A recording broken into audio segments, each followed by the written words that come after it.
marijuana black market. The U.S. government defines labor trafficking as a form of modern-day slavery. And law enforcement tells us that labor trafficking in the marijuana black market is growing, even though 2/3 of U.S. states have legalized marijuana. That means that there's a chance that the pot that you smoke, you vape, or you eat could have been grown by trafficking victims, captives of cannabis. But as we saw and as you are about to see, not everything about this situation is clear-cut. Good morning. Appreciate everyone coming out. It's just before 8 o'clock in the morning here in the Lucerne Valley. This is the San Bernardino County Sheriff's Department, and they're doing a briefing right now for what is about to be a raid on what they say is a suspected illegal marijuana grow run by Chinese organized crime. Let's make sure you guys are safe, and thank you again for coming out. I appreciate it. The San Bernardino Sheriff's Department has conducted hundreds of raids like this one since August of 2021. The head of their task force on black market cannabis is Lieutenant Mark Bracco. People across the country are going to see us and say, hey, they're in California. Weed's legal in California. Why is the San Bernardino Sheriff's Department going out and raiding weed grows? It's still illegal to grow marijuana if you're not licensed properly. So weed might be legal in California, but these are illegal grows. Yes. And so who are the growers? We have a mix. We have the Mexican nationals, the Chinese nationals. If you took the 90-95% that's made up of those two groups, it's split 50-50. So if it's a Chinese national growing operation, 2 miles, our location will be on the left-hand side. who are the workers? Who's actually doing the growing at these places? Individuals that have been trafficked here trying to get citizenship. We see a lot of times that they're from out of the area, usually don't even have passports, green cards. We're good. They are strictly here to work off their debt for being smuggled into the country. So they're being trafficked? Yes. In less than 10 minutes of driving, deputies reached the grow site. Policia! Sheriff's Department search warrant! We followed closely behind with Lieutenant Bracco and saw people fleeing. I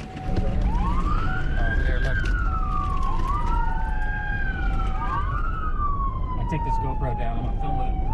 So those guys out there, that's what they said jumped over the mound? Yeah, they came over the berm. Get on the ground! Lay down! Get down! Get on the ground!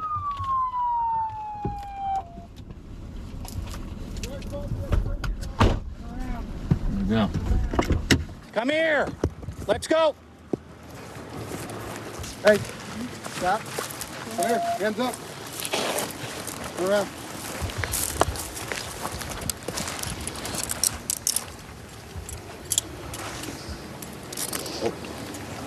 You guys okay? Yeah.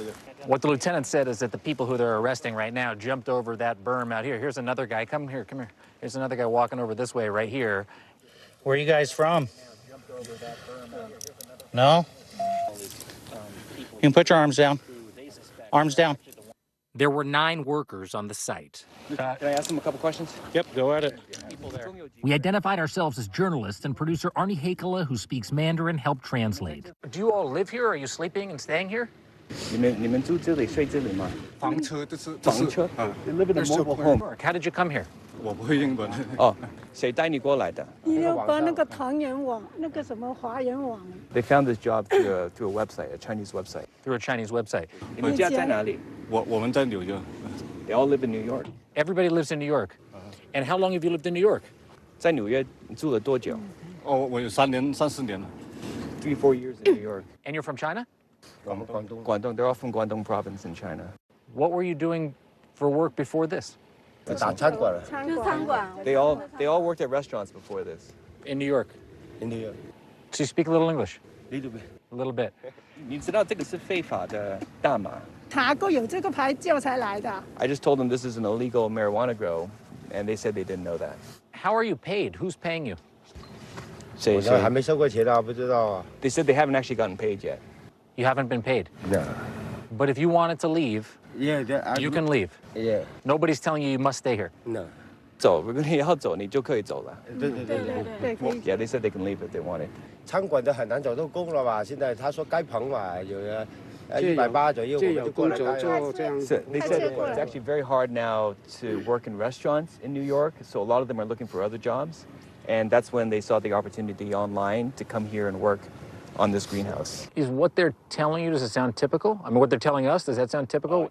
I think they're lying to you. They're not being completely honest. I think talking to them in a group might not be helpful for you guys. I see. So they're able to share their story. If you pick them off individually, you might get more. And you think if they wanted to leave, they don't have the ability, or they could? I don't think so.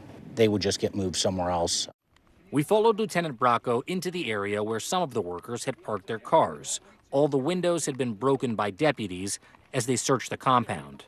So this is a very nice car, and it doesn't add up. This is your car? It's your car. 你买的吗? 对 She bought this car. You bought this car. 你买的? 对， The owner of the car said her name was Fang. This is a very nice car, expensive car. 很高级的车. 借朋友的钱借的买的。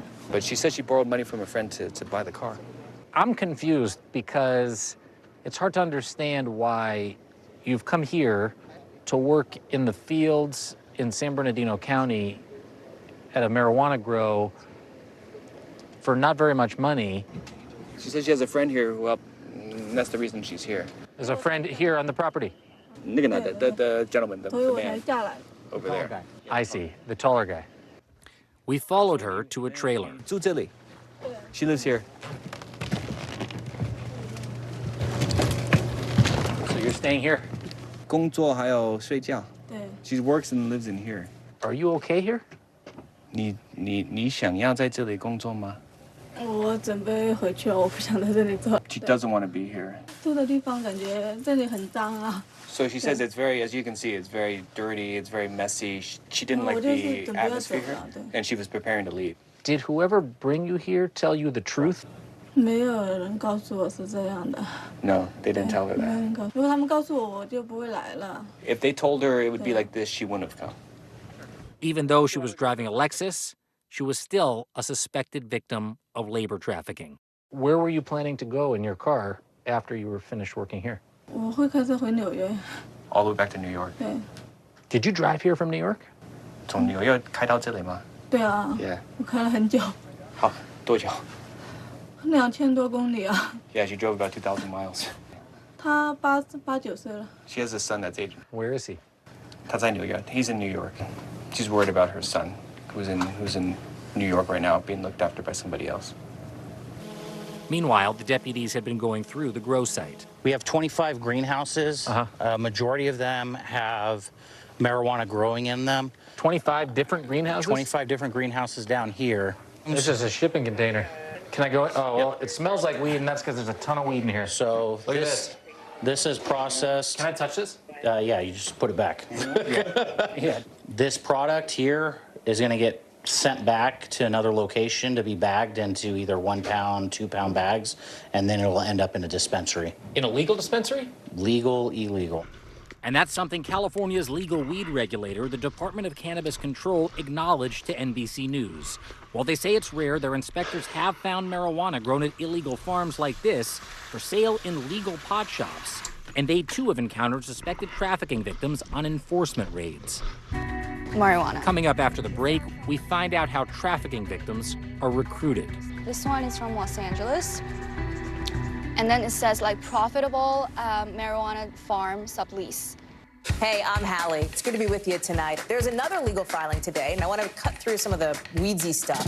And let's just get to the point. They have started to vote on the PACT Act. If you're like, Hallie, stop speaking Washingtonese. This bill would basically give health care to veterans who have exposed to these toxic chemicals. So, Scott, I'm trying to make this as not DC as possible. The increased sort of anger that we've seen now in politics. I saw you searching for, I think, your microphone, Dan. You are. I was trying to do it on the slide. Live TV, man. It's okay.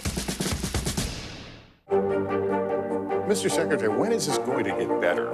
You came into this job saying you were to fight crime. Have you been successful? Found a way to put that. Can you update us on the status of negotiations? Hey, I'm Hallie. It's good to be with you tonight. There's another legal filing today, and I want to cut through some of the weedsy stuff. And let's just get to the point. They have started to vote on the PACT Act. If you're like, Hallie, stop speaking Washingtonese. This bill would basically give health care to veterans who have exposed to these toxic chemicals. So, Scott, I'm trying to make this as not DC as possible. The increased sort of anger that we've seen now in politics. I saw you searching for, I think, your microphone, Dan. You are. I was trying to do it on the slide. Live TV, man. It's okay. As we look out over the latest city-turned-crime scene, we see the things left behind. Back now with our NBC News exclusive.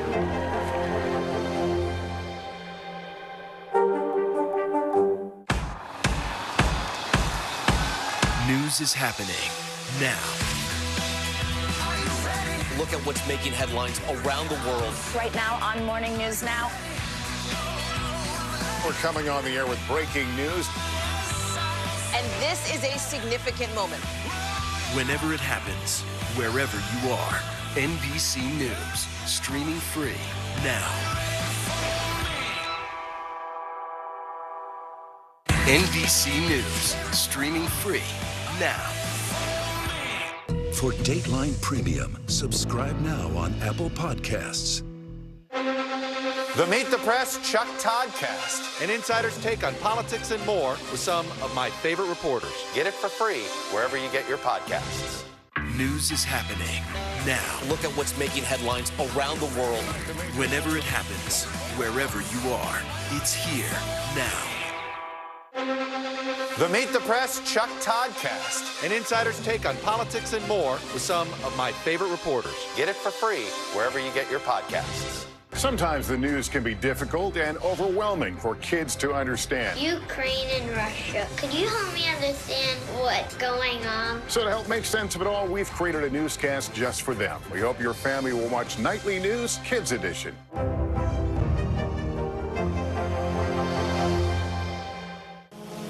A sign outside of the compound raided by San Bernardino County Sheriff's deputies said no marijuana, but inside there were thousands of plants. I mean, so they're growing high-quality weed. Yes, high-quality weed. Very good. Some people call human trafficking modern-day slavery. I mean, is that what we're seeing here? Because it is modern-day slavery. They're not free to leave. I know they may make that statement. If they were free to leave, why would you stay in these conditions? Do you know the owner of the property? 你认识这个农场的老板吗？我不认识啊， No. 我没见过，都没见过。 She's never seen him. Who's in charge? 但是我都没有联系过，都是我朋友他们用电话联系的。 She says she's had no 我 contact 都没 with the 见过。 owner. She can't tell me who the 而 supervisor 且我对 is. 这里也不熟，我。 Simultaneously, while conducting the raid that we witnessed, Lieutenant Bracco told us he sent another team of deputies to raid the home of the man running the grow. Since Fong and the other workers wouldn't say they were trafficking victims, Lieutenant Bracco couldn't charge him with trafficking and just gave him a ticket for black market cannabis. They're not giving us any statements that would help us find out who's trafficking them. Nobody even goes to holding cell? No. So he's going to release them? Nope, identified here. And they're going to stay here? Yeah, we'll release them here, and we'll take all the evidence for our case. 找到这样子我就不会来了。 She says she's never going to come again. 对啊。 She won't, but they'll find someone else. We haven't touched completely, but there's over 13,000 plants here. There's over 1,000 pounds of process, so you roughly have $8.7 million worth of product at wholesale price on this property right now. Where are you going to sleep tonight? 今天晚上如果他们放你走，你会睡哪里？ 我可能会去住旅馆，我没地方住。 She doesn't have a place to 因为我 go. 没地方住。 And where are you going to go from here? 我会把车弄好了，我才回去。 She's going to fix the car and then drive back to New York. Do you have money to fix the car? 你有钱修你的车吗？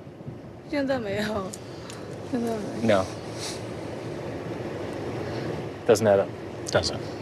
None of the statements are ever consistent.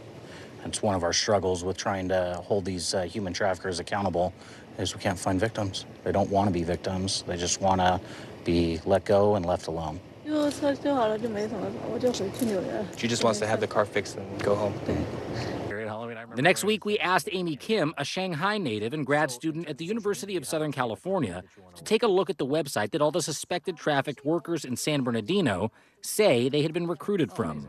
I think this one is specific for Chinese in America who don't speak English at all. There's Chinese restaurant, nursing, babysitting, accountant. Just based on this, you wouldn't have found those marijuana jobs on the front page of the Los Angeles section. No. No, I didn't find any. Someone basically would have had to tip you off to go look for that job. Yeah, I think so, yeah.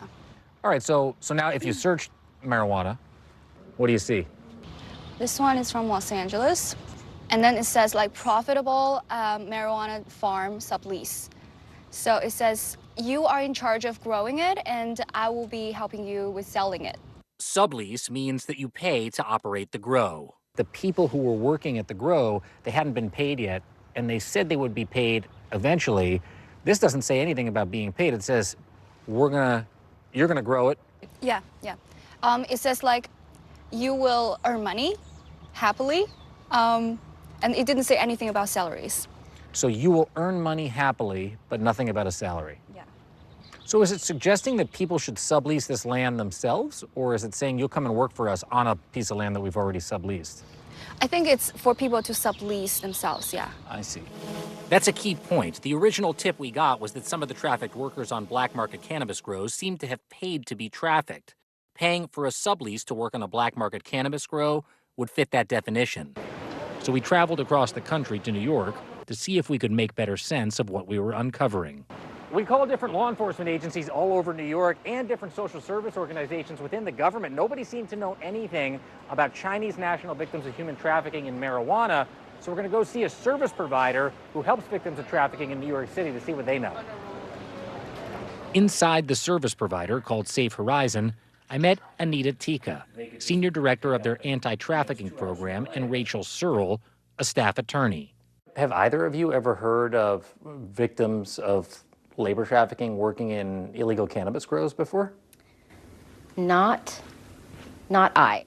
This is one of the women that we met who was working at the cannabis grow, and this was, if I recall, where she was living. Let me play this for you.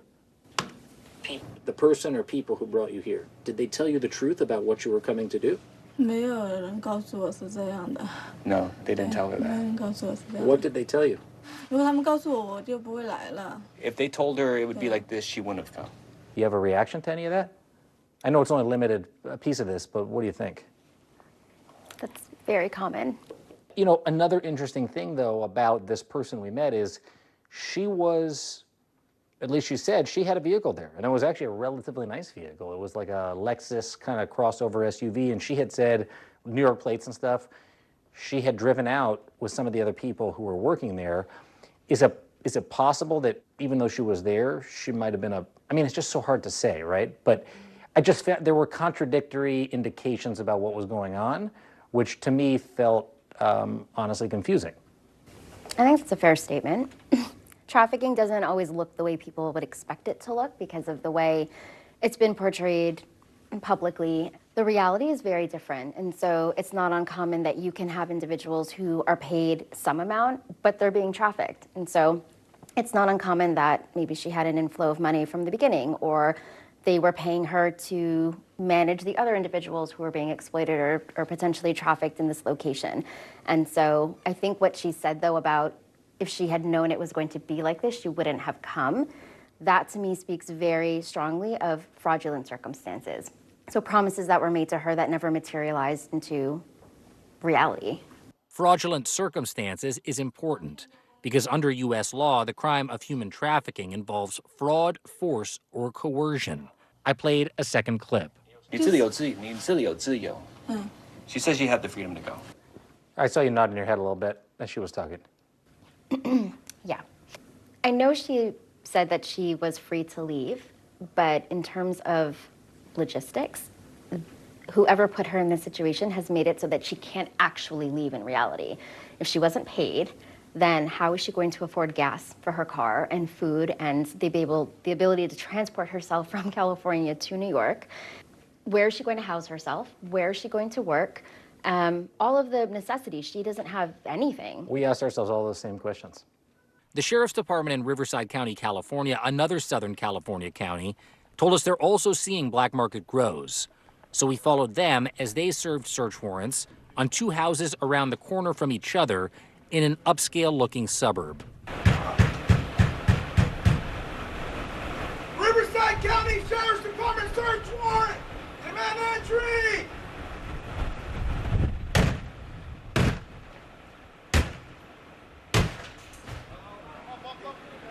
This house is a illegal marijuana grow site. It's being used to cultivate thousands of marijuana plants inside. Along with thousands of marijuana plants, the deputies found 4 people.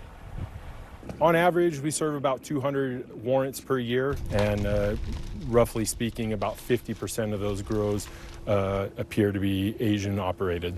Of the Asian grows that we go to, I would estimate that about 90% of them are operated using human trafficking labor. To interview the workers they found inside the house, the deputies called a translation service so online interpreters could translate their questions into Mandarin. I'm asking if he is here at this house on his own free will. Is he free to leave the house? Yes, I'd like to be here. After interviewing one worker who said he had 3 adult children back in mainland China, the deputy interviewed his wife. Can you ask her if she feels safe at this house?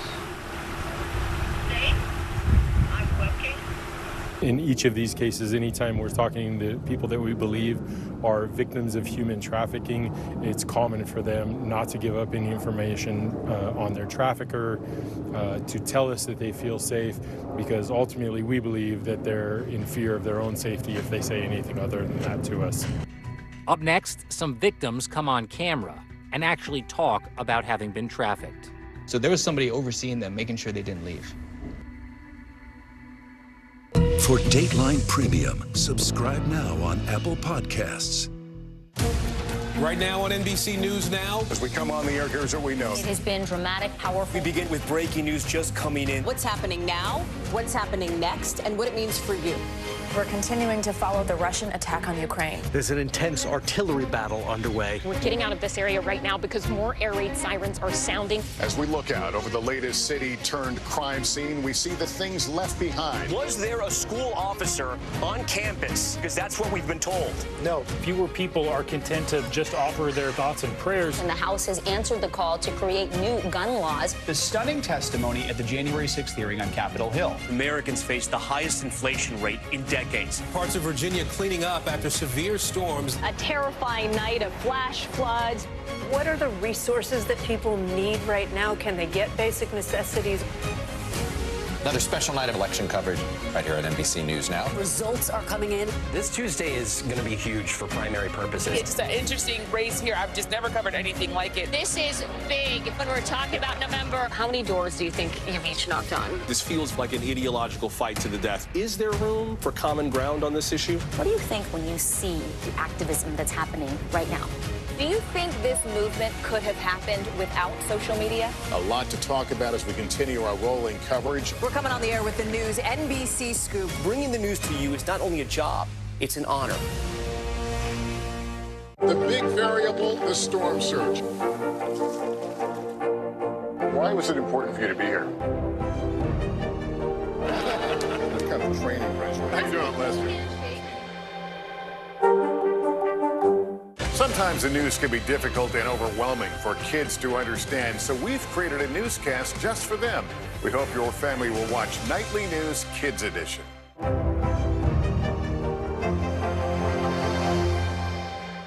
For Dateline Premium, subscribe now on Apple Podcasts. Celebrating 75 years of Meet the Press, the longest-running show on television. In our months-long investigation, we found that in at least 7 states with legal cannabis, some of their black market cannabis seems to be produced using labor trafficking from China, potentially thousands of trafficked Chinese workers producing black market cannabis around the U.S. But we didn't find any accounts of workers saying they were trafficking victims. Then we got in touch with the New Mexico Human Trafficking Task Force, and they introduced us to 7 workers from mainland China who say they had been trafficked from Southern California, where we met them, to a black market cannabis grow in New Mexico, where they ultimately were arrested in a raid. If you wanted to leave, were you free to go? No. You couldn't leave. 不能够出 So there was somebody overseeing them, making sure they didn't leave. They all feel they've been cheated. Cheated. We kept hearing from law enforcement and human rights groups that one big factor making people like these vulnerable is debt. They said they all had to borrow money to pay organized crime groups to get them from China to the U.S. So we asked them, how many of you owe money to somebody else For either bringing you to the United States or for helping you find work here? Yeah, they all borrowed money. Everybody borrowed money. 如果你借钱，你可以举手吗？Most of them. Yeah. What kind of work were you doing before you signed up for this job? What kind of work were you looking for, or do you hope to have in the future? Restaurants, massage parlor. Oh, she took care of kids. How did you find out about the job? They all found the jobs online on a website.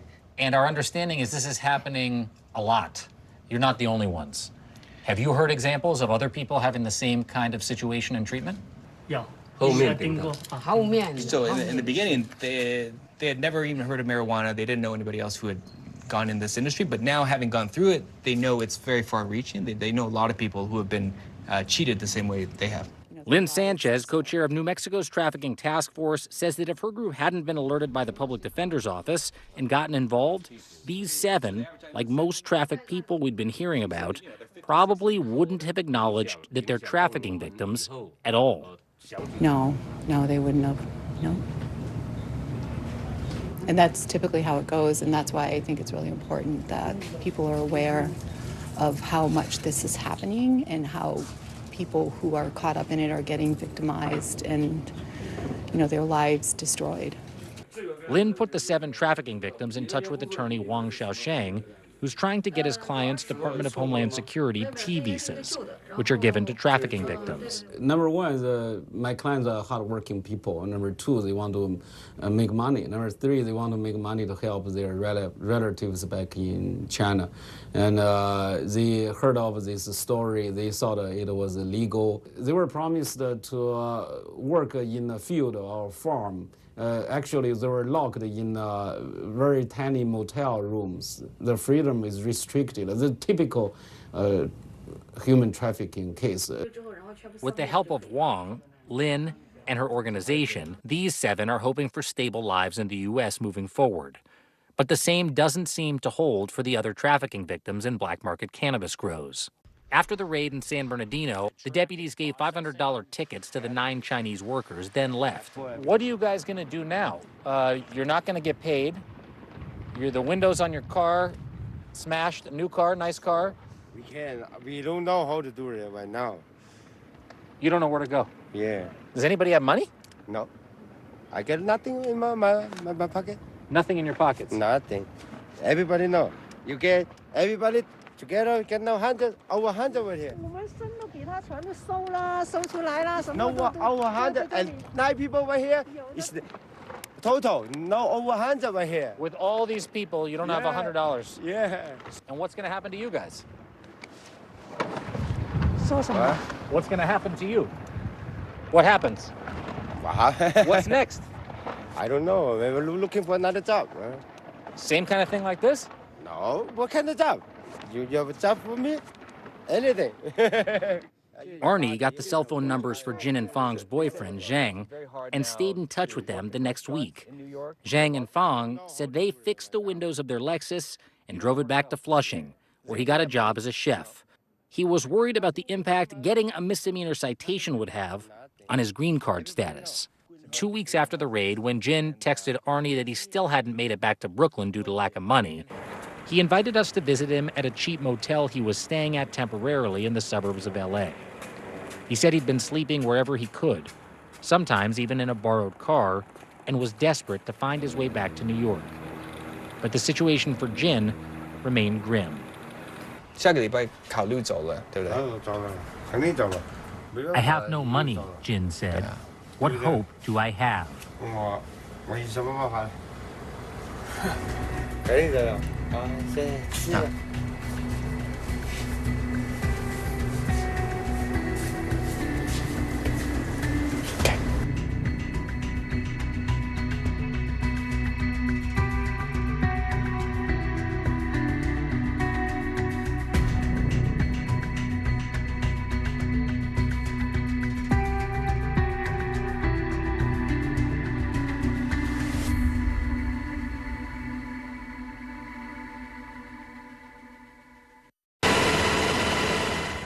Veterans Day 2022, a day to honor those who have answered the call to service.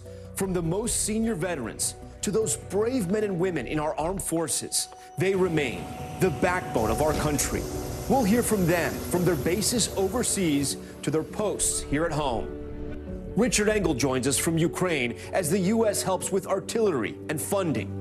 Without all of these American weapons, they would not have been able to keep the Russians at bay for this long. Plus, we look at the state of our military today and the health of our veterans. Generations of vets going back to Vietnam were exposed to toxins in their deployment. And those exposures lead to conditions and illnesses that we want to address. You'll meet veterans still in search for their own healing. I felt like my brain was reset. I had a new perspective on life. And the families who sacrifice and lean into love through it all. He puts everybody before himself. That's that veteran mentality. Join us for our Veterans Day special as we take you beyond the battlefield to spotlight the lives of our American vets.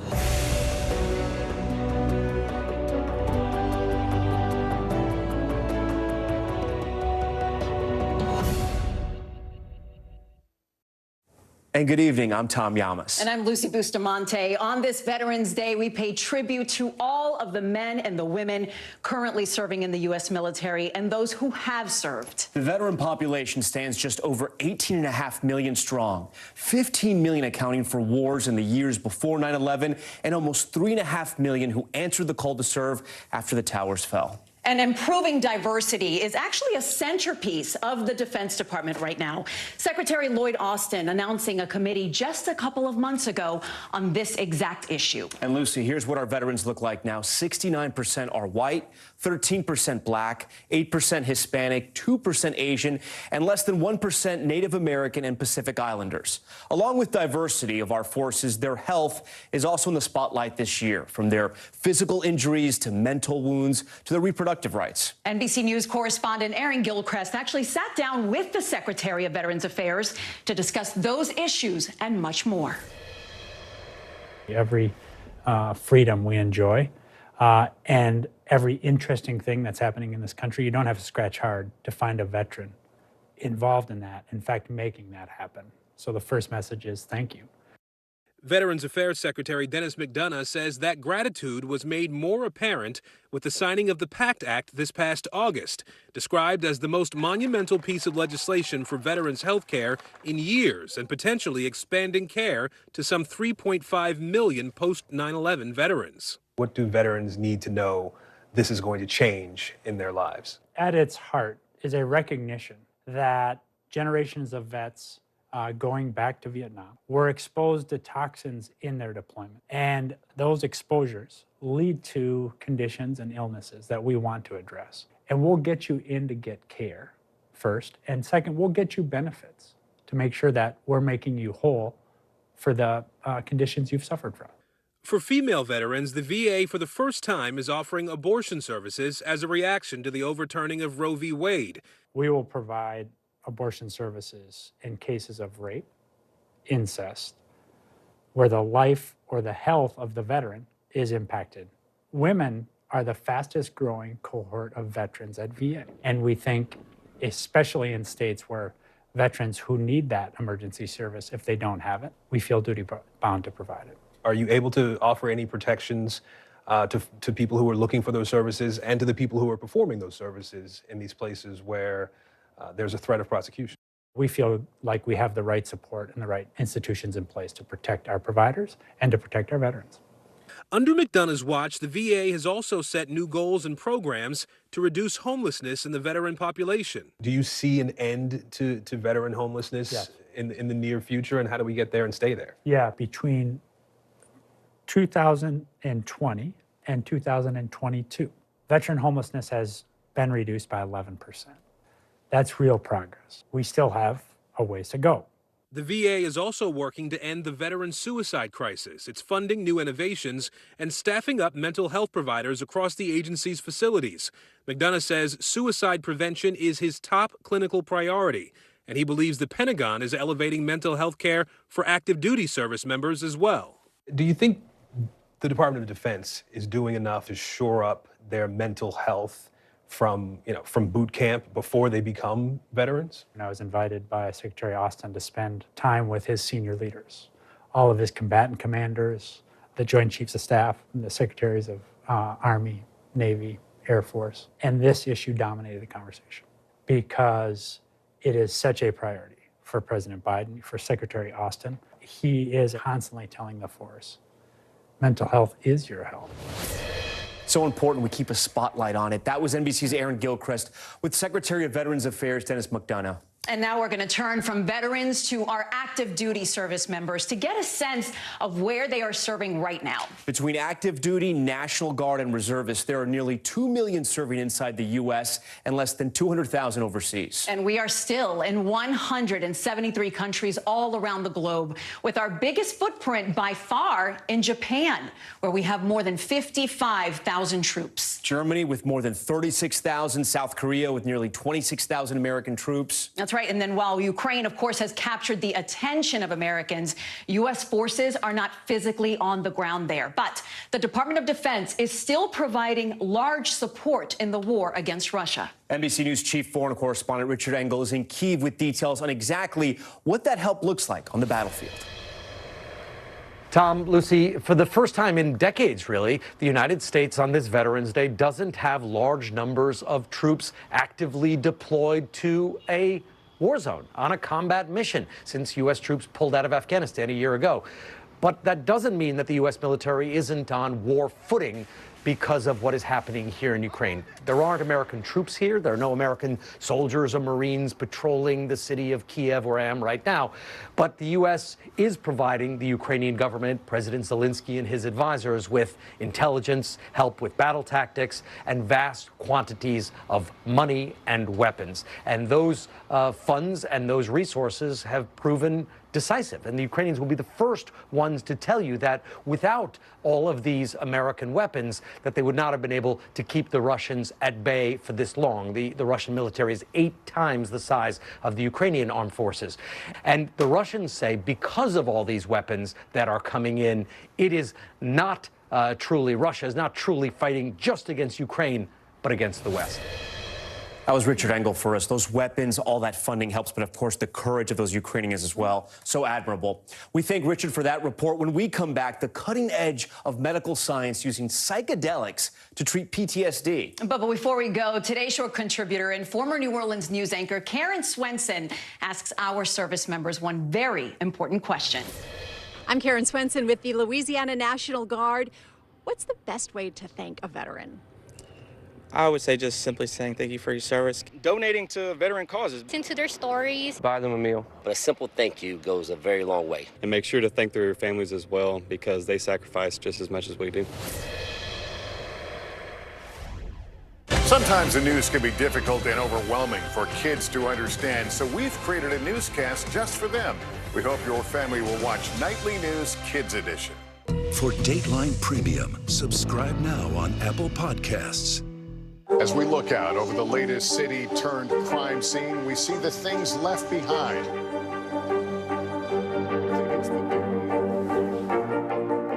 Can you tell us what it was like? Our NBC News exclusive.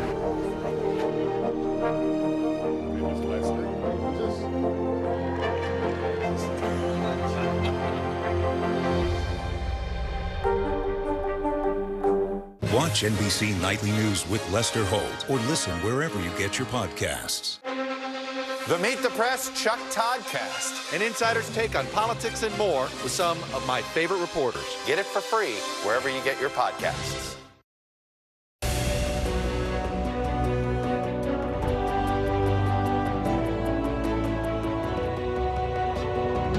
Welcome back. More and more veterans desperate to heal from their war trauma. They are turning to alternative therapies to treat their PTSD, the signature wound of post 9/11 veterans. NBC News chief medical correspondent and Air Force vet, Dr. John Torres, has their story. The physical wounds of war are often obvious to the eye, but then there are the wounds you have to listen for. I didn't want to live anymore. I wasn't even afraid of dying anymore. I was almost looking forward to it. For former Marine Ace Crespo, his wounds were deep, rooted in the guilt of losing his friend to an IED in Afghanistan. I tried to close his eyes while I was praying, and I couldn't because there was so much dirt embedded in his eyelid. I just remember the choppers coming in. We had to pick him up, and that was the last time I saw Frankie. That was October of 2010. But for Ace, he says years of antidepressants and marijuana use didn't stop the pain. There are hundreds of thousands of veterans struggling, which is why the VA says it's making mental health top priority.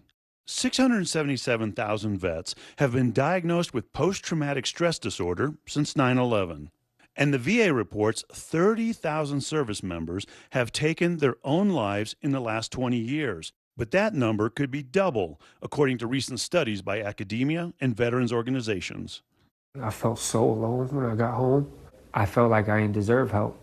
The VA standard care for PTSD includes antidepressants and psychotherapy, but experimental therapies outside of conventional medicine are gaining acceptance. Ace is being treated with ketamine by psychotherapist Dr. Hannah McLean. So ketamine, I think, is really important, especially in the veteran community, particularly because it's good for suicidal ideation. Ketamine is a hallucinogenic, and coupled with psychotherapy, it can often lead to breakthrough moments in healing, and it's legal in the U.S. In and out through your nose. NBC Philadelphia was given access to watch as Ace started his ketamine treatment. The gut-wrenching memory of Frankie dying at his side became vivid once again. 2 hours later, the drug wears off. Thank you. You're doing the work.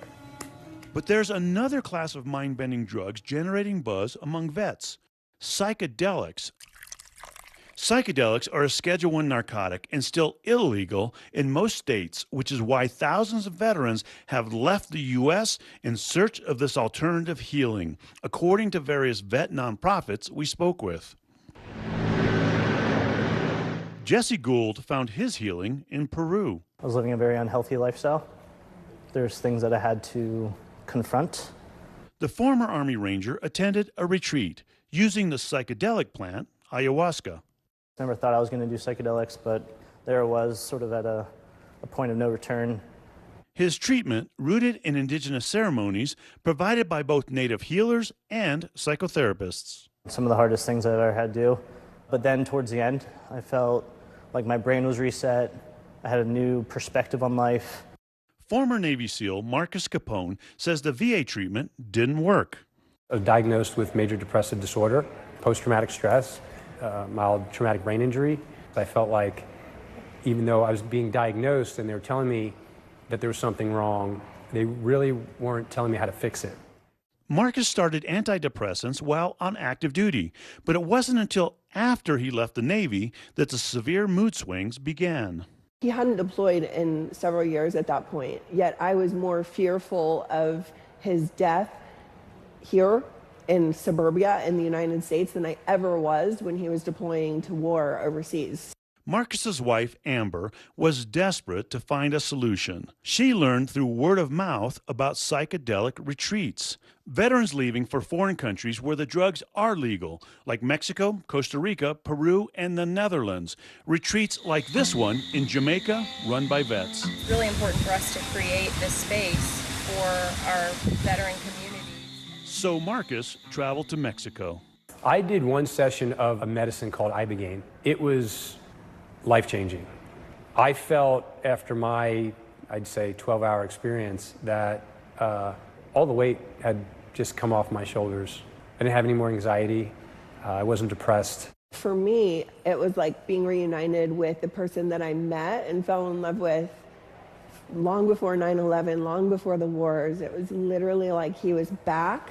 I am excited about the potential of these treatments for PTSD. Dr. Rachel Yehuda is the head of psychedelic psychotherapy and trauma research at Mount Sinai in New York. She's also at the helm of a new clinical trial for the VA on psychedelic-assisted psychotherapy to treat PTSD. The early data show that the outcomes are better with this treatment compared with the more traditional SSRIs or even talk therapy, both of which can be profoundly helpful. The best way to understand this is that the psychedelic drug provides an opportunity to be in the frame of mind where really good psychotherapy can occur. So what you actually learn about yourself during a psychedelic trip can be extraordinary. Other studies have also found benefits of psychedelics. NYU Langone found that magic mushrooms decreased alcohol abuse, and a study published in the Journal of Nature Medicine showed it decreased symptoms of depression. While Dr. Yehuda's clinical trial forges ahead, so do the veterans seeking psychedelics. With so many seeking treatment, the Navy SEAL Foundation released this video warning of the risks. I never experienced suicidal ideation until I used psychedelics. Now I have it every day, and I can't get back to myself. Is there harm in using these, especially with those that have PTSD? So psychedelics aren't actually physiologically dangerous drugs. The real danger is that all of a sudden you're confronting material that you usually bury. And if you're not really ready for it, if somebody doesn't talk to you about the way that you will feel when you're taking the psychedelic, then this can be very overwhelming. The hope of Drs. McLean and Yehuda, and others like them, is to make sure that veterans suffering from PTSD can get safe, long-lasting treatment right here in the country they serve. You come across as very passionate about it. Is that because you really believe this could be a big step in the direction of helping out? I know the standard of care is insufficient for many of our veterans, and they deserve to have this. But at the same time, I also know that we don't have enough information to replace the standard of care yet. In line with military culture, the Capones sought to help their own, celebrating their healing by paying it forward. They started a nonprofit which they say has raised enough money to send more than 700 vets on psychedelic journeys since 2018. At least 5 other veteran organizations are doing the same, including Jesse Gould's. His nonprofit, along with one other, paid for Ace Crespo's therapy. My wish is that this veteran can get the life he deserves, get a life that is not only free of trauma, free of PTSD, but one that he can actually thrive and enjoy life and not be burdened by his past. Once bonded by war, now bonded by the search for healing. That was no doubt impactful. And of course, I think it's going to lead to a lot of new conversations. Yeah. To know there are vets who are leaving the country to find that type of healing. And they are trying to affect the change at home, which is so important for this community. These veterans that you just saw, they're also involved in the effort to legalize psychedelics in the United States. Yeah, I know you've been looking into it, Lucy. So what is the status of legalization? It really depends on which state you live in at this point, Tom, but we have yet to see what happens at the federal level. But Colorado, just in these midterm elections, they became the latest state to pass the most progressive drug reform measure in this country yet. So here's how theirs is different from everyone else's. It allows psychedelic clinics to operate. It also decriminalizes use and possession of psychedelics. They followed the Oregon model, which did this 2 years ago. And then Connecticut passed its own version that approves them for research in veterans and first responders. All right, before we take a break, a quick shout out to our Dr. John Torres. Get this, Lucy, I know you know this. He's a proud veteran who served active duty in the U.S. Air Force and the Colorado Air National Guard. He is wonderful. He's also the son of an Air Force veteran. So thank you, Dr. John, for your service. Yeah. When we come back, the intimate story of one family who employed love, patience, and farming to heal the severe symptoms of PTSD. But first, we're going to hear more shout outs from our service members. Who would you like to give a shout out to? I want to give a shout out to my family, Brenda and Kai. I love you guys. So my dad, retired Master Sergeant in the United States Army, along with my mom. To my husband, who is currently deployed with HSC-12 on board USS Ronald Reagan. Wishing you all a happy Veterans Day from our retired and fellow service members. Happy Veterans Day. Happy Veterans Day. Happy Veterans Day. To Lieutenant Commander Jessica Perez, who's her mom, happy Veterans Day, everybody.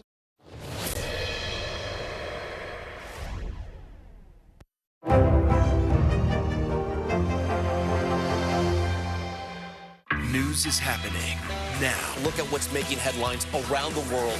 Whenever it happens, wherever you are, it's here now.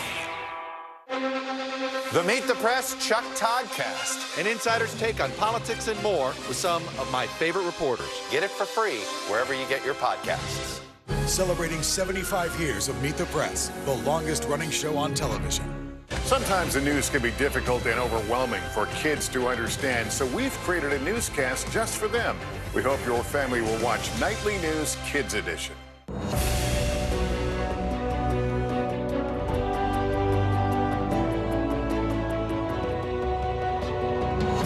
Welcome back to our Veterans Day special, and we're back now with a story of veterans finding a new calling, but this time in the classroom. That's right. NBC News Pentagon correspondent Courtney Cuby has this story. After more than 2 decades in the Navy, John Altman still wanted to serve. He swapped his years at sea for days in the classroom. I'm on the front lines of developing America's #1 natural resource. What is that? I teach high school. John discovered a program called Troops to Teachers, supporting men and women leaving the military to become educators, providing money, counseling, and job referrals with a focus on science, math, and special education in low-income communities. For Altman, who spent his career mentoring young sailors, teaching was a natural transition. I'm glad I found the program. I think it's important for me to be an example, just as when I wore the uniform. After the Trump administration canceled Troops to Teachers in 2020, last year Congress restarted it. But the Pentagon still is not funding the program in many states, even as schools around the country are struggling to fill teacher and school support jobs. The teacher shortage that you hear about is real. I'm in the trenches trying to find teachers. The National Education Association estimates there's a shortage of roughly 300,000 teachers and staff across the country. Since Troops to Teachers was created in 1993, more than 100,000 men and women have traded in their uniforms for a chalkboard. What is it that you hope that you instill upon your students? You got to work hard if you want something. You can't Google your way through life. Life lessons his students at Paradise Valley High School take to heart. He's definitely taught me to get stuff done on time and not put it off. People from the military could basically go and do anything, and he chose to come be a teacher. His fellow educators agree. They're the structured life that they lived in the military and the discipline that translates well to the classroom. And then, of course, the relevant experience that they've had, relaying that to the kids, which is super important for high school kids especially, to see relevance in what they're learning. When you think of yourself, do you think of yourself as a sailor or as a teacher? Oh, always. That's an emotional one. I always think of myself as a sailor. For Altman, the classroom is a new battle rhythm with the same mission. I think that's my duty assignment. Now, I believe in that. These youngsters are our tomorrow. I really love my Navy. And I really love teaching. Just some of our amazing men and women giving back, even back here in the United States. All right, earlier in the show, you heard about hundreds of thousands of veterans suffering from PTSD. But now we look at how entire families can suffer. This next story is about one of our own anchors from the Telemundo station in Orlando. Iris Delgado is in front of the public every single day reporting the news. But in her private life, she's ready to share. She's another military spouse learning to deal with PTSD. It's graduation day at the Rodale Organic Farming Institute in Kutztown, Pennsylvania. But to understand how big this moment is for 41-year-old Adam Strickland, you need to talk to his 10-year-old daughter, Ilya. I am so proud of everything that he has done for this family, everything that he has sacrificed. She's just the positive influence that I need. I mean, if she wasn't there, then I probably would not be here. And that is no exaggeration. This story starts long ago when he was only 18 years old, a U.S. Army soldier deployed to Iraq. I was a 19 Delta reconnaissance corporal at the time. As we walk through the farm that now brings him peace, memories of his unit invading Fallujah flood his mind. Yeah, when I was getting into the military, I thought I was going to be doing things to protect people. But what Adam experienced was just the opposite and against the people that he considered the most innocent. A lot of brutal actions were taken against a lot of, I guess, children and women that I probably don't agree with. It has been 20 years, and still, he can barely tolerate the memories. Memories he tried to erase with alcohol. You knew what the source was to the addiction, though. Like, you knew it was combat trauma. Yeah.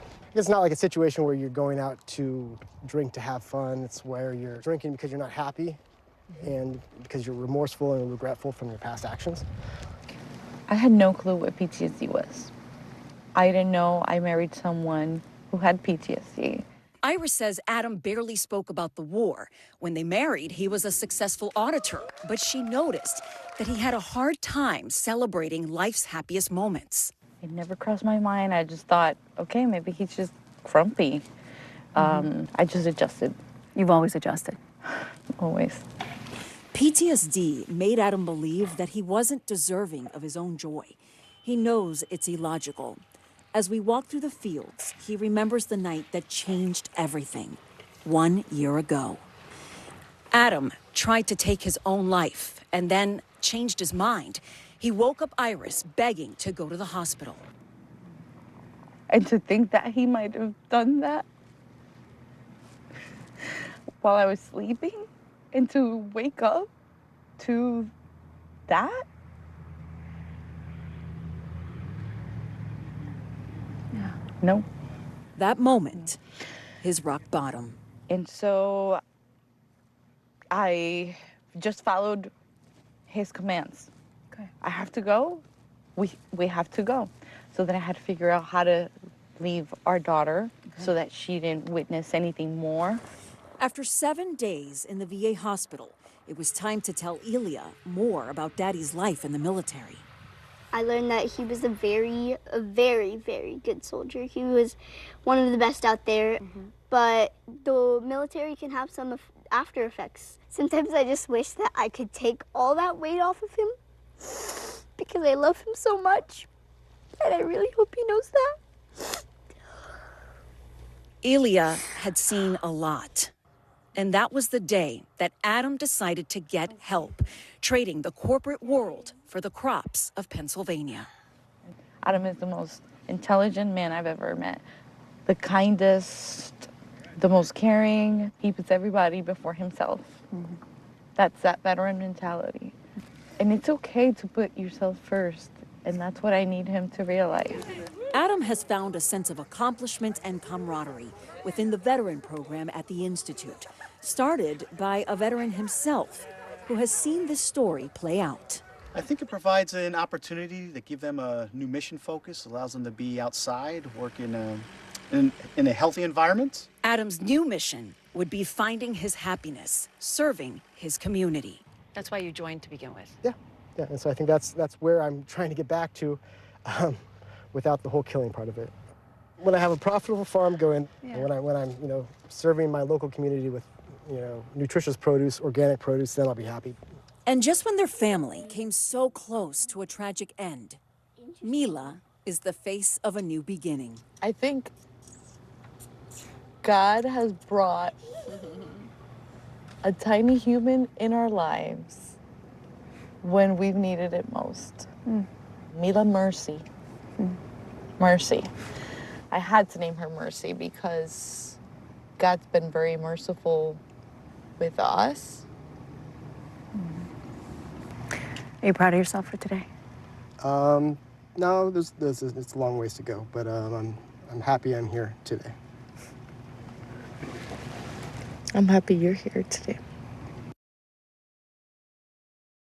Tom, this is very much a story of healing, no doubt about it. Adam is joining his family in Orlando this month, where he is starting his own farmstead called Healthy Human, and he cannot wait to start this new peaceful and healthy chapter in his life. Such an incredible journey. And Lucy, we want to thank you for spearheading this special, for telling all these stories and helping continue our commitment to veterans and veterans' families and families like yours, because you're the wife of a veteran as well. So thank you for your service. We thank you for watching. I'm Tom Llamas. And I'm Lucy Bustamante, and thank you and all of your families for your service. Happy Veterans Day. Greetings from the 31st Fighter Wing here at Aviano Air Base, Italy. From the Louisiana National Guard. Greetings from Naval Air Station North Island in San Diego. We wanted to wish you all Happy Veterans Day! Happy Veterans Day. Happy Veterans Day. To everyone back at home, Happy Veterans Day. Happy Veterans Day.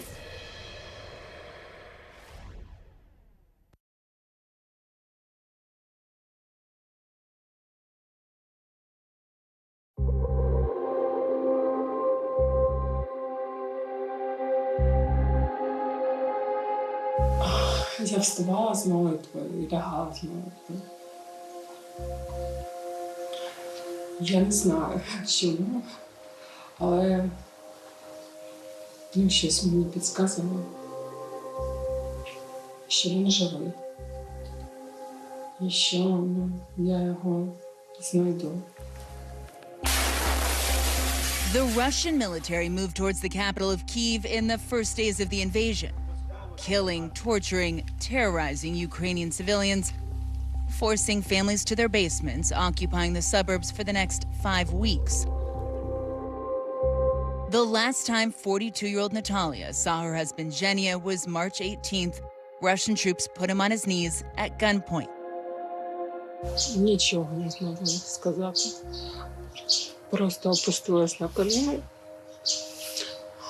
обняла його, просто доторкнулась до щоки. Більше сказати, один одному нічого не могла. After weeks of living under Russian occupation, Natalia says Russian troops stormed their house on a quiet suburban street in Bucha. Але ми були у дворі. Ми побачили військову техніку і військових багато. Ми їм крикнули, що не потрібно ламати, ми відкриємо.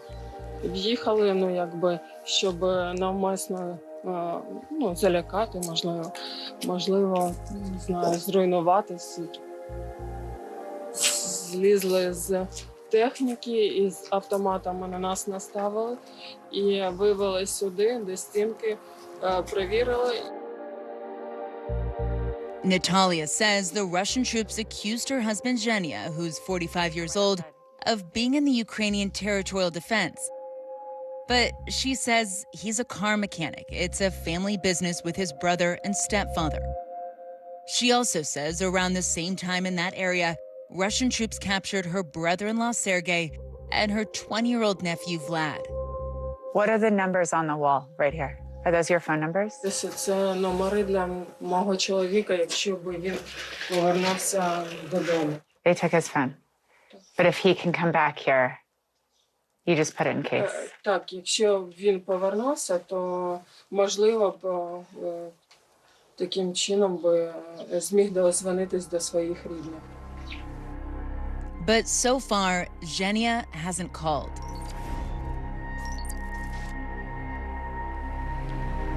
The invading Russian troops withdrew from Bucha on March 31st. Dead bodies still scattered across the city streets. War crimes investigators beginning the work of piecing together the atrocities Russian troops committed during occupation. The grim work of exhuming the city's mass grave began in the first days of April.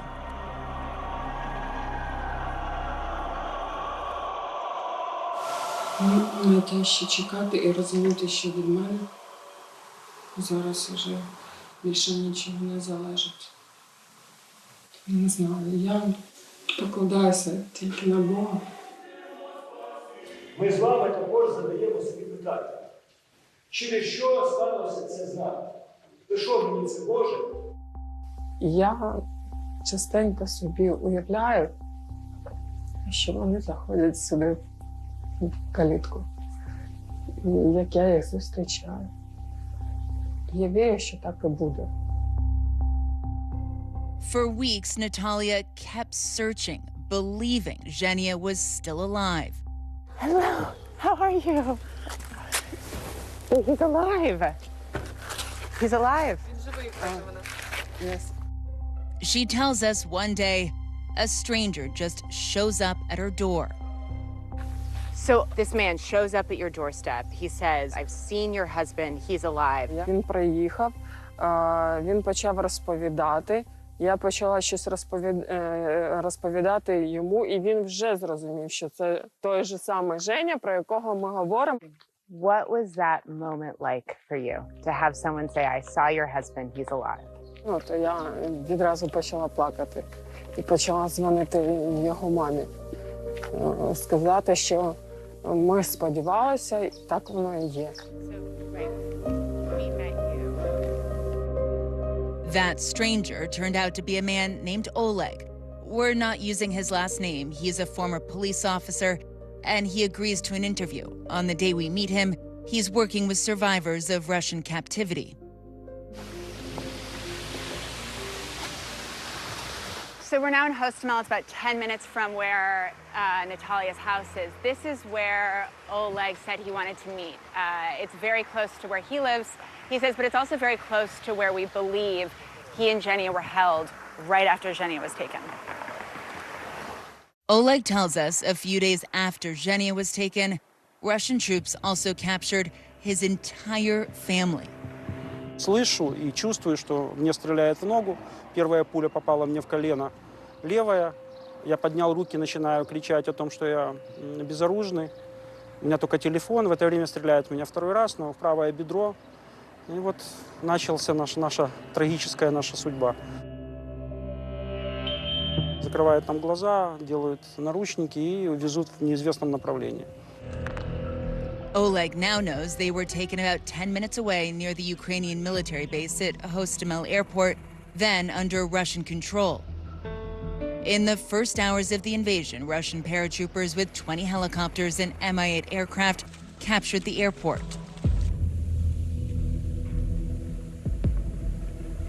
So we're really close to where Oleg says they were held, but take a look. This was all just completely trash. And the fighting was so intense in Hostomel. It was hit very, very early. It is on the way from Belarus to Kyiv. But you can see none of this has been cleaned up. And you can really smell the smell that there's still dead bodies in there.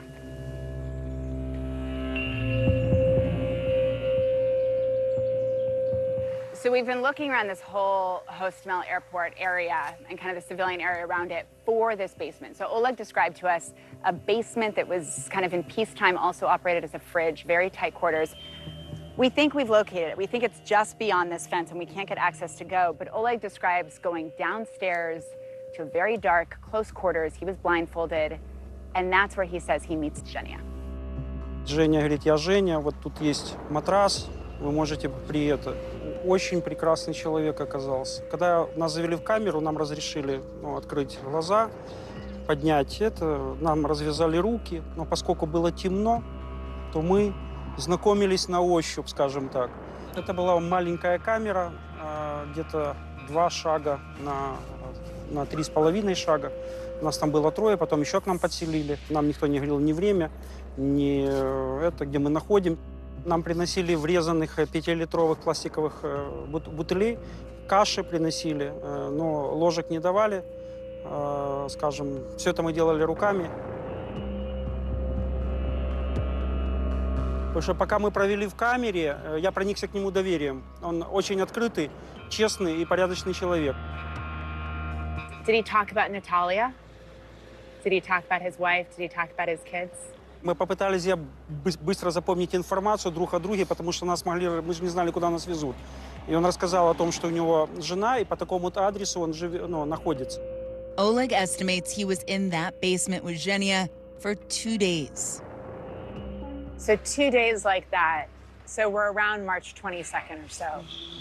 What happens then? У нас зашли военные, но вооружены уже автоматами, настроены так серьезно. Снова нам одели на головы наши шапочки, которые у нас были, перевязали скотчем глаза, наручники одели пластиковые и вывели с камеры. Я понял, что у нас не 2, не 3 человека, а гораздо больше. Потом выяснилось, что у нас в Белоруссию привезли 32 человека. Мы подглядывали. С нами не было русских там, где нас везли. Они были в кабине, и нас оставили одних. И мы потихоньку стали подглядывать. И я первый раз Женю увидел. This is the road to Belarus that leads from the capital to the border. The day that they leave Hostomel, they're traveling along here. They're blindfolded. They are in an army convoy. They have no idea where they're going. and it's 2 hours to the Belarus border. Forcible transfer is a war crime and may be a crime against humanity. Under international humanitarian law, civilians cannot be transferred from occupied territory like Bucha and Hostomel in mid-March to that of the detaining party or its allies. On Ukraine's northern border, Russian ally Belarus provided a staging area for invading troops coming in and for the unlawful transit of civilians like Oleg and Zhenya.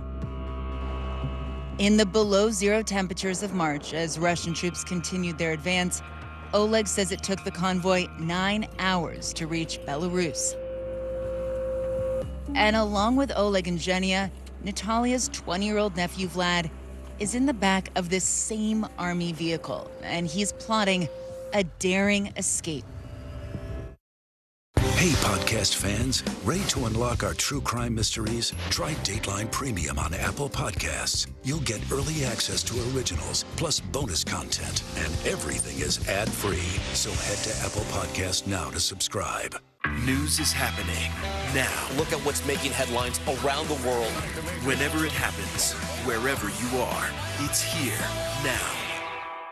For Dateline Premium, subscribe now on Apple Podcasts. NBC News, streaming free now. Hey, podcast fans, ready to unlock our true crime mysteries? Try Dateline Premium on Apple Podcasts. You'll get early access to originals, plus bonus content, and everything is ad-free. So head to Apple Podcasts now to subscribe. For Dateline Premium, subscribe now on Apple Podcasts. NBC News, streaming free now. As the army convoy got closer to the border with Belarus, Natalia's nephew Vlad was waiting for the right moment. Олег розповідав, що Влад вистрибнув, що це було ближче до границі з Білоруссю, десь під Чорнобилем. І ми ще довго сподівалися, що Влад залишився живий, бо це міг бути і ліс.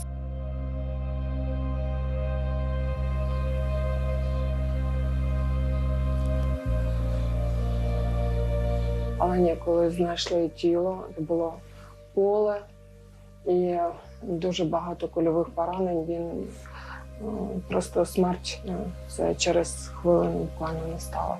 Люди, які знайшли його, прикопали просто. І коли вже після нашого звільнення, вже тоді повідомили слідчим і ексгумували тіло.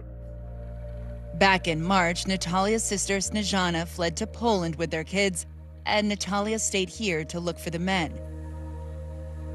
Natalia is forced to FaceTime her sister from the morgue so she can identify her son.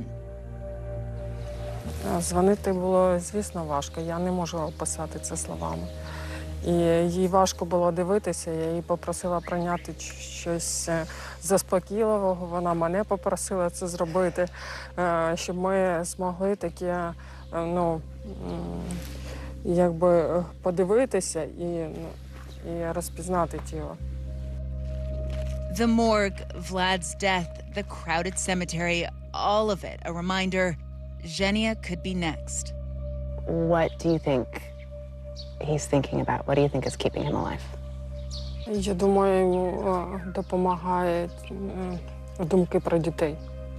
Тому що і ось оці думки він тоді сказав, що ми маємо вижити, тому що у нас малі діти, і ми їх можемо, нам потрібно їх виростити. Тому ми будемо робити все, щоб вижити. How are the kids doing? I know they're in Poland with your sister. How are they processing everything? За домом вони хочуть повернутися, але ми намагаємося. Ну що, читати будемо? Це я, жучок, світлячок, Богдан. Молодшому сину я читаю казки, з усіма спілкуємось. Для того, щоб вони менше сумували. І син дорослий, час від часу він розуміє, що тут діється. І буває, впадає в такий сум якось. Всі починають дзвонити, щоб говорити. І таким чином ми підтримуємо один одного. In Belarus, Oleg and Zhenya are separated, not knowing if they'll make it out alive. They make a pact. Понимая о том, что ты можешь положиться на какого-то человека, который протягивает тебе руку помощи в такой тяжелый момент, и ты говоришь ему: помоги мне, пожалуйста. И он говорит: да, я сделаю все для того, чтобы тебе помочь. Ты понимаешь, что это, наверное, больше человеческие чувства. What did he say? He said, I'll take care of your son, I'll look after him. Can you describe it to me, that moment? Это очень страшная, болезненная ситуация, очень болезненная. Остается на сердце рубец, который никаким образом не загладить. А вот Женя молодец, он протянул мне руку навстречу и сказал: Олег, я все сделаю для тебя. Вот таким образом мы расстались. Oleg says he's then transferred to a prison in Kursk, Russia. 3.5 weeks later, with no warning, no explanation, seemingly at random, Oleg is put on a plane to Russian-occupied Crimea. From there, he says he's exchanged for Russian prisoners, along with other men, through Zaporizhia in the southeast of Ukraine. At that point, he doesn't know Zhenya's fate. Natalia's house is Oleg's first stop when he returns to Ukraine. And for Natalia, Oleg is her first clue, confirmation that her husband Zhenya is still alive, at least when Oleg last saw him. Hey, I'm Hallie. It's good to be with you tonight. There's another legal filing today, and I want to cut through some of the weedsy stuff. And let's just get to the point. They have started to vote on the PACT Act. If you're like Hallie, stop speaking Washingtonese. This bill would basically give health care to veterans who have exposed to these toxic chemicals. So, Scott, I'm trying to make this as not DC as possible. The increased sort of anger that we've seen now in politics. I saw you searching for, I think, your microphone, Dan. You are. I was trying to do it on the slide. Live TV, man. It's okay.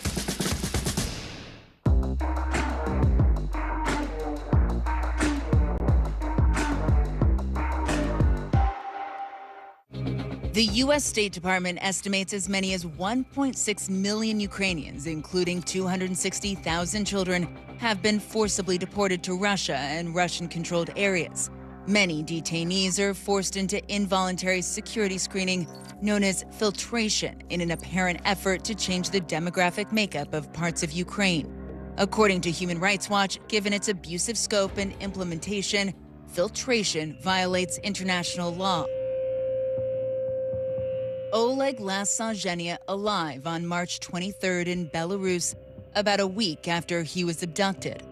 You have the information from Oleg about Belarus, and then you see a Facebook post, right? Мені подзвонила подружка і сказала, що якийсь дивний такий пост знайшли, дуже схожий по опису на Євгена. Ось такий пост. Oh, sorry. Okay. What is this? Mash, will you come look?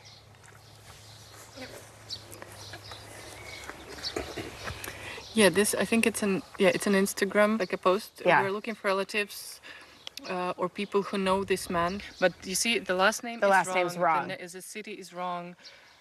But so this comes on to Instagram. A friend of yours sees this and says, even though the full name is wrong, even though the town is wrong, it's not Irpin, it's Bucha, the details sound like your husband. Which is pretty unbelievable that someone saw this. Ми вирішили перевірити, тому що, опис дуже схожий. The man behind the Instagram post is named Volodymyr. Like her husband Zhenya, he says he's also a civilian who was captured by Russian troops. So then you met Volodymyr in person. What do you remember from that first meeting, though, with him? Just that it was Zhenya, that he was alive?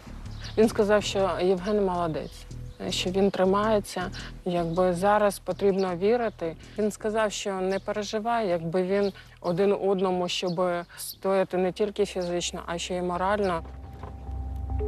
Volodymyr doesn't want to go on camera, but we managed to reach him on the phone.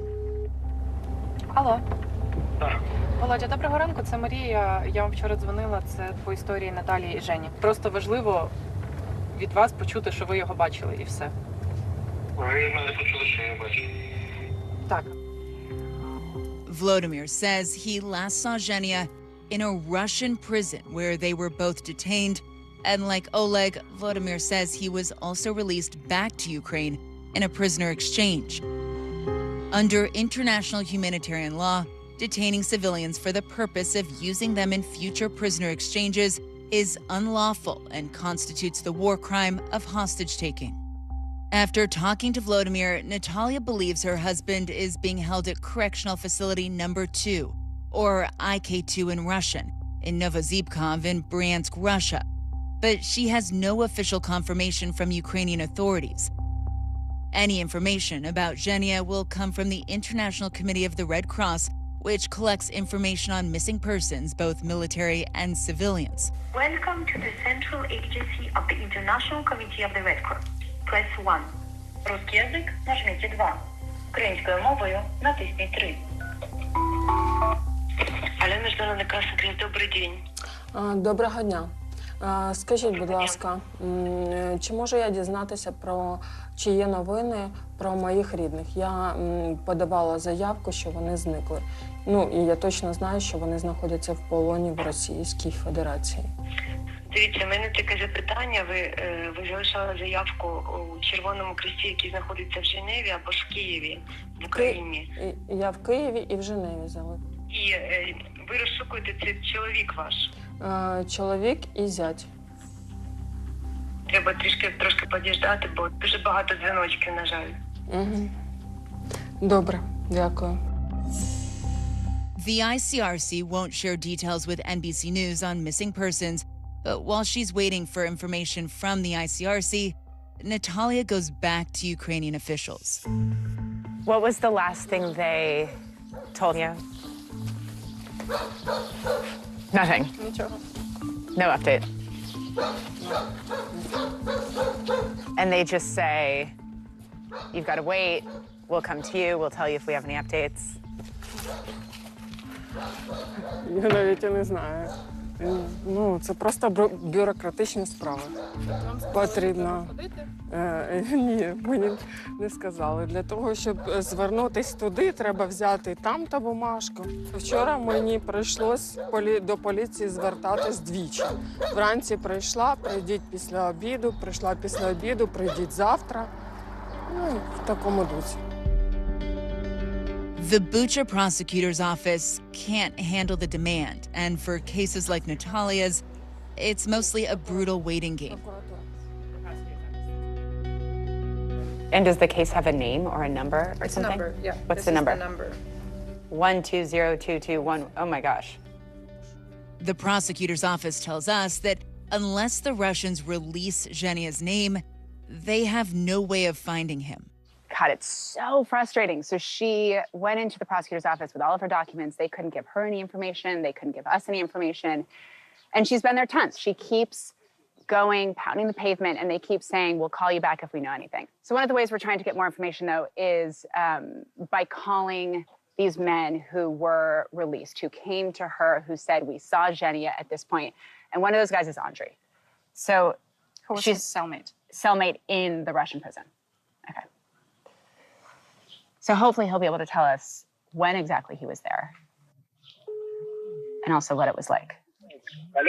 Алло, Андрію, доброго дня. Зручно говорити?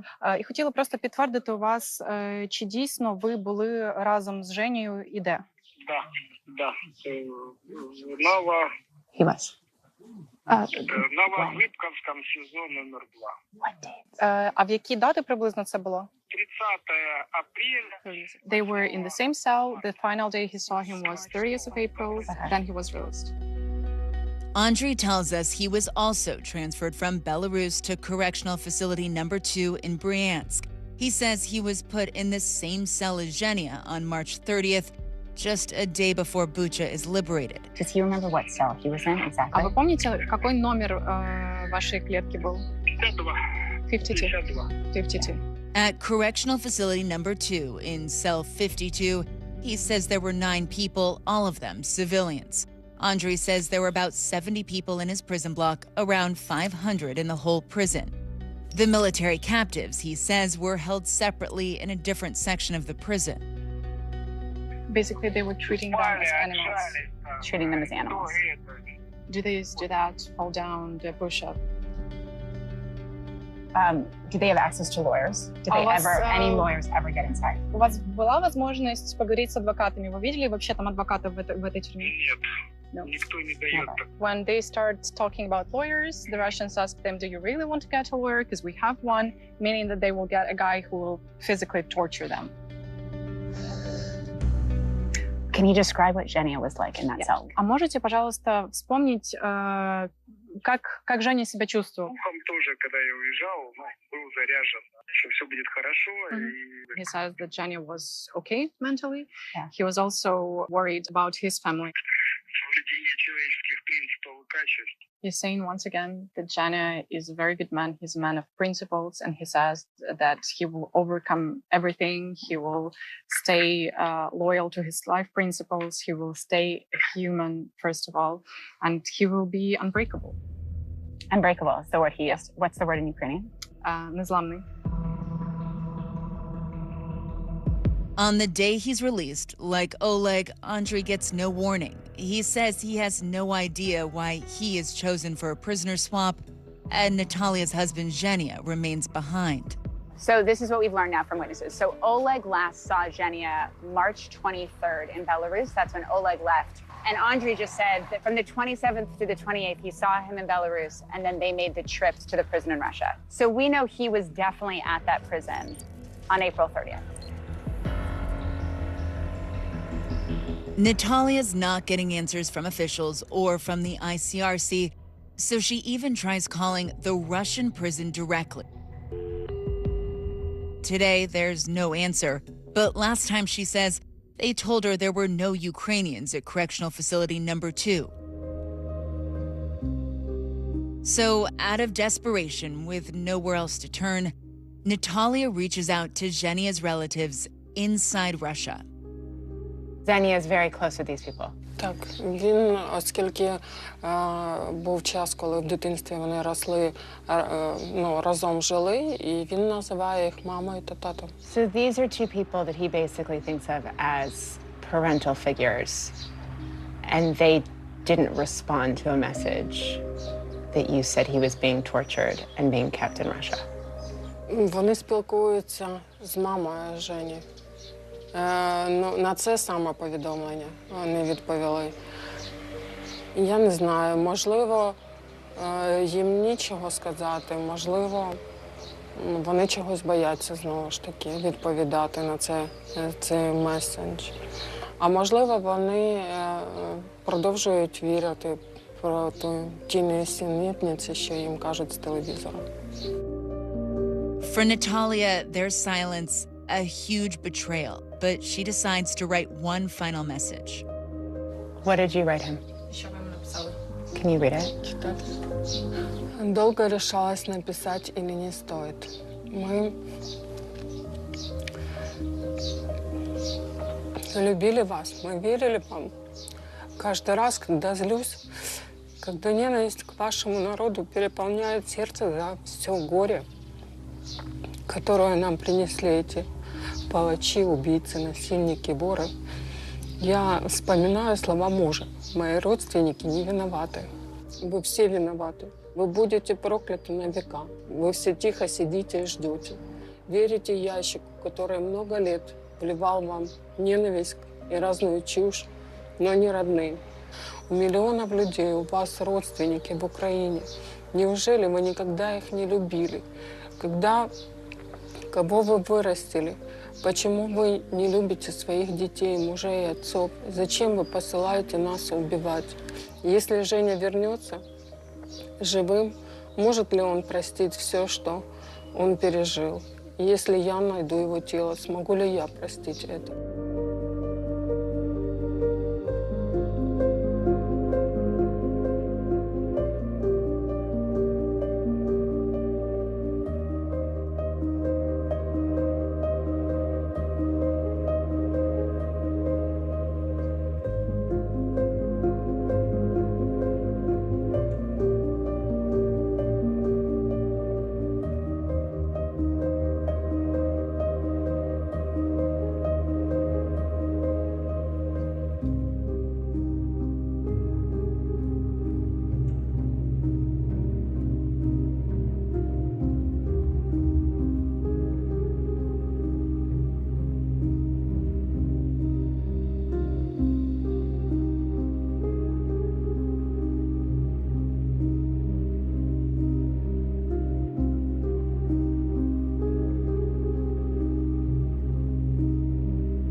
a reckoning more than a century in the making. America has hidden the truth from America.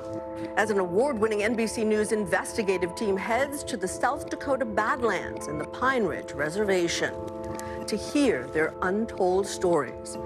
I don't want to repeat it. Of children forcibly taken from their homes and abused. I became a shallow breather, thinking that if I don't breathe loud, I might disappear. And to uncover painful truths. Enrich us in what we do. Sidestep my question. To bear witness to an unspeakable chapter in America's history. They are being rapidly brought from their state of savagery and barbarism to one of civilization. It's hard to know what genocide is if this isn't it.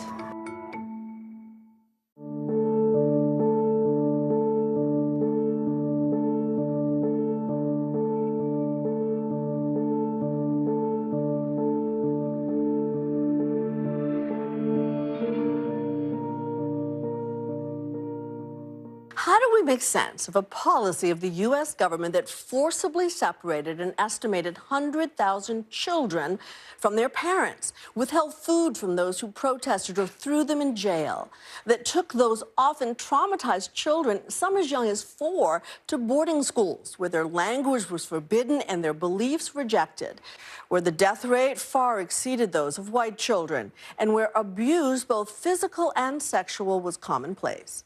What to call such a system? Those who created it back in the mid-1800s called it the Federal Indian Boarding School System. But perhaps it should have been called an instrument of American genocide.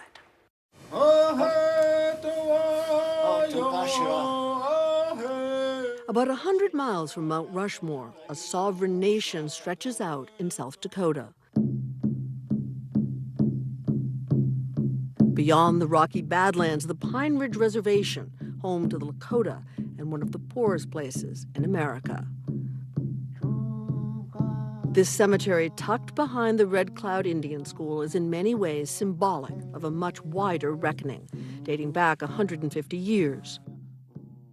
This was one of the Native American boarding schools, then called Holy Rosary Mission, sanctioned by the federal government and run by the Catholic Church. These schools articulated mission, kill the Indian in him, and save the man. And this is where Marcia Small enters the story, a Northern Cheyenne woman who we first met here 6 months ago. I get really emotional in these places. The work we do is sacred. It will move us toward a horizon of healing. There's so much to be done. It's overwhelming at times. And if we don't all step to the plate, the nation itself, the United States of America, it will not heal. Small is the only Native person in the U.S. leading the painstaking process of using ground-penetrating radar to help heal wounds of a painful past, by looking for the unmarked graves of lost Indigenous children who may be buried at schools like this one. How might it have happened? Beginning in the early 1800s, the U.S. government set up over 400 boarding schools across 37 states, some of which operated through 1969. About half of the schools were run by religious groups, many of which received federal payment per student. Through the agencies of the government, they are being rapidly brought from their state of comparative savagery and barbarism to one of civilization. These unpublished outtakes from a 1929 newsreel show just how clear the government was in its efforts to force Native children to give up their culture.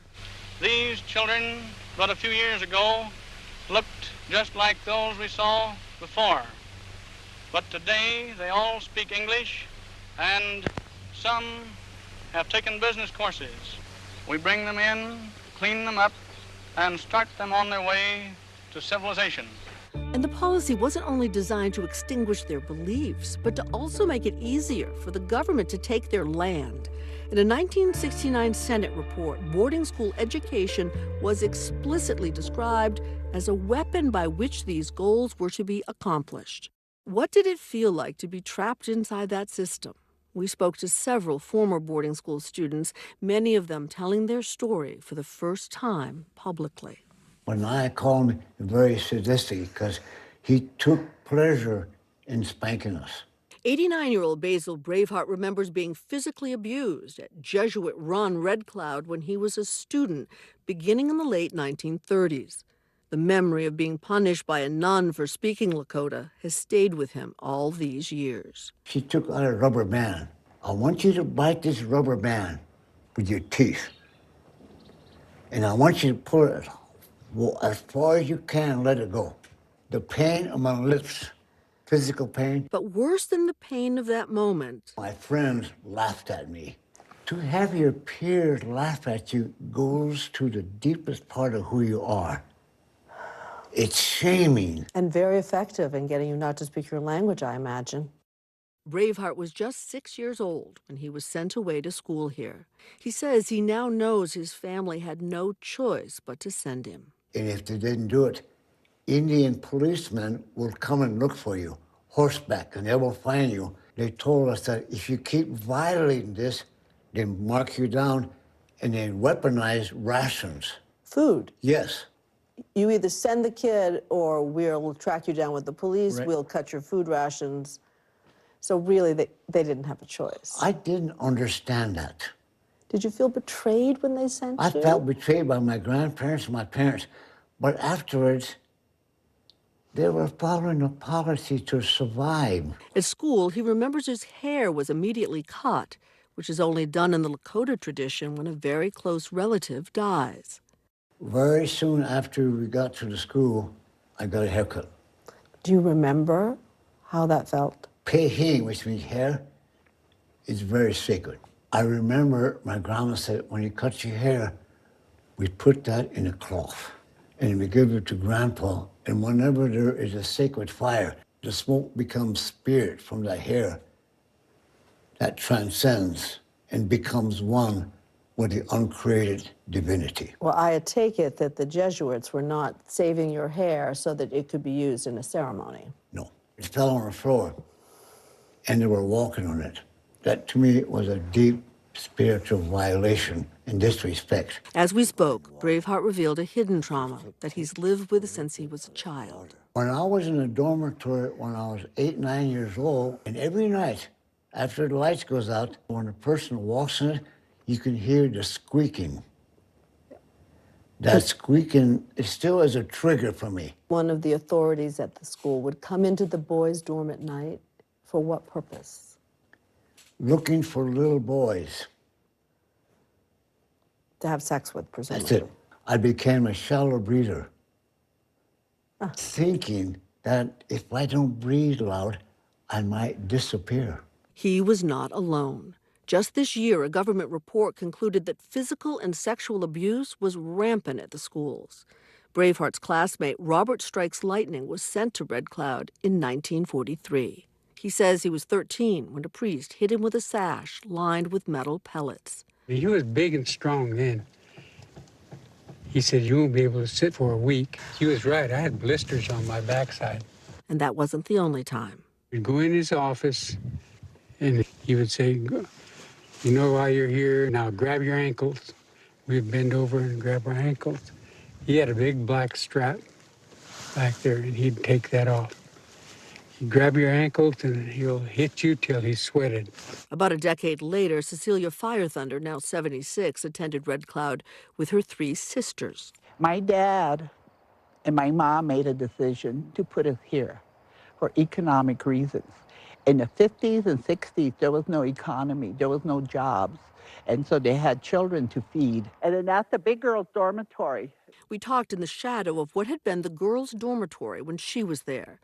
She told us she was never beaten, but was punished by the nuns for speaking Lakota. That was the rule on the little girl side. You cannot speak Lakota. Do you speak the language still? I never forgot my language. Firethunder remembers the way her grandmother encouraged her to hold on to her Lakota identity. You had to live a double life here. You had to behave by all the rules, but keep your own self in there. We knew we had no power. The nuns were a power. You can't fight it, so what do? Just get by. Just get by. Firethunder worked as a nurse before rising to become the first female president of the Ogallala Sioux tribe in 2004. Looking back, she says, growing up, separated from her mother, meant that she struggled to nurture her own children. Well, do you feel you were a bad mother? Of course I did. Of course I felt I was a bad mother, because then I screamed and yelled and punished my kids. And Because that's what you knew. That's what they showed us. Alex Whiteplume is also a former president of the tribe, although he attended 2 boarding schools elsewhere. The beatings were usually they grab you by the ear and they jerk you down to the principal's office, or they grab you by the arms so hard that they leave fingerprints on your arms. And we were little guys, and that pain would last for days. And you got to a point where you didn't want to tell your dad or mom because they couldn't do nothing. It's just waste. So we just had to go along with it, and it was accepted. Did you ever get hit with a strap or No. that sort of stuff? No, the beatings, that was my mom and dad's generation that were beat. It was a little bit lenient when I grew up. Have they told you about what happened to them? Yeah. I don't want to repeat it. The trauma manifested now in other ways, says Braveheart. Students I went with, especially the boys, all of them drink. He drank using it as a medicine to tame their feelings. And it continues today. What this facility did and other facilities did to our people, it still affects us to this day through poverty, suicide, addiction, many other things. Eleanor Ferguson told us she's trying to understand her own hurt. I had to go deep within and realize that it was the church who, installed these traumas within my bloodline. It wasn't my family's fault. So I had to stop blaming them for my hurt and my pain and my suffering. When we come back, we press the Assistant Secretary of the Interior for Indian Affairs. Why is the word genocide hard to say? When we return.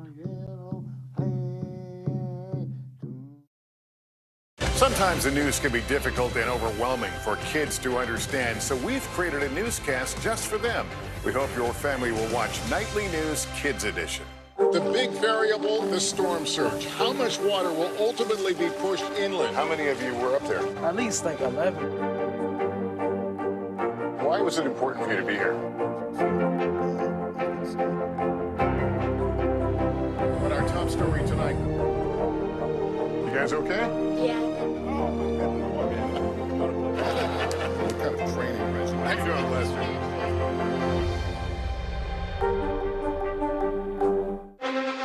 The Meet the Press Chuck Toddcast, an insider's take on politics and more with some of my favorite reporters. Get it for free wherever you get your podcasts.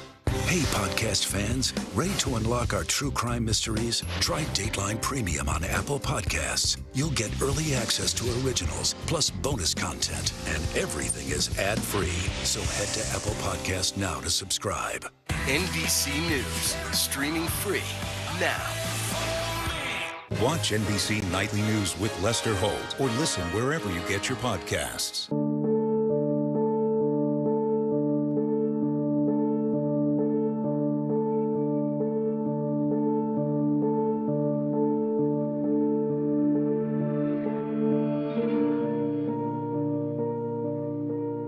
For the first time in history, both the Secretary of the Interior and the Assistant Secretary for Indian Affairs are Native Americans themselves. And yet, nearly 2 years into the administration, the Interior Department is still tallying up how many schools were involved and how many children died.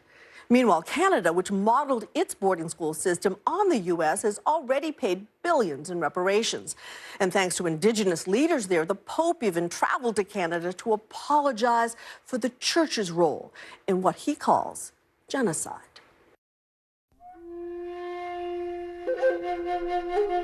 These are the voices of some of those who attended such schools. America has hidden the truth from America. We had physical abuse, mental abuse, you name it. I became a shallow breather, thinking that if I don't breathe loud, I might disappear. While we were at Red Cloud last spring, Brian Newland, the Assistant Secretary of the Interior for Indian Affairs, himself a Native American, showed up unexpectedly. How do you personally feel about this effort to locate possibility of children's bodies using this machinery? Well, it's deeply personal. There hasn't been one single Indian person in this country who's not living with the impacts of and the legacy of these boarding schools where people didn't make it home from these schools. The number of kids who were taken against their will and against their families' wills to be placed into these schools is countless. But there is a number. One expert says at least 100,000 children were legally removed from their families by the federal government, and 40,000 died. That death rate significantly higher than that of white children at the same time. And while Newland authored the Interior Department report last year, which concluded there were 408 federal boarding schools, much is still left unresolved. For example, the report never uses the word genocide. Why is the word genocide hard to say? You have to tell the story first and acknowledge first before then you can begin to move on, reconcile, and build back what was torn down. But that is not a satisfactory answer to many of those we talked to. Alex White-Bloom, the former president of the tribe, confronted the assistant secretary. And we're not going to heal until we see some type of justice by the United States. There were a lot of pleasantries until you stood up. Yeah. Well, I had to correct the history. What we're sitting on here is a Roman Catholic Church land, stolen in our treaty territory. And then the Assistant Secretary of Interior saying, we're going to bring you money, we're going to increase your law enforcement, we're going to bring your language back. That just ticked me off something awful. And so he's not telling the truth. He should face up to the truth, and America should face up to the truth. The American genocide should be a topic that everybody discusses daily. You heard a former president of this tribe say, we want to hear the word genocide. The purpose of these schools was forcible assimilation to separate Indian people from their lands. It's hard to know what genocide is if this isn't it. Again, we have to tell the whole story. And in tribal communities, families and people know exactly what happened to them. But what we need to do on behalf of the federal government is to paint the picture and acknowledge our own role. And we're at step one. But why only step one, when the Canadians who modeled their boarding school system on the U.S. have already called it cultural genocide and agreed to pay out billions in reparations? Pope Francis even traveled to Canada this past summer on a penance tour to apologize for the church's role in the abuse. For the deplorable behavior of those members of the Catholic Church, I ask forgiveness from God. And I'd like to tell you from the bottom of my heart that I am very pained. Meanwhile, the U.S. government is still investigating. And Red Cloud is conducting its own investigation. I think the boarding schools play an outsized role in the intergenerational traumas that plague our Native communities. That's going to take a long time to undo some of that damage. McCall Black Elk is leading an effort at Red Cloud, still a Jesuit school, with the difficult task they're calling truth and healing. We're the first former Catholic Indian boarding school to be engaged in this effort, in this way and to be this far along. And hopefully we can show people that it's possible. Marcia Small's work is part of this process, which the Jesuits at Red Cloud are helping to pay for. Keep your heart good, keep your mind clear. On a recent cold October morning at Red Cloud, Marcia Small continued her part in helping reveal what happened here. My heart physically hurt. I feel empowered, but for some reason I feel incredibly sad. Just so sad right now. Down these narrow basement steps, Small led the first public excavation of a former Native American boarding school, where an eyewitness said he saw unmarked graves decades ago. With the FBI present, Small's team shoveled away layers of earth and sifted through sand, looking for what could be remains of Indigenous children. My ancestors put me here, and that's why I do this. We had to start somewhere, and we're here. While she's not yet found any children's remains here, she believes there will be many unmarked graves in the cemetery, where she intends to return in the spring. All I do is work for the ancestors. I work for the stolen, kidnapped children. If I can do that, if I can bring recognition, then I will. Some of the next generation here believe the whole process is moving much too slowly. What I see as change is we want our babies back. It wasn't right for the school to take our children and to assimilate us. We want to hold this school accountable. We sat down with Philip Ironshell. His partner is Eleanor Ferguson. They're part of an indigenous youth group that protested on horseback while Newland was on campus. When we ride these horses, it's also really empowering to us as Lakota people. They're really sacred to us. Would you like to see the Jesuits leave here? Yes. This is the census number. Yeah. Black Elk knows all too well how many divisions there are, even within the community. His mother is a Lakota activist and his father was a former Catholic monk. There are still about 1,000 Catholics in the community of approximately 20,000. There are some people who don't like the Jesuits being involved in all of this. The perpetrators, in some larger sense, are involved in the process. The Jesuits and the Catholic Church have their own healing to do. They have to face this history and their role in it as perpetrators. There is healing, too, for the perpetrator. But critics say this amounts to the church investigating itself. Father Peter Klink has been at Red Cloud for more than 40 years. There are many in this community who feel the Jesuits are the bad guy, that the Jesuits should go. At least from what I've tried to do ever since I came in 1975, was to do that lifting of the horizon of hope. I think you just sidestepped my question. Well, I feel badly if people feel that way. I would love to see us be able to enter into a dialogue, either to end up together concluding the Jesuits should go, or to find the ways in which we can, in fact, join hands. Father Klink arrived 6 years after the federal boarding school system ended and says he never witnessed any abuse. But he feels strongly that the community needs to face its past, even if that means digging in the cemetery or elsewhere on campus. If we don't dig, if we don't find, then in fact, I don't know how we deal honestly with the past. Otherwise, we can't grow into the future that we hope we can grow into. As brokenhearted as you would be by that. I would be crushed to find out that we've got a lot of kids buried around here, but yet I don't think there's any way we can be a part of this process and not pursue the truth. Would you agree that the original purpose of schools like this was to kill the Indian and save the man? Would you consider it ethnic genocide?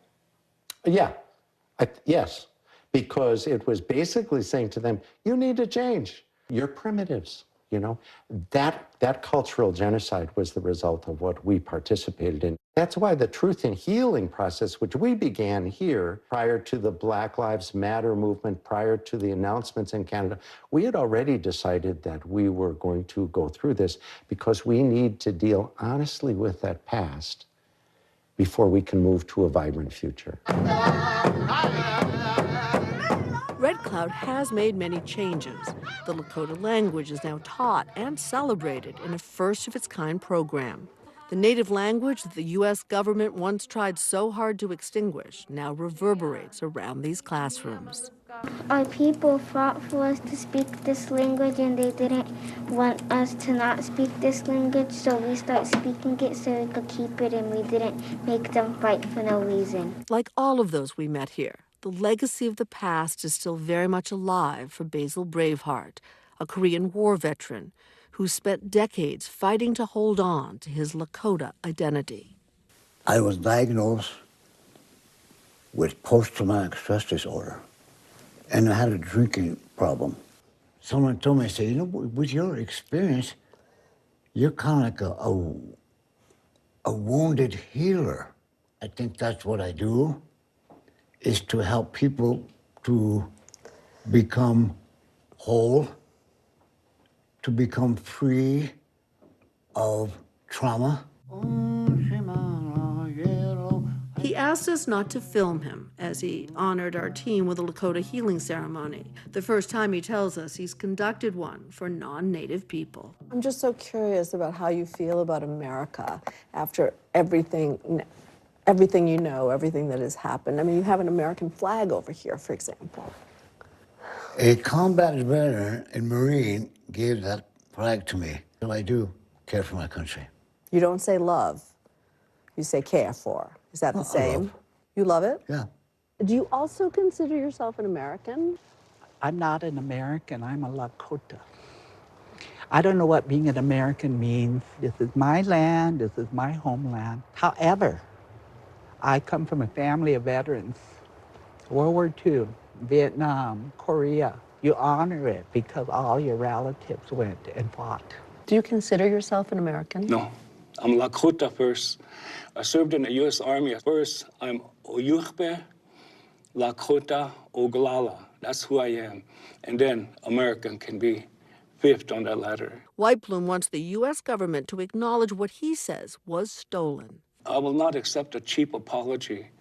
We want our treaty territories back. We just sit there and watch our people die in pain so they can take the land. It's a horrible story. America never owned up to the genocide, and this should be a general topic of discussion.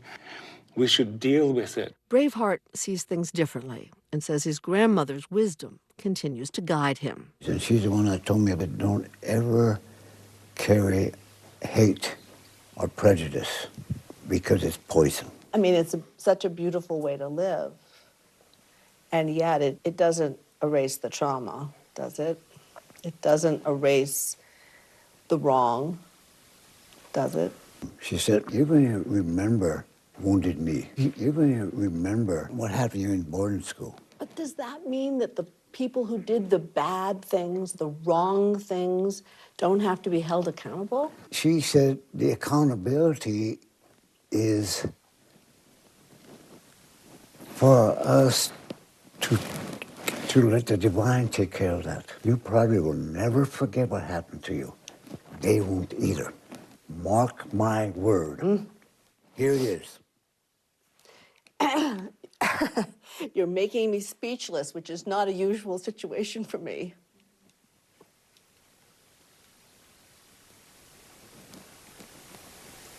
The wisdom that she taught me was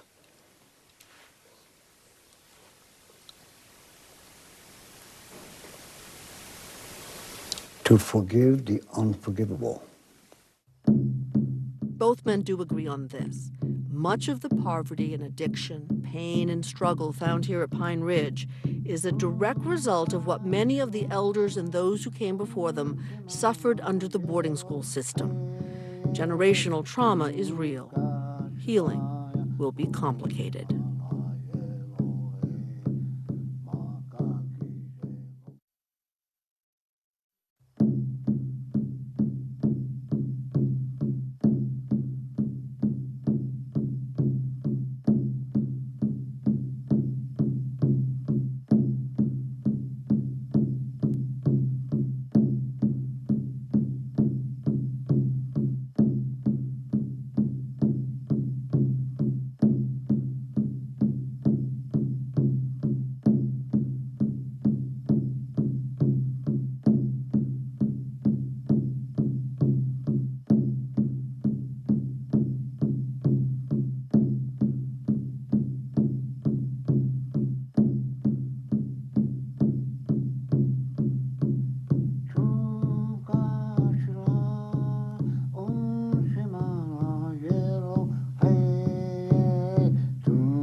The big variable, the storm surge. How much water will ultimately be pushed inland? How many of you were up there? At least like 11.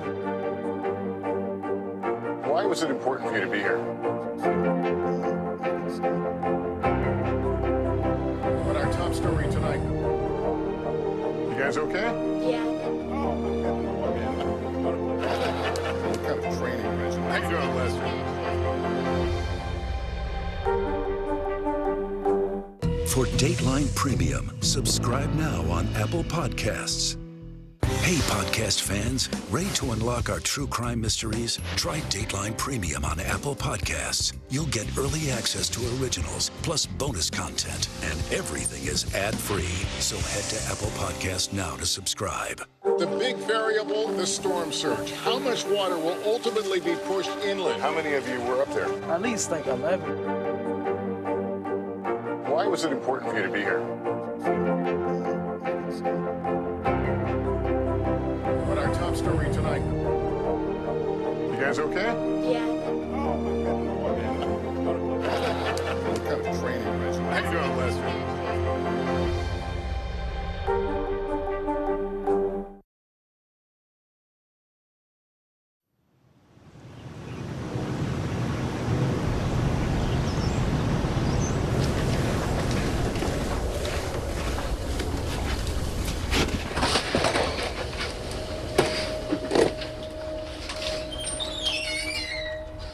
I'm still a kid, wanting to be a kid, trying to be a kid, but trying to be myself and be comfortable with myself around other people.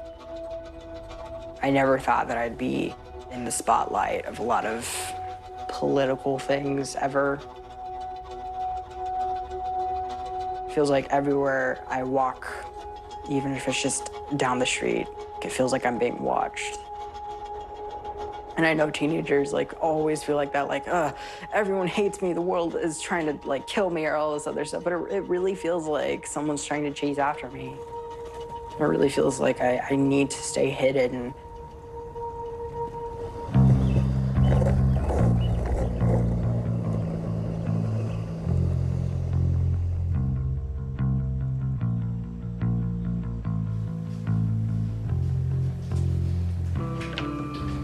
Hi. Good morning, honey. You're doing okay on time, but you do need to get up and at 'em. Okay, love you.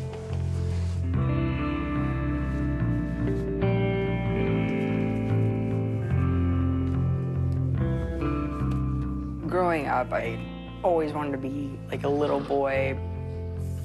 Me and my dad or me and my mom would go to a place, I'd have my hair cut super short, be in more masculine or at least tomboyish clothes, and I'd get misgendered and say oh, hi sir, how are you today, young man, that sort of thing. And I remember smiling so big. I started to really understand things probably around 7th grade by literally just Googling what does it mean when you're a girl but you really want to be a boy. That's not called being a tomboy. Dog was sleeping. I love you. Extra, extra good behavior. Yeah. Goodbye, Mom. Bye, baby. I love you. Bye.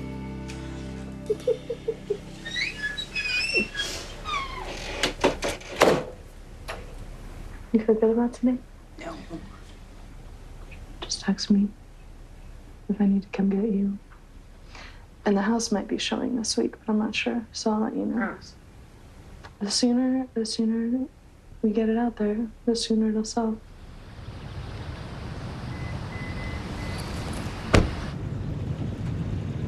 I'm gonna do my geometry exam today just to finish it up. That's the retake, right? It's, yeah, sort of. Are you ready? Did you study? Yeah. Right after I came out to my mom, it was a very clear shift. It was okay, let's find out all the things. Let's go to all the doctors about this. Let's find out what's happening in the community and what we can do to get a support system. I love you, bud. And that's when we learned about the just awful, awful mess that was going on. Human Rights Campaign says Texas has introduced more anti-LGBTQ legislation than any other state this year. The Senate bill focused on transgender athletes moved forward. This is a priority piece of legislation for Governor Abbott. It's already failed 3 times before. Lawmakers initially passed a controversial bill banning hormone therapy for trans children. You need to be at an age you understand what that physical change is going to look like and do going forward. Latest in the political culture wars, and once again, the epicenter is Texas.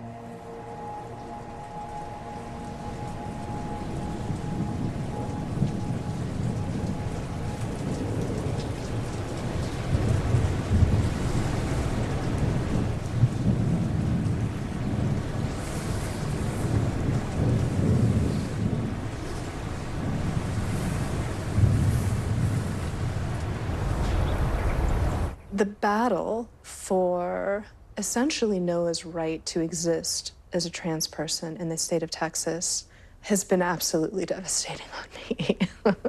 I have gained easily 70 pounds in the last year and a half. I have a hard time sleeping for the first time in my life. It is very, very scary.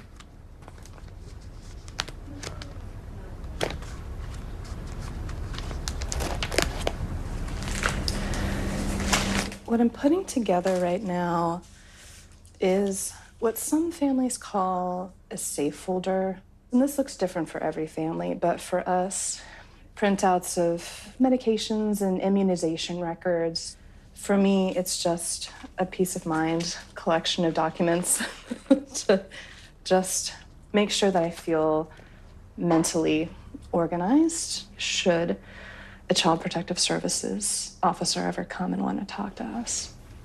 We've amassed all of these letters of support from friends, from neighbors, from doctors, from pastors, from people that know us and know that we love our kid. So here is a letter from a very dear friend, Amy. I could go on and on about Katie and Noah, but the bottom line is, I've never seen a deeper love between mother and son, or a woman who works harder to support, provide for, and demonstrate love to her family.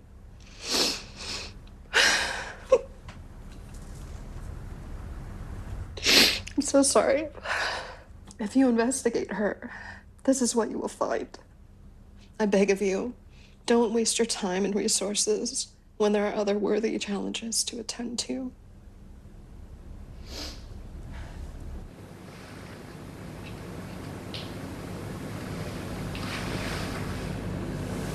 Honestly, it feels like a weird betrayal.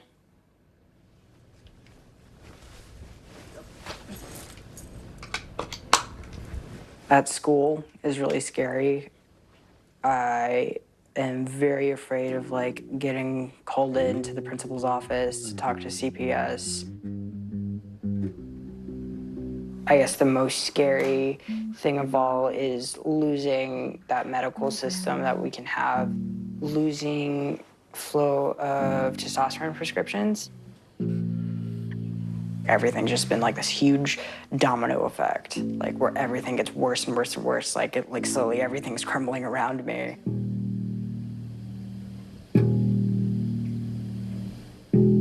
We've curated this constellation of care around Noah when it comes to his pediatrician, his endocrinologist, his therapist, his psychiatrist.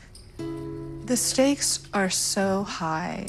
The rates of depression, the rates of suicide with trans kids. Once they start receiving gender-affirming care, those rates drop so dramatically.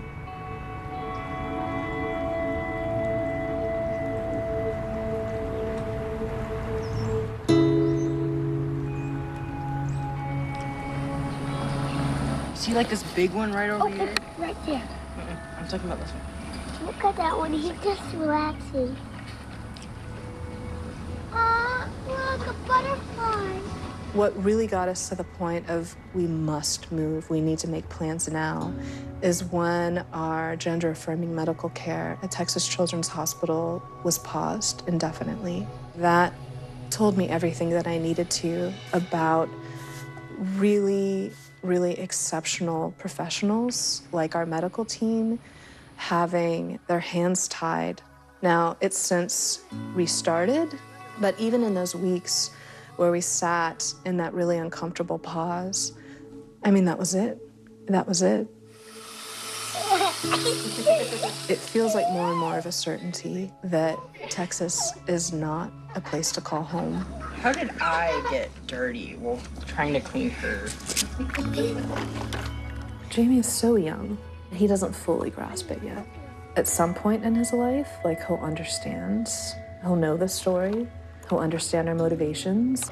It's just really, really big, life-altering decisions that we have to make almost in real time.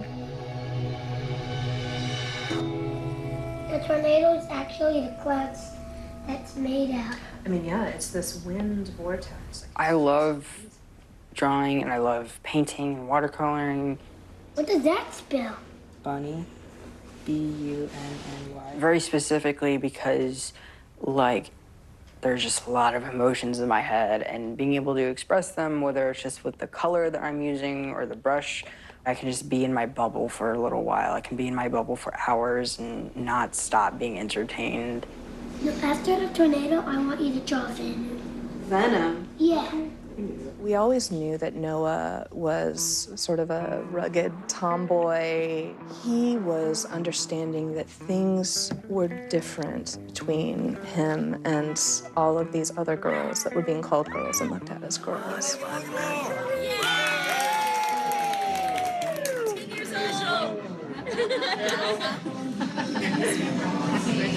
Thank you.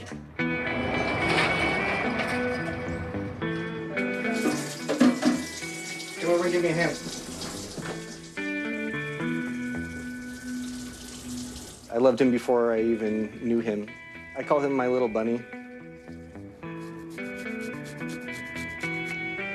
Katie and I figured out that we were not exactly compatible. We separated when he was about 7. But I never wanted to not be close to Noah. I remember when he was 5 or 6, running around saying, "My name is Fireboy," and I couldn't really understand everything that was implied by that necessarily at the time. It's always been kind of wild and happy. Being a teenager now, he's, of course, gotten a little bit more shy and reserved. So what do you think? You want me to kick your butt at some injustice? Yes. Just knowing what's going on in a general sense is stressful and frightening enough. The way I deal with it is mostly making sure that Noah is as comfortable and happy as he can be right now. No! Yes! Good game, good game. Good game. GG. The big variable, the storm surge. How much water will ultimately be pushed inland? How many of you were up there? At least like 11. Why was it important for you to be here? But our top story tonight. You guys okay? Yeah. What kind of training regimen? How you doing, Lester?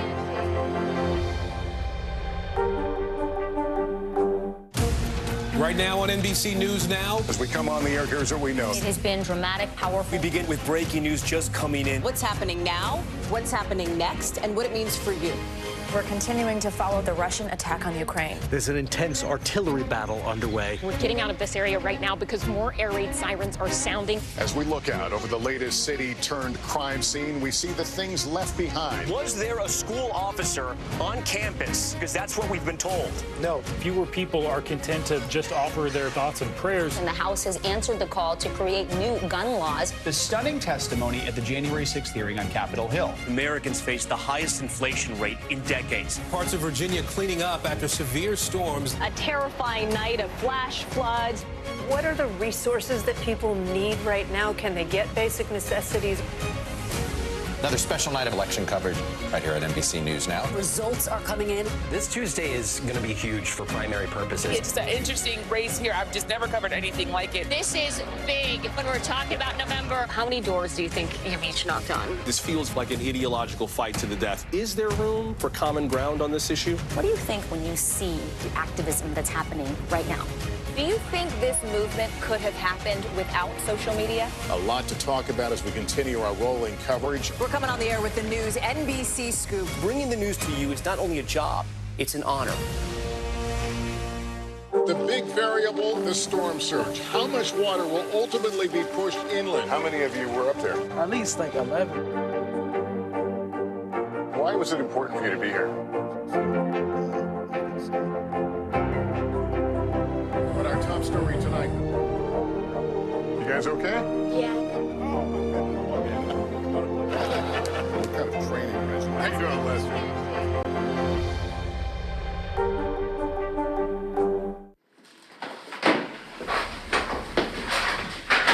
Translation, Katie interview number 2, take 1.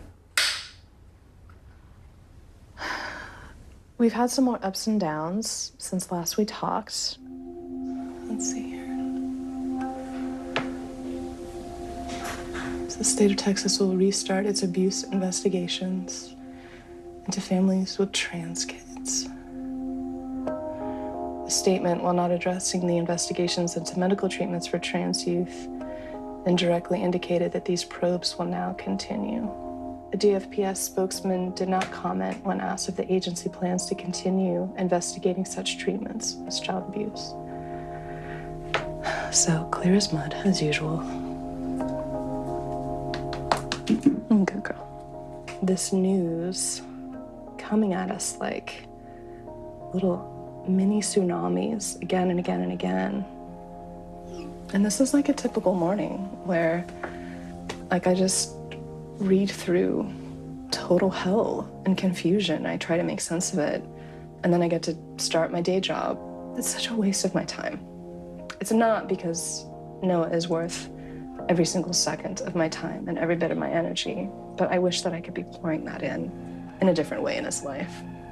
Like, this is not a great way to start the day.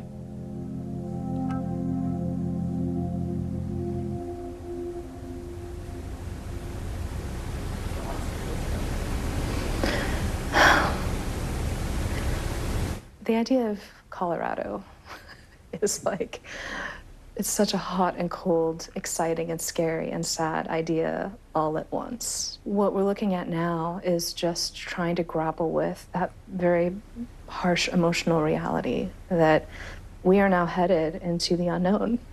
It's tough. Where are you right now in the moving process? I really don't want to cry today. I'm so sorry. Why are you crying, Katie? I'm so tired. I want to be resilient and I want to be strong. I'm just so tired.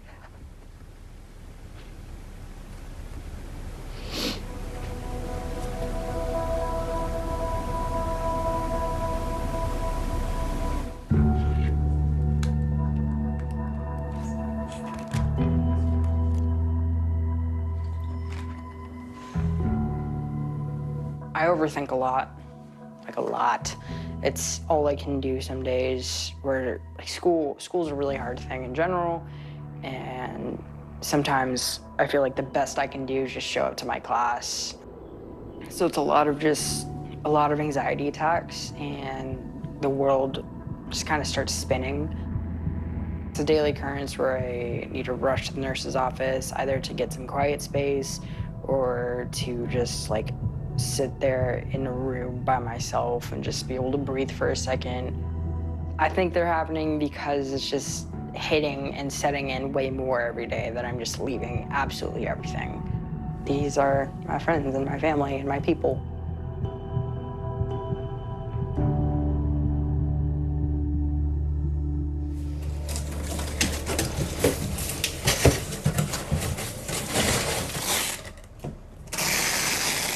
You're just going through this tape.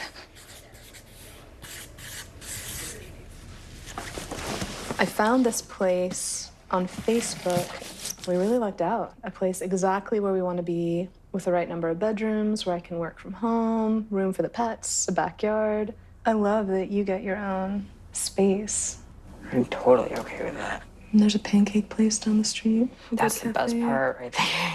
The Denver Biscuit Company, I hear they have cinnamon rolls that are like this big. Like that one that we got in San Antonio. Better be good, otherwise this move was for nothing. That's it. It all hinges on this one breakfast spot. We're going to somewhere else. Is it pink? I think it's pink. The Office, of course. Oh, thanks. You're gonna give me The Office. That was my birthday present. I'm going to allow you to steal Kath and Kim, which is not your birthday present. Isn't it Mom's, though? Look, don't go bringing all your silly little questions into this, okay? Adventure Time. Is that Deadpool? Is that the Deadpool one? Dead India. That's the one that's on Netflix now. He's the trans gay guy. There's a lot with his mom not loving him. Oh. Yeah. Well, that's rough. Yeah. Hey, at least you don't have that problem. Yeah. If anything, your mom loves you too much, right? There's no such thing as too much for Katie Laird. That's correct. She's like Michael Scott. I want people to love and fear me. I want people to be afraid of how much they love me. I'm definitely afraid of how much I love her.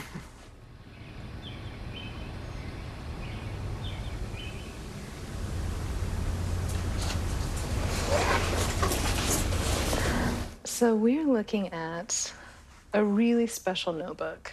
It was, I think it must have been, it was 2019, right? When we started it. And it said, just between us, mother-daughter journal, was at the time. That's where we were, I thought. Not wrong. This is it. This is the one. So the question prompt on this one was what it would be like if I were a mom. It's funny because I start off with just a heads up, not going to answer this question.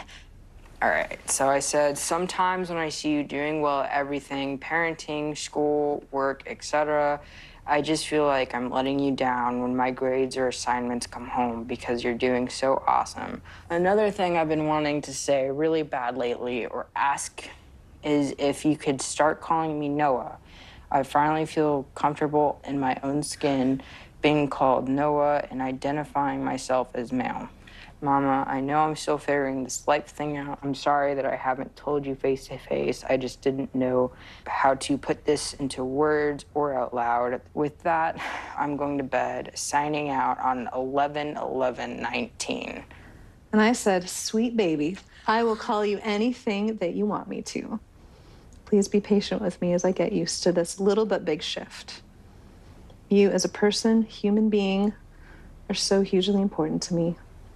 You are who I care about, not whatever way I need to call you.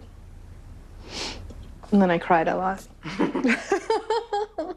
I want you to be the very best person you can be. And I know that can be a journey, but it's a journey I'm so proud to see you brave enough to start. These 3 pages alone were worth way more than the $15.95 I paid at Barnes & Noble. Super bargain. You have a Nacho Libre reference down there. Yep. Nothing has changed. And this is the last that we ever wrote in this notebook because it was no longer the right notebook for us.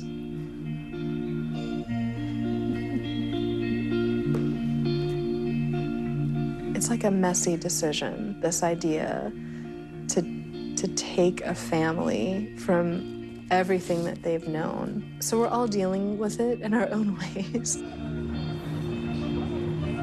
To the Pride Parade. First one ever. I was walking and I sprained my ankle.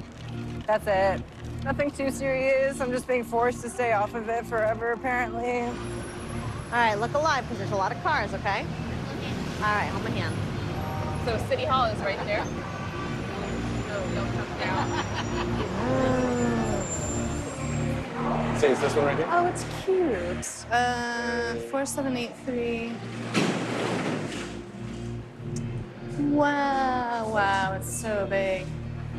You ready to drive this bad boy? Yeah, I'm gonna have to be. It's real. It's about to get even realer. Yep. All right, we're gonna have a good time. Yay. We're doing it, Noah! Look at Yay. these partners on your left. What could be better? All right. It was Pride! Oh, you embarrassed. In the past, when I've ever come up to people and they've already known me as this person I was, even when I started testosterone and even when I put my binder on, and like it was still very clear, like, you see me as this one thing and only this one thing. Oh, and here's Beto!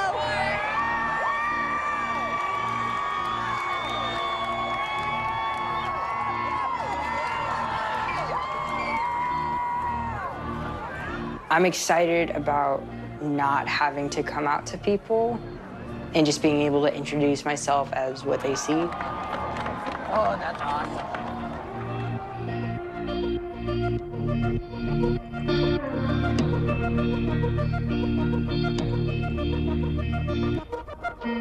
Are we moving here on a permanent basis? Does the entire family follow? Very candidly, I think the decision has already been made for us.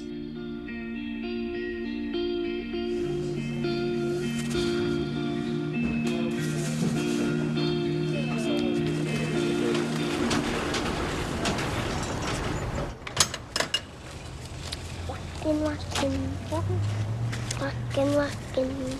Next time you walk the dog with us, you might be looking at a mountain. All right, Nico, congratulations. You are now road trip ready.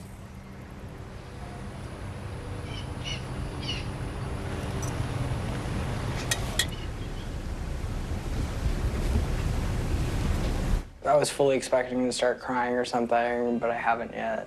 Like, I want to cry, but I'm too tired to. I've never been to Denver before. All I've been hearing from people is that Denver is such an amazing place. Like, oh man, you have to go. Like, yeah. Let's get this car turned on.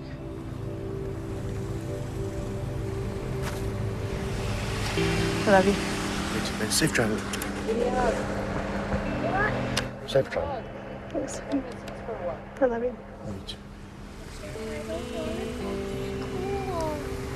We'll talk about that in a minute, okay, baby? I love you. Call me. Let me know how you guys are doing. All right. You ready? Love you. You want to kiss Nico? I did. Inside. Okay. Private moment. Okay.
Mr. Secretary, when is this going to get better?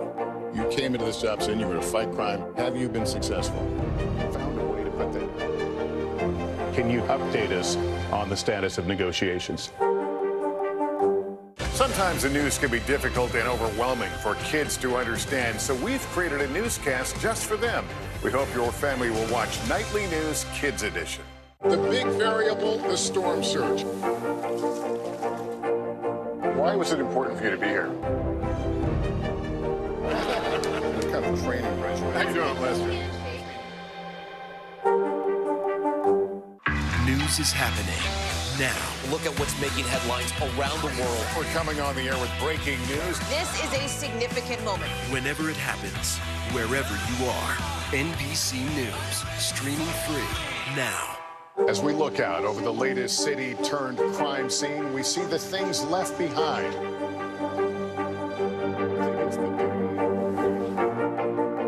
Can you tell us what it was like? Our NBC News exclusive.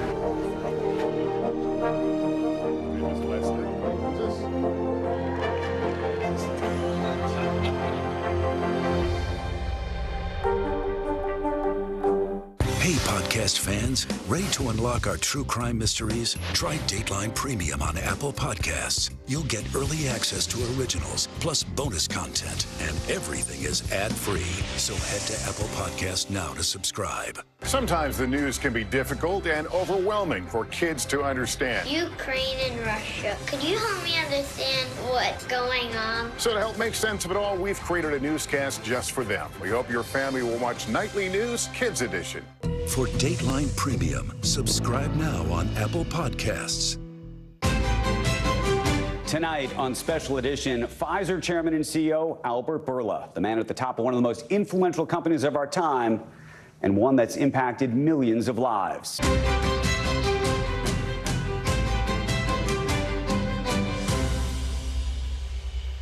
Welcome to Special Edition. I'm Andrew Ross Sorkin. Over this series, I'm going to be talking to newsmakers, telling their stories in a way you haven't heard before. Up first, Pfizer Chairman and CEO Albert Bourla. Bourla took over the CEO role just a year before the pandemic hit and led the company as it raced to produce a vaccine, which it did in less than 9 months. Before 2020, Pfizer may have been best known for Xanax and Viagra, but now we all know about its vaccine and also its COVID treatment drug, Paxlovid. But all of it has not come without controversy. Questions about mandates, free speech, and science itself have all become flashpoints around the globe. So what's the next big medical breakthrough, and what lessons did we learn that may help us get there? Bourla is speaking out for the very first time since recovering from COVID for the second time in just under 2 months, which itself has created headlines. Albert Bourla, welcome to Special Edition. Thank you very much for having me here. So I want to ask you how you're feeling, in part because you just had COVID the second time in literally 2 months. And I think that's raised a lot of questions for a lot of people about vaccines, mandates, free speech, all of it. And I'm hoping that that's what we can talk about over the next half hour. Thank you. Indeed, I had COVID for the second time. I didn't mean to create all this debate about vaccines and social distancing. I was surprised that I got it twice. Probably I didn't have the opportunity to sequence the virus because I was not in the country. When I got it, I was actually in UK. And I spent 5 days in the hotel. It was very light in symptoms, and I took Paxlovid again, and so I became negative in 2.5 days. I just had to stay in the room for 5 because that was the rule. And how are you feeling now? I feel very good, very good. And were you surprised? I mean, I was within 2 surprised. months. Probably, if I have to take a guess, it was a the new strain. And when I got it back in August, it was the old strain of Omicron. I think I didn't get the vaccine myself. Hold on. When you say you didn't get the vaccine... I didn't get the booster, the bivalent booster, the new one, which is tailored to Omicron, because I had COVID in August. So I have to wait 3 months before I get it. So in the meantime, as I was waiting 3 months, the strain didn't wait and came to me. And you had taken Paxlovid in August. I took Paxlovid in August as well. And you took it this time as well? Yes. And was there any part of you that said to yourself, something's going on here? Should have I not taken Paxlovid the first time? Did the Paxlovid itself make me, have less antibodies against it the second time? No, all of that I know the answers to that. None of that is true. I took Paxlovid the first time, and because this is what my doctor recommended, and I was able to have very light symptoms and to stay home. The second time, the symptoms were lighter, but I was able to become negative pretty soon. No, I think... But do you look at this as a rebound case? No, after 2 months. Rebound cases, when they are discussing it, is within 1 or 2 weeks, not within 2 months. There are some people who believe that Paxlovid, which is only a 5-day course, should be extended to 10 days. That for those who get a rebound case, and I know you didn't get a rebound case, but for those who do, and it appears that the president might have gotten a rebound case and that Dr. Fauci might have gotten a rebound case, that the way to prevent that would be to extend the course. What do you think of that? I think it is up to doctors to prescribe it. Right now, we do not have any evidence generated by clinical data that in rebound you need to give a second course or you need to extend the treatment to 5. We are running right now clinical trials in immunocompromised that they are going to 15 days. But this is a special group of people and we haven't yet the results. So it's up to the doctor. I know that Dr. Fauci announced that he took during his rebound second course after his doctor advised him. He said publicly. But so it's an individual case. But you need to know that the rebound case, it's now very well documented that it is a COVID phenomenon. So people that don't get treatments, they are having rebounds equally often as people that they are getting treatment.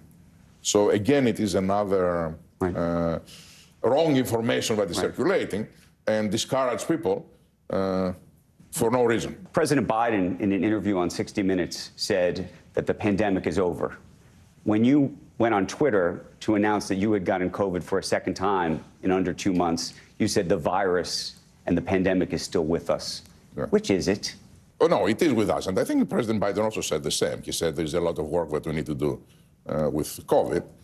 He also said the pandemic is over, but he explained that he meant, look, nobody's wearing masks. And from that aspect, in the way that people are living back their lives, they do it like if the virus is not there.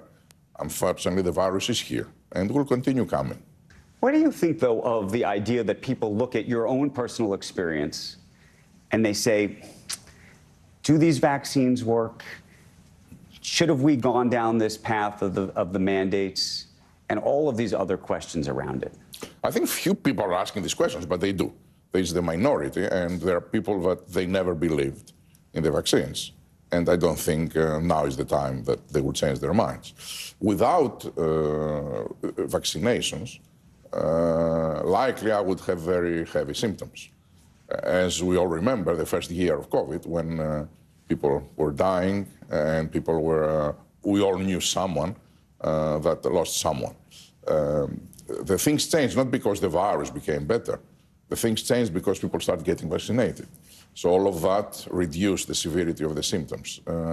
It's very clear that the vaccines have saved lives. How much do you, though, think it was the messaging, that the messaging was wrong? Because when the messaging first began, you were to take the vaccine both to save yourself, but to save the rest of society as well. That early on, it was going to break the lines of transmission.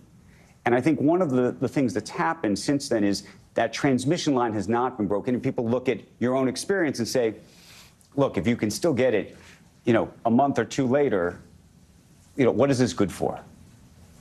It is good because you're not going to die. The vaccines have been extremely, extremely effective still against heavy disease, against hospitalizations, and against deaths. All the statistics from all the countries are undisputable about that. The truth is that in the beginning, they were also against infections, so you would not get infections, transmission. Infections and transmissions, but that as the virus started mutating, and then as people were not current with the recommendations because the vaccine was waning after 6 months, then, of course, you may get the disease, but still, you get the disease and you don't die. Right. And look, the situation would be right now very different if vaccines were not around. You know me. I've gotten the vaccine. I'm one of the big maskers. We've had these conversations over the past 2 years. But I raise these issues because I think right now there's the distinction between what the initial messaging was, and those who are skeptical looked at that messaging and then said, look, but actually later on, so it was a different story. I hear you. I hear you. To the extent that that is a challenge for you, and that's a challenge for the world and for the scientific community, what do you do about that? I believe through COVID, a lot of good things happened. And one of them was that science demonstrated its power. And also the life sciences sector demonstrated the value to society. But also bad things happened. And that was that health issues started becoming and be debated with political terms rather than scientific terms. But that politics is still going on today. Let's just be honest. If the other side gets in Florida, they are going to impose mandates on vax. They are going to make you get boosters and do all that. And as long as I'm here, that's your choice. That's not the government's choice. There was a politician from the Netherlands in Brussels. There was actually some testimony with a Pfizer executive. And he asked her whether the vaccine had ever been tested to prevent transmission. And she effectively said on the tape, she didn't use the word transmission, but she used the word immunization. And she said no. And then he came out quite publicly and said, look, this whole thing, vaccines never tested on preventing transmission. This means the COVID passport was based on a big lie. Governments pushed millions of people worldwide to get vaccinated by telling them, telling you to do it for your grandmother. Literally imprisoned people within their own homes. All of this was based on the idea that vaccination helps prevent the spread of the virus. Otherwise, why should people out of society? But this has now proven to be a big lie. What do you tell the public about that? I don't know what he's referring to, but the vaccines were tested extensively in clinical trials, and they were tested extensively in real world. And there are data from independent authorities, not from companies, that they spoke about infections, they spoke about severe disease, they spoke about hospitalizations, they spoke about deaths. And the vaccines have an effectiveness in all of them. Now, the effectiveness in infections over time wanes, so the 96% that we had recorded in the clinical trials and was confirmed in all real-world data, they lasted 6 months and then started going down. But in terms of transmission then, or infection then, that was based on the first variation of COVID. And then, of course, we had different variants. But the vaccines continue to be very effective in real-world data and in the lab through the new variants, with the exception of Omicron. The first variant that was able to significantly escape the protection of the original vaccine was Omicron. When you see a Djokovic, for example, say, I'm not taking the vaccine, and to the extent that he'll give up playing in the U.S. Open because of that. And one of the things that a lot of these players and all sorts of people who have been skeptical have said is it's not changing the transmission line, the infection line. What do you tell those people? I think Djokovic is wrong, and I think Federer is right, because we are using one example of someone who is a celebrity that is taking one position, but there are hundreds that are taking very different positions. The vaccines is not about us discussing, it's about data, and have been proven by independent studies by all countries in the world. There is literally no country that they have their own data that have saved lives. What is your thought about the debate about all of this? So we talk about science and data, and then there's a free speech debate, which is to say there are other folks who have taken to social media, have taken to traditional media, that have been skeptical out loud. And then there have been places that have said, we're not going to broadcast that, or we're not going to publish that, that skepticism or that reticence about these vaccines. I think I will separate two things. One, it is people that they have their own concerns, and they don't believe for any reason or trust, and they want to express themselves. And I think they should be free to express themselves. And there is organized disinformation that is typically run by thousands of robots, that is spreading information. And those people, I think they have a significant interest in doing that. So, but where's the distinction and where is the line? And I ask because you might have a Joe Rogan, who runs a podcast. There were people, artists on Spotify, where he is employed, that have said that they were going to leave the platform because of what they thought was misinformation that he was providing. Should that information be allowed to be broadcast or not? I think it should be allowed to broadcast as long as someone behind it and it is a person. I believe that this is the situation and I can say it. I think I believe in freedom of speech, and I think we have more to lose if we suppress that, than to win. But as I said, also, there are a lot of organized efforts that they are not individuals, but there are just machines that they're spreading news.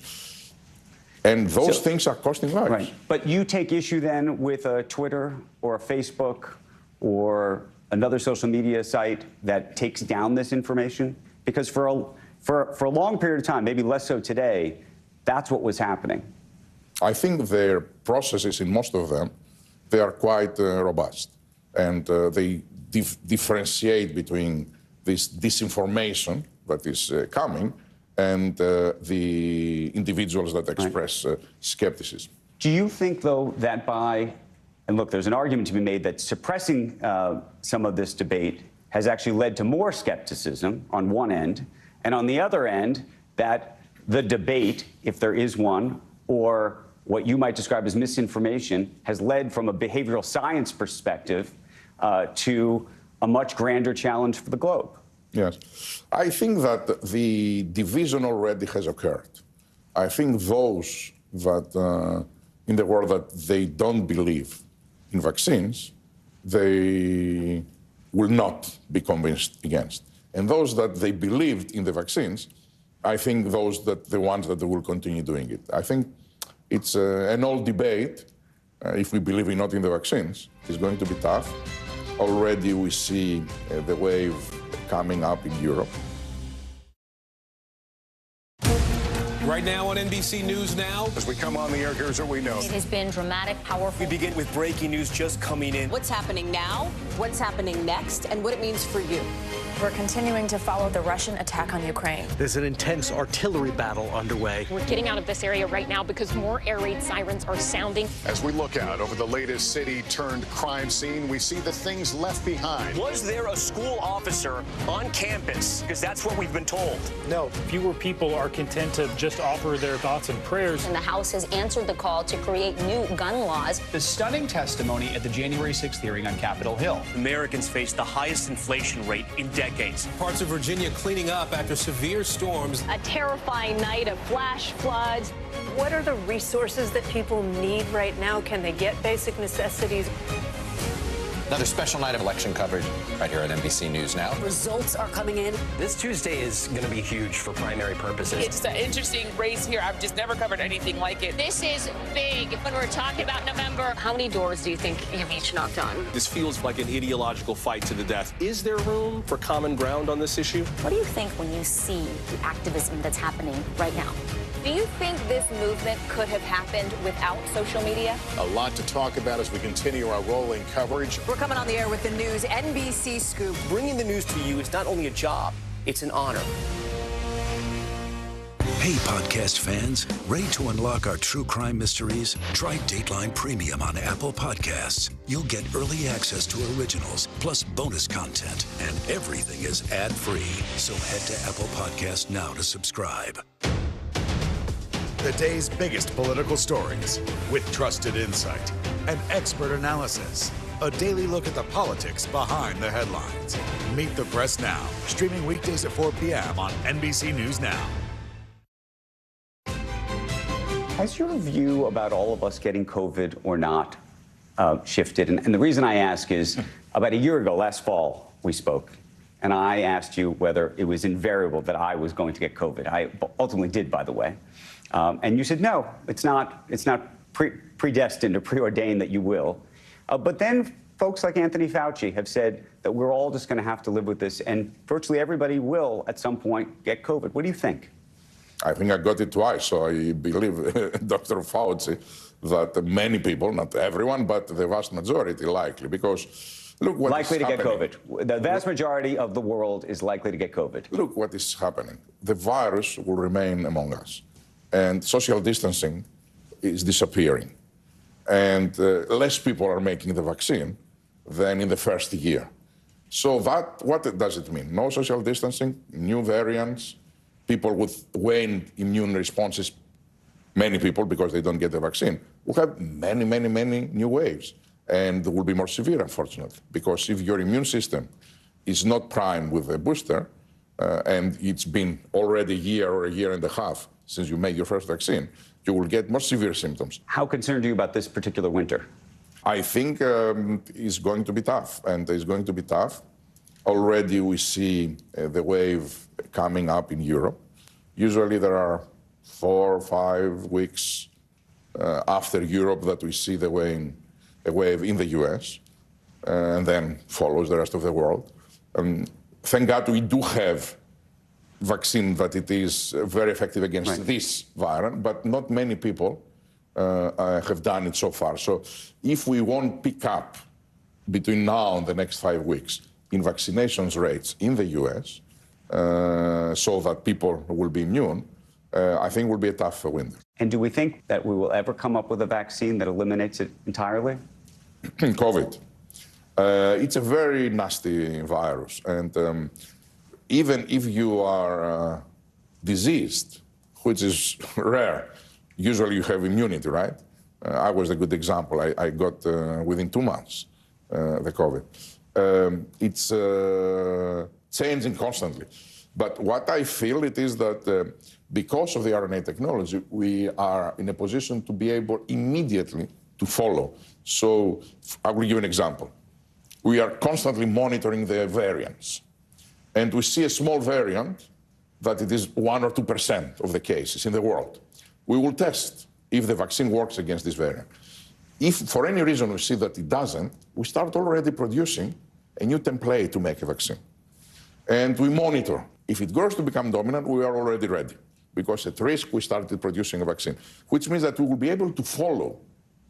So we will have vaccines that will be very effective against new strains. I think the challenge is to convince people to do that. How focused are you on the midterms coming up, and how focused are you on 2024 when it comes to the politics of this country, whether it turns out to be President Biden against former President Trump? Do you think about that? Look, I mean, our job is not to get involved in politics. Our job is to get involved and advocate for policies.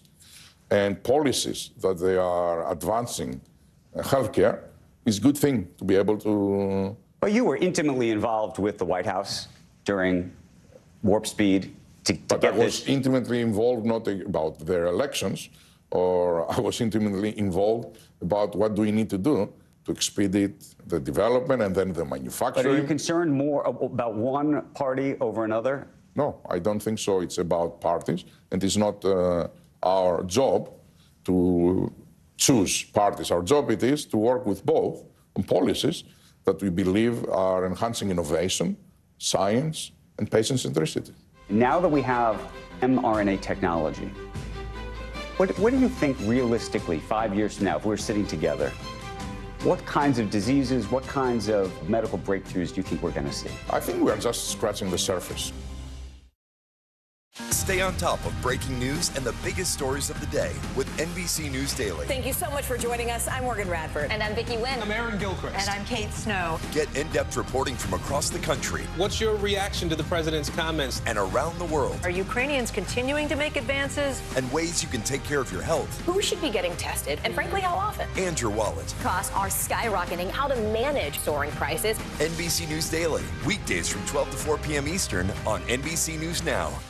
As we look out over the latest city-turned-crime scene, we see the things left behind. Back now with our NBC News exclusive.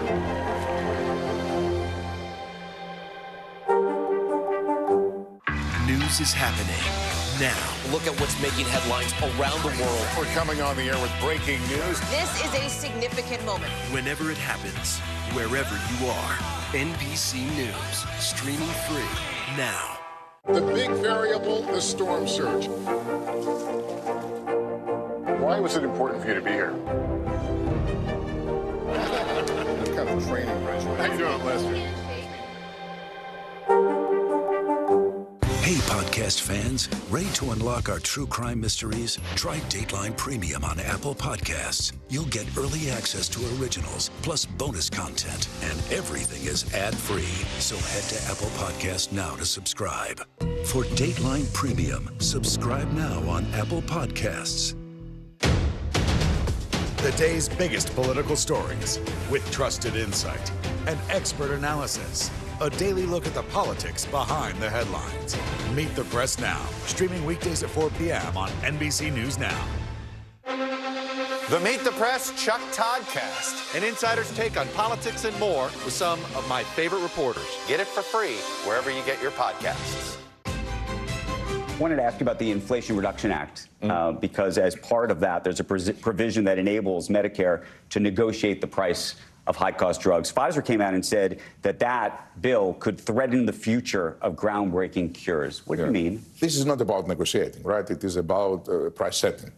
So the process is that the government will tell you this is your new price after 9 years, for example, and you either accept it or there is a 95% penalty that they impose on you. Because there is a price setting. That will create a lot of issues. I will give you an example. Oncology, usually you are launching a product with a very small indication because you go first in very fragile population, people that really they don't have any other option. And then over time, 3, 4, 5 years, you're bringing the medicine to new cancer patients. Because you knew that you will have patent protection for many years. Now, basically, you're losing this protection or you're losing the price in 9 years. So it wouldn't make any sense financially to have research on that field because you won't have time. I don't think, frankly, even in the Congress, they knew what they were doing when they voted for that. I think that's... I'm hopeful that a technical fix can come one day to fix this type of issues. But that's a very tangible example. But I can see a lot of the cancer companies that they were investing on these medicines not to do it anymore. What do you think is a fair way to price drugs? This is a philosophical question. The way to price drugs. It is not how much it cost me. Better luck if it cost you a lot of money. It is not how much it cost me to manufacture. It is what value I bring to you, to the healthcare system. If I bring a medicine that is reducing heart attacks, that has a value because you are avoiding cost of bypass surgeries, of hospitalizations, of loss of productivity, of people staying home.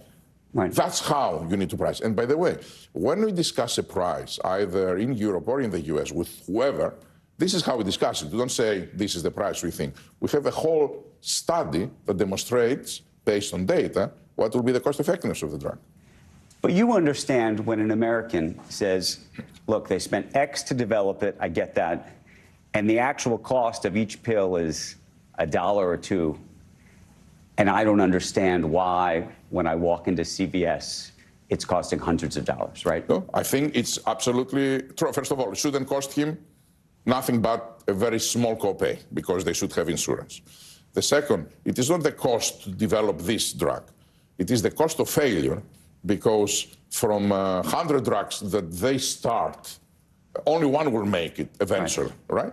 So the other 99, they will die in different stages of the development, some at a very late stage that cost a lot of money. So that's the idea that you want to take the risk and invest. But don't expect that you will price your product based on, I spend that much money, I need to take, you should expect to price your product based on the value that you bring. So tell us what the future looks like. I mean, now that we have this mRNA technology, what do you think realistically, 5 years from now, if we're sitting together, what kinds of diseases, what kinds of medical breakthroughs do you think we're going to see? I think we are just scratching the surface of the technology. The first wave, I think, will be more vaccines. Right now, we only have COVID vaccines. I think, hopefully, if science proves itself, we will see flu vaccines, we will see zoster vaccines, we will see multiple other vaccines with this technology that will get better results than the current vaccinations. The second wave, I think, likely will come in oncology. Oncology, in cancer. There is a lot of efforts happening right now in hundreds of companies, actually, with mRNA against cancer. It hasn't produced any product yet, but there is so much happening that I'm optimistic that one of them, at least, will yield results. Then we go to the third wave, which is about genetic diseases, diseases that they are due to a mistake that exists in our DNA. We have a gene that is missing, and we are having hemophilia. We have a gene that is missing, and we have some other neurological disorders. And those people are condemned, because more or less. in most of the cases, or if they're having very difficult, let's say, maintenance. Now we can speak about cure. We can correct their DNA, that mistake. So there is a lot in the works right now. Albert Bourla, thank you for the conversation. Thank you very much.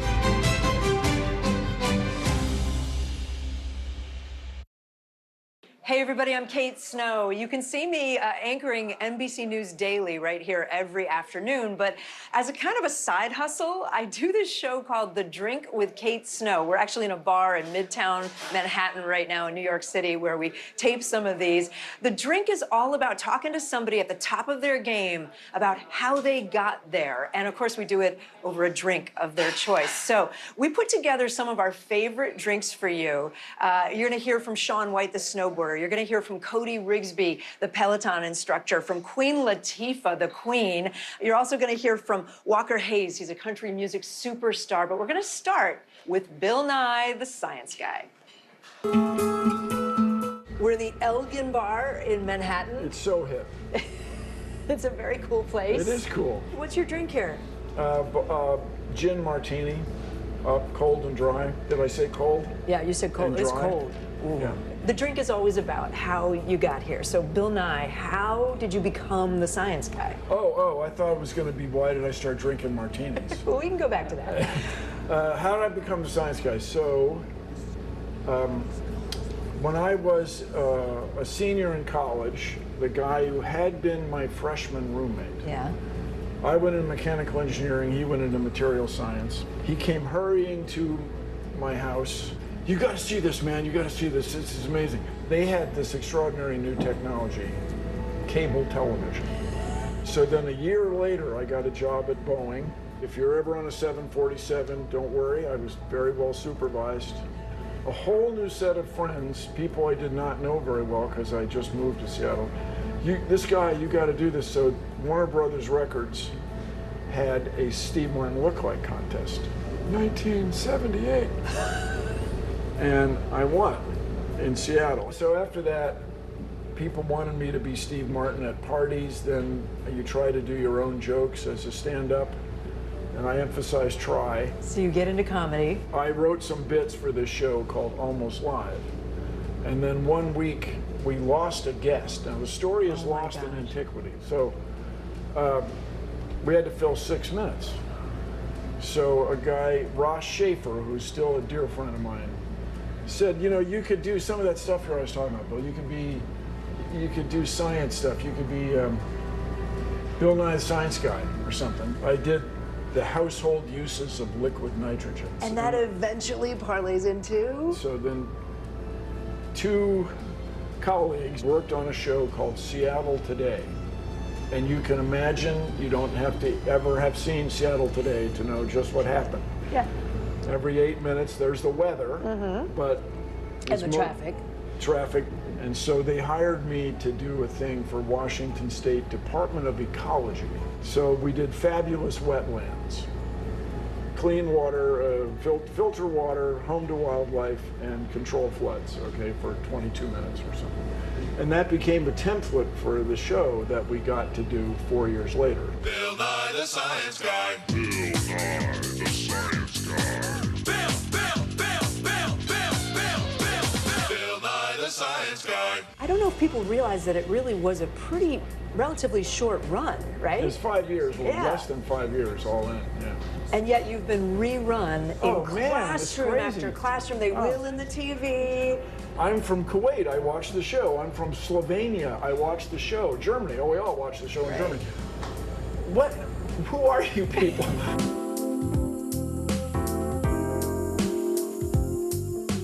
You know, when you were back doing Bill Nye the Science Guy, did you hope that you could bottle it and keep having influence on people in a positive way? The objective of the Science Guy show changed the world.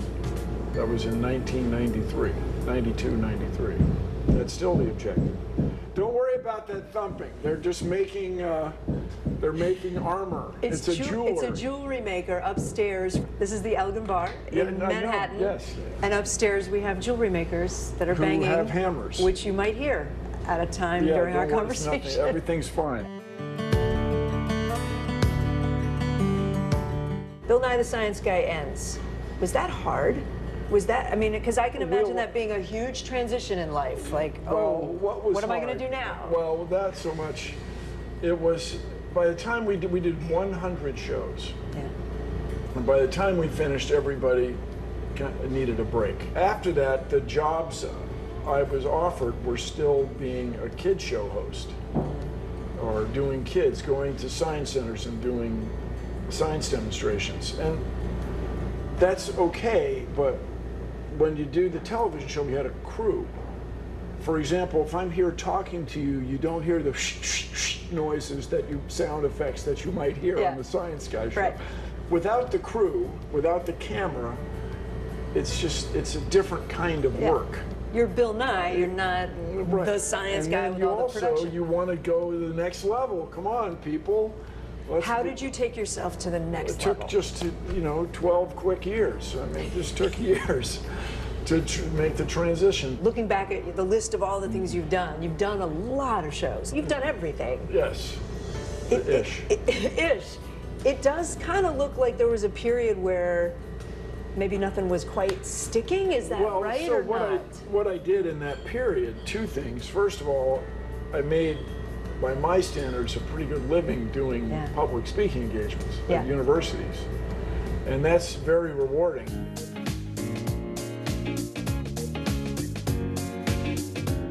I went to Cornell. You went to Cornell. Go Big Red? Go Big Red. Right? Carl Sagan was a big influence on you. Huge influence. You took his class? Yeah, I took one class from Carl Sagan. A few years after I was graduated, he and a couple other guys started the Planetary Society, the world's largest non-governmental space interest organization advancing space science and exploration so that citizens of the world will know the cosmos and our place within it. So when the Planetary Society said, how about you run this place? Yeah, so, okay. I thought about it for several days. I talked about it with my friends, and guys like Neil deGrasse Tyson said, Bill, he did the drink with me, by the way. He drank port. He would. He gave me a speech about the sugar and how when they leave Spain, it didn't go bad. The gin won't go bad either, am I right? You should have some. So it's been 11 years. That's what I'm going on. And so we're trying to grow the organization. We had a pandemic. It's more popular than ever. Space exploration, everybody brings people together. Yeah. We have a divided country, we have a divided world. But the red states and blue states people agree on the value of space exploration. We're all the same planet. That's right. We work to get people excited about planetary exploration.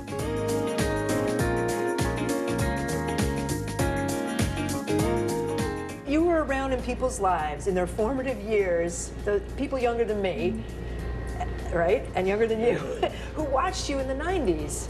A lot of those people were women. Yeah, I know, yeah. So, half the people are women, so let's have half the scientists and engineers be women. Amen to double that. the brains. So my great-grandmother marched in the suffragist parade in 1913. My mother, I think, marched in 2 Equal Rights Amendments parades. She might have marched in 3.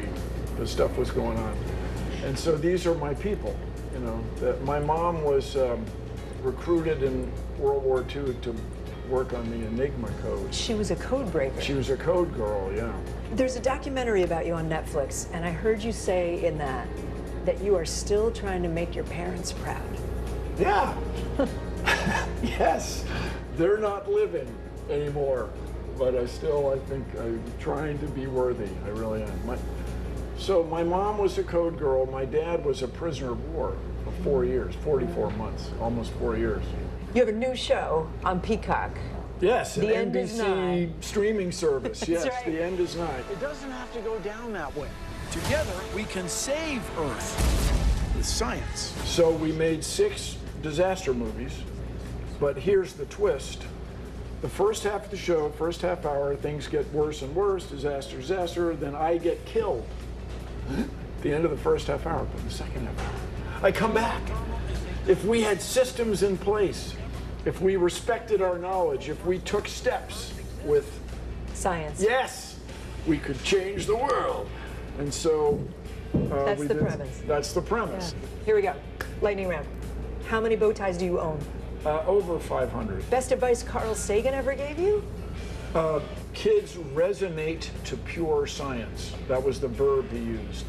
Don't do your engineering stuff, Bill. Do pure science. What would be your advice to future scientists? Just get started. Get started on something you think is interesting, and you will find your way.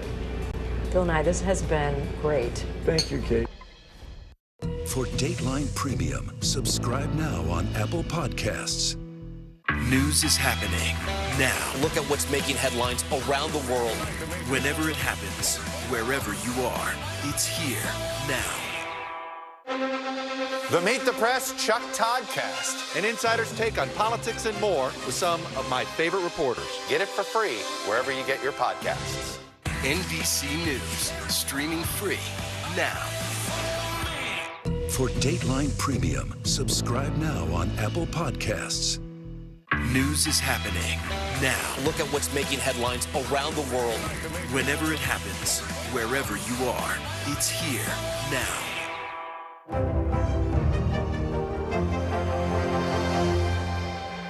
The big variable, the storm surge. How much water will ultimately be pushed inland? How many of you were up there? At least like 11.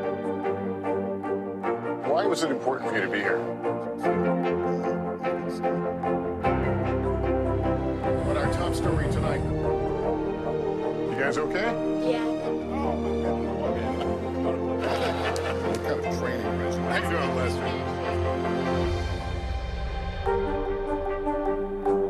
Right now on NBC News Now, we begin with breaking news just coming in. What's happening now, what's happening next, and what it means for you. We're continuing to follow the Russian attack on Ukraine. There's an intense artillery battle underway. As we look out over the latest city-turned-crime scene, we see the things left behind. Fewer people are content to just offer their thoughts and prayers. Stunning testimony at the January 6th hearing. Americans face the highest inflation rate in decades. Parts of Virginia cleaning up after severe storms. What are the resources that people need right now? Can they get basic necessities? Another special night of election coverage right here at NBC News Now. Results are coming in. This Tuesday is going to be huge. This is big when we're talking about November. This feels like an ideological fight to the death. Is there room for common ground? What do you think when you see the activism? Do you think this could have happened without social media? We're coming on the air with the news NBC Scoop. Bringing the news to you is not only a job, it's an honor. Watch NBC Nightly News with Lester Holt or listen wherever you get your podcasts. The big variable, the storm surge. How much water will ultimately be pushed inland? How many of you were up there? At least like 11. Why was it important for you to be here? What our top story tonight? You guys okay? Yeah. What kind of training is it? How you doing, Lester? News is happening now. Look at what's making headlines around the world. Whenever it happens, wherever you are, it's here now. Sometimes the news can be difficult and overwhelming for kids to understand, so we've created a newscast just for them. We hope your family will watch Nightly News Kids Edition. The day's biggest political stories with trusted insight and expert analysis. A daily look at the politics behind the headlines. Meet the Press Now, streaming weekdays at 4 p.m. on NBC News Now. As we look out over the latest city-turned-crime scene, we see the things left behind. Back now with our NBC News exclusive.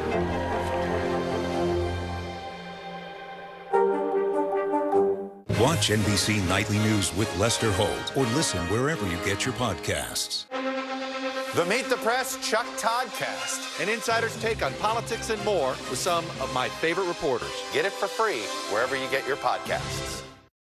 So Cody Rigsby, if you do Peloton, you probably know exactly who he is. He is one of the most famous Peloton instructors going right now. I actually don't own a Peloton bike, so I didn't know that much about him, but when I sat down with him, oh my gosh, does he have a story to tell. Take a look. Were you a bike rider before Peloton? You know, I was always into fitness. I took a few indoor cycling classes, but it wasn't my thing.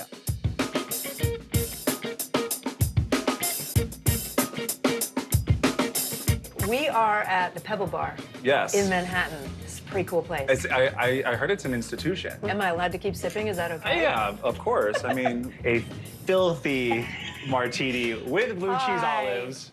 Love a filthy martini. As do I. Cody Rigsby. Thank you for having me. Peloton instructor extraordinaire. Oh.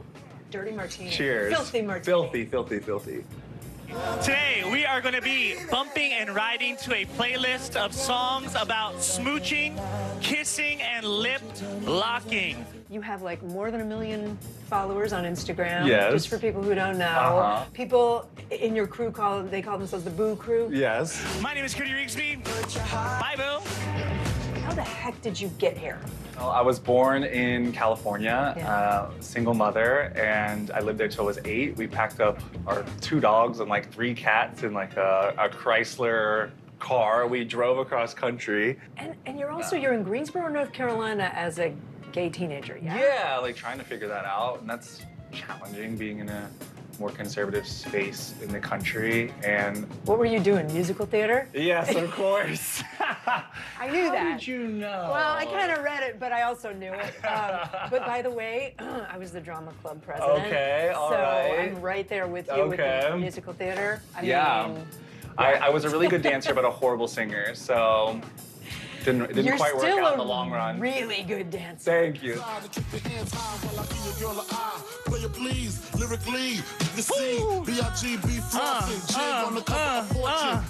When did you really start dancing? I started taking ballet classes my freshman year of college, and it was literally me, 6'2", 18 years old, in a dance class of like 10 and 12-year-old little girls. Yes, who were slaying me, but like I was trying my hardest and my best to keep up.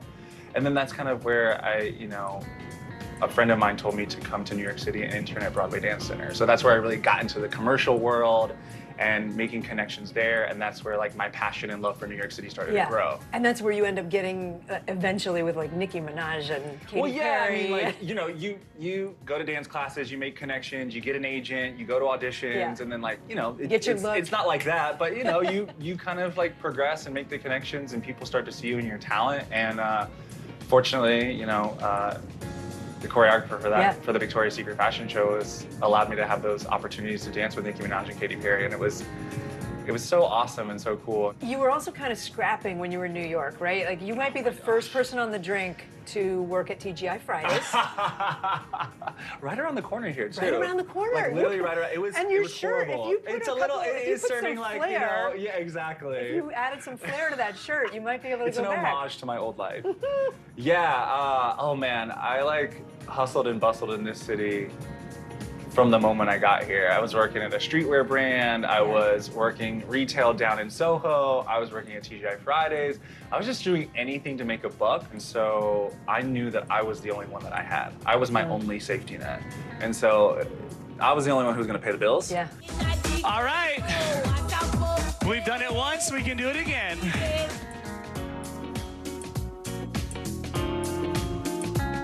Had you ever ridden a bike? Were you a bike rider before Peloton?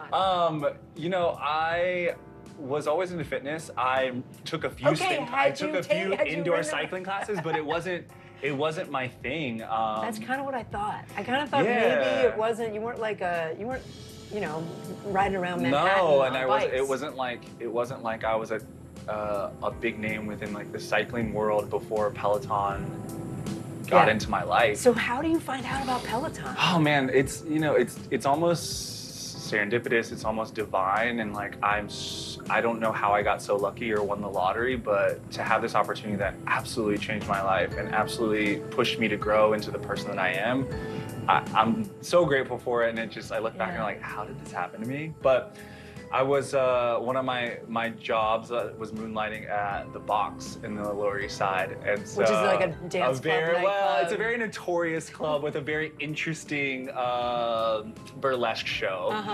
And you were doing that? You were No, I was just working in front of the house. So I was like helping the bottle service girls. And like, it was just like a part-time job that I did at night, making some money. But the choreographer of that show knew that I was a dancer, and he had a connection to one of the early early people at Peloton. And so he was like, hey, my friend works for this cycling company. They're looking for people that are into fitness and that perform.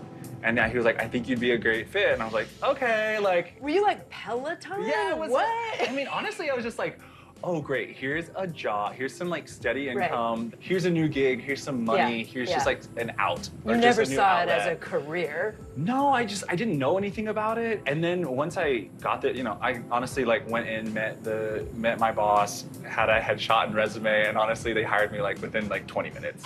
Resistance, 40 to 50, saddle down. Beautiful job. You can have a sip. I know, I talk a lot, so.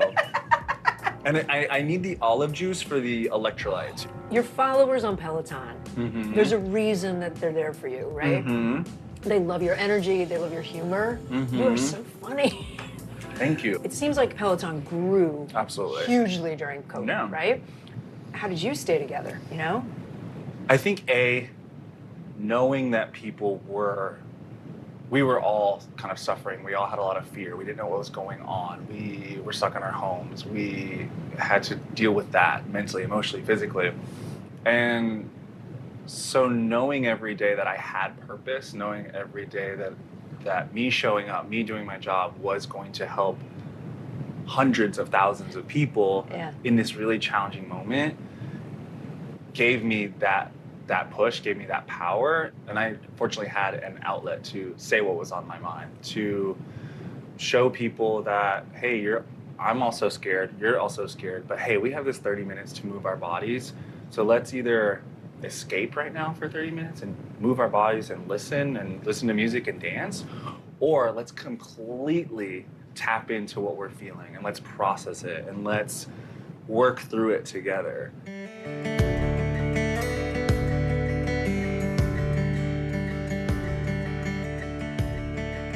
You're born in California. I read that your dad died when you were really young. Yeah. Very, very young.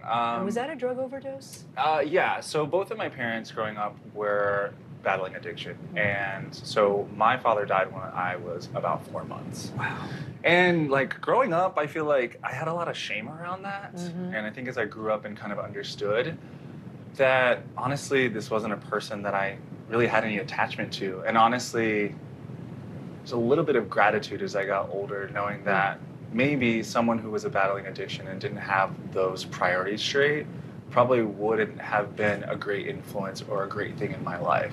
And I know that's kind of harsh, but I think it's just kind of like pragmatic and real, and that's kind of how I've processed it. So even through that pain and even through that loss, there's a little bit of gratitude because I think my life was probably better off. That's interesting. I know, It says a lot right? about your perspective. Yeah, and the fact that you have gratitude for things. And even like my mom battled addiction for a really long time, and that had a lot of ups and downs. You guys were homeless for a while, you said? Yeah, there was kind of a point when we were in Greensboro, North Carolina, where my mom couldn't make ends meet. So then it was also like, well, we don't have money to eat. We also don't have money to pay rent, and like, where are we gonna go? And where did you go? Motels? Yeah, well, thankfully I had amazing friends, and my mom had amazing friends, and so some of that was like spending the night with friends. Couch surfing. Yeah, couch surfing, and then also, living in a motel for months and months and months, and that in itself just like holds a lot of shame as like a middle schooler. Once again, I kind of like come back to a little bit of that gratitude that those really hard times, those really challenging times, is really what built my work ethic. Stay up, ride the beat, ride the beat, ride the beat. I know, you want to sit down. It's not happening. You can stay seated, but don't touch that resistance. But like, if I can get on the bike and I can act like a fool and I can dance and I can make fun of myself and be self-deprecating, then it kind of opens up the space for people to feel at ease and be like, hey, this isn't that deep, that's not that serious. And I can laugh at my own insecurities. I can laugh at my own fears about movement. Do you rehearse before? Like, do you know what you're gonna say? It's a mixed bag. So most of the time, no. I think that I have such... Stuff just comes to you? Yeah, I have like, I have such strong memories to certain songs, or people's leaderboards names will be really interesting, and I'll connect to that and have a funny story about my mom or just life, and that's how it comes. I'd say like 90% of just like ad-lib. Can we do some rapid fire? Sure, let's hit it. Okay, all right. Favorite Britney Spears song? Give me more, because I love a stripper fantasy. Okay? And she was a stripper in that video, so why not? How often do you cut your hair? Every week. Every week? Every week. I'm going today. From the Boo Crew? Uh-huh. Favorite Disney prince? Favorite Disney prince? Aladdin. You know, I love someone who's built themselves up, who started with humble beginnings, such as myself. Best advice you ever got? My friend Miles once told me, like, no matter what it is, what you're scared of, like, just show up and you'll figure it out. And sometimes you just gotta be scared and show up and, like, you'll figure it out. Hey, this has been fantastic. Thank you so much for having Cody me. Rigsby, thank you so much. Cheers. Cheers. Right now on NBC News Now. As we come on the air, here's what we know. It has been dramatic, powerful. We begin with breaking news just coming in. What's happening now, what's happening next, and what it means for you. We're continuing to follow the Russian attack on Ukraine. There's an intense artillery battle underway. We're getting out of this area right now because more air raid sirens are sounding. As we look out over the latest city-turned-crime scene, we see the things left behind. Was there a school officer on campus? Because that's what we've been told. No. Fewer people are content to just offer their thoughts and prayers. And the House has answered the call to create new gun laws. The stunning testimony at the January 6th hearing on Capitol Hill. Americans face the highest inflation rate in decades. Parts of Virginia cleaning up after severe storms. A terrifying night of flash floods. What are the resources that people need right now? Can they get basic necessities? Another special night of election coverage right here at NBC News Now. Results are coming in. This Tuesday is going to be huge for primary purposes. It's an interesting race here. I've just never covered anything like it. This is big. When we're talking about November, how many doors do you think you've each knocked on? This feels like an ideological fight to the death. Is there room for common ground on this issue? What do you think when you see the activism that's happening right now? Do you think this movement could have happened without social media? A lot to talk about as we continue our rolling coverage. We're coming on the air with the news NBC Scoop. Bringing the news to you is not only a job, it's an honor. Sometimes the news can be difficult and overwhelming for kids to understand. Ukraine and Russia. Could you help me understand what's going on? So to help make sense of it all, we've created a newscast just for them. We hope your family will watch Nightly News Kids Edition.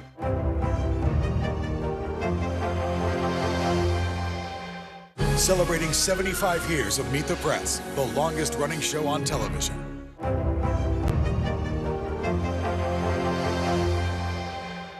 I don't think Queen Latifah really needs an introduction. If you don't know who Queen Latifah is, you're in a cave somewhere. She is amazing, and the work that she's doing for other women now is really inspiring. Best advice you ever got? Best advice I ever got. It's not that serious. What about worst advice? Worst advice. It ain't that serious.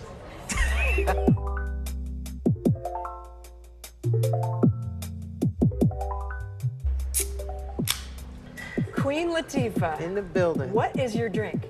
Ginger ale. Ginger ale. Ginger ale. Ginger ale. So Enjoy. why ginger ale? It's cool and refreshing and effervescent. Like myself. I want to talk about you. I want to talk about how you became Queen Latifah. Well, it's not your original name. No. I don't know if people know that. Some may, most may. I don't know. How'd you get here? Luck. No. Luck. I was blessed to be here. You know, this is a one-in-a-million shot, so I think it was my destiny. But I think to get the right parents, the right family. I was going to ask you that. My mother introduced me to the right group of friends who made music and, you know, kind of took me under their wing and to help me learn how to rap. It doesn't make a difference, keep the competition coming. And I recite chapter in verse. The title of this recital is Ladies First. Ladies First was huge. Yeah. You were 18 or something? Is that right? When that came out. What does that do to your life? Put some money in your pocket, that's for sure, when you broke. People think you're a feminist. People say, like, you were a feminist rapper. Do you own that? I would say yes, in the sense of what the definition of a feminist is, but I was more reverse engineered into being a feminist rapper. I was already that without having to have a title. Yeah. So I didn't even know what a feminist was. I was just raised to be that way. I started at home with the women. Like, we need to treat ourselves with respect. We need to demand respect of these men that deal with us, you know, or anyone for that matter, you know. So it kind of, I wanted to bring the message home first, i.e. ladies first. Let's lift ourselves up. Yeah. I want to ask about what you're doing now because it ties in with everything you just said. You've got this Queen Collective, the Queen Collective. Tell me what it is and what made you go, I've got to do this. Well, the Queen Collective is an initiative. I partnered up with Procter & Gamble and with Tribeca Film Festival. And what we want to do is really help foster in new female directors into the industry. So there's a huge disparity between male and female directors when it comes to films. We've chosen 2 female directors already that we've You're mentoring. We're mentoring them. 2 female directors. We're financing them, and we're giving them a distribution platform for their films. What was your advice for these 2 filmmakers? Just go for it. Believe in yourself. I mean, that's the most important thing you have to do is believe in yourself, because you will be challenged and questioned, and you know, people right around you can be the most negative people sometimes, and you got to kind of remove those people as much as you can. But if you don't believe it, I'm not going to believe it. So I need you to believe in your dream and your idea, and I need you to fight for it. And use the resources that you have right around you. Use the expertise. Pick my brain. Ask me whatever you want. And we sat and we had dinner, and they asked me question after question after question. And when I tell you the cameras didn't need to be on because this was some real boop, you know what I mean? We was talking that real boop, you know what I mean? And so it was like, it was Latifah After Dark. It was like, you know, but it was like they needed the real deal, straight, no chaser, about how things can really be. Can I do like a speed round with some fast questions? All right. So give me your quickest a hockey answer. player, like I'm on the ice. Yeah. Like, weirdest thing about you? that I really love astrophysics. Seriously? Yes. I usually carry a copy of Astrophysics for People in a Hurry by Neil deGrasse Tyson with me everywhere I go. He did the drink too. Yes. Best advice you ever got? Best advice I ever got. It's not that serious. Best advice you ever gave? Best advice I ever gave. It's not that serious. It's not the end of the world. The earth will keep turning. What about worst advice? Worst advice. It ain't that serious. What song do you have on repeat right now? Let's see. Who am I listening to? Cancel. Jenny Lewis. Jenny Lewis. There you go. Jenny Lewis. Cage the Elephant I'm listening to. I love Cage the Elephant. Beyonce's Homecoming live album.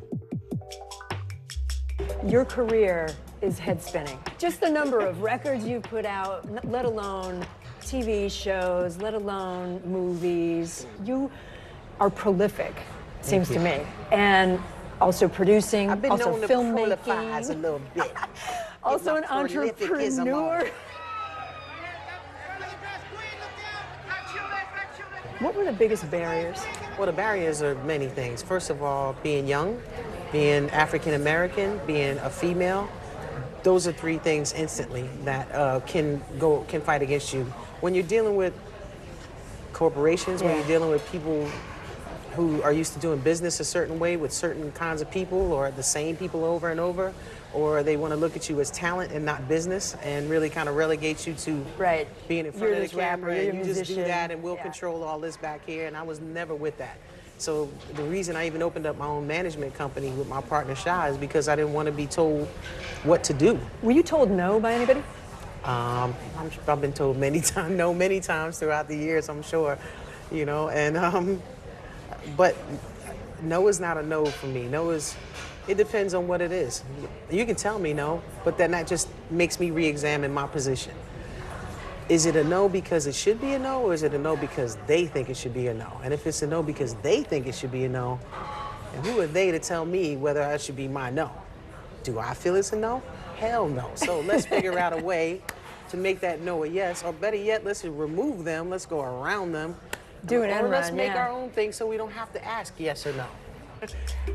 Can you send me a tape of that? Because I'm gonna need to memorize how I just said that. Queen Latifah, this has been fantastic. Thank you very much. Cheers. Cheers to you. For Dateline Premium, subscribe now on Apple Podcasts. Right now on NBC News Now, we begin with breaking news just coming in. What's happening now, what's happening next, and what it means for you. We're continuing to follow the Russian attack on Ukraine. There's an intense artillery battle underway. As we look out over the latest city-turned-crime scene, we see the things left behind. Fewer people are content to just offer their thoughts and prayers. Stunning testimony at the January 6th hearing. Americans face the highest inflation rate in decades. Parts of Virginia cleaning up after severe storms. What are the resources that people need right now? Can they get basic necessities? Another special night of election coverage right here at NBC News Now. Results are coming in. This Tuesday is going to be huge. This is big when we're talking about November. This feels like an ideological fight to the death. Is there room for common ground? What do you think when you see the activism? Do you think this could have happened without social media? We're coming on the air with the news NBC Scoop. Bringing the news to you is not only a job, it's an honor. NBC News, streaming free now. News is happening now. Look at what's making headlines around the world. Whenever it happens, wherever you are, it's here now. Watch NBC Nightly News with Lester Holt or listen wherever you get your podcasts. News is happening now. Look at what's making headlines around the world. We're coming on the air with breaking news. This is a significant moment. Whenever it happens, wherever you are, NBC News, streaming free now. News is happening now. Look at what's making headlines around the world. Whenever it happens, wherever you are, it's here now. Watch NBC Nightly News with Lester Holt or listen wherever you get your podcasts. The big variable, the storm surge. How much water will ultimately be pushed inland? How many of you were up there? At least like 11. Why was it important for you to be here? What our top story tonight? You guys okay? Yeah. What kind of training regimen? How you doing, Lester? Sometimes the news can be difficult and overwhelming for kids to understand, so we've created a newscast just for them. We hope your family will watch Nightly News Kids Edition.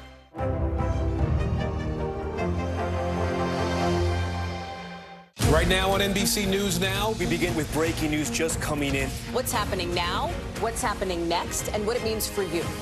We're continuing to follow the Russian attack on Ukraine. There's an intense artillery battle underway. As we look out over the latest city-turned-crime scene, we see the things left behind. Fewer people are content to just offer their thoughts and prayers. Stunning testimony at the January 6th hearing. Americans face the highest inflation rate in decades. Parts of Virginia cleaning up after severe storms. What are the resources that people need right now? Can they get basic necessities? Another special night of election coverage right here at NBC News Now. Results are coming in. This Tuesday is going to be huge. This is big when we're talking about November. This feels like an ideological fight to the death. Is there room for common ground? What do you think when you see the activism? Do you think this could have happened without social media? We're coming on the air with the news NBC Scoop. Bringing the news to you is not only a job, it's an honor. Watch NBC Nightly News with Lester Holt or listen wherever you get your podcasts. Hey, podcast fans, ready to unlock our true crime mysteries? Try Dateline Premium on Apple Podcasts. You'll get early access to originals, plus bonus content, and everything is ad-free. So head to Apple Podcasts now to subscribe. Up next, I'm talking to Shaun White. You know, the snowboarder, right? And we sat down just after the Olympics in 2022 when he had just announced he was retiring. I held my breath. Like, watching you in the air, I was like, is it gonna be okay? Yeah, my mom was driving around the neighborhood. She's like, I don't want to watch. Seriously? She didn't watch you?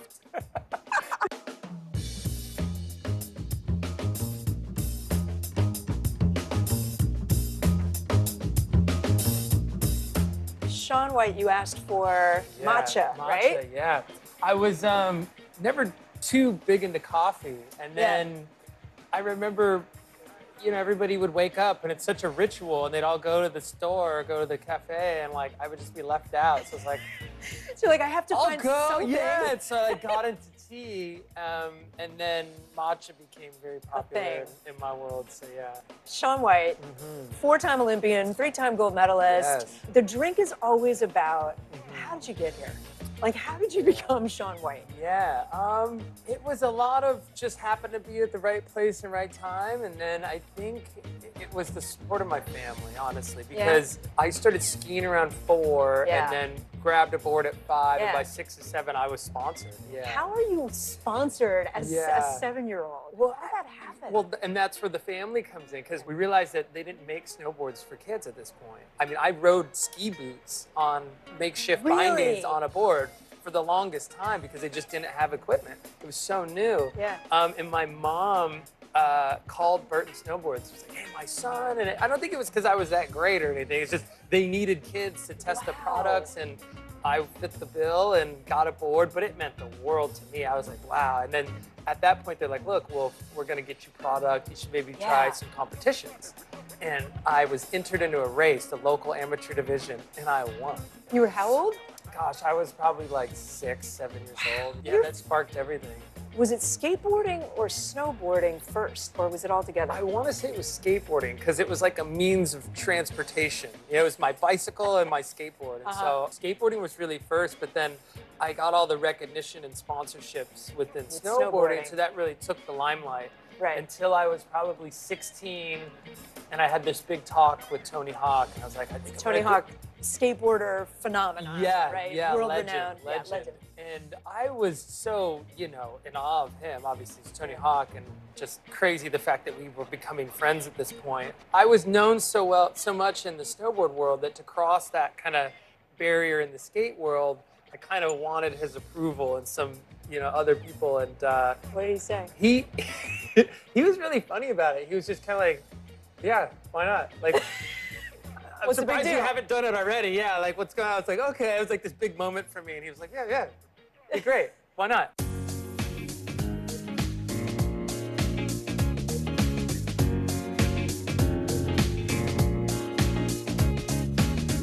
Can I tell you honestly, watching you in these 2022, as we sit here now, post 2022 Beijing, I held my breath. Like, watching you in the air, I was like, is it going to be okay? Because my mom was driving around the neighborhood. She's like, I don't want to watch. Seriously? She didn't watch you? Did a huge party and she just laughed. She's like, I can't. It's a lot. As a mom, I can imagine. I have kids. Like, I can imagine being really freaked out. I mean, I'm so glad you're here in one piece. Everything's fine, you know? Thank you. Of course. It didn't quite turn out the way you were hoping. Of course. But it was a perfect, you know, thing of like, I'd gotten 4th at Sochi and was like, wow, okay, 4th. I just missed the podium, which is frustrating. But knowing me, if I would have gotten 3rd, I would have been like, oh, I could have done this to get 2nd. And then if I was in 2nd, I could have. It's just the competitor. You always want more. But honestly, looking back over my career and having 3 gold medals in my pocket already, and to just be there at this age and ride with these younger competitors, and I mean, almost hit the podium.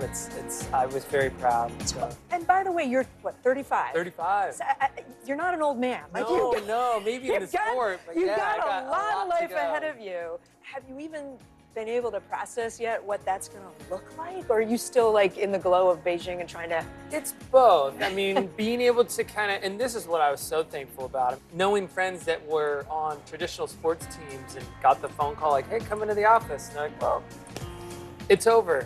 And they're, you know, weren't prepared. They weren't ready. So I felt so thankful that I was able to decide. And then that choice made everything after that just so incredible. And you did this on your own terms. And even those moments where you're crying and the people were coming, everybody's coming up to you, that had to be affirming. Like, they worship you. Yeah. You know, the people that are, what, like 10 years at least younger than 13. You? It was so cool. I mean, one of the competitors was like, I haven't told you this, but I had your snowboard. I wore the jacket you wore. Because when he first started, wanted to be I was like, oh man, Right. So really humbling moment. And the sport is so great. There's still so many things to be involved in. And just like talking, we mentioned Tony Hawk. I mean, he retired years ago. And he's like, I still do so much within the sport, but I'm just not getting scored anymore to do it. Right. So, you can still snowboard. It's great. Yeah. You can still hit the mountain.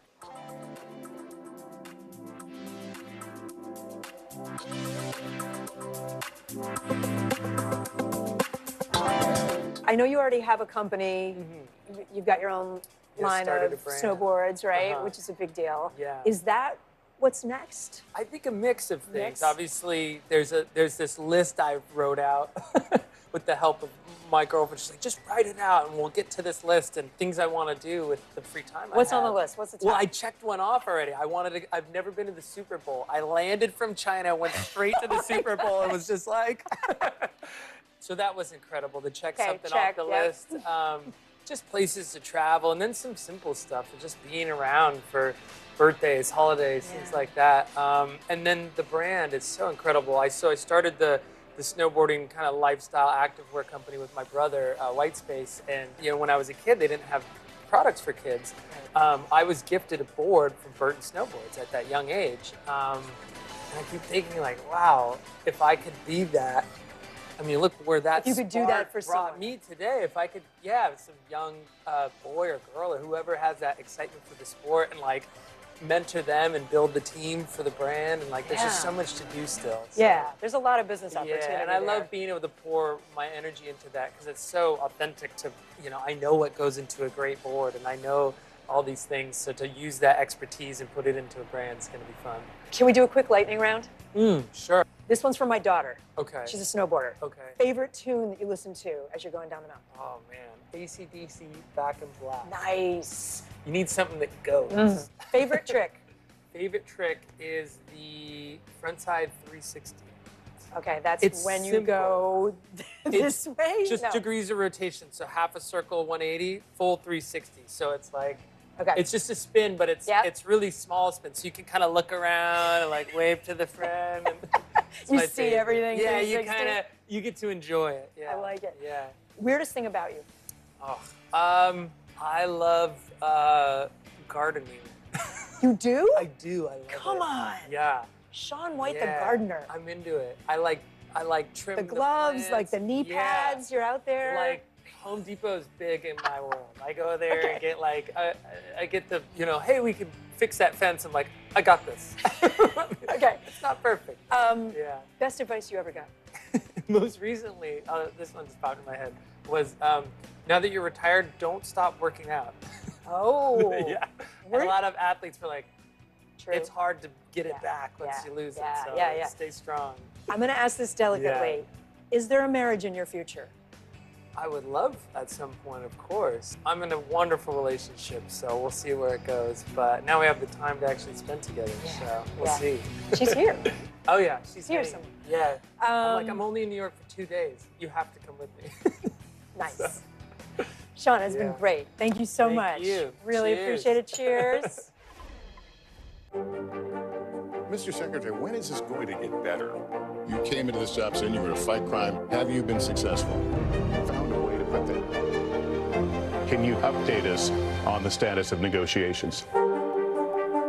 Sometimes the news can be difficult and overwhelming for kids to understand. Ukraine and Russia. Could you help me understand what's going on? So to help make sense of it all, we've created a newscast just for them. We hope your family will watch Nightly News Kids Edition. Mr. Secretary, when is this going to get better? You came into this job saying you were to fight crime. Have you been successful? Found a way to put that. Can you update us on the status of negotiations? NBC News, streaming free now. The big variable, the storm surge. Why was it important for you to be here? What kind of training regimen? How you doing, Lester? Hey, podcast fans, ready to unlock our true crime mysteries? Try Dateline Premium on Apple Podcasts. You'll get early access to originals, plus bonus content, and everything is ad-free. So head to Apple Podcasts now to subscribe. The Meet the Press Chuck Toddcast, an insider's take on politics and more with some of my favorite reporters. Get it for free wherever you get your podcasts. Walker Hayes is a singer-songwriter at heart, but it wasn't until he and his daughter did a dance on TikTok that he exploded. We're going to talk about that and his whole journey through Nashville. Take a look. I'm 42 and I'm dancing on TikTok. So obviously at some point I stopped caring, what people thought was cool.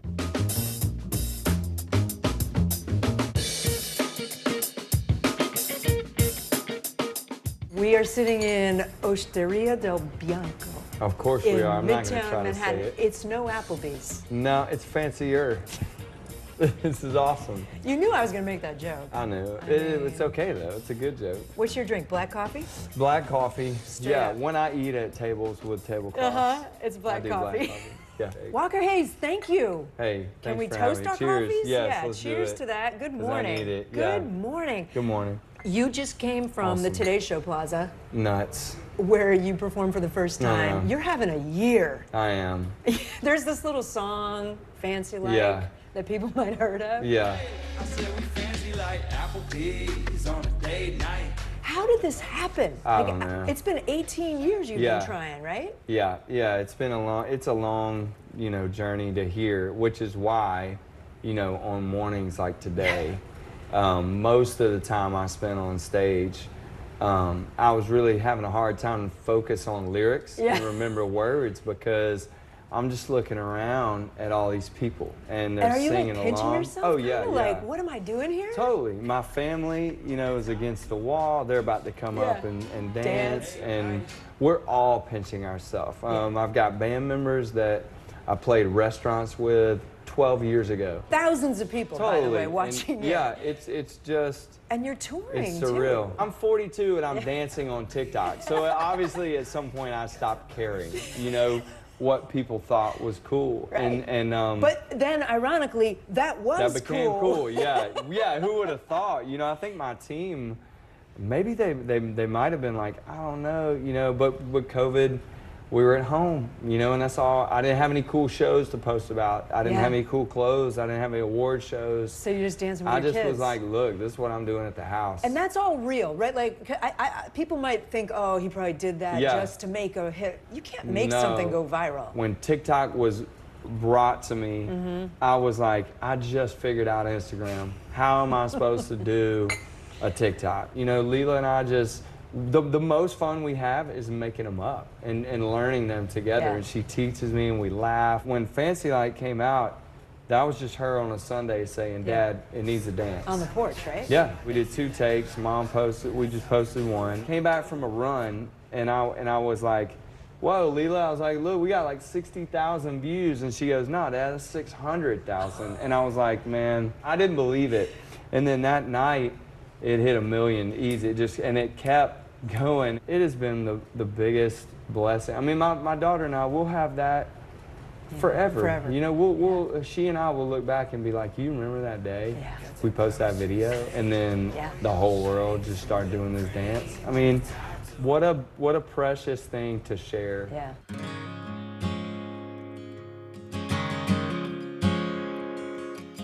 I want to go back. I want to understand a little bit of the evolution. You're one of 9 kids, is that right? I'm one of 9 kids, blended family. Both Alabama. My parents. Yeah. You go to college. The way I heard it is you pick up a guitar at some point, like in high school? Yeah, I picked up a guitar in high school. I didn't really get good at it. I just picked it up because it was cool. So Lainey and I met in 11th grade, and she was a senior actually. So I caught her. I mean, right there. And but she was headed off to college. I followed her to Birmingham Southern College.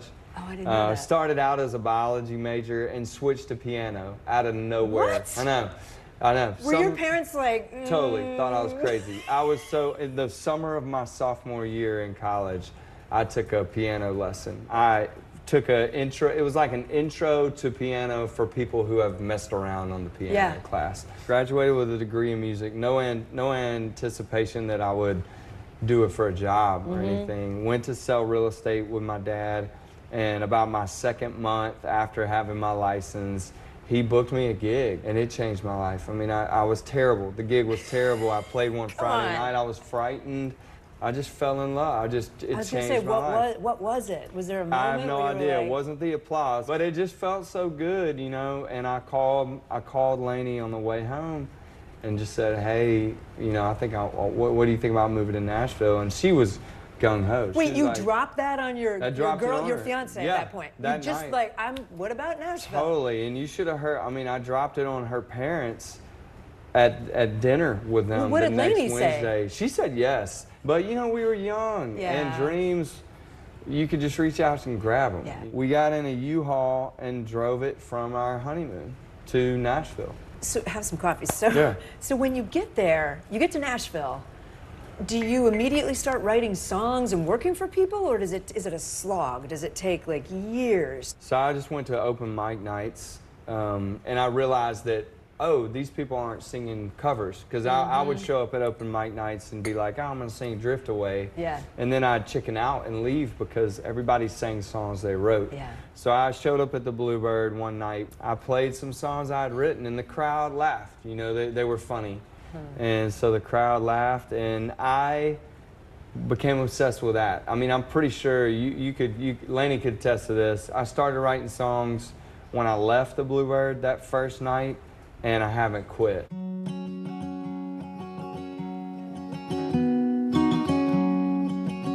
I've talked to a lot of people on the drink, and the common theme among all of you is somebody dumped you. Somebody said amen. No. Somebody said you're never going to make it. Yeah. Did that all happen to you? Oh, I've heard it all. I mean, I've heard your voice is mediocre, your songs are mediocre. Were there some years where things just were really hard? Yeah, I mean... You're working at Costco, right? Career-wise, the toughest season was probably, I was working at Costco.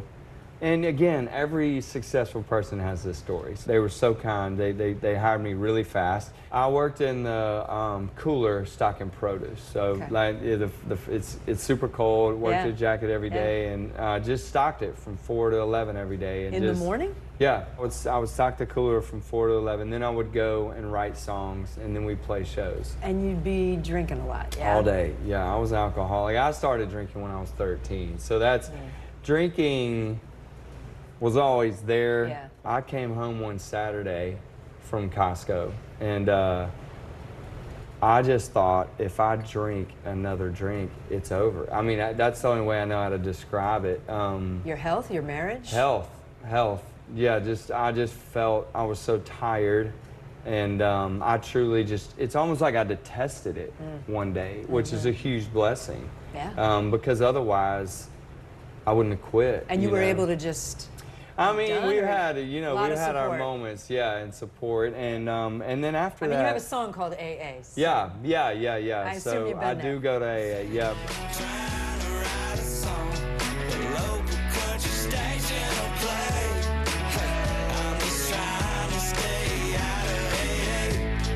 Yeah, but I've had a lot of support, and it's just honestly by the grace of God. But that was 2 years prior to us. We lost a child. We lost our 7th child. I'm really sorry. What we gained from that loss is priceless. I mean, it changed our lives. It changed my wife and I's perspective. Just the fragility of life, the brevity of life, how precious it is, how precious our kids are that are living. That moment, that led me to Jesus. And it's a big part of your story. Now that's all, that's really all I care to share.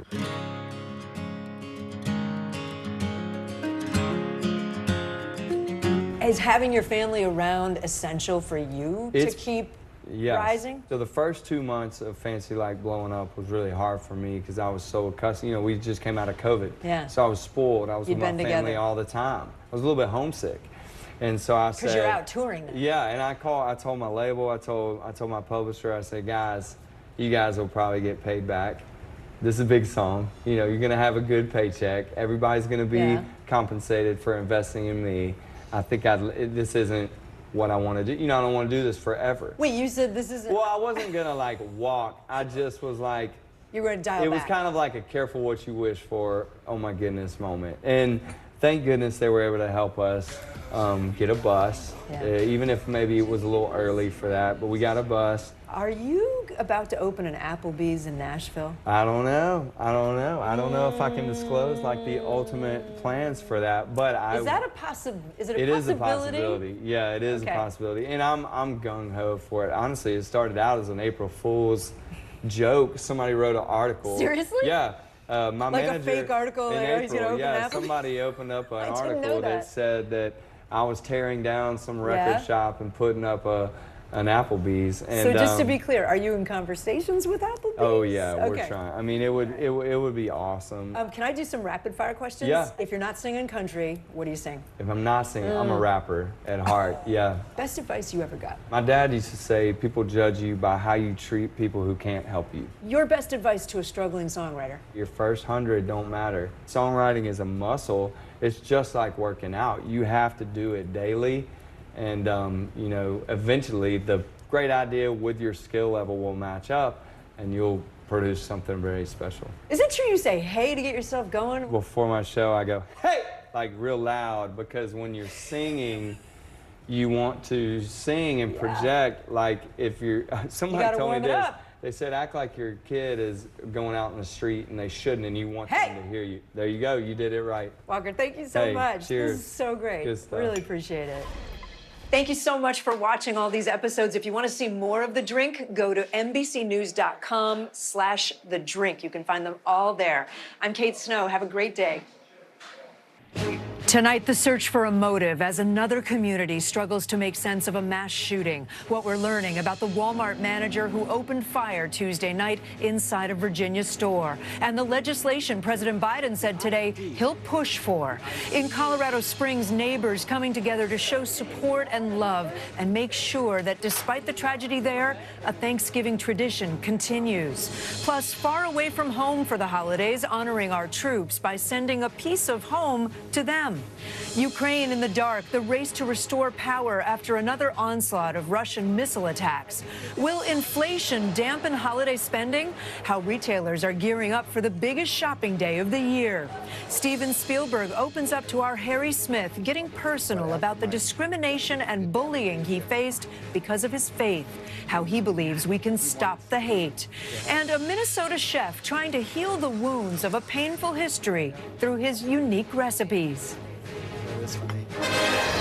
This is NBC Nightly News with Lester Holt. Good evening. I'm Kate Snow in for Lester tonight. On this Thanksgiving Day, we saw people coming together in the face of tragedy. Two communities finding ways to share gratitude as they struggle with profound loss and grief. In Colorado Springs, there was a tradition of holding a Friendsgiving at Club Q every year on the holiday. And after the shooting tragedy there, volunteers found a way to make that happen at a community church. And in Chesapeake, Virginia, a community coming together through prayer vigils and a memorial put in place just today to honor the 6 lives lost at a Walmart. President Biden today saying he will push Congress to change gun laws. We begin in Virginia with Cal Perry. Tonight, Chesapeake, Virginia, a community that should be celebrating Thanksgiving is in mourning. It just keeps happening, and then we go back to our regular lives, and then it happens again. At this Walmart, 6 people were killed, all employees according to the company. At least 4 others were wounded before police say the shooter turned the gun on himself. It felt like forever getting out that store. He just opened fire and he literally was just doing like this. He was not aiming at anybody specific. He was just shooting all throughout the room. Already this year, by one count, there have been 609 mass shootings in the United States. An epidemic President Biden addressed today with reporters. Can you do anything about gun laws during the lame duck, sir? I'm going to try. What will you try and do? I'm going to try to get rid of assault weapons. An effort that could become harder next year with a divided Congress. Police say the 31-year-old shooter worked at Walmart since 2010. This video from years ago appearing to show him at the store. So far, there's no word on motive or if the suspect obtained his handgun legally. For now, law enforcement will do what they can, and I promise you, more information will follow. Until then, please know that we will get through this. Matt Salento built these 6 white crosses, one for each victim, a delivery becoming all too familiar as yet another American community is left to grapple with the impact of gun violence. Hopefully it just gives the family a little bit of closure, just let the families and friends of people who are affected know that we're here to support them. And Cal's with me now. Cal, what's the latest on the investigation there? Well, Kate, now that investigators know the 6 who were killed worked inside the Walmart with the shooter, they want to know more about why employees were targeted in particular. We spoke to one employee who said inexplicably the gunman let her go while killing others around her. Kate. Just so horrible. Cal, thank you. The president and the first lady called today the owners of the Colorado Springs gay nightclub where 5 people were shot to death last weekend. The Bidens offered condolences and expressed their support for the city's LGBTQ community, a community coming together on this day. Maura Barrett is there. As Colorado Springs mourns a lost sense of security, this Thanksgiving, the LGBTQ community gathering to share strength. No amount of hate is going to stop us from being a family and being together and showing each other that support. For those whose families don't accept them, a Thanksgiving meal at Club Q became a place to find a chosen family. This year, the club remains behind police tape, but at Pikes Peak Metropolitan Community Church, a feast for hundreds has been prepared in just days. We hope to see more a celebration. We're still here. We're still doing this. This is going to continue for many, many years to come. That support especially meaningful for Wyatt Kent, who lost his boyfriend, Daniel Aston, in the shooting. What do you hope that does for people today? I hope being together with family, regardless of chosen or blood or circumstance, can help everyone find some form of laughter, because that's what all 5 of those would have wanted us to have. They would have wanted to smile with us, and so we have to smile for them. The couple met at the club, where Daniel was a bartender and Wyatt performed in drag. I'm so thankful for so many things, but I'm so thankful to have known him and to have been loved by him.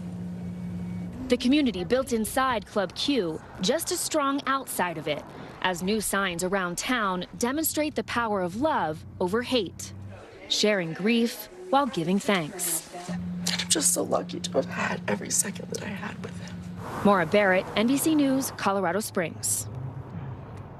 Overseas now, across Ukraine tonight, many are still without power. Officials in the capital of Kyiv say 70% of residents have no electricity. The country was pounded yesterday by Russian airstrikes that targeted energy facilities. Ellison Barber reports from Kharkiv, where people are spending the night in the cold and dark, struggling to stay warm.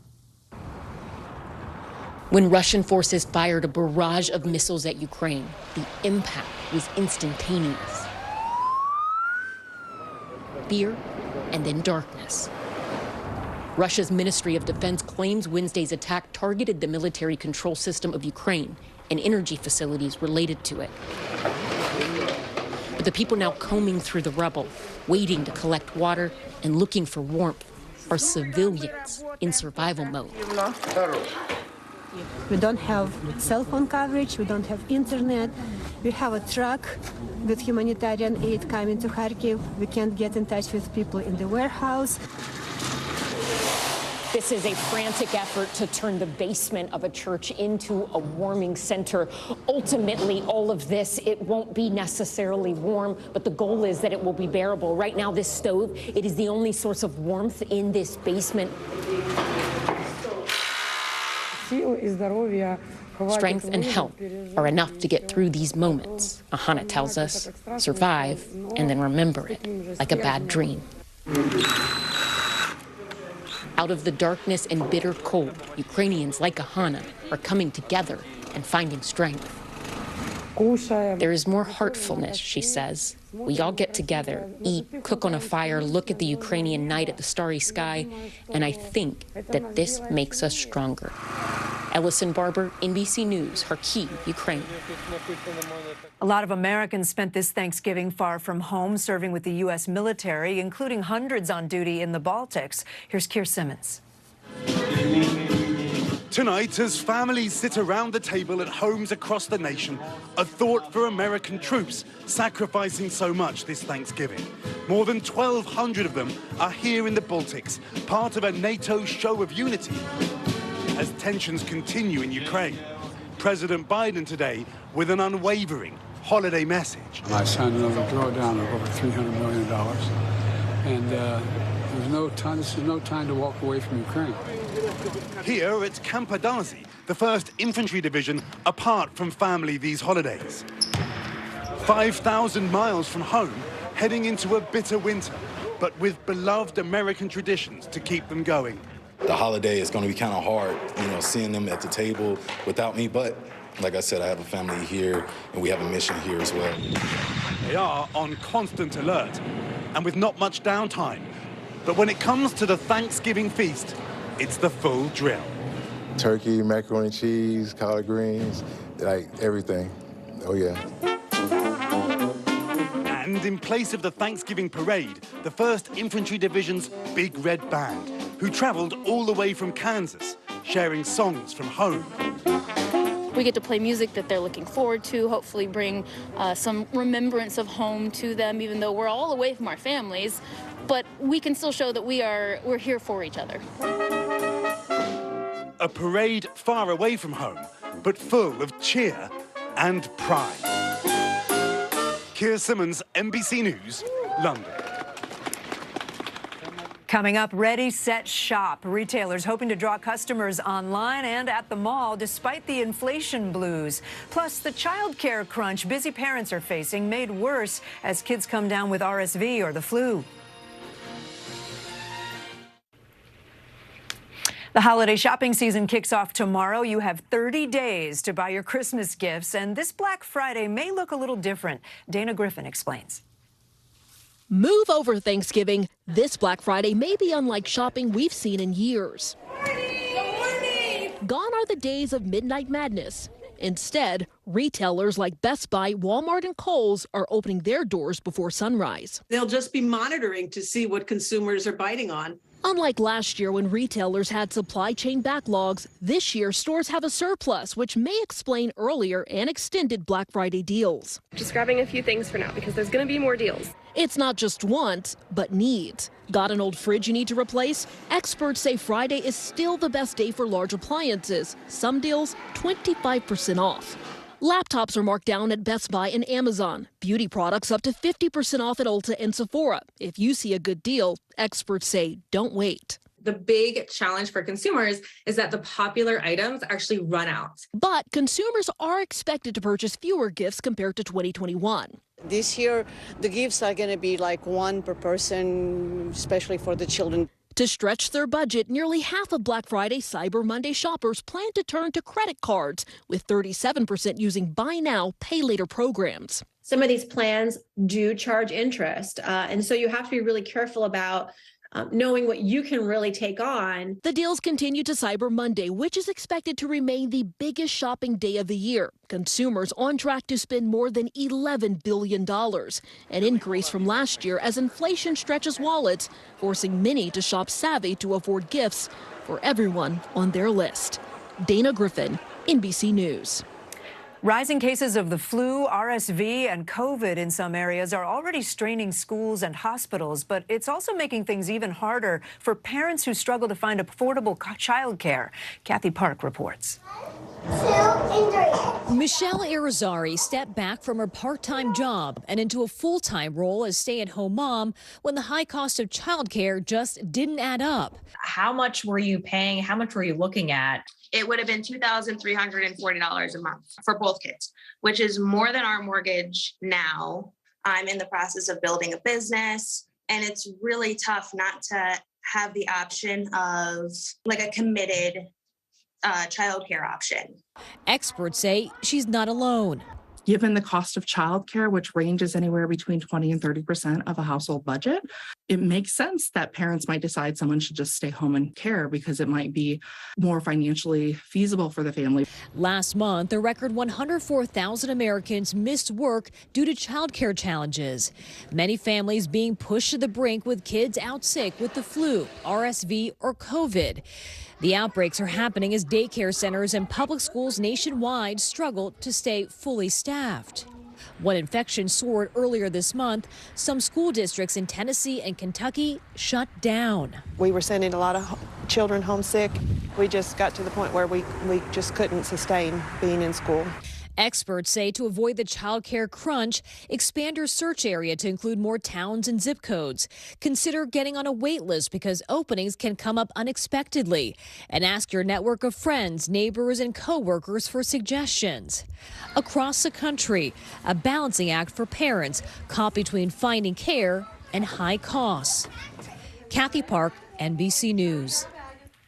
Some exciting shots at the World Cup in Qatar today. Brazil's star forward Richarlison scored both goals for Brazil, including this amazing kick as the top-ranked five-time champs defeated Serbia 2-0. And Cristiano Ronaldo led Portugal to a 3-2 victory over Ghana. Ronaldo is the first player to score in 5 World Cups. The U.S. plays England tomorrow. Big game. We're back in a moment with Harry Smith's one-on-one with director Steven Spielberg, his revealing message of hope to fight hate. Don't argue. Steven Spielberg's most personal film, The Fabelmans, is out in theaters now. In it, Spielberg addresses the ugliness of anti-Semitism he encountered at a young age. Harry Smith had a chance to talk one-on-one with the iconic director. Sergeant, he comes over the hill here. Steven Spielberg's new film is as close to autobiography as we will likely see. I want to make movies, though. The Fabelmans is deeply personal. I've been living with the story my whole life, so this is something. I'm a very private person. I would never ordinarily take anything like this public. And shies away from nothing, including a scene where the teenage filmmaker is set upon in high school. Hey, new kid. What's your name?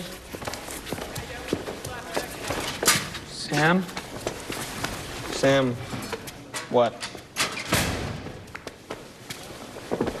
Fableman. Told you he's a He doesn't like Jews. Nobody likes Jews. Except other Jews, right?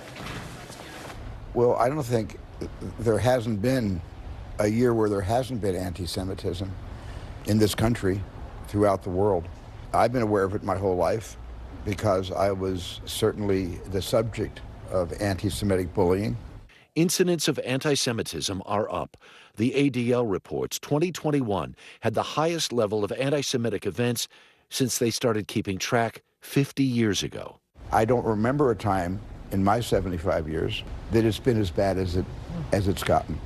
But were it ever thus, one of his most powerful films laid waste to a lie, Holocaust denial. The list is an absolute good. The list is life. One of the things that motivated me to do Schindler's List, because I had the book for 10 years before I actually directed the movie, was this rise of Holocaust denials.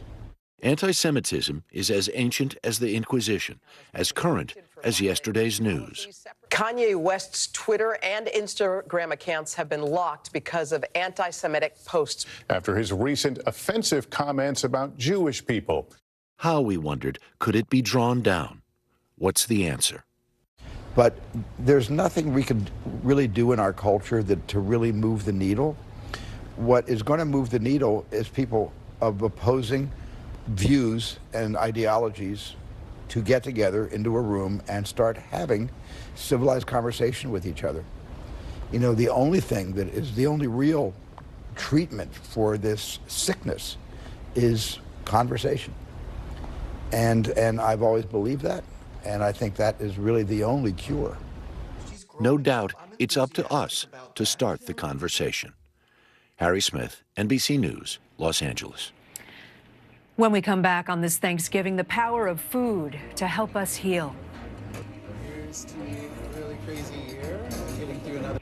The Thanksgiving spirit was on full display today at parades across the country. Here in New York, thousands lined the streets for the annual Macy's Thanksgiving Day Parade. This year, it featured 16 giant balloons, 12 marching bands, and, of course, Santa Claus.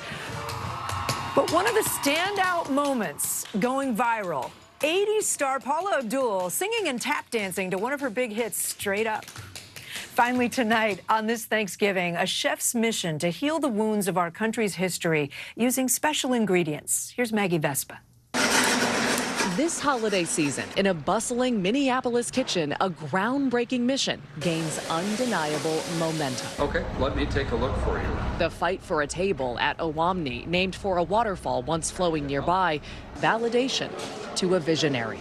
Meet Sean Sherman, a member of the Oglala Lakota Sioux tribe, dubbed the Sioux Chef. You describe your food as decolonized. What is that? We're just pushing back on what that colonization brought. Everything on Owamni's menu grows or grazes in North America and predates European settlers. We took away things that were introduced, like dairy, wheat flour, cane sugar, beef, pork, chicken. All those items didn't exist here not that long ago. To Sherman, dishes of bison, beans, corn, even crickets, honor land stolen and a culture crushed. We're just looking at how indigenous peoples basically around the world had the blueprint to live sustainably, utilizing the world around us. For co-owner Dana Thompson, it's an homage to resistance, recipes preserved by ancestors who at one time could have been jailed for preparing indigenous food. We have people that actually are weeping into their plates some days because this is the first time they've had a completely decolonized meal. Today's customers mystified. It was incredible. I haven't seen most of this stuff before, so it's kind of cool to try duck sausage. Since opening in 2021, Owamni's success has been staggering, earning an esteemed James Beard Award and Sherman a trip to the White House. Thanksgiving, he notes, is a painful day for indigenous people. We're at a point where we can start to reclaim a lot of this, but we're hoping that non-indigenous peoples can really start to think and pay respect to the land that they're standing on and think about the privileges that some people have. What better way to start than with food? Maggie Vespa, NBC News, Minneapolis.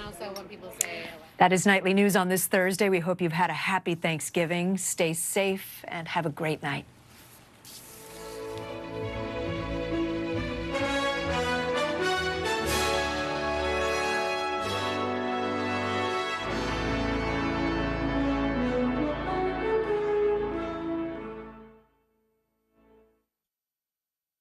Watch NBC Nightly News with Lester Holt or listen wherever you get your podcasts. Sometimes the news can be difficult and overwhelming for kids to understand. Ukraine and Russia. Could you help me understand what's going on? So to help make sense of it all, we've created a newscast just for them. We hope your family will watch Nightly News Kids Edition.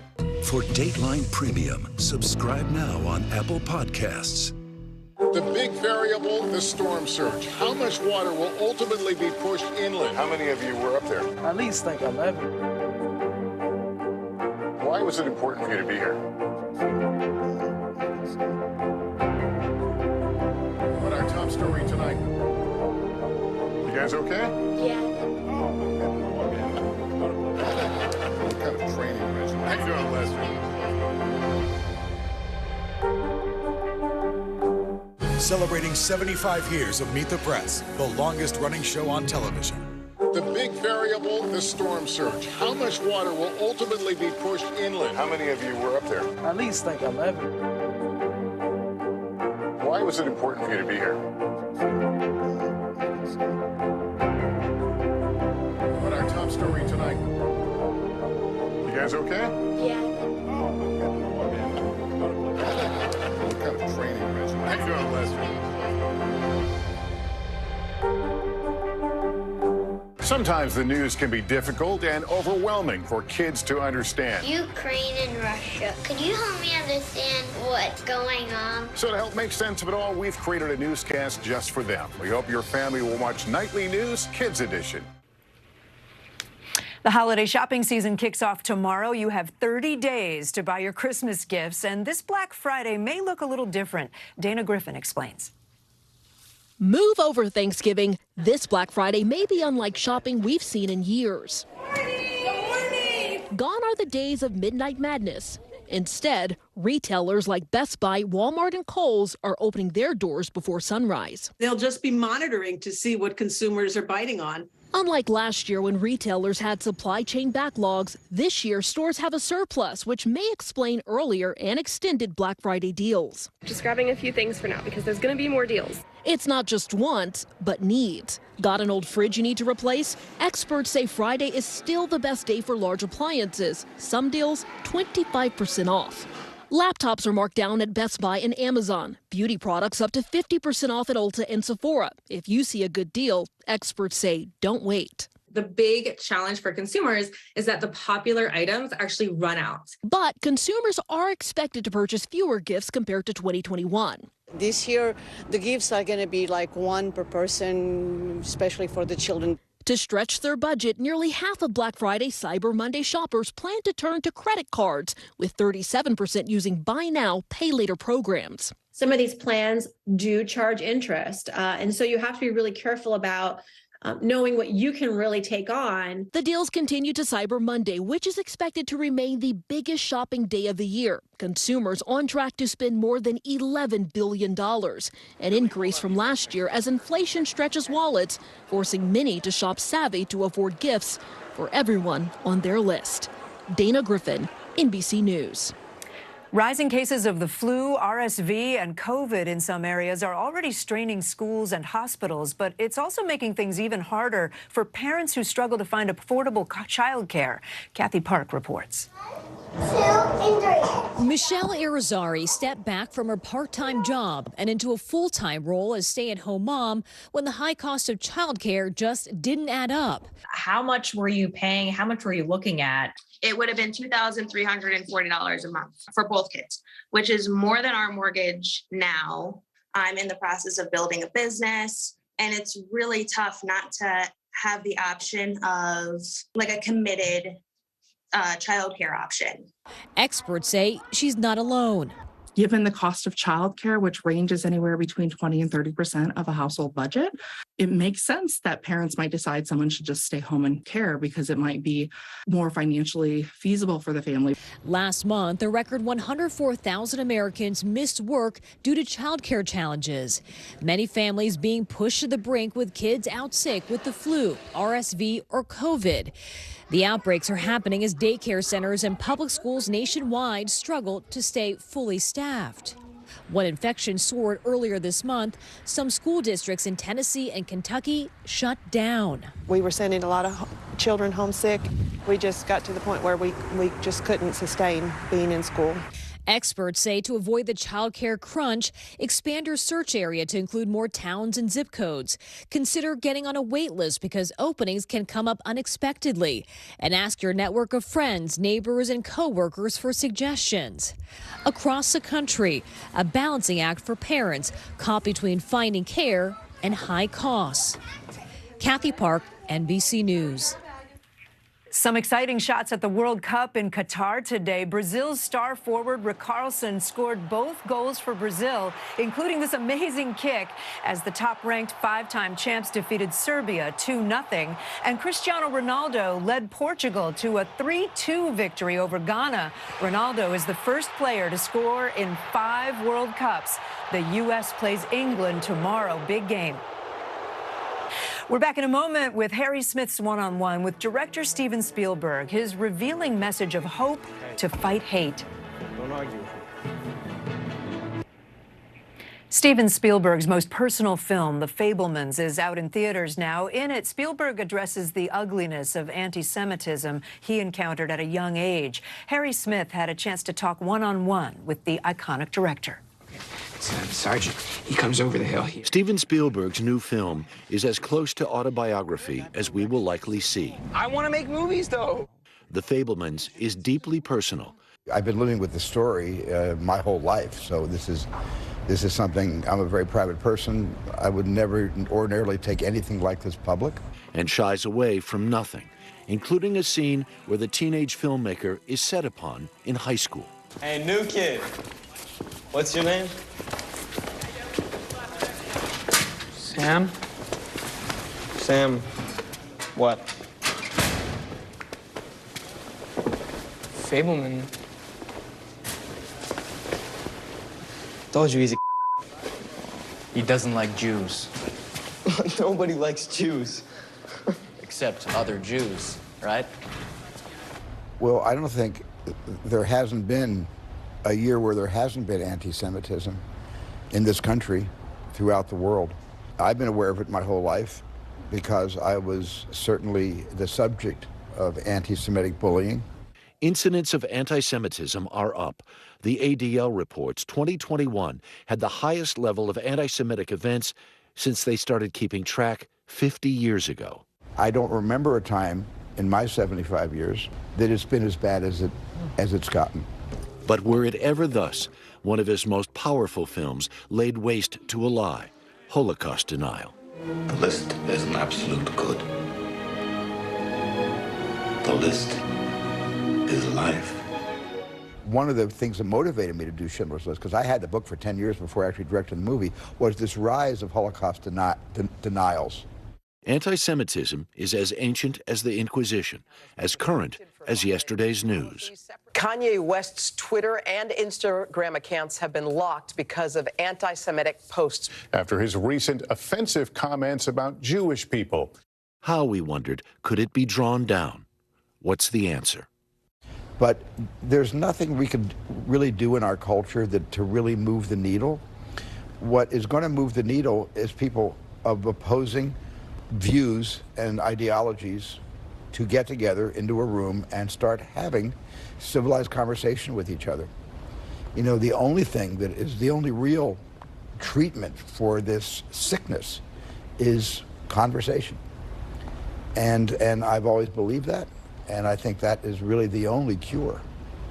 No doubt it's up to us to start the conversation. Harry Smith, NBC News, Los Angeles. When we come back on this Thanksgiving, the power of food to help us heal. Here's to a really crazy year, getting through another.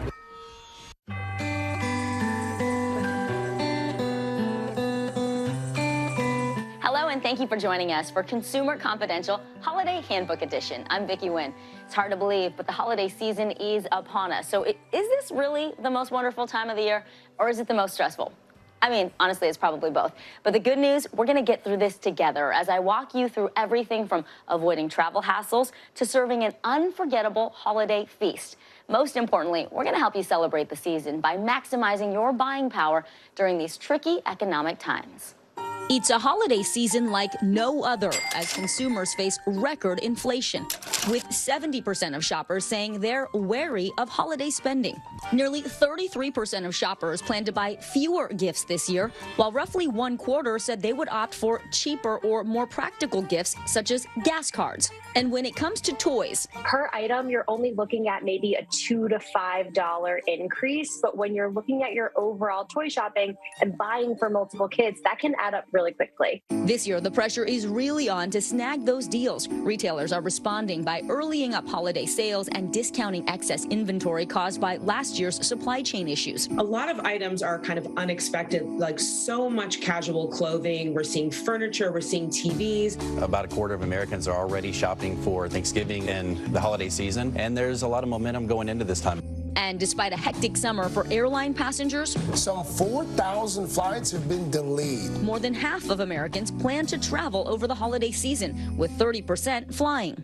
Americans are preparing to crowd the nation's roads and airports again for another busy holiday season. But the journey may be rocky as travelers face fewer flight options, high fuel costs, and staffing shortages. Prices for holiday travel expected to be the highest we've seen since before the pandemic. Generally speaking, last-minute fares go in one direction, and it is always up. But consumers are keeping spirits bright, taking advantage of more flexible work to travel during off-peak days and finding ways to stretch their dollars in the hopes of making this the most wonderful time of the year.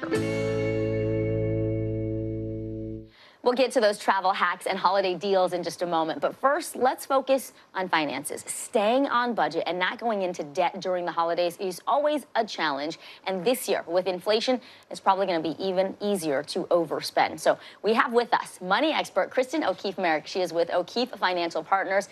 She's going to join us and give us some great tips to stay on budget. Kristen, great to have you. Good to see you. Yeah. So first question, what is your #1 piece of advice before we even head out to the stores to help us rein in our spending? Yeah, I like a macro strategy. Yeah. I love a good checklist. I think, and I've already done this, is, sit down, however you make your lists, hand type, whatever it works for you, and make a full who you're buying gifts for. Yeah. Are you entertaining? Are you throwing a little party for the kids? Whatever that looks like. Okay. Then you want to be thoughtful about, can you map this out over the next couple of months, right? We don't have to spend all the money in December. All at once, right. Right? It's November. We can think about being thoughtful about buying wrapping paper now, ordering your Christmas card now, thinking about buying a few gifts here and there when you're at the store, and really being thoughtful about when the spend is happening so that your January credit card bill doesn't crush you. No, I like that, spreading it out. And also, you're right, you've got to make a comprehensive list so you know exactly what you're in for and who can fall off the list. Who can fall off. How do you do that without feeling guilty about it, and also maybe signaling to friends and family, we're going to do Christmas a little differently this year? Exactly. And I think it's tough to do it with your kids, right? Especially if Santa is still actively involved in gift giving, then I think you have to be really thoughtful about how you manage your expectations with your children. But, you know, Uncle Bobby can be told, hey, we're doing Christmas a little different. Here is a jar of jam that I made for you because it's from my heart, as opposed to a sweater that I had to spend $70 on. And I think that's where managing expectations becomes really important, both, you know, your spouses, your parents, your siblings, people who are going to understand your financial situation and be okay with not getting a big fancy gift. And be direct, have that conversation up front early so that everyone's on the same page. That's great advice. Talk to us about using cash versus credit cards, because we see these interest rates, they're going up and up and up. The Fed has signaled they're going to continue to go up. Where do you stand on shopping just with cash? Yeah, I love shopping with cash. And it doesn't have to be like you go to the ATM and take out $1,000. You just use your debit card when you're walking around as opposed to using your credit card. The worry that you wake up on January 1st in debt from Christmas is a really big bummer. It's a bummer to start 2023 that way. Right. So if you can be thoughtful about spending, like I said, cash throughout, and if you can avoid credit, do so. For the love of God, do so. It's, you know, APRs on credit cards these days could be up to 25%. That's not a small amount of interest. And so that adds up, that compounds. The other thing is you can make payments to your credit cards as you go. Okay. So to help keep that interest down, so you're not paying money. Throw $100 at it once a week, and that way when the January bill comes, it's less than you have anticipated. One last quick question. What do consumers need to know about these little microloans? They're buy now, pay later plans. You see them popping up online. Some are even offered at the point of sale in person. What should we know before we say, yes, I'd like to buy now and pay later? Yeah, I think that there's a place for buy now, pay later in our life. I think I would recommend if you use it for a big ticket item that you wouldn't normally be able to afford. For instance, if you have to replace a refrigerator or a washing machine and you don't have that cash up front, you can utilize buy now, pay later, because what happens is it sets you on a payment plan. And most of the time, these buy now, pay laters do not accumulate interest. Yeah. But they do impact your credit report, which is incredibly important to know. And they also can catch up with you if you're not thoughtful about how you're paying them on time. And also, like, what happens if you have 3 loans going at once? What if you have 4? Don't buy boots with buy now, pay later. Got it. Right? So no impulse buys, no consumer type goods. Save it for the big items. Yes, big items only. All right. Money expert Kristen O'Keefe. Good to see you. Good to see you. Thank you so much. With high inflation, secondhand goods may become a popular option for presents this year, but buyer beware. Criminals are also taking notice, and they're trying to take advantage of those bargain hunters. What you need to know so you're not ripped off. For holiday shoppers in a season of high inflation, online marketplaces can be a great place to find bargains. Unfortunately, police say peer-to-peer sites like Facebook Marketplace and OfferUp are also being used by scammers and violent criminals. 9 times out of 10, if you see a deal that's too good to be true, it is. Chicago police are investigating dozens of robberies over the past few months. The suspects using online listings to lure in would-be buyers. The offenders will contact them via cell phone and tell them to go to another location. And when they go to that area, 4 multiple offenders will show up, display guns, and take not only the money that they have in their pockets, but sometimes vehicles, watches, wallets, that type of thing. It's a trend law enforcement officials say has been growing nationwide. In Houston, police releasing this video of a robbery earlier this year. They say the suspects posed on Facebook Marketplace as potential car buyers. In Florida and Detroit, similar cases of suspects accused of robbing individuals selling Air Jordans and iPhones. Authorities say criminals are most likely to target high-end items like designer purses, all-terrain vehicles, scooters, Apple iPads, and watches. To stay safe, officials say always use safe exchange locations, including in some cities, inside the lobby of a police station. And the police are okay with that? That's what we want them to do, especially now the holidays are quickly approaching. We don't want anyone to trade their safety for a great deal. Experts say online marketplaces are also targeted by hackers and scam artists who use fake accounts and listings to steal your money. Common red flags include the seller refusing to meet in person or let you see the item before purchase. The seller's profile shows the same item located in different states. The seller asking for gift cards instead of cash. Facebook says it takes the threat of scams seriously and has specialized detection tools and trained enforcement and review teams working to remove bad actors from the platform. OfferUp says it also has a team of investigators who look to remove bad items and users from its site and provides in-app tools for identity verification. Facebook also allows users to set up a meeting plan within the app that can be shared with a group of trusted friends, all to ensure your hunt for deals doesn't put you in danger.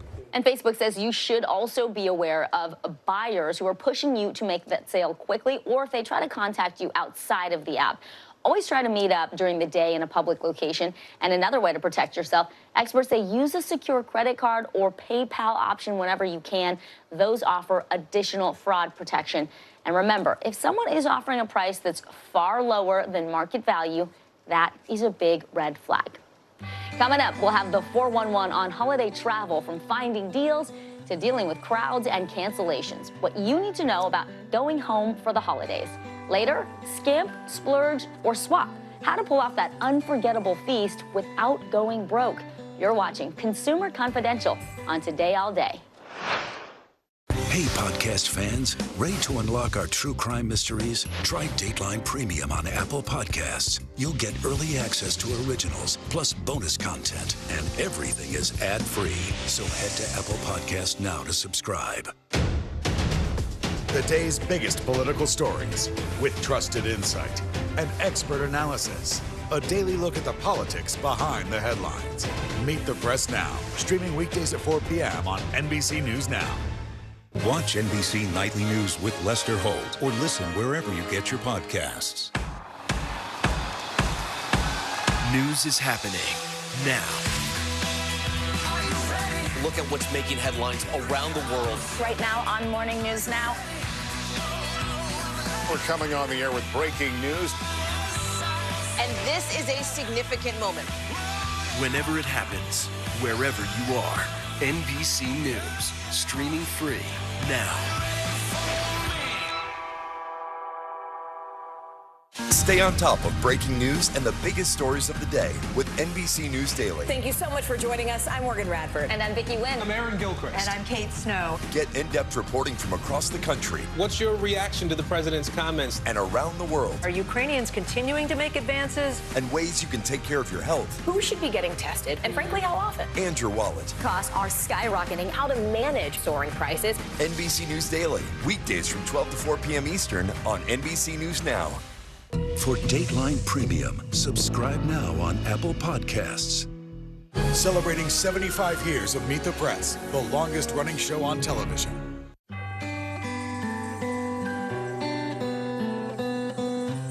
This year, 113 million travelers are expected to hit the road and the skies for holiday trips.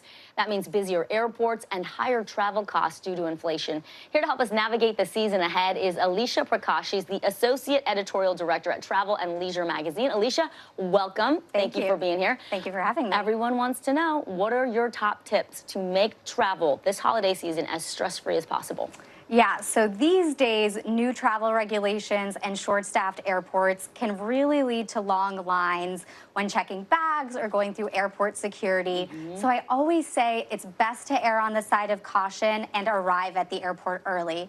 You know, getting to the airport at least 2 hours in advance is always a good idea, but that's especially true during the holiday season to avoid any added stress. Similarly, if you're driving to see loved ones, you know, you'll want to allot extra travel time for traffic. Apps like Waze can be incredibly useful tools for gauging traffic conditions, not only before you hit the road, but once you're driving. So definitely recommend downloading that as well. Now, if you haven't already booked your flights, I do recommend opting for an early morning flight as well as a direct flight. This will help you avoid any delays with layovers, and in the event that your flight does get canceled, there will be hopefully plenty of options for you to rebook on throughout the day. A couple of questions. We're all going to be together, so any tips for dealing with crowds specifically? And then what happens if your flight is delayed or it is canceled? Walk me through the process of getting your money back. Sure. So if you are truly looking to escape those crowds this holiday season, it pays to be flexible with your travel dates. So, you know, looking to arrive a day or two earlier and returning a day early or late can really help you save money as well as avoid those crowds. Like, don't go on the peak days. Exactly. You might also want to opt for a smaller airport that's nearby rather than a main hub. So, you know, for example, fly into Long Beach Airport instead of LAX. These smaller airports tend to have less demand, so they offer lower prices and fewer crowds. But either way, if you're flying, download the MyTSA app, which offers information on airport security wait times.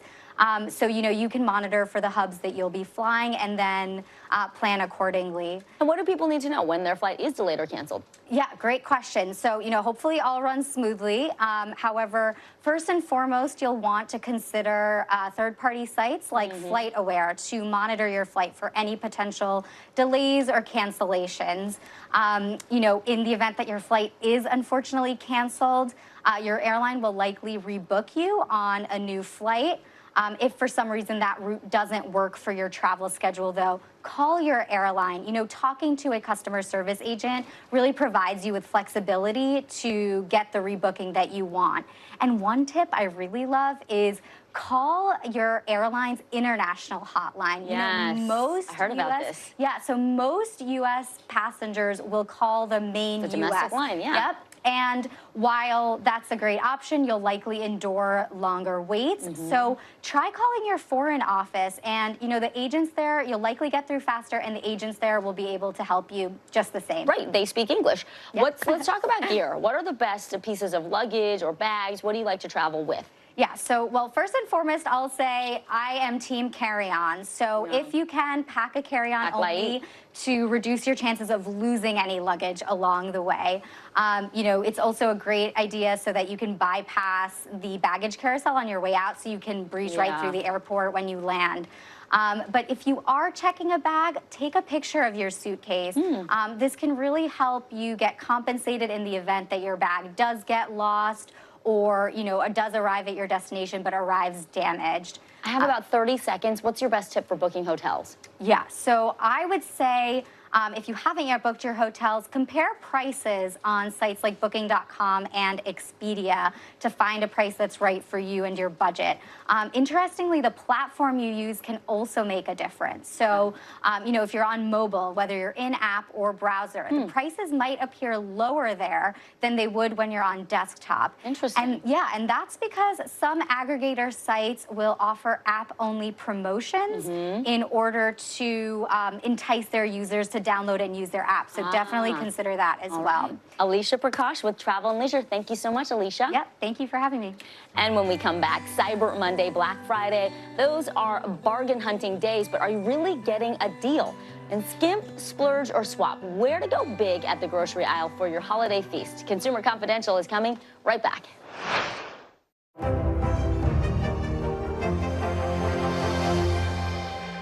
Celebrating 75 years of Meet the Press, the longest running show on television. The big variable, the storm surge. Why was it important for you to be here? What kind of training, Rich? How you doing, Lester? For Dateline Premium, subscribe now on Apple Podcasts. The big variable, the storm surge. Why was it important for you to be here?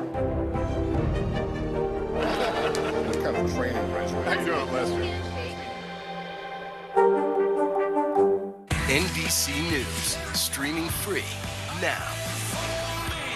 Stay on top of breaking news and the biggest stories of the day with NBC News Daily. Thank you so much for joining us. I'm Morgan Radford. And I'm Vicki Wynn. I'm Aaron Gilchrist. And I'm Kate Snow. Get in-depth reporting from across the country. What's your reaction to the president's comments? And around the world. Are Ukrainians continuing to make advances? And ways you can take care of your health. Who should be getting tested? And frankly, how often? And your wallet. Costs are skyrocketing. How to manage soaring prices. NBC News Daily. Weekdays from 12 to 4 p.m. Eastern on NBC News Now.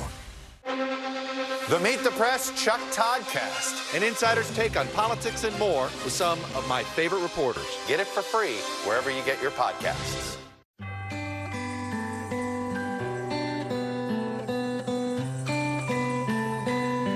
If you have started your holiday shopping, chances are you have already seen signs for deep discounts. But should you snap up those deals right away? Kevin Bressler is the executive editor at Consumers Checkbook. It's a nonprofit with a mission to help consumers get the best service and lowest prices.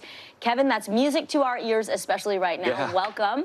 So let's talk about this study that y'all did. It's not even Thanksgiving, but we have been seeing since October that many stores have been comparing their deals to Black Friday sales, saying shop early, shop often, you're going to get great discounts. Right. What did you actually find when you compared prices across a whole bunch of stores? Yeah, actually, when I woke up this morning, there were 2 junk emails waiting for me saying Black Friday starts now at a few major retailers. I really urge folks to not worry so much about the timing of these things. Don't think, oh, I'd better jump on this quote-unquote deal now or it's going to go away. We've been tracking prices at major retailers for years. We recently completed a study where we looked at 25 major retailers over 33 weeks. We checked in on their prices once a week and found that almost all of them these days are guilty of holding what we call misleading sales, where the sales, these supposed discounts never end. That week after week when we checked in, these products were listed as being on sale. But what they're doing is essentially they're crossing out a price, a list or regular price, that they rarely, if ever, charge, so that they can tell you that they're selling it for 20% off, 40% off, 60% off. So it's like a perma sale. It's just always happening, yes, and you think, okay, I'm getting a better deal, but in some cases, it's never was at that regular price. Right, and in many cases, these stores never charged that list price, or at least, only charged it for 10 minutes or for a few hours or something. I think that, these are misleading sales. We call them fake sales. It's an attempt to get you to not shop around, to make you think, oh, you got to do it now, act now, buy now. And by if it says it's 60% off, what's your inclination is to say, well, they're practically giving it away. Why would I bother shopping? There is a real psychology to it. So, okay, you found this. You looked at 25 stores, 33 weeks. What is the best way then to know if a sale really is a sale and if this really is the good time to buy that item? Right. Don't be pressured. Don't think, okay, if I don't do this right now, this deal's going to go away, because that's rarely the case. We rarely found that, prices dip below a certain threshold for very long, and that you really, if you hadn't jumped on something, you would have lost out. Okay.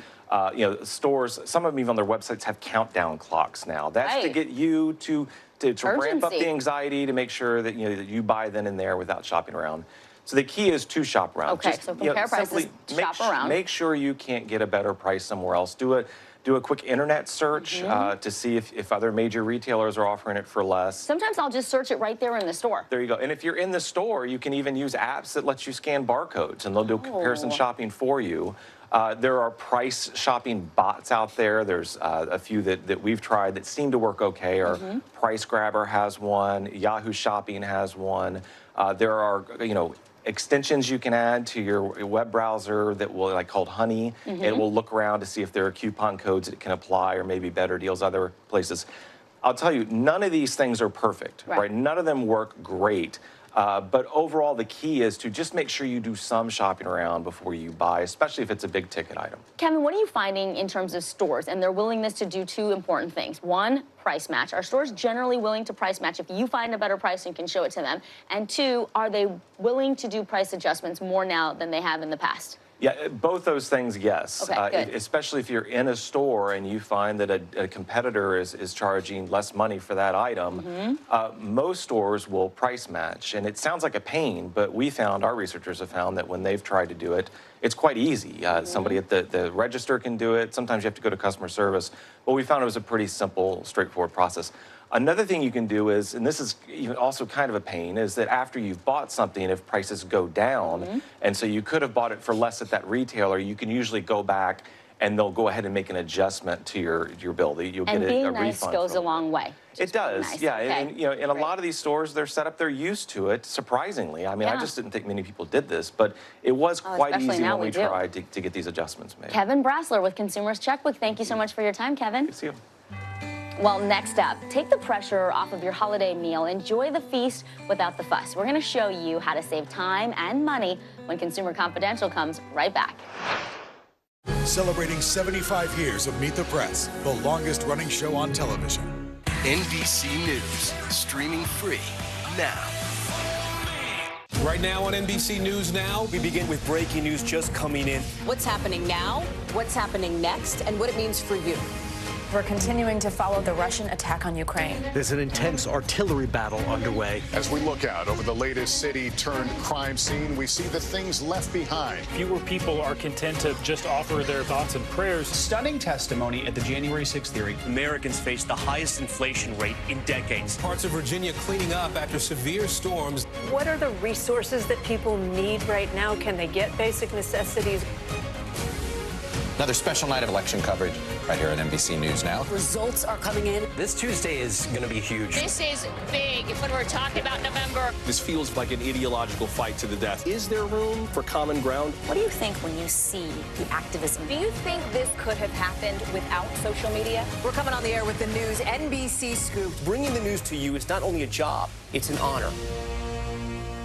Hey, I'm Hallie. It's good to be with you tonight. There's another legal filing today, and I want to cut through some of the weedsy stuff. And let's just get to the point. They have started to vote on the PACT Act. If you're like, Hallie, stop speaking Washingtonese. This bill would basically give health care to veterans who have exposed to these toxic chemicals. So, Scott, I'm trying to make this as not DC as possible. The increased sort of anger that we've seen now in politics. I saw you searching for, I think, your microphone, Dan. You are. I was trying to do it on the slide. Live TV, man. It's okay. For Dateline Premium, subscribe now on Apple Podcasts.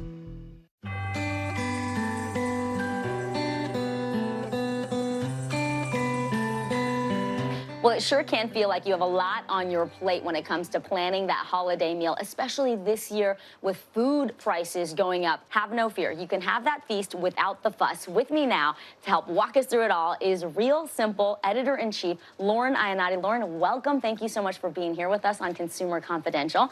So let's talk a little bit about the big holiday coming up. Where turkey is the star, and turkey prices we know are up 73% from last year. It's expensive. So what are your best tips in terms of how you can save on the staples and still have a wonderful meal? Where can we skimp? Where should we splurge? Where should we swap? Sure. Okay. Don't buy the breast. Don't buy the whole bird. Buy the legs. So we actually, our main event this year, I know it's a little bit crazy, and I remember talking to my food director, and she's like, this is nuts. Legs.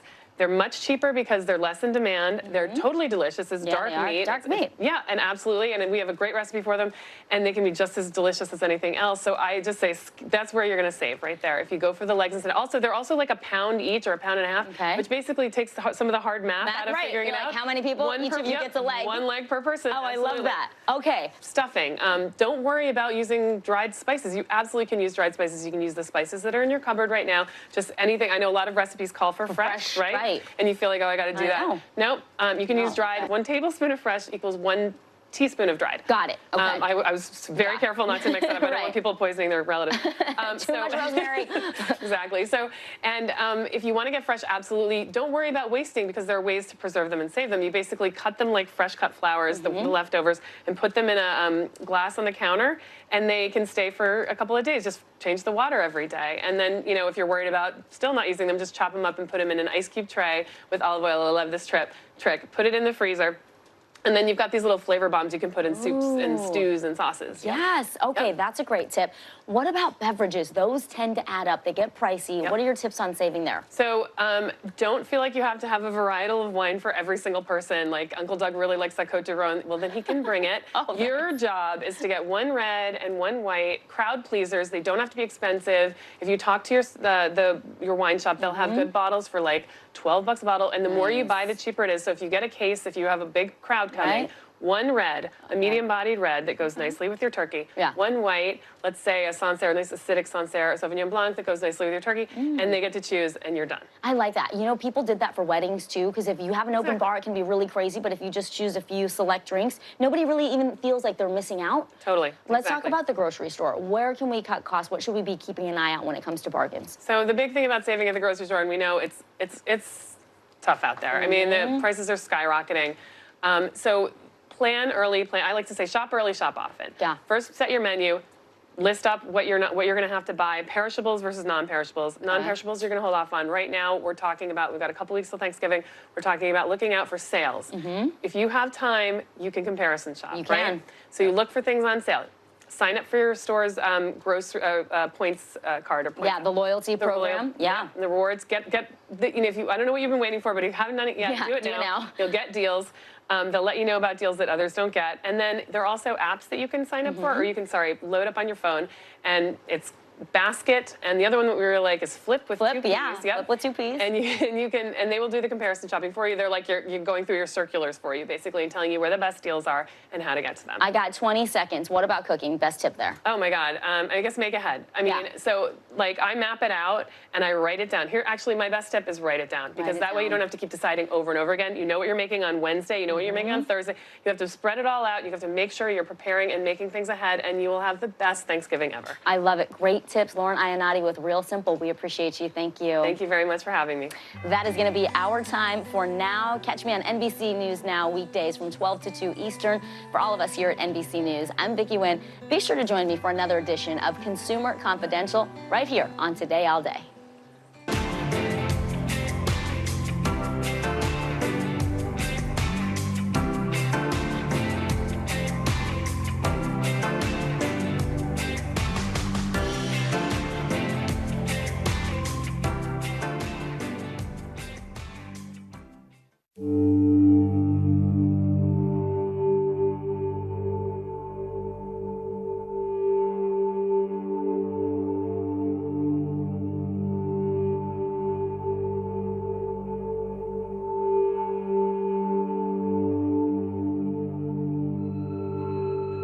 Marina flags us down as we arrive in Bordianka. She starts telling us about her neighbor's son before we start recording her audio.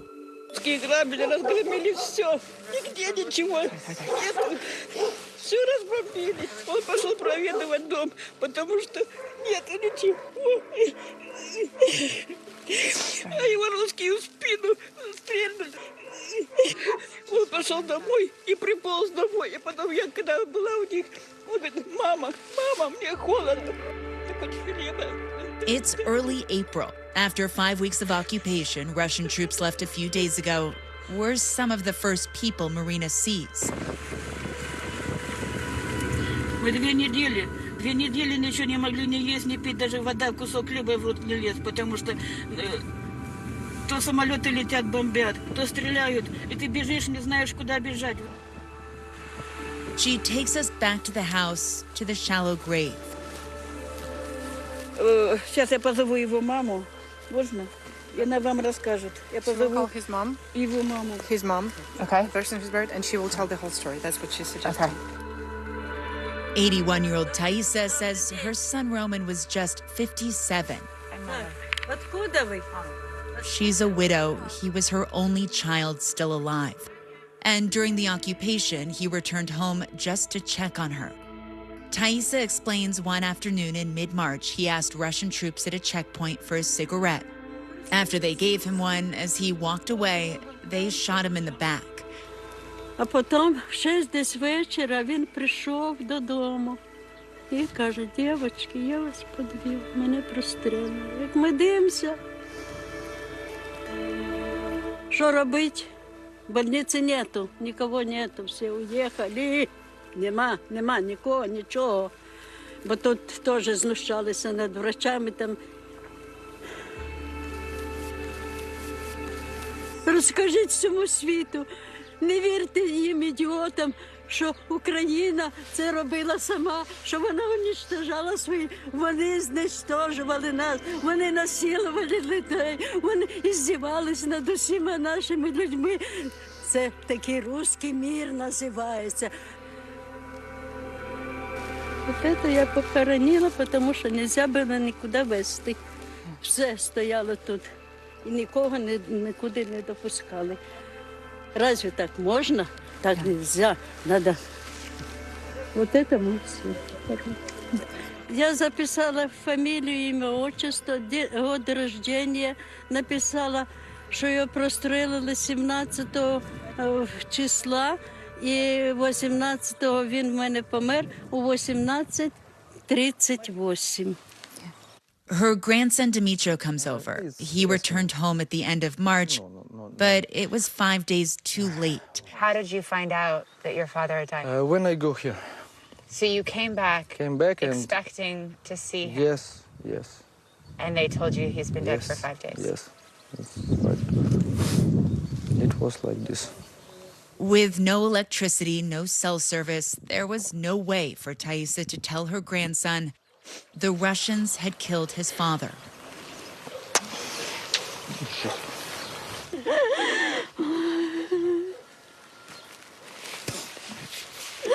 Хорошо.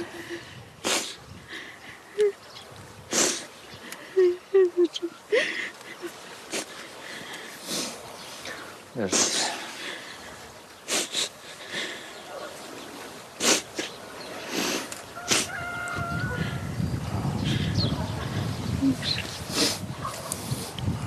Все. Скажи, щоб всьому світу розказали. Їхні брехні, щоб не слухали. Щоб що Україні уничтожали свої. Іменно русські уничтожали наших людей. Наших. Я вам теж вдячна. Бережіть себе, щоб ви всі радувалися життю. You need to be happy by your life. I need to be happy in my life, she's saying. Yes. Thank you. You need to enjoy your life.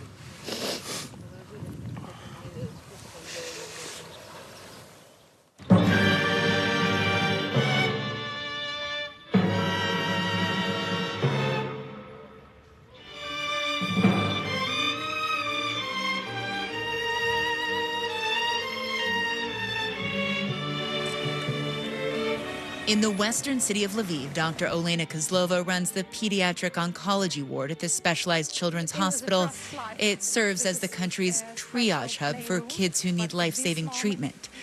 It's a terrible situation. First day, when I say your child has leukemia or another cancer. What that mom is feeling on the first day. It's a very. But at this situation, when they must leave her town, her home, and go in another town, another country, is a terrible situation. Single mom Ina and her 9-year-old son Danya arrive in Lviv from the eastern city of Kharkiv in early March. Danya was diagnosed with an aggressive form of blood cancer just 3 weeks before the war, and he was about to start his 5th round of chemo. Bombs. Everything. Полностью все били, крошилось, очень страшно. Мы в подвале жили. What does it feel like as a mother just to have all of this out of your control? Мы будем сильными, все должно получиться. Ничего. Главное добраться до клиники какой-то и начать лечение, продолжать спасать ребенка и все.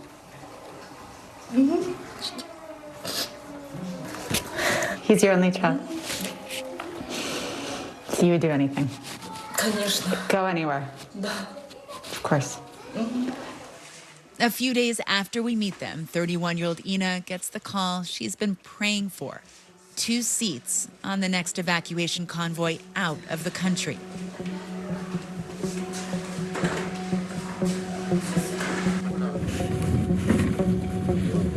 Вода у узлі зв'язі главним бухгалтером. 30 років там відпрацювала. Сюди заворот, направо. Back in Borodianka, Taisa wants to show us pictures of her son Roman at her apartment.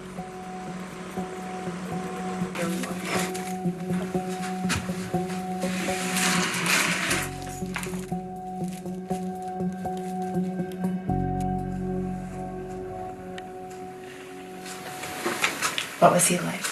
Can you tell me about it? Добре. Мені було 45 років. Я здесь за домом что-то делала. Когда смотрю, оберемку тюльпанів, мамі 45 тюльпанів приніс. Мама, поздравляю з днем народження. Він дуже добрий, він дуже ласковий.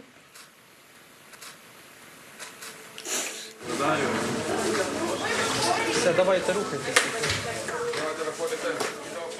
In Lviv, Dr. Kozlova's team is working with St. Jude Children's Hospital to get the country's sickest children to specialized hospitals across Europe.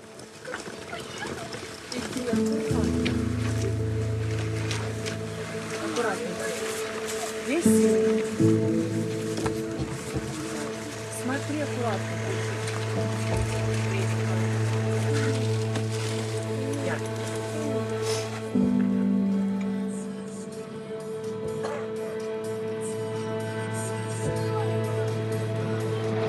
Смотри, до границы. Мы уже на границе. Да, только это украинская граница сейчас.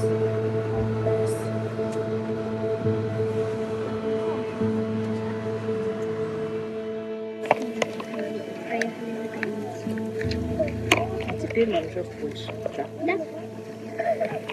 Вот такая вот дорога очень сложная была. Но мы справились.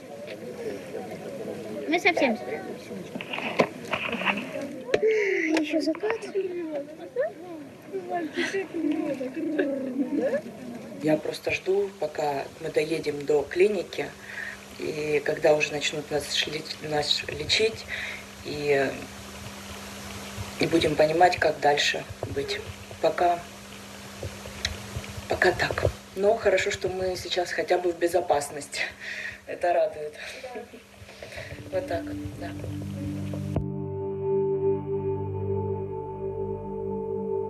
Before the war, some 13,000 people lived here in Borodianka. It's just 30 miles northwest of the capital of Kyiv. The true scale of the atrocities the Russians left behind when they retreated at the end of March may take years to uncover. The true death toll still unknown. Marina takes us to the city center. This was the 9-story building. Здесь, в этом доме, 100 человек в подвале. Только недавно их вытащили. Неделю назад. 100 с лишним человек. Там и дети, там и взрослые, там все поколения было. Там все они. Так русские не давали, кадыровцы не давали, чтобы их живыми достали. Они обстреливали, даже не дали даже подойти к ним туда, чтобы их вытащить живыми. 2 months later, in the bright June sunshine, the contrast is sharp. The damage is still visible, still right there in the city center. We're just driving right now to Thaisa's house. We are back in Borodianka for the first time 2 months after the Russians left, and it's just been about 2 months since we met Taisa. And we're just gonna check in and see how she's doing. You see all the growth and everything. It looks totally different.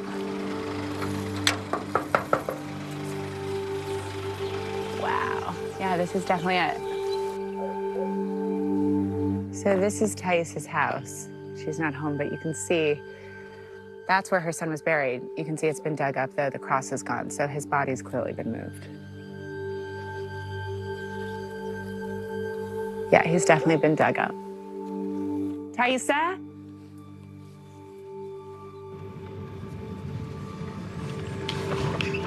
So Taisa wasn't at her house. We just went there. This is her apartment where she lived before the occupation. She spent most of the occupation at the other address. Let's see if she's home here. Thaisa tells us Roman has been reburied, showing us the grave and more pictures she's found. This one. Are you showing me? Да. Это мой сын. This is Roman. Це він. It's Roman. How often do you go to the grave? Вчора тільки пішла. Мені важко ходити. Я ж не кладу, я і хоронила його там. Він в закритому гробу. Його не видно. Я зібрала речі, щоб такі, як я подумала, його наче вдівати. Якщо що, ну, вже він стільки пролежав, вже людину не можна. Гроб не відкривали.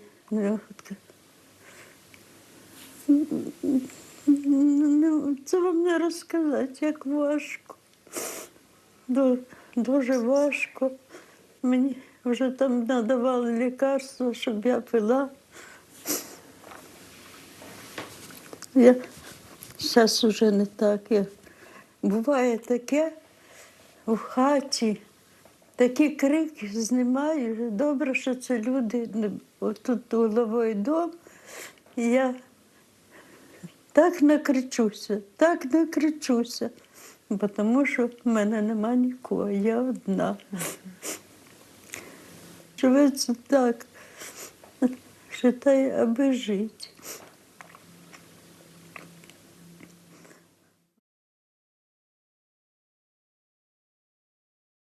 For Dateline Premium, subscribe now on Apple Podcasts.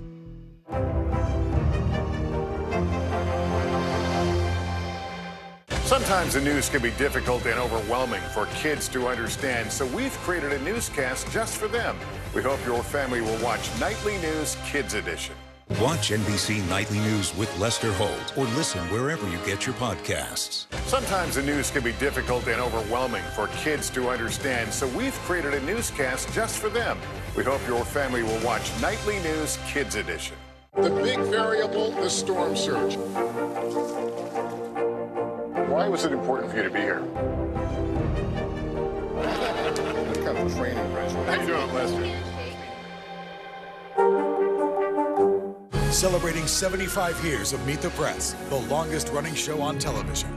Sometimes the news can be difficult and overwhelming for kids to understand, so we've created a newscast just for them. We hope your family will watch Nightly News Kids Edition.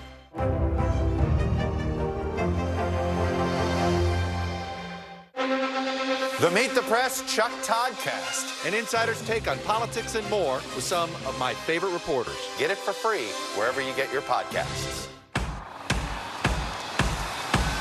News is happening now. Look at what's making headlines around the world. Right now on Morning News Now. We're coming on the air with breaking news.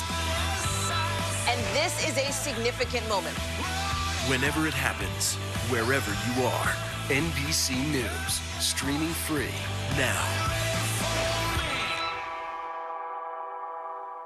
Sometimes the news can be difficult and overwhelming for kids to understand. Ukraine and Russia. Could you help me understand what's going on? So to help make sense of it all, we've created a newscast just for them. We hope your family will watch Nightly News Kids Edition. The big variable, the storm surge.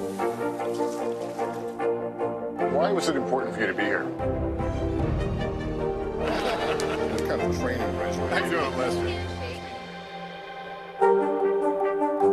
NBC News, streaming free now. Right now on NBC News Now, we begin with breaking news just coming in. What's happening now, what's happening next, and what it means for you. We're continuing to follow the Russian attack on Ukraine. There's an intense artillery battle underway. As we look out over the latest city-turned-crime scene, we see the things left behind. Fewer people are content to just offer their thoughts and prayers. Stunning testimony at the January 6th hearing. Americans face the highest inflation rate in decades. Parts of Virginia cleaning up after severe storms. What are the resources that people need right now? Can they get basic necessities? Another special night of election coverage right here at NBC News Now. Results are coming in. This Tuesday is going to be huge. This is big when we're talking about November. This feels like an ideological fight to the death. Is there room for common ground? What do you think when you see the activism? Do you think this could have happened without social media? We're coming on the air with the news NBC Scoop. Bringing the news to you is not only a job, it's an honor. As we look out over the latest city-turned-crime scene, we see the things left behind. Back now with our NBC News exclusive.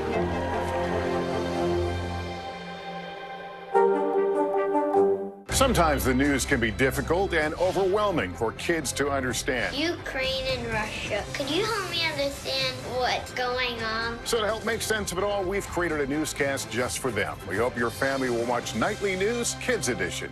Hey, podcast fans, ready to unlock our true crime mysteries? Try Dateline Premium on Apple Podcasts. You'll get early access to originals, plus bonus content, and everything is ad-free. So head to Apple Podcasts now to subscribe. NBC News, streaming free now. The Meet the Press Chuck Toddcast, an insider's take on politics and more with some of my favorite reporters. Get it for free wherever you get your podcasts. NBC News, streaming free now.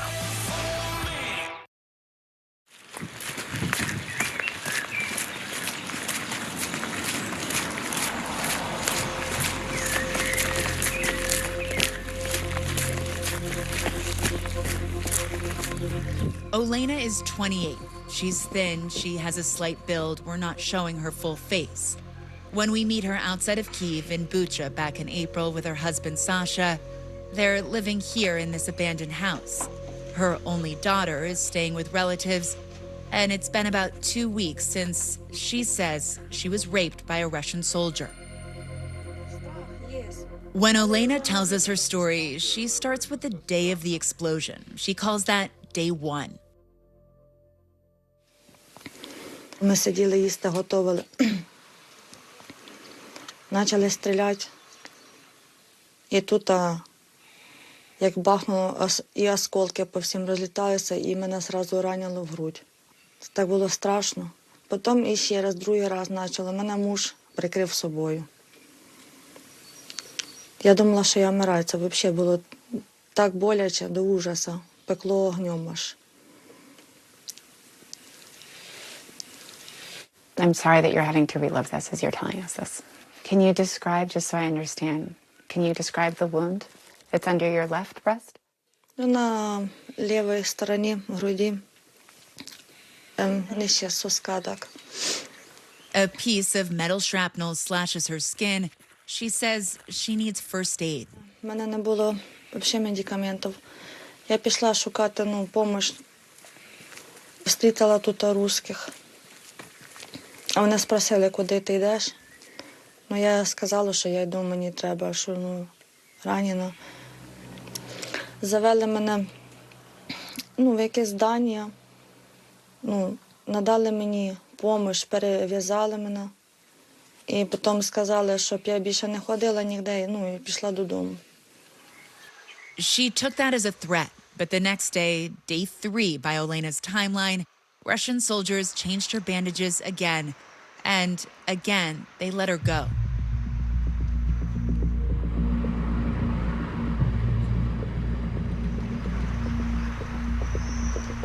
We travel to the eastern city of Kharkiv. It's Ukraine's second largest city, just 15 miles from the Russian border. Russian troops attacked Kharkiv on the first day of the invasion in late February and occupied towns and villages around the city. By June, an estimated half the city had fled. And like in Bucha and Borodyanka, the investigation into war crimes committed by Russian troops is just beginning. We're on the outskirts of the city, meeting up with senior Human Rights Watch researcher Belkis Ville. Today, her team is investigating the forcible transfer of civilians from Ukraine to Russia, which is a war crime. What are you guys doing here? Why did you come here today? So we've been hearing about some villages that ended up under Russian occupation where Russian soldiers then came into the village with big buses and basically either asked people if they wanted to go to Russia or in some cases really pushed people to go to Russia to evacuate. And so we went to one village north of Kharkiv where this happened, but when we went, the village was almost empty. So now we're trying to find more people from that village to explain to us how much pressure was put on some families to go to Russia and whether they have relatives and friends who are in Russia now. So we met this woman who was from another village which has been occupied for a long time now, and her neighbor was forced to go to Russia 4 days ago. 4 days ago? Yeah. In some kind of like a cattle truck type thing. So she came back to us with the phone. We spoke to the mother of this woman. Okay. We find Nina at an apartment block just east of the city. How did you find out that your daughter was in Russia? Як я дізналася, вона подзвонила нам оттуда. Каже, мам, говорить, я вже у тому, у русських. А чого сюди попала? Забрали. Сказали, поїдеш і все. А муж там десь остався. Її насильно туди вивезли, вона б в житті не поїла. Вона б то в підвалі б занила б, не пішла б. It takes us 2 days, but we managed to reach Nina's daughter, Natalia, on the phone inside Russia. Алло, Наталя, добрий день.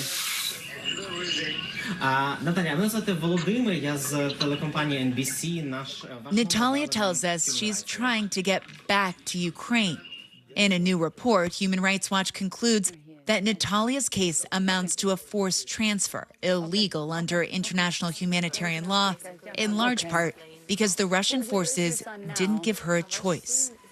When a warring party is in occupation of a territory, because it's very specifically a crime that happens in the context of occupation, where the warring party comes and removes a segment of the population without giving them any other option, and essentially is taking them from one place to another, and they have no ability to kind of consent to being moved, and they have no choice over where they end up going. By the time we reach Natalia for the second time on the phone, a network of volunteers inside Russia has helped get her safely out of the country. Алло. Привет, дочечка. Алло. Дочечка, це я. Сейчас, подожди, мам, сейчас. Да, мамуль. Алло. Я чую, що ти там як? Нічого, я в Риге вже. Я вже в Риге. Завтра утром буду у Варшаві. І додому не приїдеш? Як не приїду?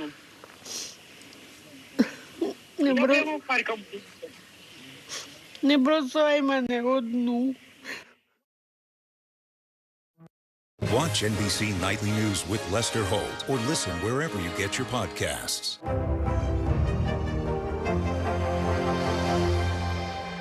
As we look out over the latest city-turned crime scene, we see the things left behind.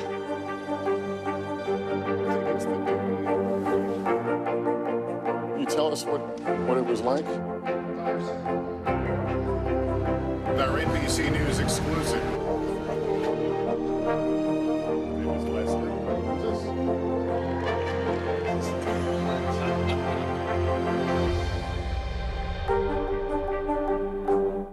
News is happening now. Look at what's making headlines around the world. We're coming on the air with breaking news. This is a significant moment. Whenever it happens, wherever you are, NBC News, streaming free now. Sometimes the news can be difficult and overwhelming for kids to understand, so we've created a newscast just for them. We hope your family will watch Nightly News Kids Edition. Right now on NBC News Now. As we come on the air, here's what we know. It has been dramatic, powerful. We begin with breaking news just coming in. What's happening now, what's happening next, and what it means for you. We're continuing to follow the Russian attack on Ukraine. There's an intense artillery battle underway. We're getting out of this area right now because more air raid sirens are sounding. As we look out over the latest city-turned-crime scene, we see the things left behind. Was there a school officer on campus? Because that's what we've been told. No, fewer people are content to just offer their thoughts and prayers. And the House has answered the call to create new gun laws. The stunning testimony at the January 6th hearing on Capitol Hill. Americans face the highest inflation rate in decades. Parts of Virginia cleaning up after severe storms. A terrifying night of flash floods.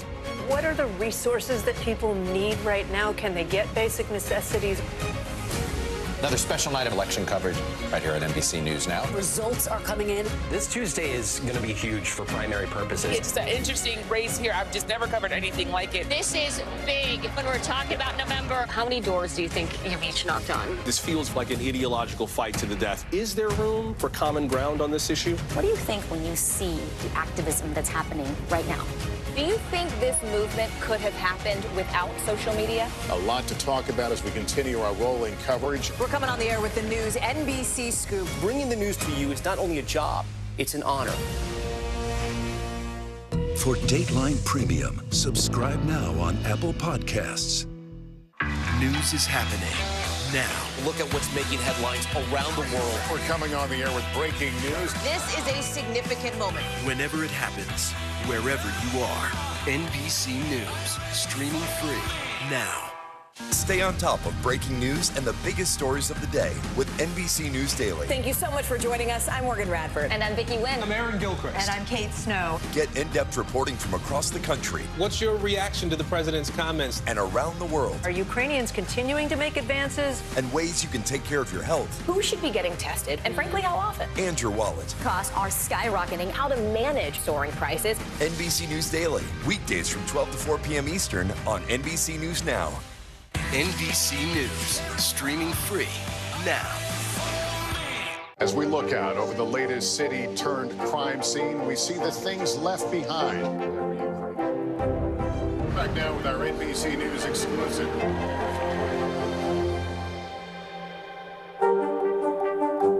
Celebrating 75 years of Meet the Press, the longest-running show on television. Watch NBC Nightly News with Lester Holt or listen wherever you get your podcasts. News is happening now. Look at what's making headlines around the world. Whenever it happens, wherever you are, it's here now. We finally catch up with Natalia in Warsaw, Poland. She tells us her village of Tarnowo was occupied by Russian forces when the war started. It's just 1.5 miles from the Russian border. А кто ничего не видел, потому что все сидели в погребах. Ну, мы думали, что это уже у нас конец. Там же много людей поставилось, там человек 400 осталось. Natalia says the Russians told her she was evacuating to the Ukrainian-controlled city of Kharkiv. Солдаты сказали, что есть коридор на Харьков, но они вывезли на Россию. From her village, Natalia says Russian troops force her across the border to a transit center in Shebekino, Russia. From there, volunteers help get her on a train to Moscow. And from there, she boards a bus to Riga, Latvia, before arriving in Warsaw. Satellite imagery obtained by Human Rights Watch from June 28th shows at least 73 tents at the transit center in Shebekino. According to Natalia, about 100 Ukrainians were arriving every day. The exact number of people deported to Russia is unknown, but the U.S. State Department says it could be as high as 1.6 million, including 260,000 children. The Russian Foreign Ministry tells NBC News accusations of forced deportation of Ukrainian citizens are groundless and are conjectures aimed at discrediting Russia.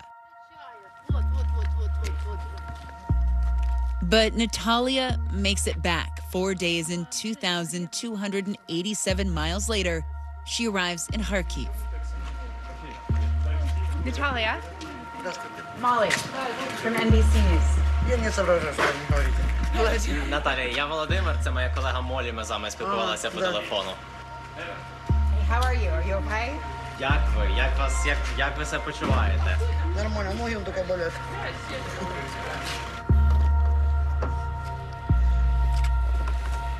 А тут це в вашому автобусі з Москви на Ригу було українців? 60 человек.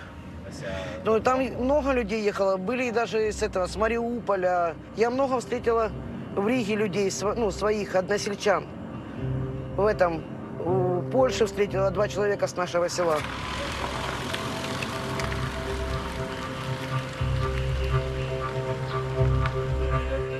Да, я такая моя любимая дочулечка. Ну что, не плачь, все хорошо, не плачь. Не плачь, все хорошо же. Пошли. Тут уже не буде. Саша прийде, хай дзвонить.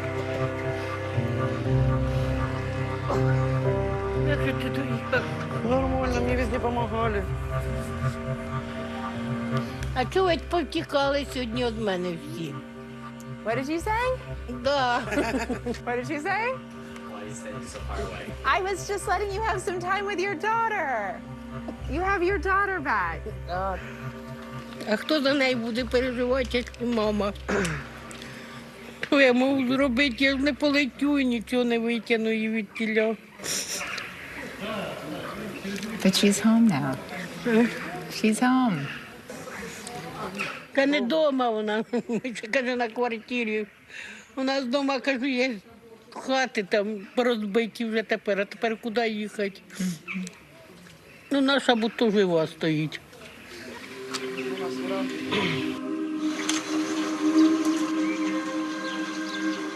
Back in Bucha, in the abandoned house, Olena describes the 4th day after the explosion, the day she meets her rapist. She says 3 Russian soldiers show up at her house.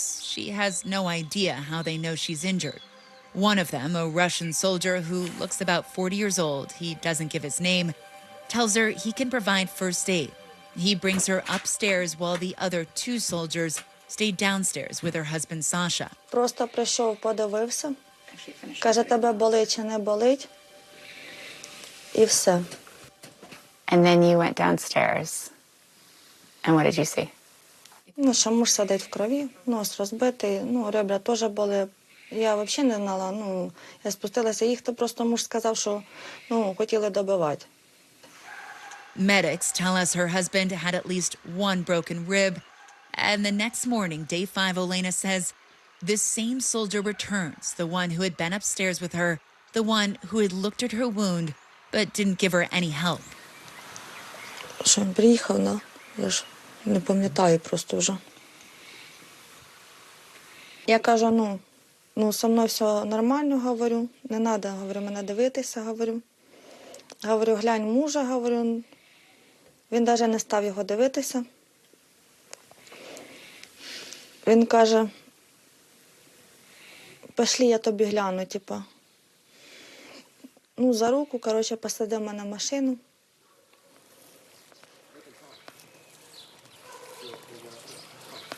Налякана дуже була. How does he get you inside? Grabs you? Does he yell at you to follow him? Просто за руку взяв.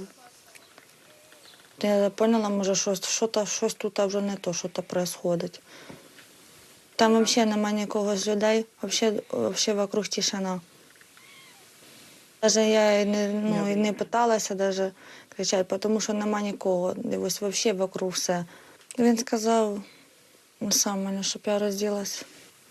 Я сказала, що я це не буду робити. Він сказав, що зараз мене ударить. Почав мене одразу сам роздівати. Він мене роздів швидко. Я плакала. Шия була просто ранена, бінту перев'язана. У мене навіть не було бюстгальтера. Він навіть надів на мене бюстгальтер силою.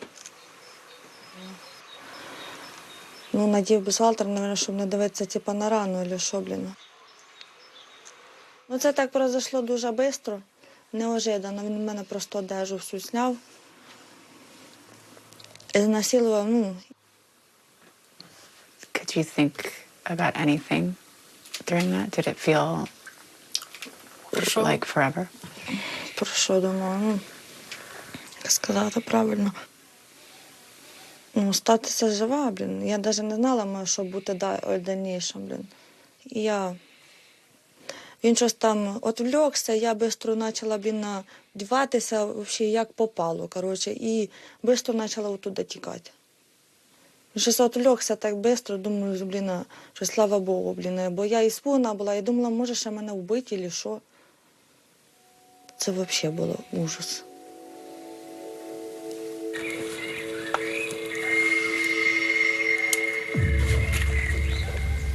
What did it feel like for it to come home and your wife to tell you that? Прибежала в слезах, рассказала же эту ситуацию. Ну, я еле-еле поднялся, я говорю, уходим. Он может еще приехать. Are you angry? Have you even had time to process? Як сказати? Та, Бог йому суддя, скажу чесно. Бог йому суддя. Бог його судить.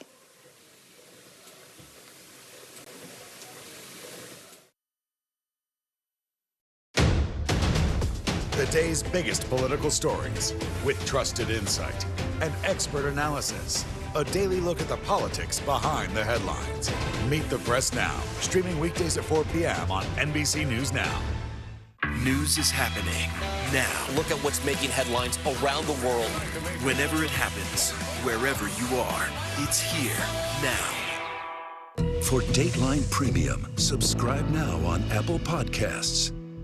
Hey, podcast fans, ready to unlock our true crime mysteries? Try Dateline Premium on Apple Podcasts. You'll get early access to originals, plus bonus content, and everything is ad-free. So head to Apple Podcasts now to subscribe.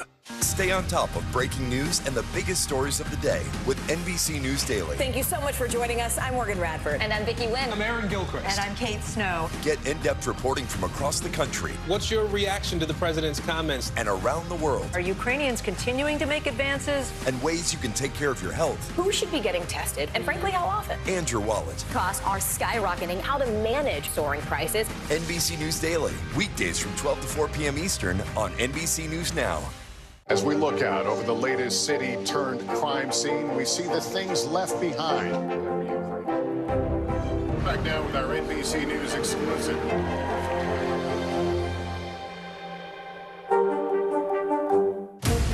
Right now on NBC News Now. As we come on the air, here's what we know. It has been dramatic, powerful. We begin with breaking news just coming in. What's happening now? What's happening next? And what it means for you. We're continuing to follow the Russian attack on Ukraine. There's an intense artillery battle underway. We're getting out of this area right now because more air raid sirens are sounding. As we look out over the latest city-turned-crime scene, we see the things left behind. Was there a school officer on campus? Because that's what we've been told. No, fewer people are content to just offer their thoughts and prayers. And the House has answered the call to create new gun laws. The stunning testimony at the January 6th hearing on Capitol Hill. Americans face the highest inflation rate in decades. Parts of Virginia cleaning up after severe storms. A terrifying night of flash floods. What are the resources that people need right now? Can they get basic necessities? Another special night of election coverage right here at NBC News Now. Results are coming in. This Tuesday is going to be huge for primary purposes. It's an interesting race here. I've just never covered anything like it. This is big when we're talking about November. How many doors do you think you've each knocked on? This feels like an ideological fight to the death. Is there room for common ground on this issue? What do you think when you see the activism that's happening right now? Do you think this movement could have happened without social media? A lot to talk about as we continue our rolling coverage. We're coming on the air with the news NBC Scoop. Bringing the news to you is not only a job, it's an honor. For Dateline Premium, subscribe now on Apple Podcasts. Sometimes the news can be difficult and overwhelming for kids to understand. Ukraine and Russia. Could you help me understand what's going on? So to help make sense of it all, we've created a newscast just for them. We hope your family will watch Nightly News Kids Edition. Hey, podcast fans, ready to unlock our true crime mysteries? Try Dateline Premium on Apple Podcasts. You'll get early access to originals, plus bonus content, and everything is ad-free. So head to Apple Podcasts now to subscribe. Sometimes the news can be difficult and overwhelming for kids to understand, so we've created a newscast just for them. We hope your family will watch Nightly News Kids Edition. Stay on top of breaking news and the biggest stories of the day with NBC News Daily. Thank you so much for joining us. I'm Morgan Radford. And I'm Vicki Wynn. I'm Aaron Gilchrist. And I'm Kate Snow. Get in-depth reporting from across the country. What's your reaction to the president's comments? And around the world. Are Ukrainians continuing to make advances? And ways you can take care of your health. Who should be getting tested, and frankly, how often? And your wallet. Costs are skyrocketing. How to manage soaring prices. NBC News Daily. Weekdays from 12 to 4 p.m. Eastern on NBC News Now. Watch NBC Nightly News with Lester Holt or listen wherever you get your podcasts. News is happening now. Look at what's making headlines around the world. Whenever it happens, wherever you are, it's here now.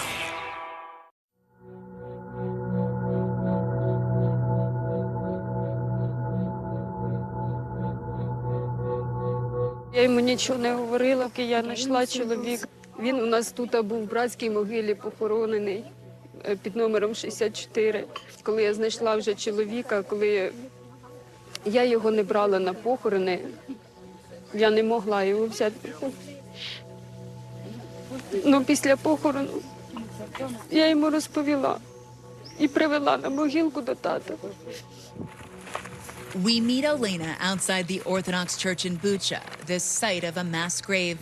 Back in April, she went every day, hoping, dreading, looking for her husband's body. Я 1,5 місяці дуже довго шукала його, їздила сюди на ексгумацію. Хочеться добитися справедливості, що він загинув як великий герой. Vitaly, her husband of more than a decade, she says, was drafted into the Ukrainian military on the first day of the war. Кажу, як же ж дитина, як ти мене покинеш з дитиною? Він каже, а як дитина виросте, запитає в мене, скаже, тато, а ти воював, ти захищав нас? А він каже, що я дитині скажу, що ні, тато ховався. Він не був там опитним, він не служивший. Він навіть не проходив обучення. Його призвали, забрали з руками, ногами, все, його життя забрали від нас. The war started on February 24th. Her husband was dead 2 days later. Ну, 26 числа, привіт, синочок, як ти там? Владик написав, все добре. Він каже, нічого не бійся, я тебе дуже сильно люблю. І 27-го зранку вже.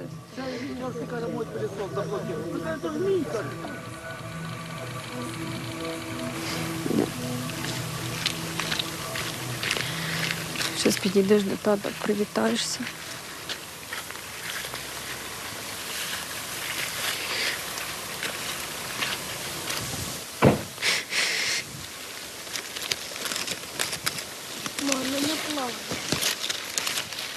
Тікай, мама привітається.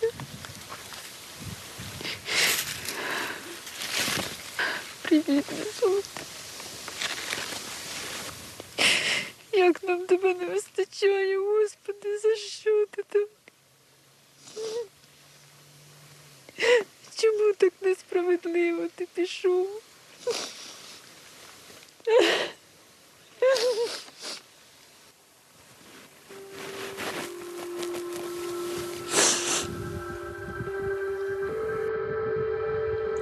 For the last 5 months, Ina and Danya have been living in Amsterdam, settling into a new life and a new treatment regime here at the Princess Maxima Center for Pediatric Oncology. But Danya's blood cancer, T-cell acute lymphoblastic leukemia, has not improved. Это, конечно, никто не поймет, пока сам не окажется на этом месте. Ну и не хочется, чтобы вообще никто на этом месте не оказался. И вообще это болезнь, конечно. Все будет хорошо. Хотя бы верой как-то, мыслями. Нужно настраивать только на позитив. Почему сейчас одна снимаю видео, Даня в палате, потому что постоянно плачу, не могу сдержать слез. Ina says the next step is to find a donor. This fall, Danya will undergo a stem cell transplant. Данечка, конечно, хорошая сила духа его. Счастливый, не падает духом, и наоборот меня поддерживает как-то. И вот так проходит лечение. Данечка сейчас на химиотерапии. Чувствует себя хорошо, Да. в хорошем настроении. Да. И все будет хорошо. Да. Потому что нужно мыслить позитивно, быть с чистыми мыслями и... Верить в себя. Да, верить в себя. Это обязательно. Вот так.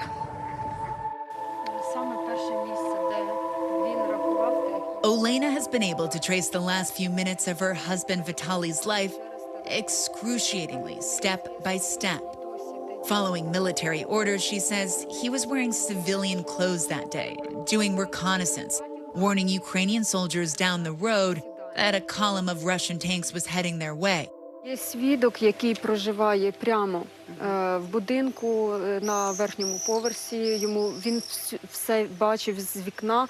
So in February, you had a clear view to the Він street from стояв, here. да, і там все було видно. І він рахував ту техніку, і коли ворог побачив його, вони почали направляти на нього. За ось цим деревом він стояв.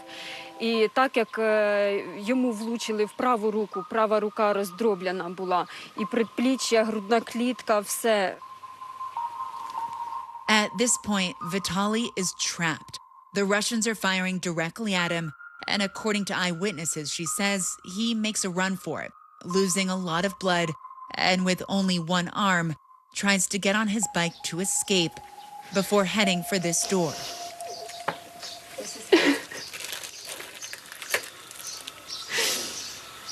Він отут впав, він ломився сюди в підвал, щоб сховатися. Але він не зміг, він не встиг. Він отут впав і почав стікати кров'ю. Що там уже не допоможеш. І він на руках в одного загинув. Vitaly died serving his country on the second day of the invasion, she says, but her country refuses to recognize that. Але мені потрібно ще довести це, щоб він був не тільки для нас герой, а для нашої Бучі, для нашої України. Тепер він рахується як просто цивільний загиблий, так як він був в цивільній одежі. І зараз доказати те, що мій чоловік був військовим. She has no document, no piece of paper from the military confirming his service, only the death certificate from the morgue. Не уточнена причина смерті. А що не уточнена, якщо там, видно, ранення, все, то есть, як може так...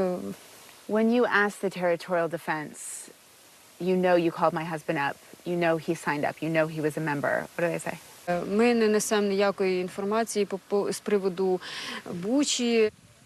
She has now hired a lawyer collecting witness testimony and suing the military for acknowledgement and compensation. Мати так вони забрали, бо якщо ви забрали його життя, значить ви повинні нам допомагати. Це повинно бути справедливо.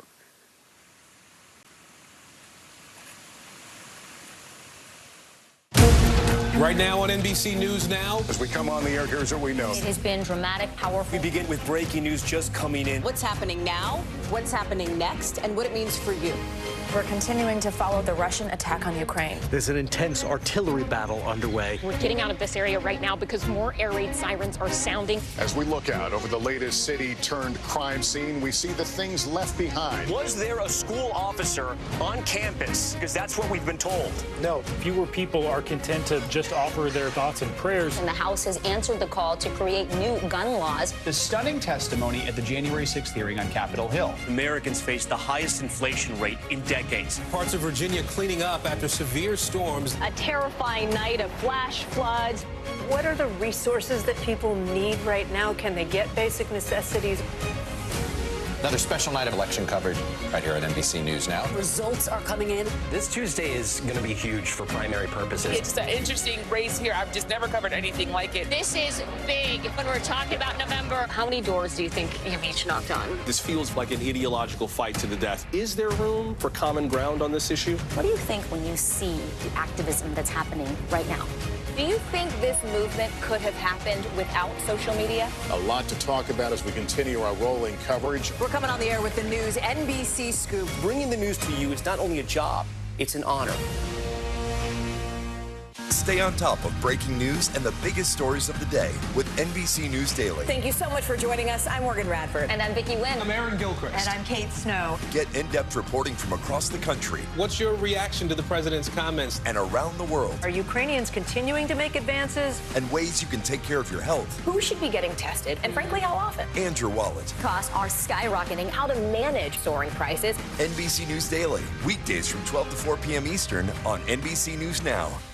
The big variable, the storm surge. How much water will ultimately be pushed inland? How many of you were up there? At least like 11. Why was it important for you to be here? What our top story tonight? You guys okay? Yeah. What kind of training regimen? How you doing, Lester?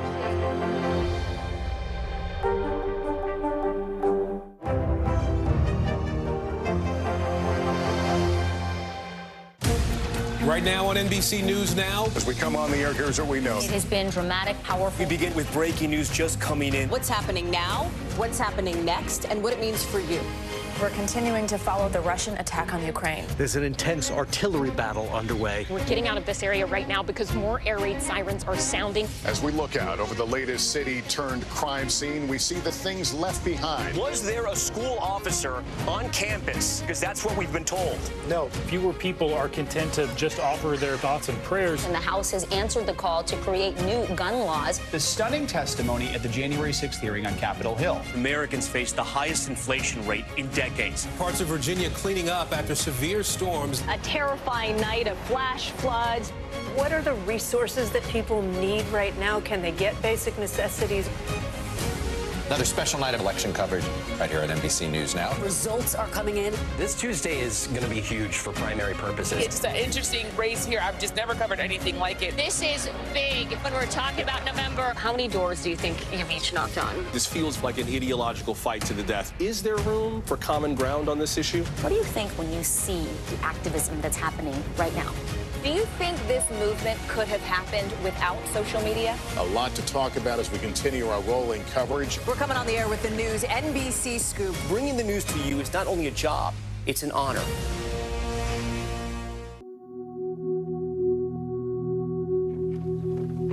We visit Taisa again, and this time she looks better. She's well rested. She's outside waiting for us. Миру нема, но може ж буде. Може ж буде все хорошо. Пошли. Let's go inside. Дай Боже, щоб було все добре. Оце його свідоцтво про народження. Де він родився, подивіться, де він у мене родився. Він у Росії родився. Нам мені би було тільки мир на цьому світі.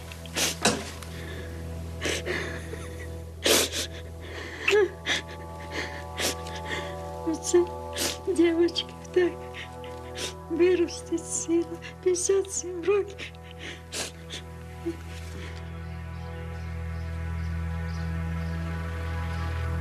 Ще їх відіпхати.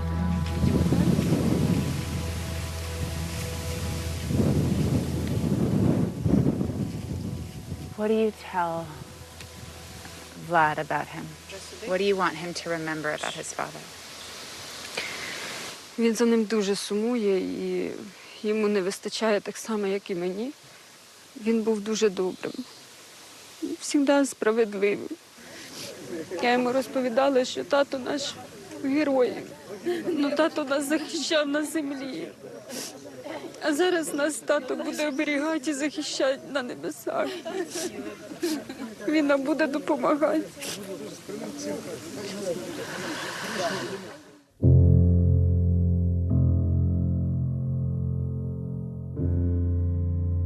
In Ukraine, cemeteries are too crowded.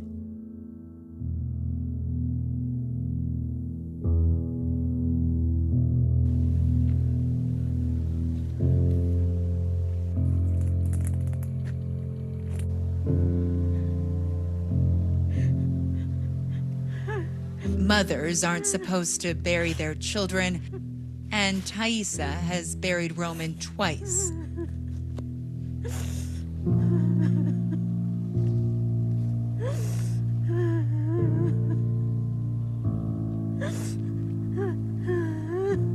Я просто говорила: Господи, синочок, ти мене кинув.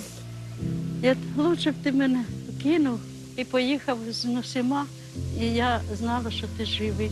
А так він прийшов, вернувся, щоб мене стерегти. Це він мене так устеріг, що далі. Я все время плакала, мене слів немає. Мені б лучше, щоб він був живий. Я б сама там мучилася там на Семашко, ми б вижили. Так случилось. Husband, mom, dad, Що тут робиться? and now Roman. Ой, Роман.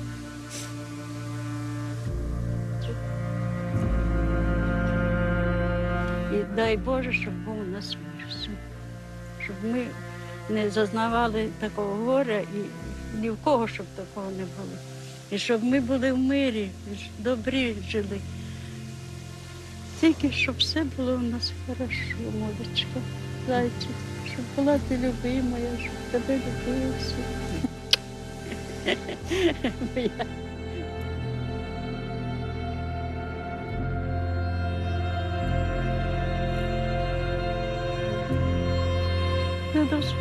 Надо жити, надо ще побачити, щоб був мир у нас і при тому.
Welcome. You have made it to episode 1 of season 5 of Meet the Press Reports. Thanks for being here.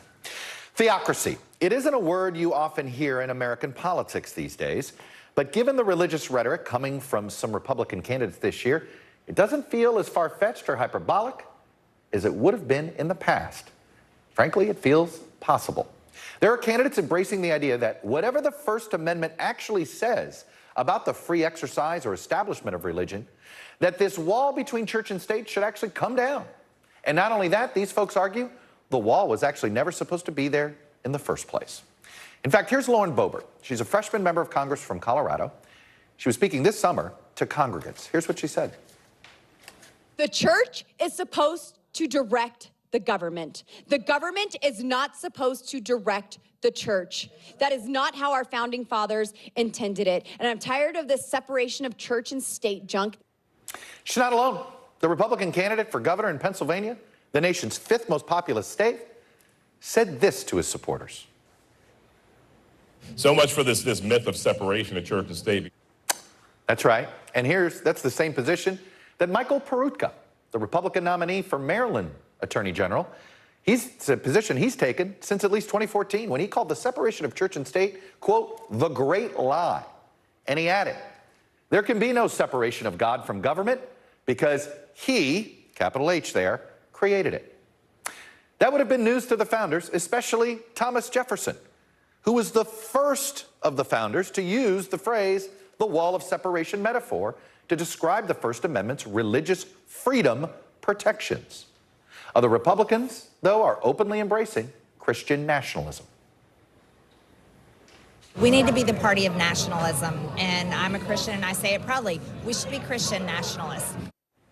Even the Dobbs decision overturning Roe versus Wade has religious overtones. It has been cheered on by conservatives on religious grounds. And in fact, it's actually led some liberals to look to the religious freedom restoration laws, many of them vigorously opposed over the last decade, to use these laws as an attempt to challenge these statewide abortion bans that are being passed around this country. So, as a country, we are entering unknown territory. What is next? Where is this movement heading? My colleague, NBC News correspondent Ann Thompson, traveled to Moscow, Idaho. It's a blue enclave, small blue enclave, in an otherwise ruby red state that has been grappling for years with questions about the role religion should play in the public square and everyday life. In northern Idaho's dunes of grains and grass, a battle without bullets over the direction of a town. I believe that what's happening in Moscow is a microcosm of what's happening all across the country that started here maybe 10 or 15 years earlier than what's happening across the country. And that is? Well, just the radical division. I don't think our nation has been this divided since 1859. It's divided and it's inflamed. And that whole process, I think, began to be visible here a decade or a decade and a half before it became radically visible in the nation as a whole. Pastor Doug Wilson leads Christ Church in what he calls a Cold War civil war. Our rights come to us from God and not from the government. Fighting in, of all places, a college town. Moscow, home to University of Idaho and just 8 miles from Washington State University, exudes a live and let live vibe. One of the interesting things about Moscow is how these two entities live side by side, and I mean literally. Right behind me, that's the offices of the Christ Church. And right next door is the headquarters for the local Democratic Party. From this former art house movie theater, Wilson leads his campaign to make Moscow a Christian town. Idaho is a very red state. Moscow was historically a very blue dot in this red state. And so consequently, the fact that we've done this has been disruptive in the minds of some, but the feasibility of evangelizing in Moscow had to do with the importance of the university and the size of the town. So in your version of a Christian town, would there be a place for non-believers? Oh, absolutely. Yeah. Would there be a place for same-sex couples? But you mean legally? Yes. You mean like marriage? Mm-hmm. No marriage. But there'd be same-sex couples. No marriage, even though it's the law of the land in the United States? Just like Roe used to be, right? In my belief system, in our doctrinal stand, and what we believe the Bible teaches, homosexuality is not only a choice, but a sinful one, yes. It is a muscular, masculine-led vision of Christianity. Scripture tells the man to provide, protect, and love. Scripture tells the woman to honor, help, and submit. Expounded on his show Man Rampant. Men are going to be dominant no matter what you do. And articulated in his blogs. This one saying marriage is a little kingdom and the husband is a little king. A wife should be submissive to her husband, as Paul teaches in multiple places, yes. So a wife should be submissive to her husband. But in the blog post that you just cited, I made a special point of saying that the woman exercises authority over the selection of the one that she's going to submit to. So when you say wives should be submissive to their husbands, does this mean, why shouldn't they be equal? Well, because God created us a certain way. So we want to fit with the design. Former Mayor Nancy Cheney says the community has endured decades of Wilson's often incendiary ideas. When some kind of outrageous statements were made early on about Southern slavery as it was, as a mutually affectionate relationship between master and slave, or saying that members of our LGBTQ community, trans people, should be exiled or possibly stoned, that catches our attention. Wilson says he was misunderstood, rebutting the many controversies on his website, writing he does not believe in the death penalty for homosexual acts or that slavery was a positive good. But the visible and invisible lines being drawn here and elsewhere across the country are setting off alarm bells for many faith leaders. Do you consider Christ Church a church? I don't. Really? I really don't. What is it then? I see it as a dominionist cult. Reverend Dr. Elizabeth Stevens leads the Unitarian Universalist Church of the Palouse. In the public square, I don't see them representing Christianity. I don't see them representing the values that I find in the Bible. I see them representing patriarchy. I see them fighting the culture war. Stevens' position in that war is visible for all to see, a stained glass rainbow chalice. Wilson fights with the printed word. A prolific author, he's written dozens of books, all distributed by his own Canon Press. It publishes more than 1,000 different titles, half of which are books and materials serving hundreds of thousands of homeschool and Christian students nationwide. Wilson laughs off the cult accusation, but the former Navy man embraces culture warrior. You can't have a naval warfare without ships, and you can't have tank warfare without tanks. And as I tell Christians all around the country, you can't have culture war unless you have a culture. Our tagline is all of Christ for all of life. So we want to be 7-day-a-week, 24-hour Christians in everything we do.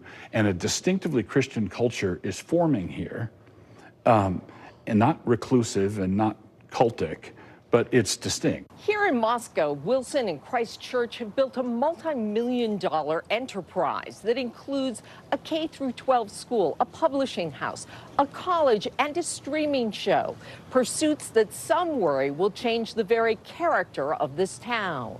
What scares me is that he is making Moscow into a Wilson town. Keely Emerine Mix is a former pastor. What worries me is not that the stamp of Christ might be wrongly shoved down the throats of my neighbors here in Moscow, but that the stamp in the foot of Doug Wilson will be wrongly and is being wrongly crammed down their throats or standing on their neck. I think that his influence on this town has been despicable. Aubrey and Wyatt Knickerbocker met 2 years after her family moved to Moscow, seeking a Christian town. We found what at first we thought was a very welcoming community. There was something every day, something new, some sort of baby shower or something for the school. You get very swept up in all of it. Until they heard this message from another pastor in the church. Women should wear women's clothes. They shouldn't wear pants. Shouldn't have short hair. Shouldn't have short hair. Men shouldn't wear earrings. No one should have tattoos. And then there was this, a psalm sing in the middle of the pandemic, protesting the local mask mandate, retweeted by then President Trump. That was when I realized that these were not people trying to spread awareness or trying to spread the good news of Christ. It was people trying to say, look at us, we are so oppressed. Did you feel betrayed when you realized that? How would you describe your feelings?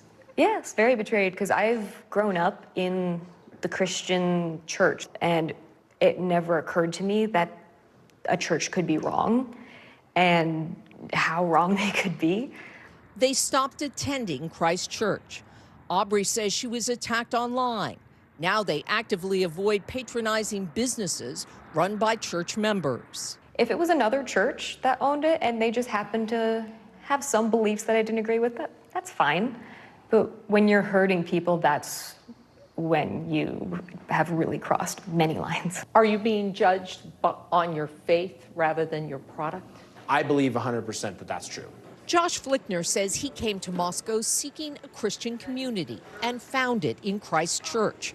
But his business, Journey's End Cafe, is paying the price for where he worships. I really wanted this place to be actually a bridge builder in the community. And so, yeah, it's really a bummer that that a lot of people in the community are just so full of bigotry that they do not want to even try to build those bridges. He says his workers are threatened by crank calls and his future by a social media campaign calling out businesses run by church members. Look at what people say about my business and then pretend like I was not a white heterosexual Christian male.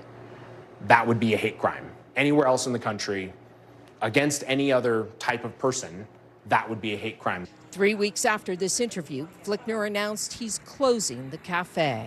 So how close is Wilson to reaching his goal of turning Moscow into a Christian town? Well, no one is quite sure, but everyone has an opinion.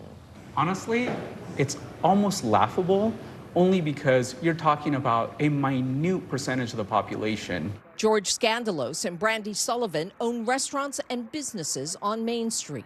As someone who was served on the city council, I haven't seen any traction gained in that area. The last 2 elections, there were some candidates who were members of Christ Church, and those elections were very uneven. And I would call it a landslide. There you go. In defeat? Yes. You have 700 active households, about 2,000 church attendees. This is a city of 25,000 people. Is the way to reach your goal to bring in more people or to convert the hearts and minds of those who already live here? It would be both. Yeah, we would want to persuade the people who are already here, and we want to welcome the people who arrive here. Like many other churches, Wilson's deals with accusations of sex abuse, including a deacon this summer pleading guilty to a federal charge of child pornography, and Wilson marrying a released child molester to a church member.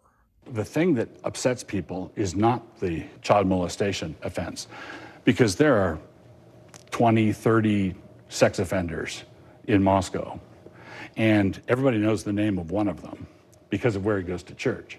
Right? The ones who don't go to church, they're all okay. They stay out of the newspapers. But the one who is repentant and wants to live right and is, straightened out, we're going to go after him because this is because the target is actually me.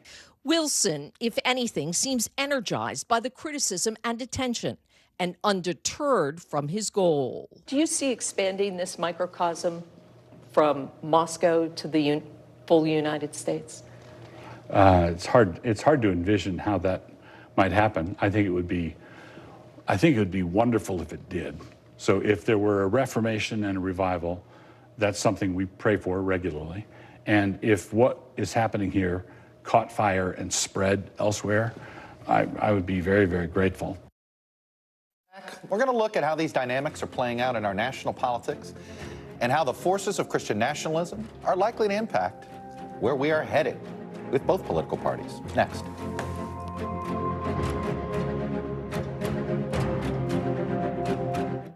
Watch NBC Nightly News with Lester Holt or listen wherever you get your podcasts. NBC News, streaming free now. For Dateline Premium, subscribe now on Apple Podcasts. As we look out over the latest city-turned crime scene, we see the things left behind.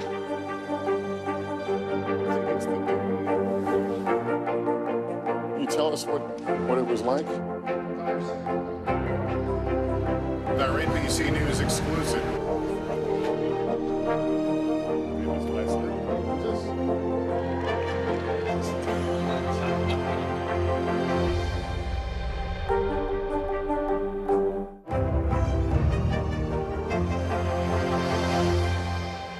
As we look out over the latest city-turned-crime scene, we see the things left behind. Back now with our NBC News exclusive.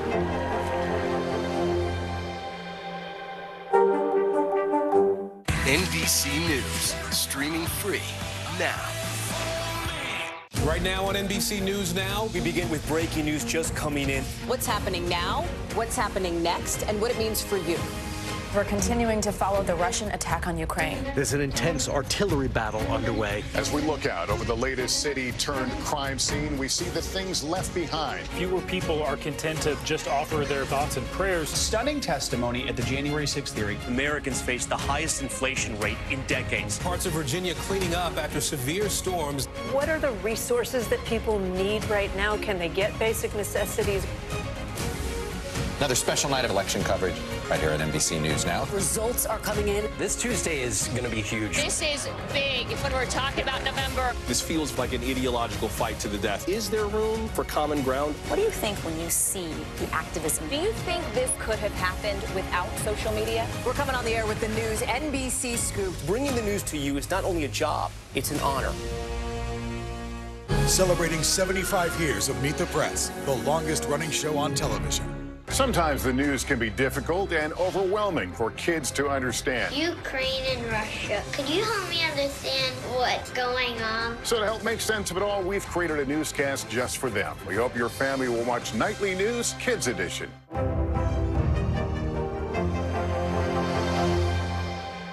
NBC News, streaming free now.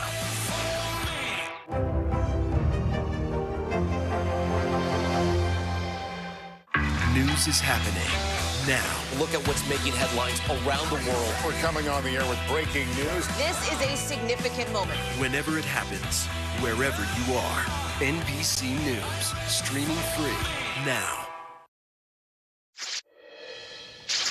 Welcome back. We've ingested a lot, so let's do some digestion. We brought together a panel of experts. NBC News correspondent Ann Thompson, who was just in Moscow, Idaho. Andrew Whitehead, he's a professor of sociology at IUPUI in Indianapolis, and he's the lead author of Taking America Back for God, Christian Nationalism in the United States.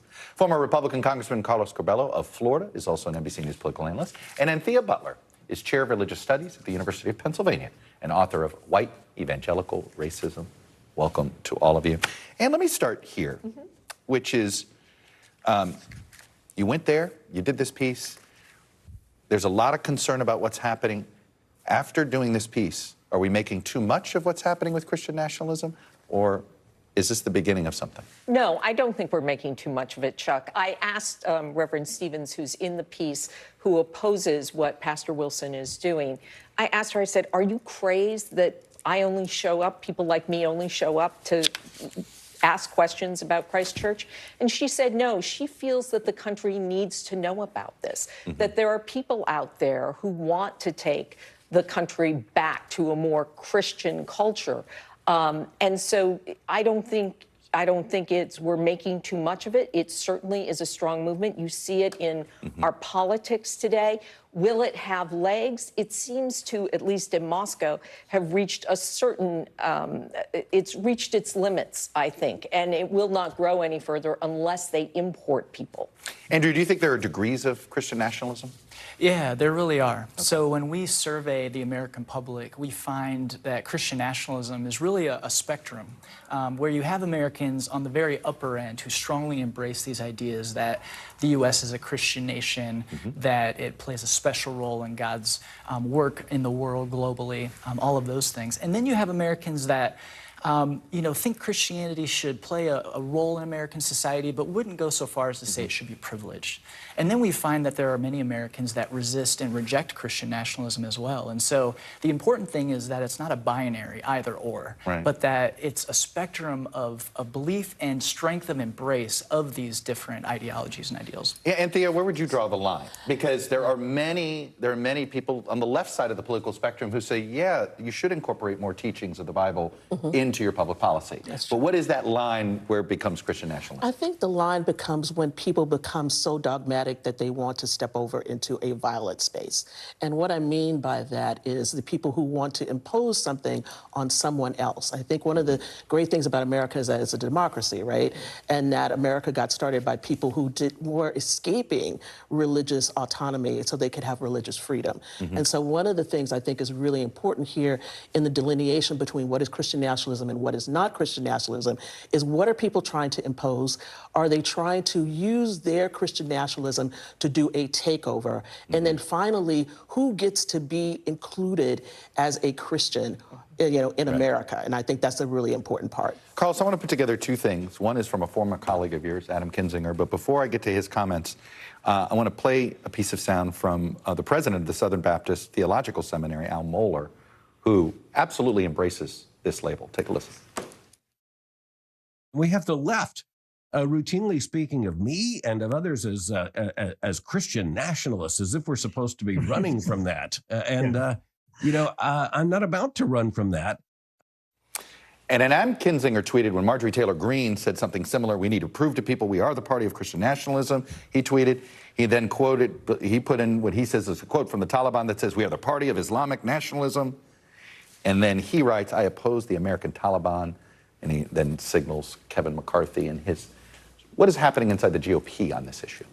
Well, what Kinzinger is pointing out is the hypocrisy in all of this. It has been Republicans and conservatives over the years who have criticized other countries, like Muslim countries, for imposing religious beliefs and practices, and also for attacking communist countries for imposing atheism and banning people from practicing their religion. So what's happened here? That this has become a part of the culture wars. And this is the bunker mentality that Donald Trump and other conservatives have pushed a lot of the population into thinking that they're under assault. And I think, look, we have to be sensitive. The pace of cultural change in our country has been pretty rapid in recent decades. I think Depends social who you media. are. Yeah. Okay, like it's rapid for some, it's really slow for others. I mean, But we have to understand that some people increasingly feel excluded, left behind, and obviously that generates a lot of anxiety, and that's why people act out in these ways. But when it comes to our leaders, I think Kinzinger is right. I mean, we have to be consistent, and we can't be hypocritical in saying, these countries shouldn't do this and that, but it's okay for us to do it here because it's the religion that we prefer. Andrew, what do you make of this active debate inside the GOP? Yeah, it's really fascinating because really when we look at it, Christian nationalism, and Anthea brought this up earlier, is about power. And when we think of that in terms of a democracy and a functioning democracy, it's about sharing power and playing by the same rules. And so with Christian nationalism, we find over and over that if it comes down to democracy or power, they're going to choose power every time. And so this idea of a country for the people, by the people, it's really a country for a particular people, by a particular people. And so for those in the GOP, trying to figure out, are we really about democracy where we're going to play by the same rules or not? And that's the big question, I think, at stake. And one of the things that I think some of us have struggled to sort of get our arms around is how are Lauren Boebert and Marjorie Taylor Greene, two female Republicans, such big advocates of Christian nationalism, and you had this gentleman on who is made it clear. Every marriage is a kingdom, and the man is the king. Right. I mean, it is sort of like this is one of those where it's hard to wrap my arms around that. It absolutely is. And I asked him, I mean, like I said, why can't you be equal in a marriage? And he's like, well, we weren't made that way to be equal. And I thought, this is not about biology. It's about intelligence. It's about dignity. It's about who you are. But that's not how he looks at it. He takes a very literal reading of the Bible. And I can't understand why a woman would submit to this. Let's pivot. How much to the campaign trail? I think a lot of these self-described Christian nationalists, statewide level, Carlos, are going to lose. It's probably, I think Doug Mastriano is more likely to lose than win. He's not trying. He's running an odd campaign. But just being the nominee, haven't the seeds been planted for more of these candidates to run? Well, it depends, Chuck. I mean, this could be part of the trap that Republicans have set up for themselves where they elect the most, quote-unquote, conservative candidate out of primaries, and then these people just can't win. So eventually, this movement will likely just be extinguished because people get tired of losing. That's one theory. But certainly, I mean, it shows that at least there is a critical mass of support that can get these people past primaries. And by the way, going back to Christianity, and Ann, maybe you could shed some light on this, but Christianity, I mean, Jesus Christ invited people to follow. It was never an imposition, right? Because twist their arm. Let's put it like that. He did not twist their arm. You could come or not. You know, you want to follow this guy, you don't. That's all it is. Anthea, you're concerned that this spreads, that even these losing Christian nationalist candidates, by losing, they've been mainstreamed. I mean, you know, we're going to get criticized doing this program because, hey, you're going to bring more attention, and that attention inevitably is going to lead to people, oh, it's more mainstream than I thought. Yeah, and I think one of the important things to remember is that if we don't pay attention to this right now, we may be on the losing end later. I think, you know, to tie off of this comment about the GOP has had slogans like this a long time. It's been, whether it's been Make America Great Again or American exceptionalism, all these kinds of things, right? What is more interesting right now is that the religious and the political are being put together. And that makes for a very powerful mix. And I think whether or not people win in November, we still have to contend with this in 2024. And there's something else, though, going on here, which is sort of the country's growing more secular, which almost at the exact same time, those that are religious are almost becoming more fundamentalist. Right. But almost out of fear of this growing secularization. And that's what I think it gets to, is that there is a great deal of fear. And if you look at the issues that they grab onto, the issue of abortion, the issue of same-sex marriage, opposing same-sex marriage, the issue of gender identity, all of those are driven by fear. And I asked Pastor Wilson that. I said, America is becoming less Christian. Fewer Americans want to be part of organized religion. And he just sees that as a further challenge. He believes he can change minds. And Andrew, is it almost a feature that Moscow is the place trying to do this because they almost want to be reactionary to the majority of the population? It's easier to find fundamentalists in a place that you know, maybe you feel like you're the outsider? Yeah, I think so. I mean, one of the insights of sociology is it's easiest to define who we are when we know who we're not. And so when you can define yourself against who you're not, that's really powerful. It creates very powerful in-group bonds. We're going to pull together. We're going to face the outside threat, the things that we're afraid of, and it becomes a really central part of your identity. And that's what's so powerful about Christian nationalism. All right, the separation of church and state. How strong is this still in our country, Anthea? I think the idea of it is very strong. The reality of it is not. And, you know, if we think back to Christian Coalition and all these other groups that were passing out voter guides in the churches in the 1990s, if we think about the ways in which, you know, Trump voters invoked all of this, and Trump himself invoked this, we think about the ways in which candidates now really play to all of this. I would say that the separation of church and state is very thin, if not non-existent. Very quickly, Carlos, if you tried to run a campaign that said, I'm going to be so strict about separating church and state, I'm not even going to try to campaign at churches, could you win? I think so. It depends where in the country, but in more suburban districts, I think you still could. You're more optimistic about it in rural than I areas, thought. much harder. All right. What a terrific conversation. Thank you all. Thank you all for being with us on this first episode of our 5th season here at Meet the Press Reports. The next episode, get ready to meet the American oligarchs. Are we just auctioning off American political power to the highest bidding billionaire? We're going to pull back the curtain on some of the recent big money players and booms in this year's politics. I'll see you next time on Meet the Press Reports and this Sunday on Meet the Press.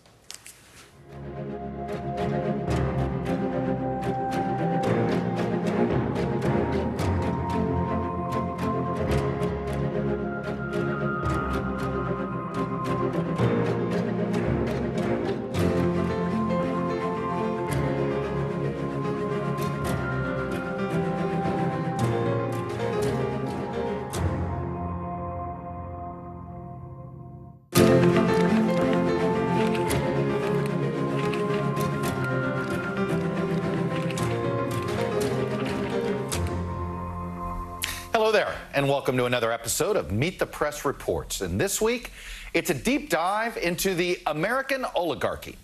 We've heard politicians say it before. They claim they want to take big money out of politics, but they never seem to do it, do they? So just how much money is in our politics, and specifically in our elections? Well, here's one truism. It continues to grow. Through June in the 2022 cycle, there was nearly $10 billion raised for just House and Senate races. I'm not counting gubernatorial races here, just House and Senate. This level of fundraising in our election system is growing exponentially. Because if you go back to 2014, there was just under $5 billion raised for the House and the Senate alone. And we're basically already past that mark. It was just over a little of half of what it was in the first 18 months of the 2022 cycle. And we know it's going to be well over $10 billion now. But the truly new phenomenon here is the mega donor class. In 2014, only 3 people decided to donate at least $10 million of their own money to various House and Senate races. In 2022, that number is now up to 18, a 6-fold increase. And even as we see this wealthy donor class pour millions of dollars into our elections each year, there's millions more in dark money that they pour in on top of it. Those are funneled through nonprofits and basically are untraceable. But as the list of individuals donating millions and billions of dollars grows, so do concerns that political campaigns are essentially being hijacked by this wealthy class, controlled by this donor class, made up of individuals who have this outsized influence, on not just who wins the elections and who runs the country, but what issues are even debated in these campaigns. NBC News correspondent Jacob Ward has more. Where have you seen money make its way into politics? Where have I not seen money make its way into politics is probably the better question. Abigail Disney's grandfather Roy co-founded the Disney company with his brother Walt. She grew up surrounded by the ultra-rich and is now a filmmaker and professional critic of the billionaire class. You have an ultra-wealthy class whose life and interests are entirely divorced from the reality of everyday Americans. The things that concern them concern the everyday American just don't come up, you know, if you're ultra-wealthy. Do you think the ultra-rich, if anything, are less qualified than everyday people to just be empathetic, think about the problems of the world? There are studies that show that the wealthier you get, the less nice you become. In her upcoming documentary called The American Dream and Other Fairy Tales, Disney explores the collapse of the American dream through the lens of the happiest place on Earth. Her finger points directly at the top. A custodian would have to work for 2,000 years to make what Bob Iger makes in one. Do we live in an oligarchy, do you think, in America right now? Yes, I think we live in an oligarchy. Much of our oligarchy in this country is a result of the government privileging either an industry or a group of individuals within an industry, or keeping classes of people away from the corridors of power. And the data is clear. That privileged class of people is injecting huge amounts of money into politics on both sides of the aisle. An NBC News analysis shows that so far this year, 18 individuals have each donated over $10 million to this midterm race. That's a total of $504 million, over $500 million in political contributions. In 2014, only 3 people contributed over $10 million each. Good evening. Among the most active political players is Peter Thiel. The Silicon Valley tech billionaire and PayPal founder has thrown tens of millions of dollars behind just 2 Senate candidates. In Ohio, he's backing fellow venture capitalist and political outsider J.D. Vance. In Arizona, Thiel donated heavily to the campaign of Blake Masters. Each clinched their respective GOP nominations. And while Masters is happy to espouse his far-right political positions, in Arizona, there's an invasion at our southern border. He's much less forthcoming with details about the financial relationship with Thiel, who's estimated to be worth $3.8 billion. We're just trying to talk about campaign finance. Producer Ezra Kaplan tried to press the issue with Masters outside an event closed to the press in Scottsdale last month. Peter gave what he gave, and I'm grateful that he supported that outside group, and I'm working hard every day to raise the money internal to the campaign that we need to go out and spread the message. Will you be able to stay independent with the money? Masters is now set to face incumbent Mark Kelly in November. Kelly enjoys a much larger war chest from mostly small donors plus several super PACs. Masters, however, has received most of his support from a single super PAC funded by Thiel. And since the primary, that funding seems to have dried up. Peter Thiel declined our interview request, as did several other billionaires we approached. His biographer, however, says this is of a piece with who Thiel is. What he wants is to pay as little as possible in taxes, to live with as much freedom to do what he wants, whenever he wants, and to have lots of government contracts for his businesses. It's this idea that people like himself, people like Peter Thiel and Mark Zuckerberg and the other CEOs of these very successful tech companies are these genius capital allocators and genius administrators. And wouldn't it be better if they kind of ran the world? This is an extremely politically active group. Matt Lacombe is a professor of political science at Case Western Reserve University and has been studying the political behavior of this elusive group for more than 10 years. Over 90% of the billionaires we studied had made political contributions that we could track down. That's a much, much higher proportion than average Americans or even well-off Americans who we might think of as being generally politically active. What Lacombe and his co-authors have found is that while these billionaires have enormous influence, they stay out of sight, something he calls stealth politics. An overwhelming majority of them stay totally silent or are completely vague about what their political preferences and policy wishes are. And moreover, we find that many of them take political actions that would push economic policies in conservative directions that clash with what average Americans say that they want through public opinion polls. And that secrecy has the support of the Supreme Court. When Citizens United was decided in 2010, it helped create a new category of political organization, the super PAC, and a new category of dark money nonprofits that allow political donations from billionaires and others to be effectively unlimited and to go unreported. We expect this court to fully utilize the First Amendment to protect the rights of people of average means. James Bopp was the architect of the landmark case and says his intention was to empower everyday people to pool political donations inside companies and labor unions, something he says the framers would have approved of. But Citizens United also wound up empowering the richest people in American history. Do you draw any connection between what you helped to create with Citizens United and the sort of some of the new tactics that academics are telling us are starting to emerge? Well, there's always been an advantage to have money. Surprise. Okay, there's advantages in having money. Thank you very much for making. What's new is how and when that money is being deployed.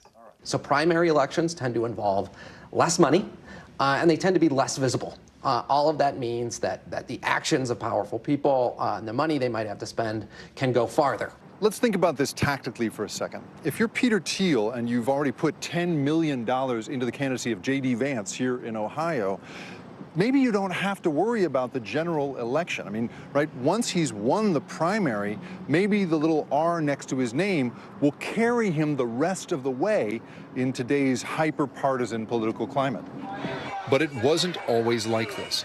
Once upon a time, it was culturally unpopular in the United States to be, well, rich.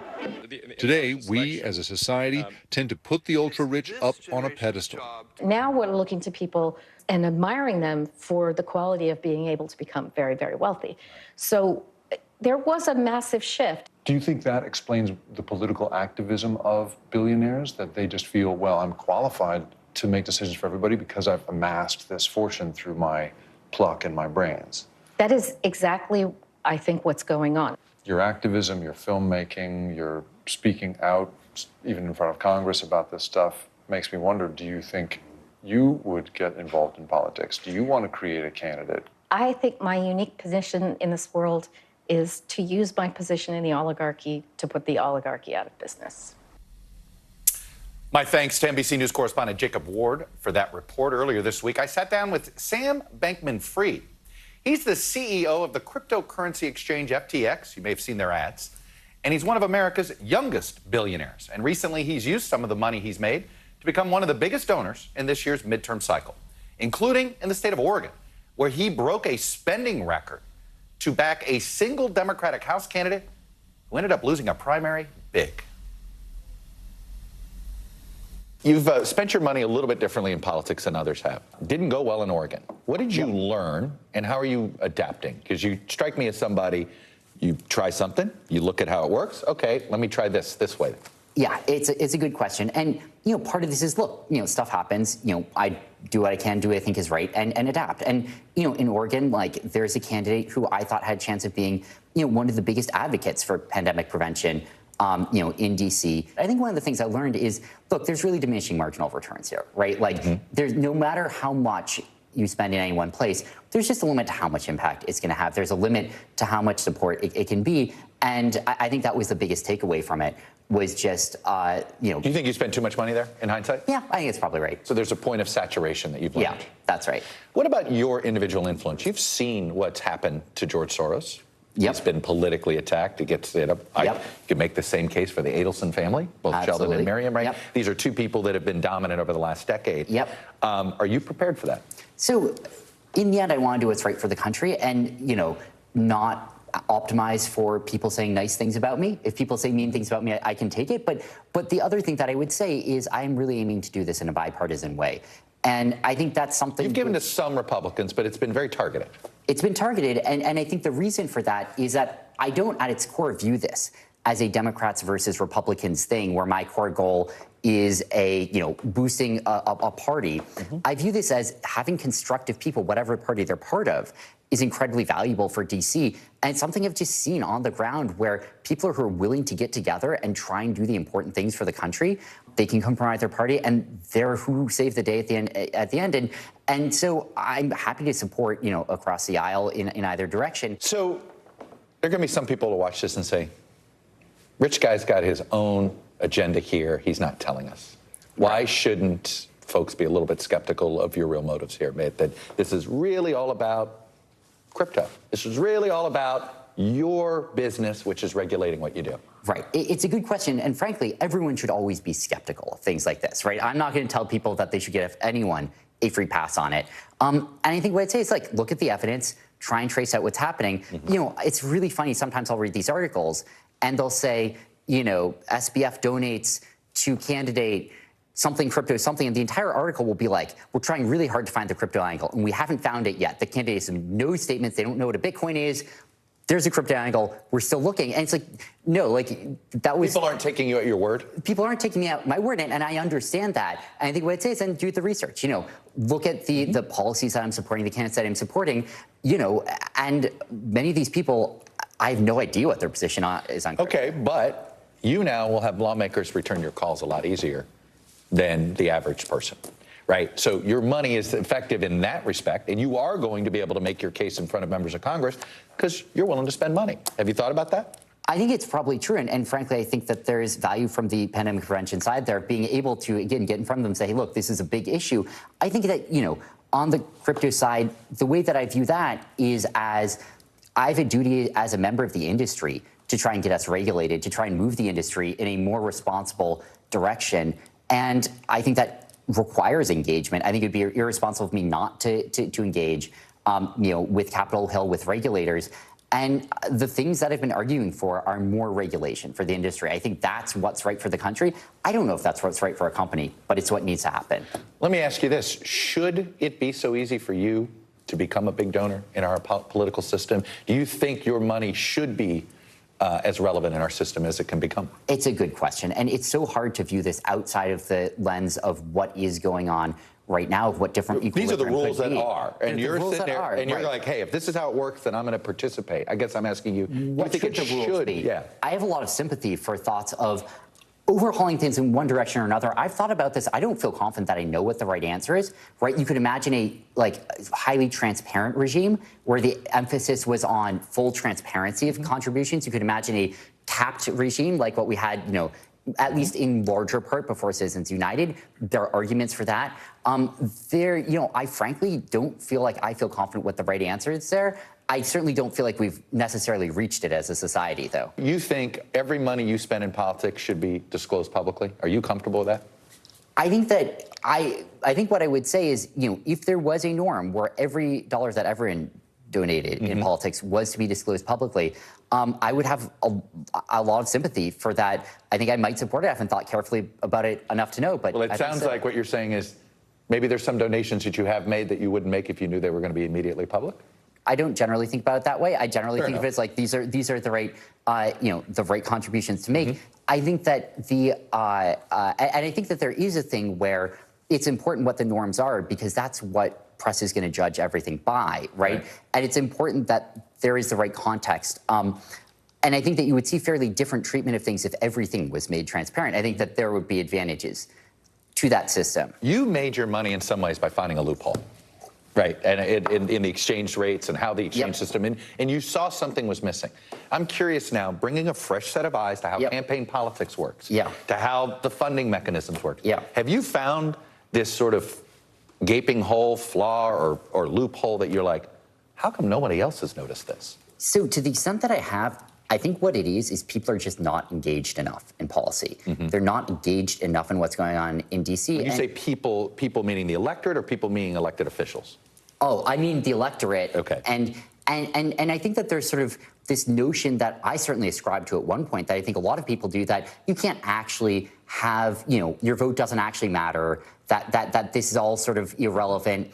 And I think that just turns out to not be right. And even if you just look at voting, right, like, is it worth it to vote? The answer is yes, right? Does your vote matter for elections? The answer is yes. And if you do the math, it's actually extremely impactful. Every person's vote, I mean, obviously, if it's a presidential election, it matters if you're in a swing state. But, you're having impact over millions of dollars in expectation of what happens. You have talked that $1 billion is perhaps your ceiling for 2024. How would you imagine spending that? Candidates or your own organization to maybe educate the public? So it all is going to depend on the details. And I really do mean that in that, like, depend on who's running? Does it depend on if it's Biden and Trump type of thing? That's one thing it's going to depend on. And it's not just the presidency as well. It's more generally like, I want to support great public servants. And, if you imagine an election where everyone running on both sides of the aisle for every race was an amazing public servant, I say, great. I'm not needed here. Like, this is, I'm happy. And, I think that if you had the opposite where everyone was horrific, which obviously won't happen, I think then what I would start to get to is there needs to be an informational campaign to alert people to how poorly people are being nominated here, right? And so it's going to be really, really responsive to the weeds of which direction things go. Sam Beckman-Fried, appreciate you coming on. Not every major donor will talk about why they do it. I appreciate that you did. Of course. Thank you. Thank you. When we come back, how great of a threat is big money in politics to our democracy? We're going to discuss that and more. Stay with us.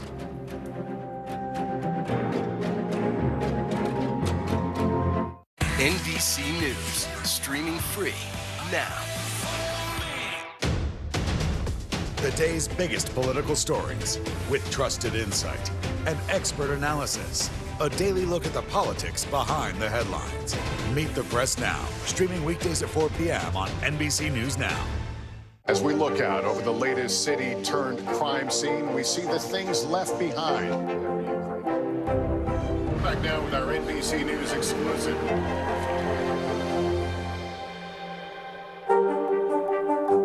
NBC News, streaming free now. News is happening now. Look at what's making headlines around the world. Whenever it happens, wherever you are, it's here now. Mr. Secretary, when is this going to get better? You came into this job saying you were going to fight crime. Have you been successful? Found a way to put that. Can you update us on the status of negotiations? News is happening now. Look at what's making headlines around the world. Right now on Morning News Now. We're coming on the air with breaking news. And this is a significant moment. Whenever it happens, wherever you are, NBC News, streaming free now. Sometimes the news can be difficult and overwhelming for kids to understand, so we've created a newscast just for them. We hope your family will watch Nightly News Kids Edition. For Dateline Premium, subscribe now on Apple Podcasts. Sometimes the news can be difficult and overwhelming for kids to understand. Ukraine and Russia. Could you help me understand what's going on? So to help make sense of it all, we've created a newscast just for them. We hope your family will watch Nightly News Kids Edition. News is happening now. Look at what's making headlines around the world. We're coming on the air with breaking news. This is a significant moment. Whenever it happens, wherever you are, NBC News, streaming free now. Mr. Secretary, when is this going to get better? You came into this job saying you were going to fight crime. Have you been successful? Found a way to put that. Can you update us on the status of negotiations? Sometimes the news can be difficult and overwhelming for kids to understand, so we've created a newscast just for them. We hope your family will watch Nightly News Kids Edition. News is happening now. Look at what's making headlines around the world. Whenever it happens, wherever you are, it's here now. For Dateline Premium, subscribe now on Apple Podcasts. Welcome back. Campaign finance regulations have been tried and tried again. Can you regulate money? But are there more loopholes now than ever? I'm joined by Faz Shakur. He's the chief political advisor to Bernie Sanders. He worked at a longtime think tank, the Center for American Progress before that. And Trevor Burrus. He's a research fellow at the Cato Institute. Thank you both for joining us. So I'm going to start with my friend from Cato here, because I'm curious if you accept the premise that there's too many wealthy donors in politics. No. I think that, as we saw from the interview, donors, we assume some sort of nefarious motive, but they actually are just trying to support causes they believe in. And let's say that that's 90% or most of them, and when you support a cause you can believe in, and you try and get the message out there, that's what people tend to think about the things they believe in, right? So if you are against the NRA, you're against the money the NRA has, but you might be for every town for gun safety and people trying to spend money to change minds on that. So I don't think that billionaires are just per se a bad class, or that they have the same views at all. We can look at they don't have the same views. They're not just in the interest of billionaires. They're trying to get different ideas out there, and money is how you get information out there. Faz, where are you in this? Money has a corrosive impact on politics, and it's not just merely through the influence of elections. It influences the motivations of policymakers from the top all the way down to the bottom, not only at the federal level, but if you go down, it has even a deeper impact if you go down to the state houses. You don't win state legislative seats unless you have money. It is nearly impossible, if you look around the country, to try to win without the influence. And if you look at the influence of large donors, often, especially in this day and age where so much is broken in Washington, D.C., their biggest influence is the state legislatures, where if you just look at the industries that are funding them, you see where politics and policies flow. All right. Do you agree that money should be more transparent in where it comes from? I'm okay with that. I mean, I would allow more money to be given to candidates so you could actually get startup candidates and get new candidates out there with new ideas. Faz, is that probably the only plausible way to figure? Regulating money, it is clear to me it's impossible to regulate money, because there's always a lawyer who finds a new. Well, not only the lawyer, but the law, as it has been construed by the Supreme Court, has now said, money is a form of speech. But I'm on the side of an argument, a legal argument that is in the minority, that believes it should be banned from. But we're like politics a generation away from that. Yes, right. And we should have federally funded elections. That's what I believe in. Now, can we get there incrementally? But that is the North Star that I point to. All right. So short of that, rigorous transparency. Yes, I mean, and in what form, right? Because you want voters to know and understand. So if you look at the Disclose Act, what they're suggesting is that the donors to large super PACs would be listed by name at the end of an ad.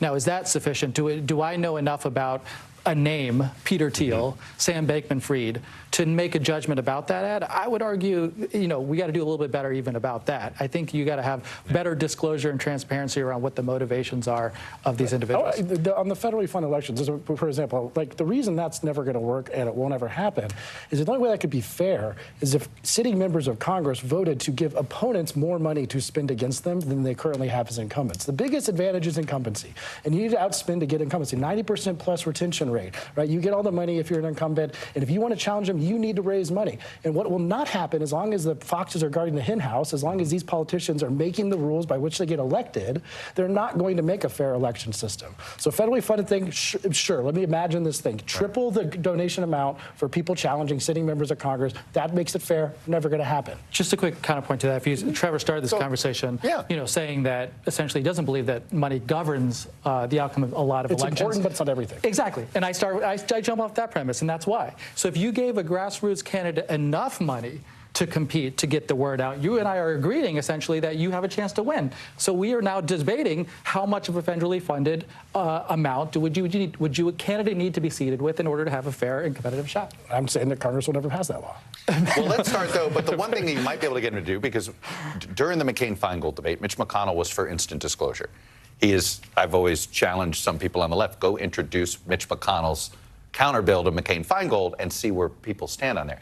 Instant disclosure, that's a little bit more than the Disclose Act, that allowed people, you want to give, Peter Thiel shouldn't have to give to a super PAC. Peter Thiel can give $5 million directly to Blake Masters' campaign. Let his campaign deal with it. But every time he runs an ad, he says, I'm Blake Masters, and my campaign is funded by, and you have to list any individual that gives you more than, say, $1 million. Yeah, so again, this is a town of compromise. I'm not for having to disclose yourself. And again, everyone knows this, what causes you give to. If you're a pro-choice person, you live in Alabama, you don't want people to know that you're giving to pro-choice candidates, maybe. It's very important. In terms of donor privacy, you have Planned Parenthood and the NRA on the same side, right? And when it comes to candidates, why should a wealthier citizen basically get a special privilege like that? The special privilege of not knowing who's given. Everyone gets that privilege. Well, intervening in an election in particular is what Chuck's talking about, right? Like, so if you've decided, I want to engage in the public debate of influencing an election and telling people who they should vote for and who they shouldn't vote for, why should you be able to operate in the shadows and the dark? So again, I said I'd make a compromise, and it would be above a pretty high limit. Because one thing, I'm pretty skeptical about members of Congress. I think we all are. But right now we have a campaign limit of $2,900. I even think the price tag of a member of Congress is higher than $2,900. Right. I think if you really want to get them to do something, you're going to give them at least $50,000, $100,000, who knows? But below that, people shouldn't have to disclose. We don't need to know who our neighbors are giving money to in any way, especially if it's below a non-corrupting level. But the influence of money in politics is less so now about the direct money to a candidate and more so around outside spending and races in favor of those candidates. Well, so you're this talking is about to me the error. Let's talk about McCain. Look, I actually think McCain-Feingold might have been a mistake because it took the money, took the political parties out of the big money game. Yes. And then all of a sudden we had no transparency into who was given money. Yeah. Right? Do you accept that? Right. McCain-Feingold might have been a mistake? Yeah, I think that's right. And if you look at 501c4 explosions, there's also no cops on the beat. So if you look at the way in which 501c4s are supposed to be construed and how they're supposed to spend money in elections, these outside spending vehicles that dump millions and millions of dollars on air, they weren't supposed to be doing electioneering. And yet, that is the primary purpose of most of these organizations because nobody is stopping them. Right. The IRS made an attempt, and that got weaponized. From the left and the right, everyone did. But it got weaponized by political activists. Absolutely. The IRS should not be regulating. But I mean, so look, outside groups, again, we can't forget the bigger picture.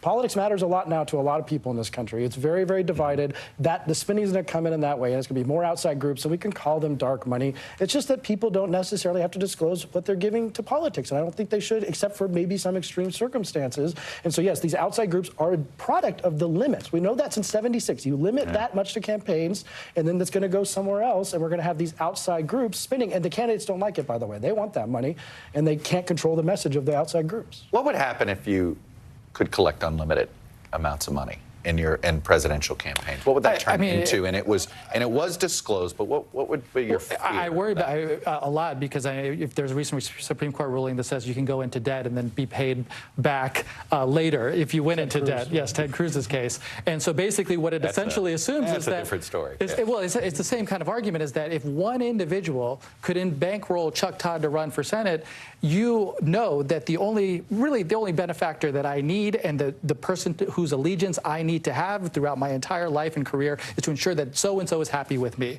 And that influences your choices on anything and everything, right? You're thinking about how does that individual think about this issue, that issue, and that issue. What if we don't think about his allegiance? What you ask what would happen? We would have more dynamic politics, right? You have to raise money in these small amounts. That means you have to get a broad brush. If there is someone out there who says, like happened to Eugene McCarthy in '68, and I have to go back this far because we have those campaigns come in, he wanted to end the war in Vietnam. He wanted to challenge a sitting Democrat president for the nomination. He got donations from the Mott family for $600,000 to do it. But Trevor, what you're intentionally doing when you say a millionaire or billionaire is going to give that much money is you're saying all of the other people who might give $5 or $10 don't matter anymore. That's the biggest problem we're having. Well, this is a debate we're not going to end here, but I do have to go. The guys were terrific in representing these two points of view. That's all we have for Meet the Press Reports this week. Thanks for being here. Next week on Meet the Press Reports, the wide and growing world of U.S. gun culture. The more armed Americans are, the more armed Americans get, and the farther the country moves from what some people believe is effective gun safety legislation. We're going to talk to a diverse group of gun owners about the safety measures they want, the ones they fear, and the impact the thriving gun culture has on American life. I'll see you next week on Meet the Press Reports, and this Sunday on Meet the Press.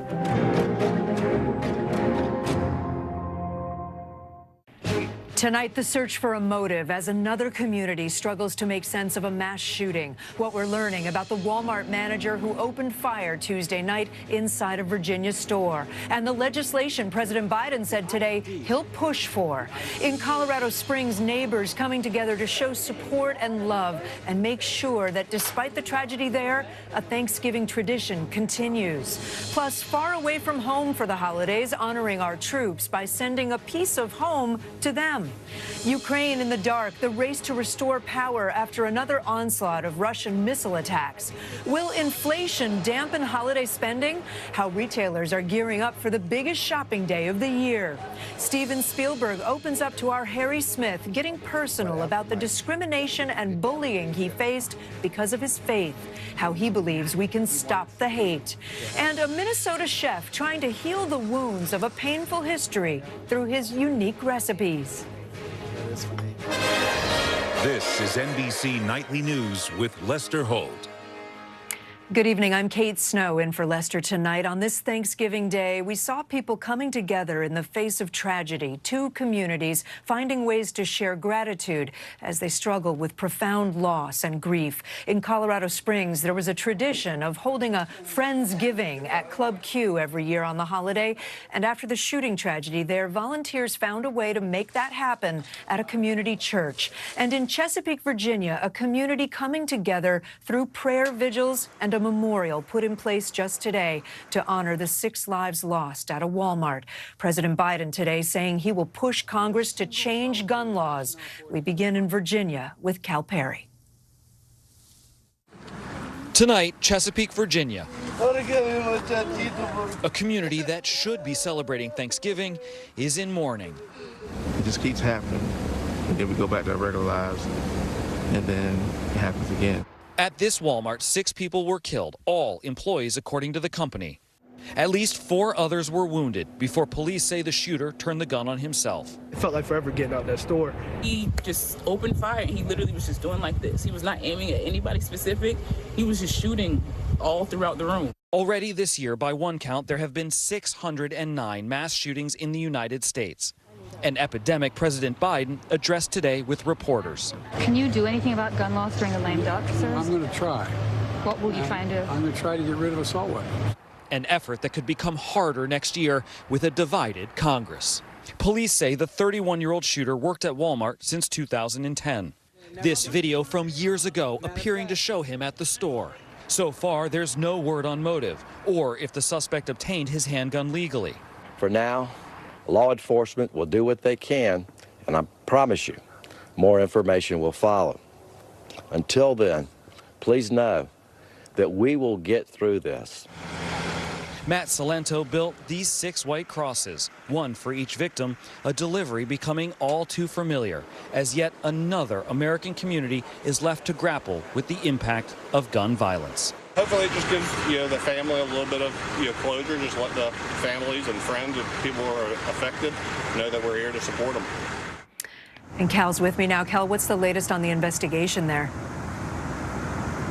Well, Kate, now that investigators know the 6 who were killed worked inside the Walmart with the shooter, they want to know more about why employees were targeted in particular. We spoke to one employee who said inexplicably the gunman let her go while killing others around her. Kate. Just so horrible. Cal, thank you. The president and the first lady called today the owners of the Colorado Springs gay nightclub where 5 people were shot to death last weekend. The Bidens offered condolences and expressed their support for the city's LGBTQ community, a community coming together on this day. Maura Barrett is there. As Colorado Springs mourns a lost sense of security, this Thanksgiving, the LGBTQ community gathering to share strength. No amount of hate is going to stop us from being a family and being together and showing each other that support. For those whose families don't accept them, a Thanksgiving meal at Club Q became a place to find a chosen family. This year, the club remains behind police tape, but at Pikes Peak Metropolitan Community Church, a feast for hundreds has been prepared in just days. We hope to see more a celebration. We're still here. We're still doing this. This is going to continue for many, many years to come. That support especially meaningful for Wyatt Kent, who lost his boyfriend, Daniel Aston, in the shooting. What do you hope that does for people today? I hope being together with family, regardless of chosen or blood or circumstance, can help everyone find some form of laughter, because that's what all 5 of those would have wanted us to have. They would have wanted to smile with us, and so we have to smile for them. The couple met at the club, where Daniel was a bartender and Wyatt performed in drag. I'm so thankful for so many things, but I'm so thankful to have known him and to have been loved by him. The community built inside Club Q, just as strong outside of it, as new signs around town demonstrate the power of love over hate, sharing grief while giving thanks.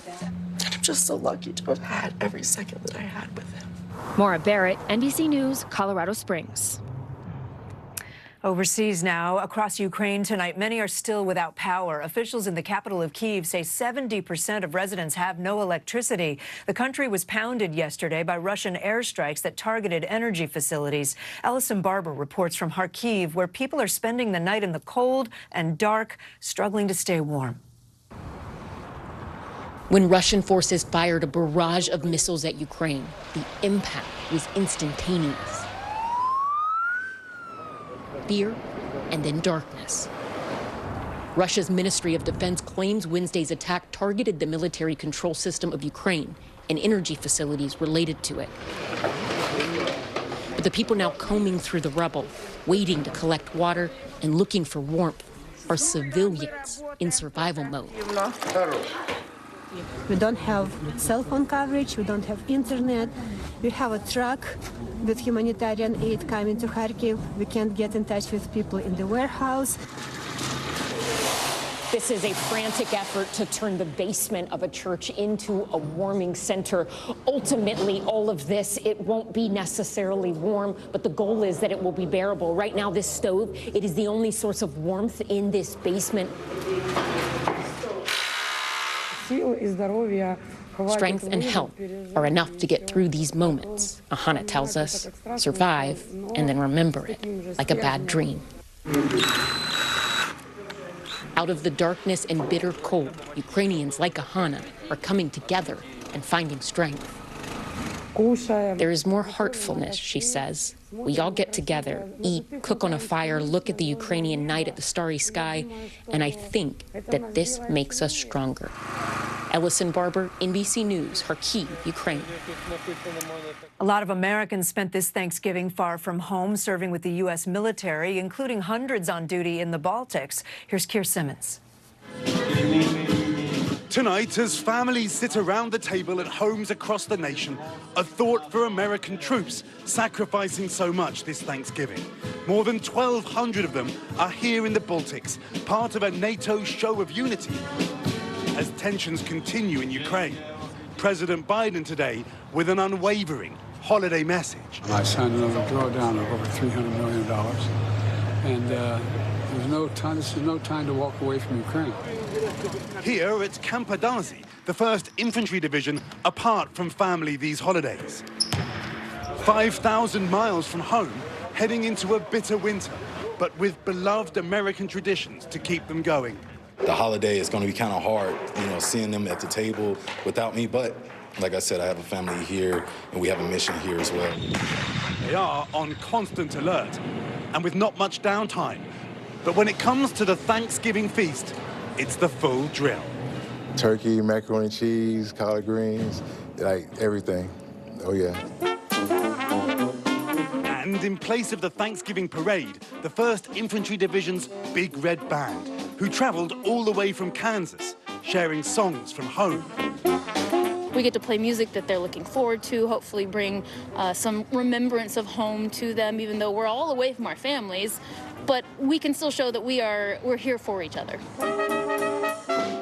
A parade far away from home, but full of cheer and pride. Keir Simmons, NBC News, London. Coming up, Ready, Set, Shop. Retailers hoping to draw customers online and at the mall despite the inflation blues. Plus, the child care crunch busy parents are facing made worse as kids come down with RSV or the flu. The holiday shopping season kicks off tomorrow. You have 30 days to buy your Christmas gifts, and this Black Friday may look a little different. Dana Griffin explains.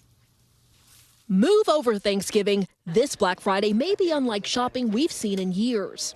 Good morning. Gone are the days of midnight madness. Instead, retailers like Best Buy, Walmart, and Kohl's are opening their doors before sunrise. They'll just be monitoring to see what consumers are biting on. Unlike last year when retailers had supply chain backlogs, this year stores have a surplus, which may explain earlier and extended Black Friday deals. Just grabbing a few things for now because there's going to be more deals. It's not just wants, but needs. Got an old fridge you need to replace? Experts say Friday is still the best day for large appliances. Some deals 25% off.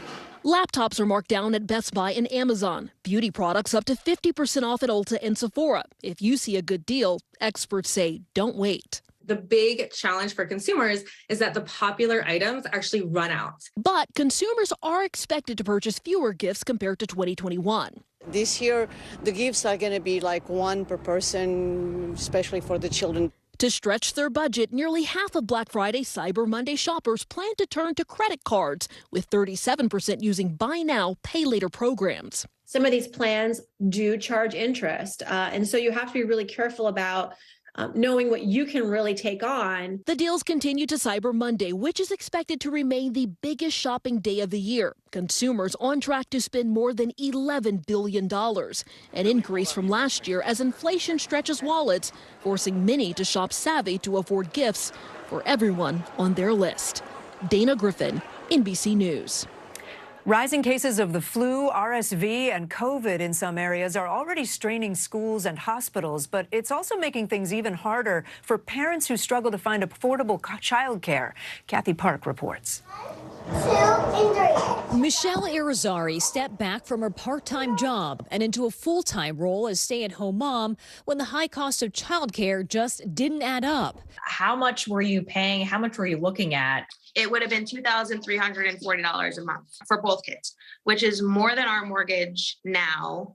I'm in the process of building a business, and it's really tough not to have the option of like a committed childcare option.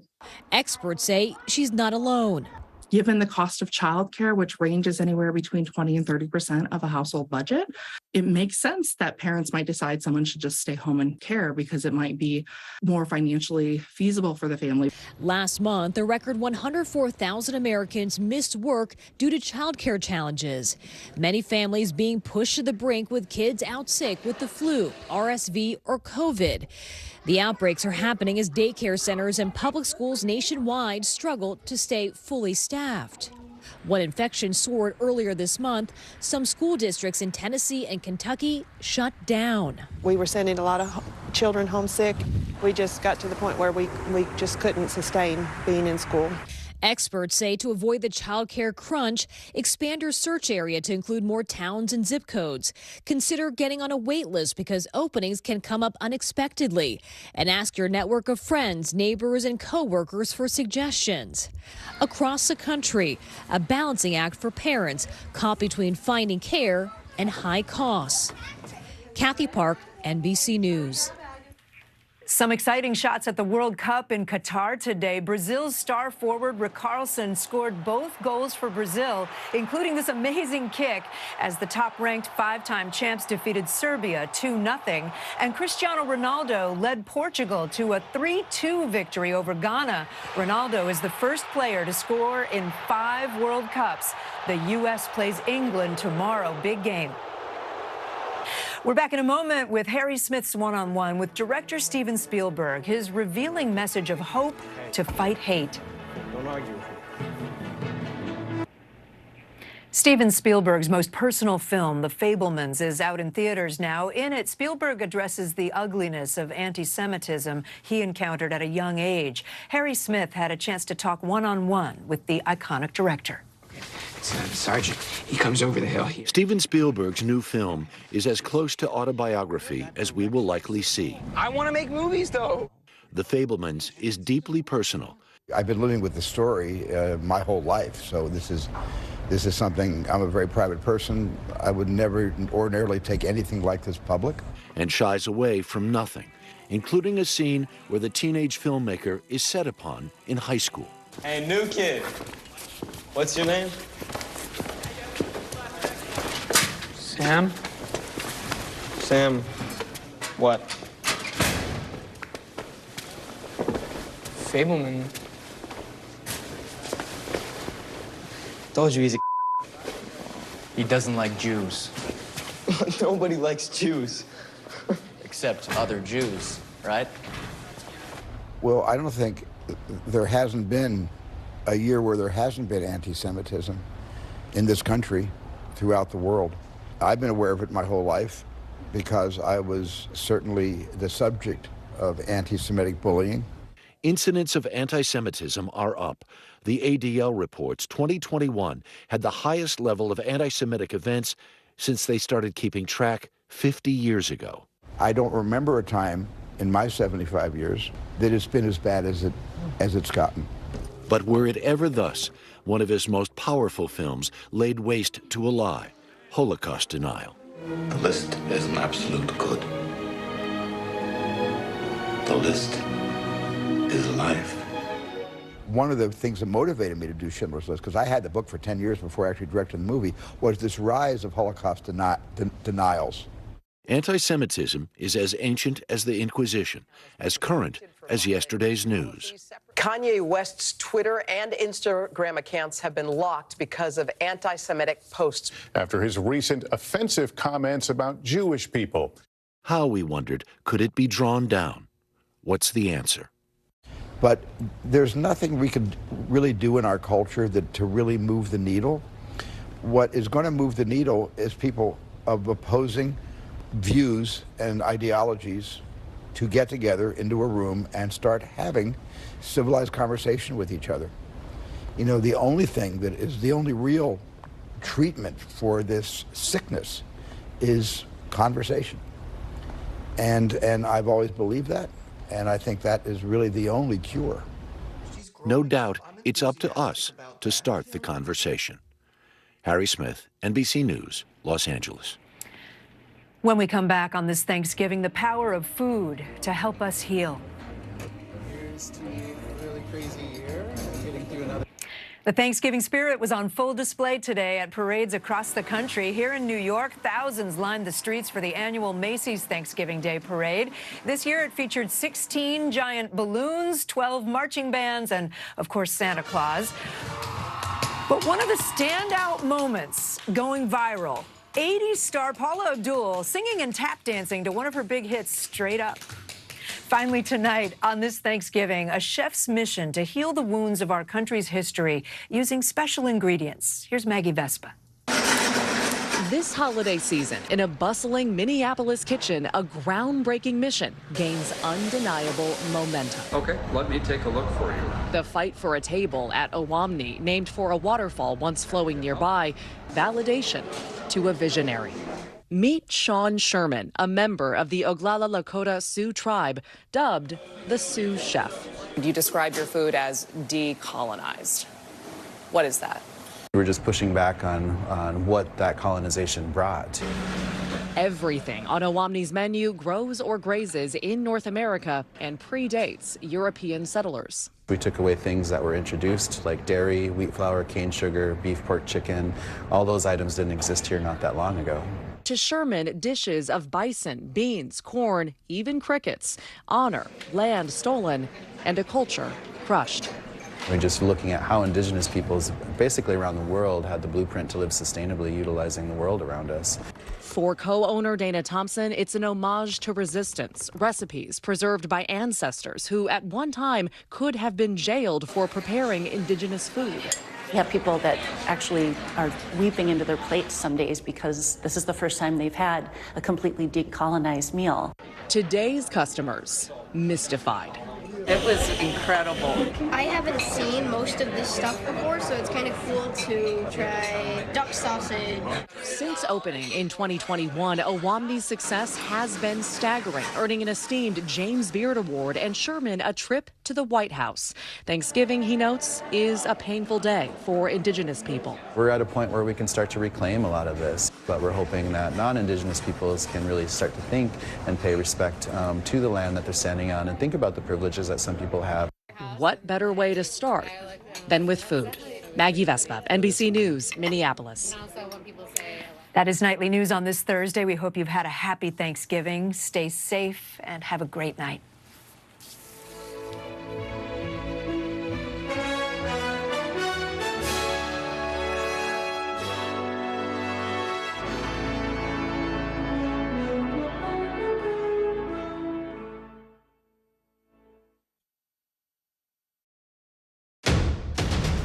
The day's biggest political stories with trusted insight and expert analysis.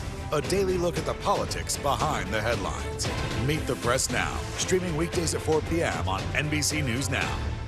As we look out over the latest city-turned-crime scene, we see the things left behind.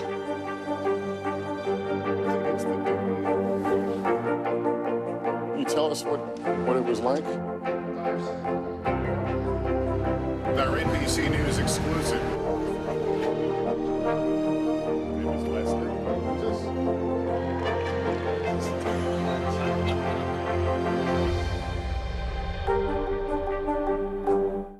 News is happening now. Look at what's making headlines around the world. We're coming on the air with breaking news. This is a significant moment. Whenever it happens, wherever you are, NBC News, streaming free now. As we look out over the latest city-turned-crime scene, we see the things left behind.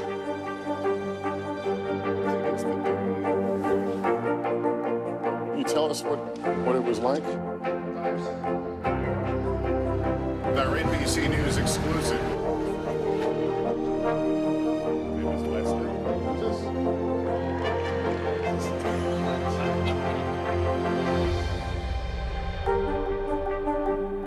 Sometimes the news can be difficult and overwhelming for kids to understand. Ukraine and Russia. Can you help me understand what's going on? So to help make sense of it all, we've created a newscast just for them. We hope your family will watch Nightly News Kids Edition. The holiday shopping season kicks off tomorrow. You have 30 days to buy your Christmas gifts, and this Black Friday may look a little different. Dana Griffin explains. Move over Thanksgiving. This Black Friday may be unlike shopping we've seen in years. Gone are the days of midnight madness. Instead, retailers like Best Buy, Walmart, and Kohl's are opening their doors before sunrise. They'll just be monitoring to see what consumers are biting on. Unlike last year when retailers had supply chain backlogs, this year stores have a surplus, which may explain earlier and extended Black Friday deals. Just grabbing a few things for now because there's going to be more deals. It's not just wants, but needs. Got an old fridge you need to replace? Experts say Friday is still the best day for large appliances. Some deals 25% off. Laptops are marked down at Best Buy and Amazon. Beauty products up to 50% off at Ulta and Sephora. If you see a good deal, experts say don't wait. The big challenge for consumers is that the popular items actually run out. But consumers are expected to purchase fewer gifts compared to 2021. This year, the gifts are going to be like one per person, especially for the children. To stretch their budget, nearly half of Black Friday Cyber Monday shoppers plan to turn to credit cards, with 37% using buy now, pay later programs. Some of these plans do charge interest, and so you have to be really careful about knowing what you can really take on. The deals continue to Cyber Monday, which is expected to remain the biggest shopping day of the year. Consumers on track to spend more than $11 billion, an increase from last year as inflation stretches wallets, forcing many to shop savvy to afford gifts for everyone on their list. Dana Griffin, NBC News. Rising cases of the flu, RSV, and COVID in some areas are already straining schools and hospitals, but it's also making things even harder for parents who struggle to find affordable childcare. Kathy Park reports. Michelle Irizarry stepped back from her part-time job and into a full-time role as stay-at-home mom when the high cost of childcare just didn't add up. How much were you paying? How much were you looking at? It would have been $2,340 a month for both kids, which is more than our mortgage now.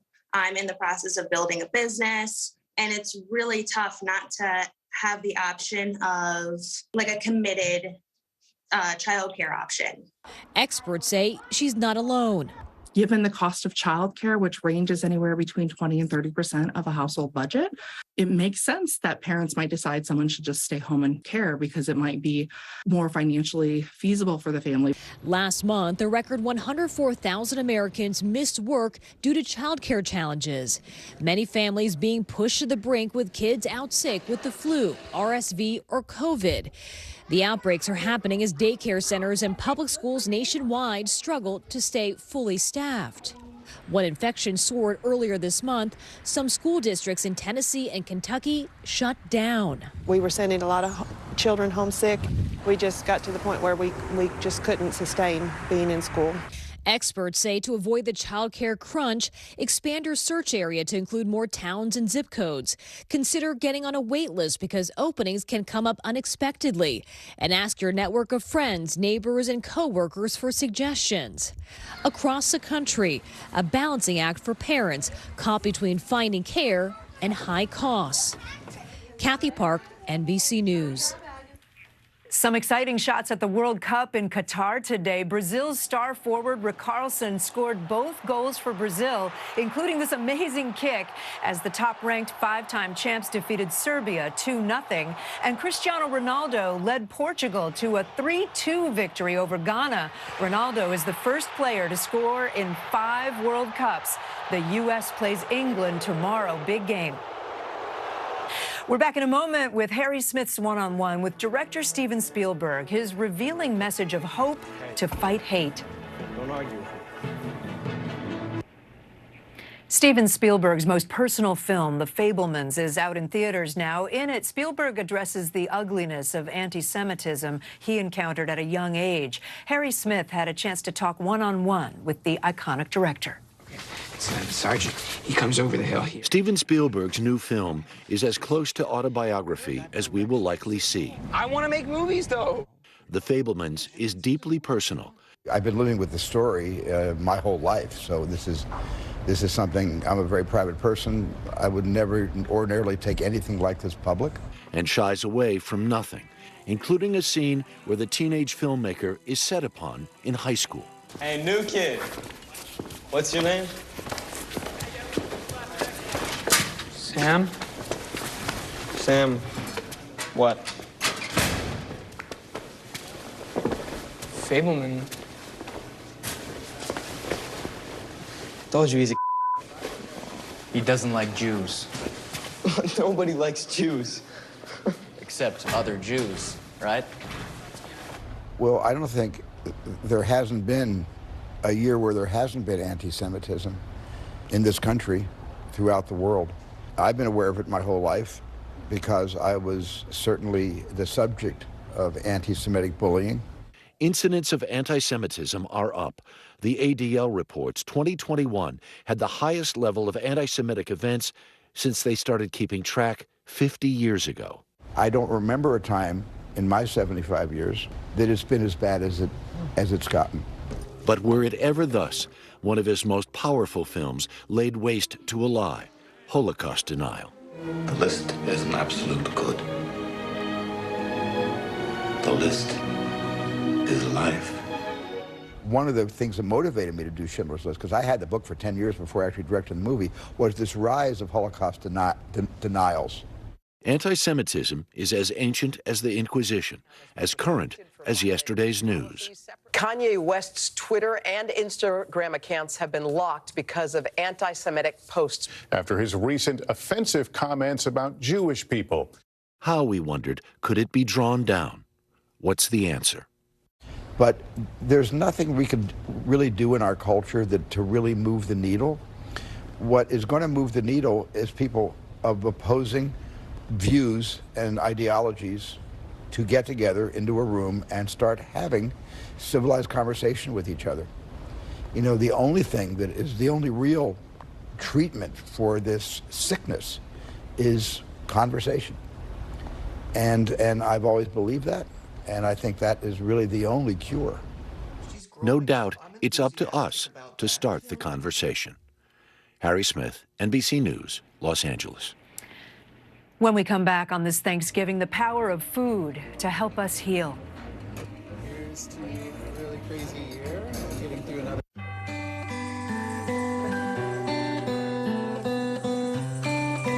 Hello, and thank you for joining us for Consumer Confidential Holiday Handbook Edition. I'm Vicki Nguyen. It's hard to believe, but the holiday season is upon us. So is this really the most wonderful time of the year, or is it the most stressful? I mean, honestly, it's probably both. But the good news, we're going to get through this together as I walk you through everything from avoiding travel hassles to serving an unforgettable holiday feast. Most importantly, we're going to help you celebrate the season by maximizing your buying power during these tricky economic times.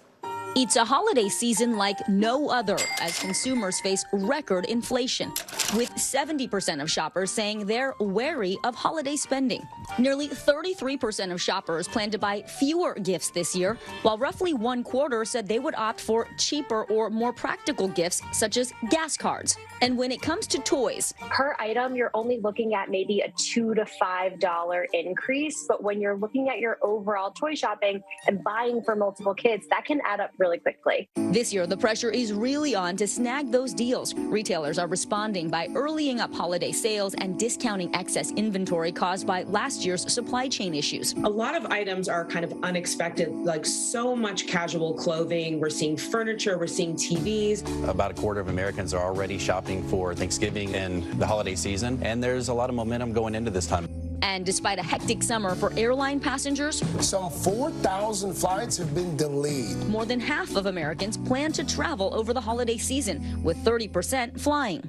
Americans are preparing to crowd the nation's roads and airports again for another busy holiday season. But the journey may be rocky as travelers face fewer flight options, high fuel costs, and staffing shortages. Prices for holiday travel expected to be the highest we've seen since before the pandemic. Generally speaking, last-minute fares go in one direction, and it is always up. But consumers are keeping spirits bright, taking advantage of more flexible work to travel during off-peak days and finding ways to stretch their dollars in the hopes of making this the most wonderful time of the year.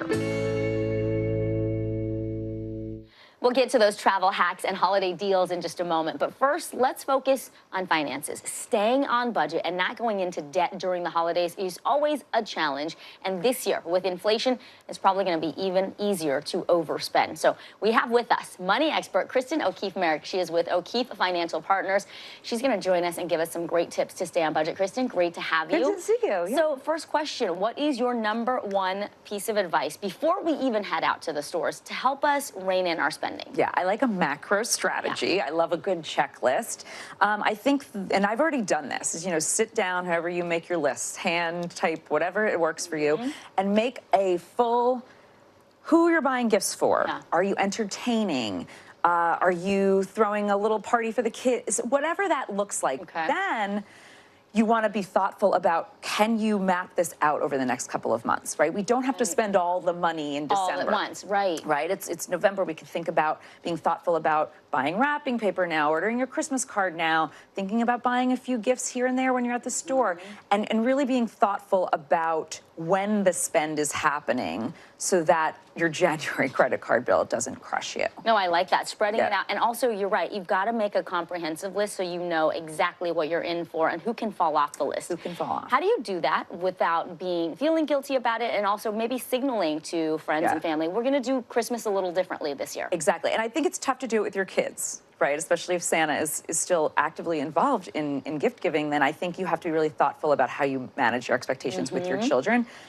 But, Uncle Bobby can be told, hey, we're doing Christmas a little different. Here is a jar of jam that I made for you because it's from my heart, as opposed to a sweater that I had to spend $70 on. And I think that's where managing expectations becomes really important. Both, your spouses, your parents, your siblings, people who are are going to understand your financial situation and be okay with not getting a big fancy gift. And be direct, have that conversation up front early so that everyone's on the same page. That's great advice. Yes. Talk to us about using cash versus credit cards, because we see these interest rates, they're going up and up and up. The Fed has signaled they're going to continue to go up. Where do you stand on shopping just with cash? Yeah, I love shopping with cash. And it doesn't have to be like you go to the ATM and take out $1,000. You just use your debit card when you're walking around as opposed to using your credit card. The worry that you wake up on January 1st in debt from Christmas is a really big bummer. It's a bummer to start 2023 that way. Right. So if you can be thoughtful about spending, like I said, cash throughout, and if you can avoid credit, do so. For the love of God, do so. It's, you know, rates are, APRs on credit cards these days could be up to 25%. That's not a small amount of interest. And so that adds up, that compounds. The other thing is you can make payments to your credit cards as you go. Okay. So help keep that interest down, so you're not paying money. Throw $100 at it once a week, and that way when the January bill comes, it's less than you have anticipated. One last quick question. What do consumers need to know about these little microloans? They're buy now, pay later plans. You see them popping up online. Some are even offered at the point of sale in person. What should we know before we say, yes, I'd like to buy now and pay later? Yeah, I think that there's a place for buy now, pay later in our life. I think I would recommend if you use it for a big ticket item that you wouldn't normally be able to afford. For instance, if you have to replace a refrigerator or a washing machine and you don't have that cash up front, you can utilize buy now, pay later, because what happens is it sets you on a payment plan. And most of the time, these buy now, pay laters do not accumulate interest. Yeah. But they do impact your credit report, which is incredibly important to know. And they also can catch up with you if you're not thoughtful about how you're paying them on time. And also, like, what happens if you have 3 loans going at once? What if you have 4? Don't buy boots with buy now, pay later. Got it. Right? So no impulse buys, no consumer type goods. You save it for the big items. Yes, big items only. All right. Money expert Kristen O'Keefe. Good to see you. Good to see you. Thank you so much. With high inflation, secondhand goods may become a popular option for presents this year, but buyer beware. Criminals are also taking notice, and they're trying to take advantage of those bargain hunters. What you need to know so you're not ripped off. For holiday shoppers in a season of high inflation, online marketplaces can be a great place to find bargains.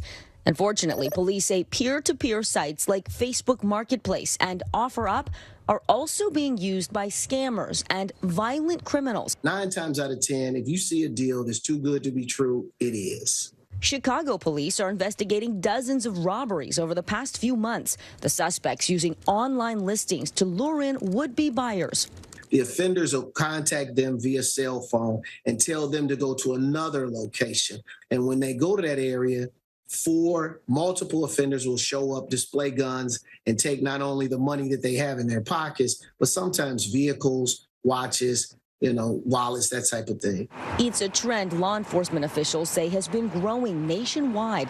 In Houston, police releasing this video of a robbery earlier this year. They say the suspects posed on Facebook Marketplace as potential car buyers. In Florida and Detroit, similar cases of suspects accused of robbing individuals selling Air Jordans and iPhones. Authorities say criminals are most likely to target high-end items like designer purses, all-terrain vehicles, scooters, Apple iPads, and watches. To stay safe, officials say always use safe exchange locations, including in some cities, inside the lobby of a police station. And the police are okay with that? That's what we want them to do, especially now the holidays are quickly approaching. We don't want anyone to trade their safety for a great deal.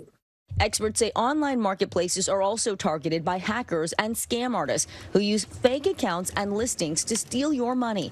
Common red flags include the seller refusing to meet in person or let you see the item before purchase.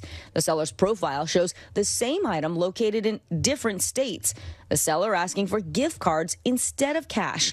Facebook says it takes the threat of scams seriously and has specialized detection tools and trained enforcement and review teams working to remove bad actors from the platform. OfferUp says it also has a team of investigators who look to remove bad items and users from its site and provides in-app tools for identity verification. Facebook also allows users to set up a meeting plan within the app that can be shared with a group of trusted friends, all to ensure your hunt for deals doesn't put you in danger. And Facebook says you should also be aware of buyers who are pushing you to make that sale quickly, or if they try to contact you outside of the app. Always try to meet up during the day in a public location. And another way to protect yourself, experts say use a secure credit card or PayPal option whenever you can. Those offer additional fraud protection.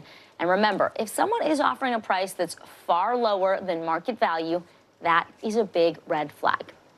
Coming up, we'll have the 411 on holiday travel, from finding deals to dealing with crowds and cancellations. What you need to know about going home for the holidays. Later, skimp, splurge, or swap. How to pull off that unforgettable feast without going broke. You're watching Consumer Confidential on Today All Day. NBC News, streaming free now. Right now on NBC News Now. As we come on the air, here's what we know. It has been dramatic, powerful. We begin with breaking news just coming in. What's happening now, what's happening next, and what it means for you. We're continuing to follow the Russian attack on Ukraine. There's an intense artillery battle underway. We're getting out of this area right now because more air raid sirens are sounding. As we look out over the latest city-turned-crime scene, we see the things left behind. Was there a school officer on campus? Because that's what we've been told. No, fewer people are content to just offer their thoughts and prayers. And the House has answered the call to create new gun laws. The stunning testimony at the January 6th hearing on Capitol Hill. Americans face the highest inflation rate in decades. Parts of Virginia cleaning up after severe storms. A terrifying night of flash floods. What are the resources that people need right now? Can they get basic necessities? Another special night of election coverage right here at NBC News Now. Results are coming in. This Tuesday is going to be huge for primary purposes. It's an interesting race here. I've just never covered anything like it. This is big when we're talking about November. How many doors do you think you've each knocked on? This feels like an ideological fight to the death. Is there room for common ground on this issue? What do you think when you see the activism that's happening right now? Do you think this movement could have happened without social media? A lot to talk about as we continue our rolling coverage. We're coming on the air with the news NBC Scoop. Bringing the news to you is not only a job, it's an honor. NBC News, streaming free now. Watch NBC Nightly News with Lester Holt or listen wherever you get your podcasts.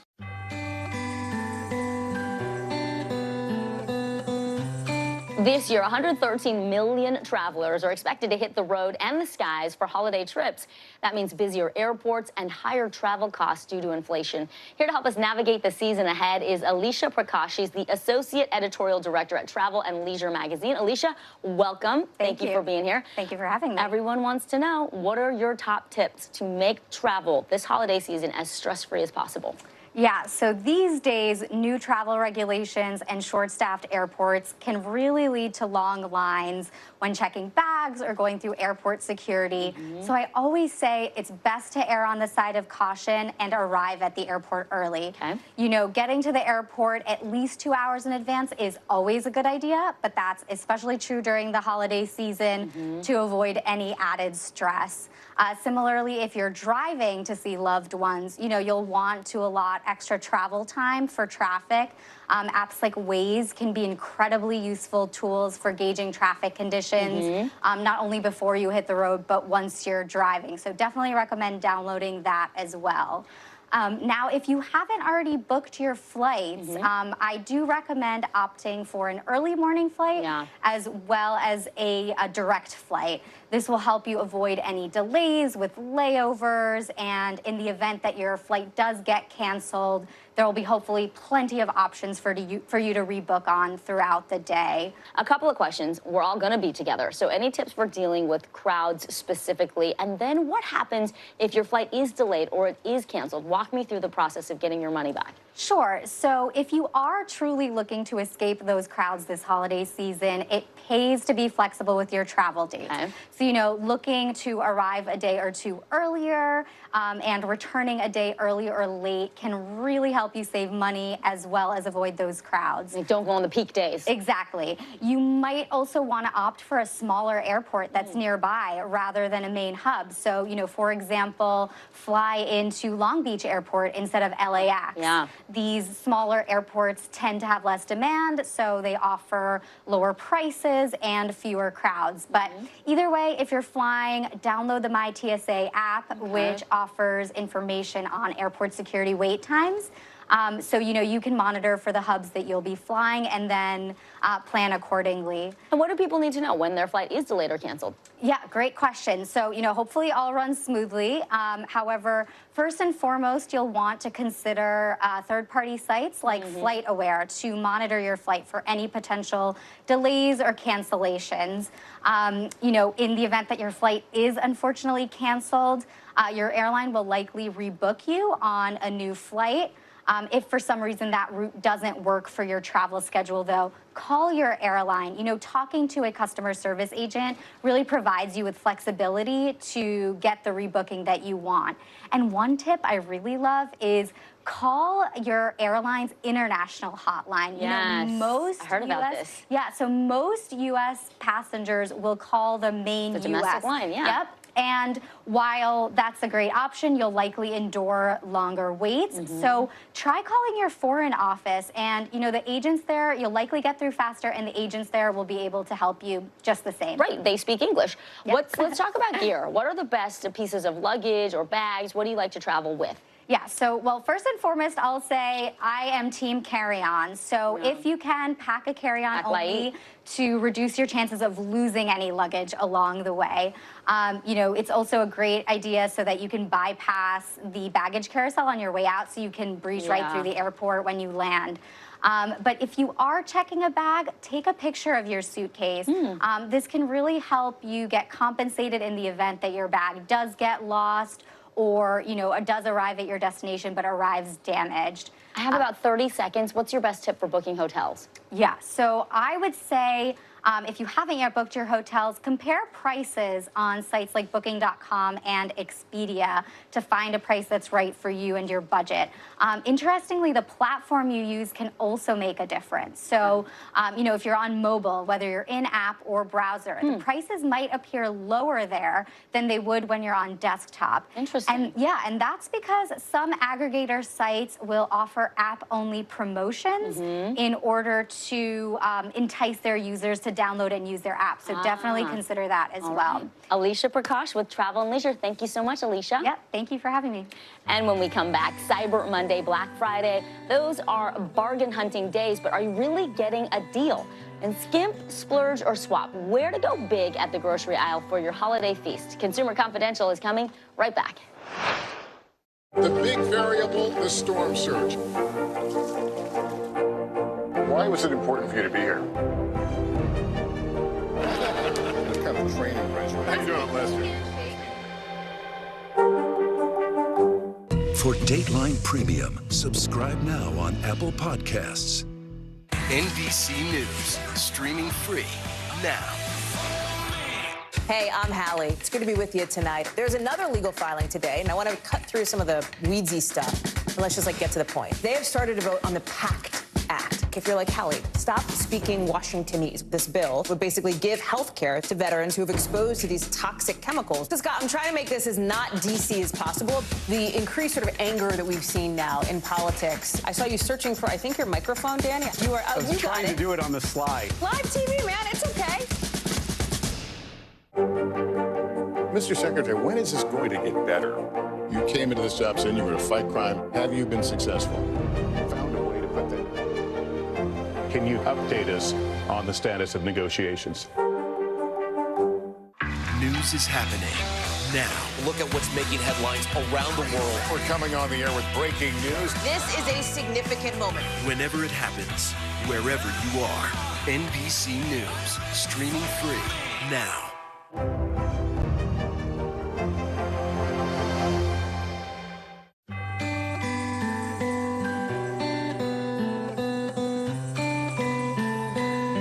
If you have started your holiday shopping, chances are you have already seen signs for deep discounts. But should you snap up those deals right away? Kevin Bressler is the executive editor at Consumers Checkbook. It's a nonprofit with a mission to help consumers get the best service and lowest prices. Kevin, that's music to our ears, especially right now. Yeah. Welcome. So let's talk about this study that y'all did. It's not even Thanksgiving, but we have been seeing since October that many stores have been comparing their deals to Black Friday sales, saying shop early, shop often, you're going to get great discounts. Right. What did you actually find when you compared prices across a whole bunch of stores? Yeah, actually, when I woke up this morning, there were 2 junk emails waiting for me saying Black Friday starts now at a few major retailers. I really urge folks to not worry so much about the timing of these things. Don't think, oh, I'd better jump on this quote-unquote deal now or it's going to go away. We've been tracking prices at major retailers for years. We recently completed a study where we looked at 25 major retailers over 33 weeks. We checked in on their prices once a week and found that almost all of them these days are guilty of holding what we call misleading sales, where, you know, the sales, these supposed discounts never end. That week after week when we checked in, these products were listed as being on sale. But what they're doing is essentially they're crossing out a price, a list or regular price, that they rarely, if ever, charge, so that they can tell you that they're selling it for 20% off, 40% off, 60% off. So it's like a perma sale. It's just always happening, and you think, okay, I'm getting a better deal, but in some cases, it's never was at that regular price. Right, and in many cases, these stores never charged that list price, or at least, you know, only charged it for 10 minutes or for a few hours or something. I think that, you know, these are misleading sales. We call them fake sales. It's an attempt to get you to not shop around, to make you think, oh, you got to do it now, act now, buy now. And by, you know, if it says it's 60% off, what's your inclination is to say, well, they're practically giving it away. Why would I bother shopping? There is a real psychology to it. So, okay, you found this. You looked at 25 stores, 33 weeks. What is the best way then to know if a sale really is a sale and if this really is the good time to buy that item? Right. Don't be pressured. Don't think, okay, if I don't do this right now, this deal's going to go away, because that's rarely the case. We rarely found that, you know, prices dip below a certain threshold for very long, and that you really, if you hadn't jumped on something, you would have lost out. Okay. You know, stores, some of them even on their websites have countdown clocks now. That's to get you to ramp up the anxiety, to make sure that, you know, that you buy then and there without shopping around. So the key is to shop around. Okay, so compare prices, shop around. Make sure you can't get a better price somewhere else. Do a quick internet search to see if other major retailers are offering it for less. Sometimes I'll just search it right there in the store. There you go. And if you're in the store, you can even use apps that let you scan barcodes, and they'll do comparison shopping for you. There are price shopping bots out there. There's a few that we've tried that seem to work okay. Price Grabber has one. Yahoo Shopping has one. There are, you know, extensions you can add to your web browser that will, like, called Honey. It will look around to see if there are coupon codes that can apply, or maybe better deals other places. I'll tell you, none of these things are perfect, right? None of them work great. But overall, the key is to just make sure you do some shopping around before you buy, especially if it's a big ticket item. Kevin, what are you finding in terms of stores and their willingness to do 2 important things? One, price match. Are stores generally willing to price match if you find a better price and can show it to them?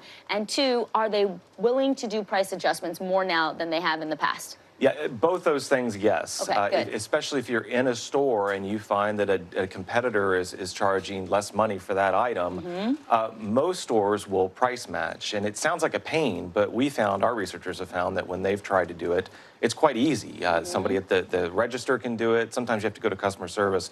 But we found it was a pretty simple, straightforward process. Another thing you can do is, and this is even also kind of a pain, is that after you've bought something, if prices go down, and so you could have bought it for less at that retailer, you can usually go back and they'll go ahead and make an adjustment to your bill. You'll get a refund. And being nice goes a long way. It does, nice. yeah. And you know, in a lot of these stores, they're set up, they're used to it, surprisingly. I mean, I just didn't think many people did this, but it was quite easy when we tried to get these adjustments made. Kevin Bressler with Consumers Checkbook. Thank you so much for your time, Kevin. Good to see you. Well, next up, take the pressure off of your holiday meal. Enjoy the feast without the fuss. We're going to show you how to save time and money when Consumer Confidential comes right back.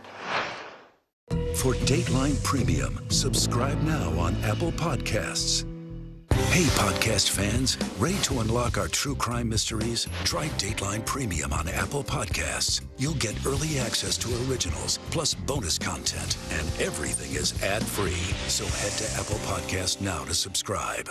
Hey, I'm Hallie. It's good to be with you tonight. There's another legal filing today, and I want to cut through some of the weedsy stuff, and let's just get to the point. They have started to vote on the PACT Act. If you're like, Hallie, stop speaking Washingtonese. This bill would basically give health care to veterans who have exposed to these toxic chemicals. So, Scott, I'm trying to make this as not DC as possible. The increased sort of anger that we've seen now in politics. I saw you searching for, I think, your microphone, Dan. You are out. I was trying to do it on the slide. Live TV, man. It's okay. News is happening now. Look at what's making headlines around the world. We're coming on the air with breaking news. This is a significant moment. Whenever it happens, wherever you are, NBC News, streaming free now. News is happening now. Look at what's making headlines around the world. Whenever it happens, wherever you are, it's here now. The big variable, the storm surge. How much water will ultimately be pushed inland? How many of you were up there? At least like 11. Why was it important for you to be here? But our top story tonight. You guys okay? Yeah. What kind of training is it? How you doing, Lester?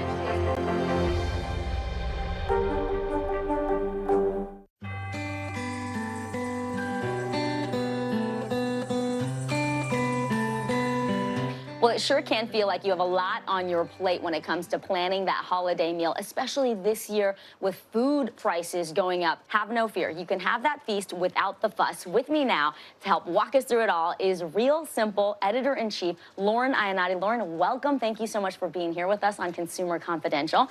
So let's talk a little bit about the big holiday coming up. Yeah. Where turkey is the star, and turkey prices we know are up 73% from last year. It's expensive. So what are your best tips in terms of how you can save on the staples and still have a wonderful meal? Where can we skimp? Where should we splurge? Where should we swap? Sure. Okay. Don't buy the breast. Don't buy the whole bird. Buy the legs. So we actually, our main event this year, I know it's a little bit crazy, and I remember talking to my food director, and she's like, this is nuts. Legs. They're much cheaper because they're less in demand. They're totally delicious. It's dark meat. Dark meat. Yeah, and absolutely. And we have a great recipe for them, and they can be just as delicious as anything else. So I just say that's where you're going to save right there. If you go for the legs instead. Also, they're also like a pound each or a pound and a half, which basically takes some of the hard math out of figuring it out. How many people? Each of you gets a leg. One leg per person. Oh, I love that. Okay. Stuffing. Don't worry about using dried spices. You absolutely can use dried spices. You can use the spices that are in your cupboard right now. Just anything. I know a lot of recipes call for fresh, right? And you feel like, oh, I got to do that. Nope. You can use dried. 1 tablespoon of fresh equals 1 teaspoon of dried. Got it. Okay. I was very careful not to mix that up. I don't want people poisoning their relatives. Too much rosemary. Exactly. So, and if you want to get fresh, absolutely, don't worry about wasting because there are ways to preserve them and save them. You basically cut them like fresh cut flowers, the leftovers, and put them in a glass on the counter, and they can stay for a couple of days. Just change the water every day. And then, you know, if you're worried about still not using them, just chop them up and put them in an ice cube tray with olive oil. I love this trick. Put it in the freezer. And then you've got these little flavor bombs you can put in soups and stews and sauces. Yes. Okay, that's a great tip. What about beverages? Those tend to add up. They get pricey. What are your tips on saving there? So don't feel like you have to have a varietal of wine for every single person. Like Uncle Doug really likes that Côte de Rhône. Well, then he can bring it. Your job is to get 1 red and 1 white. Crowd pleasers. They don't have to be expensive. If you talk to your wine shop, they'll have good bottles for like $12 a bottle. And the more you buy, the cheaper it is. So if you get a case, if you have a big crowd coming, 1 red, a medium-bodied red that goes nicely with your turkey. 1 white, let's say a Sancerre, a nice acidic Sancerre, or Sauvignon Blanc that goes nicely with your turkey, and they get to choose, and you're done. I like that. You know, people did that for weddings, too, because if you have an open bar, it can be really crazy, but if you just choose a few select drinks, nobody really even feels like they're missing out. Totally. Let's talk about the grocery store. Where can we cut costs? What should we be keeping an eye out when it comes to bargains? So the big thing about saving at the grocery store, and we know it's tough out there. I mean, the prices are skyrocketing. So plan early. I like to say shop early, shop often. Yeah. First, set your menu. List up what you're going to have to buy. Perishables versus non-perishables. Non-perishables you're going to hold off on. Right now, we're talking about, we've got a couple weeks till Thanksgiving. We're talking about looking out for sales. If you have time, you can comparison shop. You can. So you look for things on sale. sign up for your store's points card or points. Yeah, the loyalty program. Yeah. And the rewards. Get the, if you, I don't know what you've been waiting for, but if you haven't done it yet, do it now. You'll get deals. They'll let you know about deals that others don't get. And then there are also apps that you can sign up for, or you can, load up on your phone. And it's Basket, and the other one that we really like is Flip with 2 Ps. Yeah, Flip with 2 Ps. And you can, and they will do the comparison shopping for you. They're like you're going through your circulars for you, basically, and telling you where the best deals are and how to get to them. I got 20 seconds. What about cooking? Best tip there. Oh my God. I guess make ahead. I mean, so like I map it out and I write it down. Here, actually, my best tip is write it down, because that way you don't have to keep deciding over and over again. You know what you're making on Wednesday. You know what you're making on Thursday. You have to spread it all out. You have to make sure you're preparing and making things ahead, and you will have the best Thanksgiving ever. I love it. Great tips, Lauren Iannati with Real Simple. We appreciate you. Thank you. Thank you very much for having me. That is going to be our time for now. Catch me on NBC News Now weekdays from 12 to 2 Eastern. For all of us here at NBC News, I'm Vicki Nguyen. Be sure to join me for another edition of Consumer Confidential right here on Today All Day.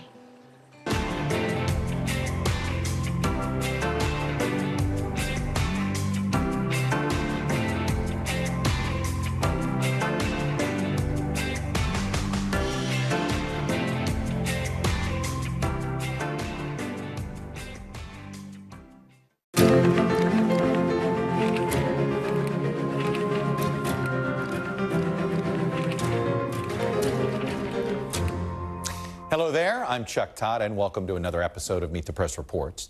Today we're looking at gun culture in America, the growing diversity of its membership, and the challenge it creates in passing effective gun safety legislation. America's love affair with guns is so ingrained in the country's hunting and pioneer history that the actual right to a firearm was written into the U.S. Constitution. After a decade of assassinations, gun legislation in 1968 imposed new federal restrictions on who could own a firearm. And the National Rifle Association sprang to life. The NRA was originally formed after the Civil War to simply better educate soldiers on gun safety and accurate shooting. And it's really what the organization was about for a good 50 or so years. But by the 1970s and 80s, the NRA changed, and it became a committed lobbyist for the uninhibited right to a firearm. And it's a political battle that continues to this day. Now, in an era where mass shootings proliferate, the Supreme Court's expansion of gun rights has now widened the debate over who has a right to what when it comes to bearing arms. That expansion came after a pandemic crime wave and fears of political violence, which drove many Americans to gun stores, some for the very first time. So it raises these questions now. Who exactly is part of today's American gun culture? And have lawmakers lost the ability to regulate it well? My colleague Cal Perry has more. I've seen all kinds of gun crimes, and I can tell you, Brian Kemp's new law is dangerous. American politics in 2022. Well, if it isn't Big Jim Lane. More than 100 Republican ads, 20 from Dems, all centered around guns, giving the perception the issue of guns is divided exclusively along red and blue lines. But in a country with 120 guns for every 100 people, there are liberals who are pro-gun and conservatives who support restrictions. We spoke with 6 gun owners across America, and for each of them, the idea of America's gun culture means something different. Approximately 77 million adults own a gun in the United States. 6 in 10 say their reason for getting one is self-protection. Like Will, who asked to be identified only by his first name. His interest in firearms was renewed during the pandemic. Part of it was self-protection. There were a lot of, not in the local area, but just surrounding areas. There were a lot of home break-ins and things like that. Car break-ins, so I thought, it might be a good time, especially with my kids getting older. So I wanted to protect my family, protect my house. There will be people who will see these ARs and will say, these are the things that are destroying America. What do you sort of think when you hear that kind of stuff? I'm sympathetic to that. I certainly understand, especially for people who have experienced that trauma or that tragedy. I don't take my ARs out and just start flaunting it. My understanding in Maryland, there's no rule against open carry for rifles. But that doesn't mean I should just go around and flaunt it and carry it or let people know, hey, I have it. It's not what it's for me. In some states, it's legal to openly carry weapons, including rifles, and people do. And in places like Missouri, folks say it's a way of life. Weapons, guns is a culture out here. Charles Kay is a recently retired Army officer who's training to be a gunsmith. A lot of people need to go hunt in order to put food on the table. They grew up, 5, 6, 7-year-olds are learning how to shoot, learning gun safety from their parents and, who else. That's how they grew up. So, yeah, a lot of people have guns around here. That's the culture. While Charles is skeptical of new gun laws, there are some that he supports. I wouldn't be opposed to making everything 21. I'm not opposed to all gun transactions, having to go through a federal firearm licensed dealer of some sort. Never gone hunting. I've barely fished. I enjoy shooting as a hobby. I enjoy shooting paper targets. James, who also requested his last name not be used, shoots only for sport. As the son of a retired law enforcement officer, many might expect him to be an emphatic supporter of gun rights. But he believes the right to gun ownership must be balanced with responsibility. A lot of people ask me as soon as they realize that I'm a gun owner, like, oh man, what if somebody breaks into your house? Are you going to use that? And I, sincerely looking deep down into that truthful mirror, I don't think I would. I think it would be very much a matter of call the police. I think a lot of people will get on the campaign, the rallying cry of our rights, our rights, our rights. And I think it would be more helpful for us to also consider the responsibilities attached to that. The views about guns can vary widely depending on where you are. For example, I'm here right now in suburban Baltimore, and the views here are very different than the views in a place like where I am now, in downtown Baltimore, a place where the murder rate this year is outpacing that of last year. I realized it was really a stress reliever. Like, I was having kids, really coming in there, wanting to fight everyone. Alex Long, a community activist who's lost family members to gun violence, has decided to open a gym to try to lure kids off the streets and away from guns. And by the time they left, they literally would come to me and like, man, if I wasn't doing this, I'd probably get locked up. In a city with more than 240 homicides so far this year, guns here are easy to get. 13, 14-year-olds that will have access, and it's deliberate. Like I say, guys will come around here with cars and trucks full of firearms, and the purpose is target our youth. Where are our leaders to tackle this issue? Because these are our kids. These aren't some war-torn country or a bunch of soldiers that have been heavily trained. These are our kids, and we turned our back on them. So that's our fault. So our kids, they felt alone. They feel like they have to do it on their own. And sadly, in a lot of cases, I have to agree with them. Alex and his partner are both gun owners, and rather than have the government focus on gun restrictions, he'd like to see more funding for programs like his that offer support for those in trouble. He's working to try to prevent the worst. We got to get back to giving them real support. And it's not that 9-to-5 support. You may have a young man call you 3 o'clock in the morning and say, I want to kill somebody. You got to be open up to actually hear him or her and then work with them so they now hear them and understand that this ain't what I really want to do. And is that the kind of calls? Those are the kind of calls you get? Absolutely. The laws around guns changed dramatically this summer when the Supreme Court struck down a New York state law that restricted a person's right to conceal carry a firearm, making it far easier now to do so. In places like Maryland, it's meant an increase in those wanting to conceal carry. Since the Supreme Court ruling, an unbelievable explosion of people coming to get gun training. Catherine Harrison is the president of the Maryland 10th Cavalry Gun Club, where they do more than just fire guns. The club roots its history in the Buffalo Soldier and puts a premium on educating its members about current firearm legislation. Here in the state of Maryland, you have to have 16 hours of training. So I think most of these instructors have gone from maybe averaging 60 students a month to over 200 plus. What's most important to me, I think, is that gun owners provide or get some level of education to use their firearms, not just go out and buy one and then take it and bring it home, put it on the dresser. Michelle Douglas, who founded the gun club, has owned a gun for 16 years. There's a lot of guns in America, too. Is it reasonable to think that we're going to You're never going to get rid of the guns off the street. That ship has sailed. It's too late. There's too many guns out here on the street, and there's too many people that don't follow the rules. So lift the restrictions on people like me so we can defend our homes. Her concern is that more gun laws would impact the wrong people, her. I'm not the one that the government needs to put restrictions on. I'm a law-abiding citizen. I adhere to the laws. Laws are made to keep honest person honest. It does nothing for the criminals. They don't care. From Missouri to Maryland, some Americans believe lawmakers are protecting their right to have a gun. Others believe they're letting us down.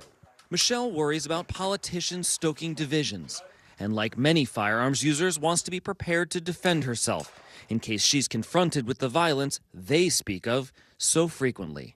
One of the things that happens is like Republicans are pro-guns and Democrats are coming for your guns. Now that may not be true, but that's kind of where, what do you think about all that? Well, with an ex-president advocating civil violence and disobedience, my concern is, do I have enough bullets at home to defend my castle? When we come back, can gun legislation truly be effective in a growing gun culture with growing gun rights? Stay with us.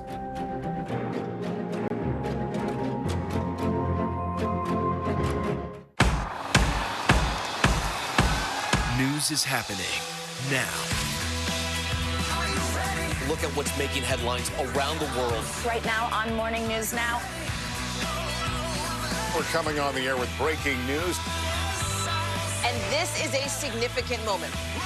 Whenever it happens, wherever you are, NBC News, streaming free now.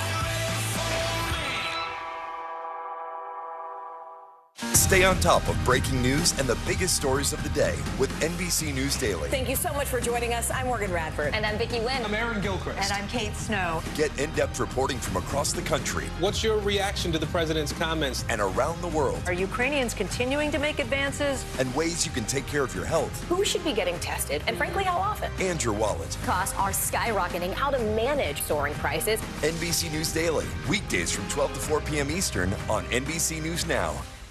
For Dateline Premium, subscribe now on Apple Podcasts. Celebrating 75 years of Meet the Press, the longest-running show on television. The day's biggest political stories, with trusted insight and expert analysis. A daily look at the politics behind the headlines. Meet the Press Now, streaming weekdays at 4 p.m. on NBC News Now. The Meet the Press Chuck Toddcast, an insider's take on politics and more with some of my favorite reporters. Get it for free wherever you get your podcasts. For Dateline Premium, subscribe now on Apple Podcasts. Hey, I'm Hallie. It's good to be with you tonight. There's another legal filing today, and I want to cut through some of the weedsy stuff. And let's just get to the point. They have started to vote on the PACT Act. If you're like, Hallie, stop speaking Washingtonese. This bill would basically give health care to veterans who have exposed to these toxic chemicals. So, Scott, I'm trying to make this as not DC as possible. The increased sort of anger that we've seen now in politics. I saw you searching for, I think, your microphone, Danny. You are out. I was trying to do it on the slide. Live TV, man. It's okay. News is happening now. Look at what's making headlines around the world. Whenever it happens, wherever you are, it's here now. Hey, podcast fans, ready to unlock our true crime mysteries? Try Dateline Premium on Apple Podcasts. You'll get early access to originals, plus bonus content, and everything is ad-free. So head to Apple Podcasts now to subscribe. The big variable, the storm surge. Why was it important for you to be here? What kind of training regimen? How you doing, Lester? For Dateline Premium, subscribe now on Apple Podcasts. NBC News, streaming free now. More than half of the state legislatures in the country oppose restricting access to guns. Let's break it down. 30 states require neither universal background checks nor licenses to own a gun. The Giffords Law Center, which is a gun safety organization led by the former Congresswoman and a gun violence victim herself, Gabrielle Giffords, has given an F grade on gun laws to 25 of those states. The letter grade of D to Indiana and Ohio, and then C's to Minnesota, Florida, and Wisconsin. The bipartisan Safer Communities Act, which is a gun safety measure signed into law this summer, does not require states to change their licensing requirements, though it does force states to search juvenile criminal records for any problems or red flags for potential buyers who are under the age of 21. The law also prohibits gun trafficking across state lines. It prohibits straw purchasing, which is buying a gun for someone else, and it prohibits those convicted of domestic violence from buying a gun for 5 years. That's that boyfriend loophole you heard about for a while. And finally, this bill enhances penalties for possession of firearms prohibited by prohibited persons. Though Democrats celebrated passage of this first gun safety bill in 30 years, President Biden said more needs to be done. Assault weapons need to be banned. They were banned. I led the fight in 1994. I'm determined to ban these weapons again and high-capacity magazines that hold 30 rounds and to let mass shooters fire hundreds of bullets in a matter of minutes. I'm not going to stop until we do it. So joining me now, I've got Congressman Brian Higgins. He's a Democrat from New York whose district includes Buffalo, the site of a recent mass shooting. Marshall Davis is an owner and firearms instructor at My Sister's Keeper Defense. Corey Winfield is site director at Safe Streets Brooklyn in the Baltimore area. And Dr. Alan Lichtman is a professor of history at American University, and he's author of the book, Repeal the Second Amendment, The Case for a Safer America. So before we sort of get into the larger debate about guns in America, what are we debating? Are we debating whether everybody should have access to a gun? Are we debating gun safety? Because I feel like the debate continues to change. I'll start with the congressman. Congressman Higgins, what are we debating? What are you really debating in Congress? The rules to buy a gun or who should be able to own one? Well, no technology advances more quickly in our society than the technology of killing. Every day, new weapons are being made and manipulated to kill more people, more quickly and more completely. We had the Buffalo shooting. We had one shooter with an AR-15 who killed 10 people in a premeditated, pre-planned, racist attack. And the killing lasted for 2 minutes and 3 seconds, 123 seconds. One shooter, 10 people dead, 3 people injured. I think there's a common denominator here, and it's assault weapons that are in the hands of the wrong people. And getting to the core of that will get to the core of the issue of gun violence. Marshall Davis, how do you define an assault weapon? Because that seems, feels like one of the bigger problems we have is agreeing on which weapons should be classified as what. I think it's a misnomer. Essentially, when people say something that's an assault weapon, that's like saying an assault knife. You can commit a crime or act of violence with any type of weapon, any tool. But I think what people mean usually when they say assault rifle is AR-15 style or platform rifles. So respond to the congressman there. He believes these things should be, in many ways, if not totally off the streets, which is what I think President Biden is advocating. Should there be different rules for someone who wants to own an AR-15? I would say different rules as in exceptional training. I would say that in that same scenario in the Tops grocery store shooting, what we didn't factor for is that there was a security guard there who did oppose the threat, who did use his handgun against the criminal with a rifle. Imagine if that same security guard had a rifle, had the same equivalent or higher means of self-defense. Not only did he, with his handgun, slow down the shooter, but I believe he saved lives. And I think had he had the same or equivalent weapon, he would have been able to stop the attacker. Corey, let me ask you what you think the debate should be. Your background, you served time for committing gun violence. Yes, I have. And now you're sort of, you tell me what you think the government, how they should be intervening. You're working for a group that's advocating for more nonviolence on the streets. How should the government step in here when it comes to guns? I think the government should step in and put a cap on exactly what kind of guns should be allowed for to be manufactured. Also, so the number of guns made in a given year or a given amount of time? Yes, it's entirely too many guns on our streets, and they'll fall in the hands of our young black men in the inner city of America. And we are dying at an alarming rates. And it's not like they're going to gun stores to buy these guns, right? I mean, we had it in the piece. It's just they're almost too available Chuck, for certain ages. I can leave this office right now and come back with a gun. In how long? In 10 minutes. Yeah. In 10 minutes, literally. But I can't leave this office right now and come back with a cell phone in 10 minutes, right? Because I'm gonna need what? ID, identification, they want my social security card, they want all this old stuff, right? But so if we know this, then we need to start addressing it properly and stop dancing around the rules. This is a problem. Alan, you have a book that says repeal the Second Amendment. Let's put the Second Amendment up.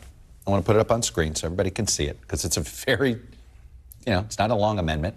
It's an amendment of very few words, a lot of commas. And the question is, this phrase, well-regulated militia. Let's just take the two words well-regulated. If the Supreme Court didn't interpret it the way they currently do, we probably could pass laws that would classify guns in certain ways, that would allow for the ID card that he's asking for. But it seems as the way we interpret the legal community, the way the courts are interpreting the Second Amendment, legislators are handcuffed, no?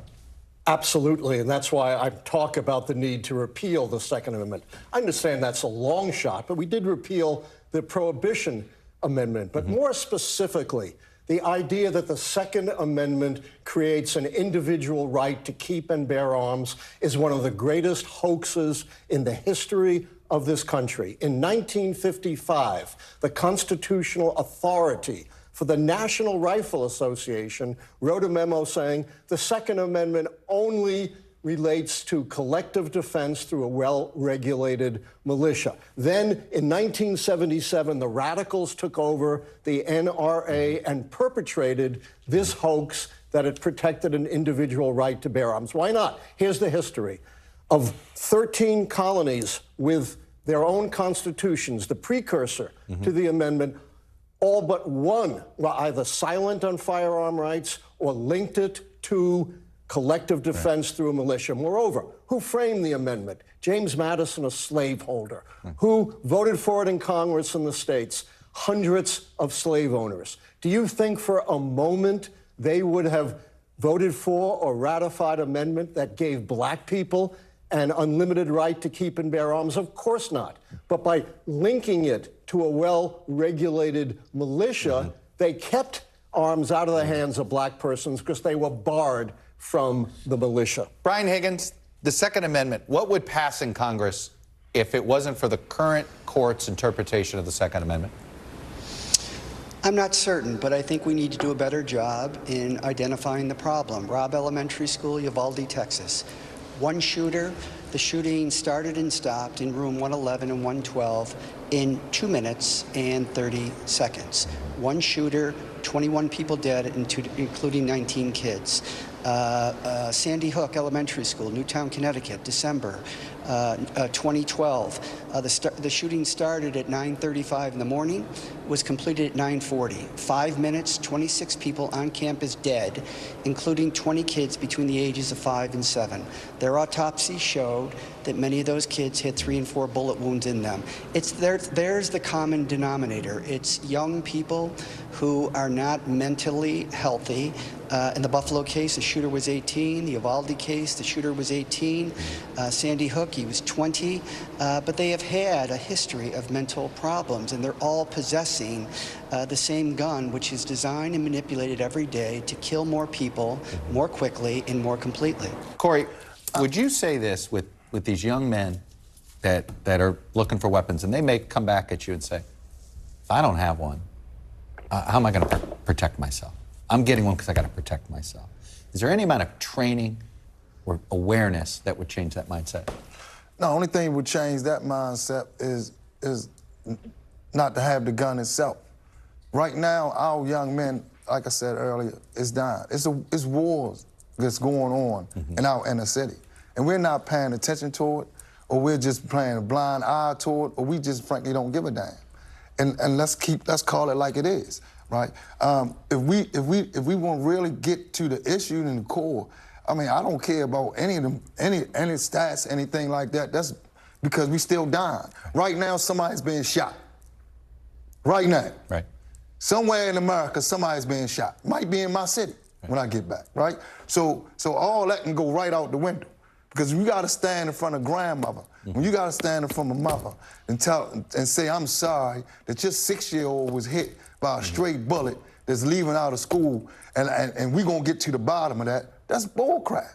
But my question is, yes. So if the criminals, the people who are committing these murders have these weapons, right, what do you propose people do to defend themselves? Do they say, hey, I voted in support of gun control, hey, I call the police? What do they do to defend their lives in that moment? Well, what I'm saying to you is that our people are going at each other. I agree, right? and I think it shouldn't be happening. So what's happening is, right, that white people and people like yourself, right, are not in our inner cities fighting and pulling guns on each other, right? I walk down the street every day. We are killing each other about nothing, nonsense, right? So what we need to do is really put our money and our energy in intervention programs to stop this kind of stuff, right? Put our money in the school system to educate our kids so they can be better and comprehensive thinking of not doing this. I agree stuff, with right? all that. So my question was, what do you say to someone who wants to defend themselves? If they live in a neighborhood where this crime is happening, what do they do? There's an answer. What is the answer? The answer is proper cause gun permit laws which save lives. The states that don't have it, their gun deaths are more than triple. If you really need self-defense, you can get it. Moreover, the data shows that as compared to gun homicides, the use of guns for self-defense is minuscule. And most murders are not committed by criminals. They're committed by ordinary people who have guns when arguments and fights escalate and become deadly. Brian Higgins, you've been listening to this conversation, and I'd love for you to respond particularly to what Marshall was talking about, which is capping the number of guns we have in America, limiting the availability of the manufacturing of guns to a certain number. You know, how much do gun manufacturers play a role here? Well, they play a big role in this. There's 330 million people in America. There's 400 million guns, and there's 41 million assault weapons. Obviously, if you look at all the mass shootings of late, it's typically carried out by one individual with a AR-15 that kills a lot of people very quickly and completely. So obviously there's a problem. The Centers for Disease Control and Prevention has identified gun violence as the leading cause of death for children in America today. We have had 518 mass shootings this year in America alone. Obviously, you know, negotiating down bills to combat gun violence is not helpful. It may help in the margins, but what we really need to do is look at the facts and who's carrying out these shootings and what is their weapon of choice. It's obviously multifaceted. There's a social media issue, there's a mental health issue, but there is also a gun issue, and to suggest that there is not is to ignore the problem altogether. But it sounds like, I'll be honest, even though there's been some disagreement, there seems some agreement in figuring out how we can cut down on gun violence. Absolutely. We're just the data is clear. Yeah, the problem may simply be the Supreme Court is tying the hands of anybody to try to do something. Through a misinterpretation of the Second Amendment. It may be Even the most conservative judge, Judge Posner, the most cited jurist of the 20th century, said Justice Scalia, in that 2010 decision, read his own values into the Constitution. So right now, the Senate has in front of them the Break the Cycle of Violence Act. They need to sign that bill. And you're talking about actual interventions and helping kids before they start turning to violence. That's the answer to your question. And it has to be national. How do you skip across state lines? How do you defend? How do you help yourself? How do you defend from gun violence? So in that moment, you stop it before it happens. Okay, so in that moment also, we have to think about how we can defend ourselves. I'm a survivor of sexual assault and domestic violence. I'm also a survivor of a home invasion. So in those moments, you saying, let's go back in history, let's go back in time, or go forward in time and change the thought process of these criminals does not help me in that moment.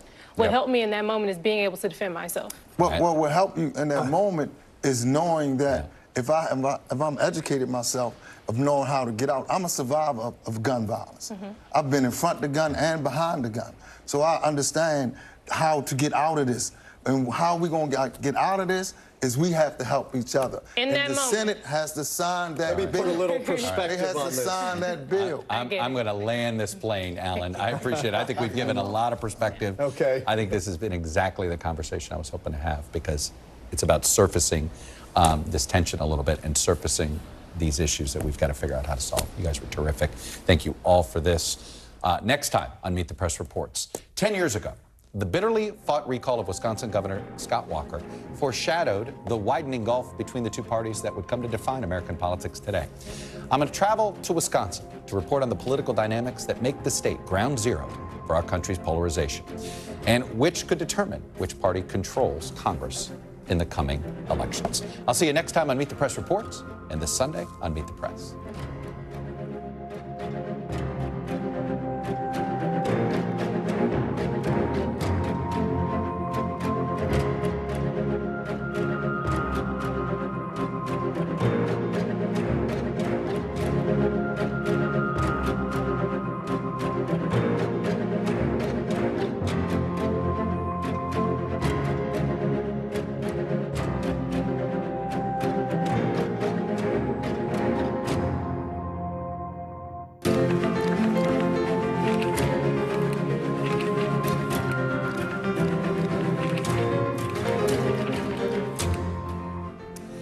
Hello there, I'm Chuck Todd, and welcome to another episode of Meet the Press Reports. This week, we are looking at the roots of our country's polarization.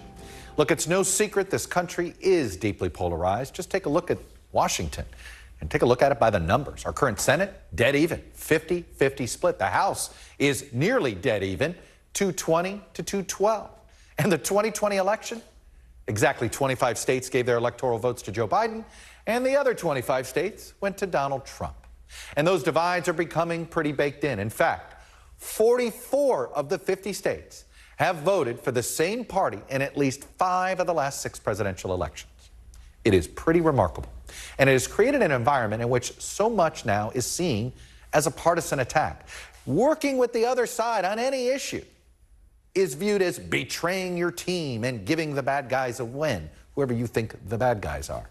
And when the rule of law is upheld against a former president, there's suddenly talk of civil war by right-wing extremists online. So we're in quite a moment here as a nation, and there's perhaps no better example of our national divisions than the state of Wisconsin.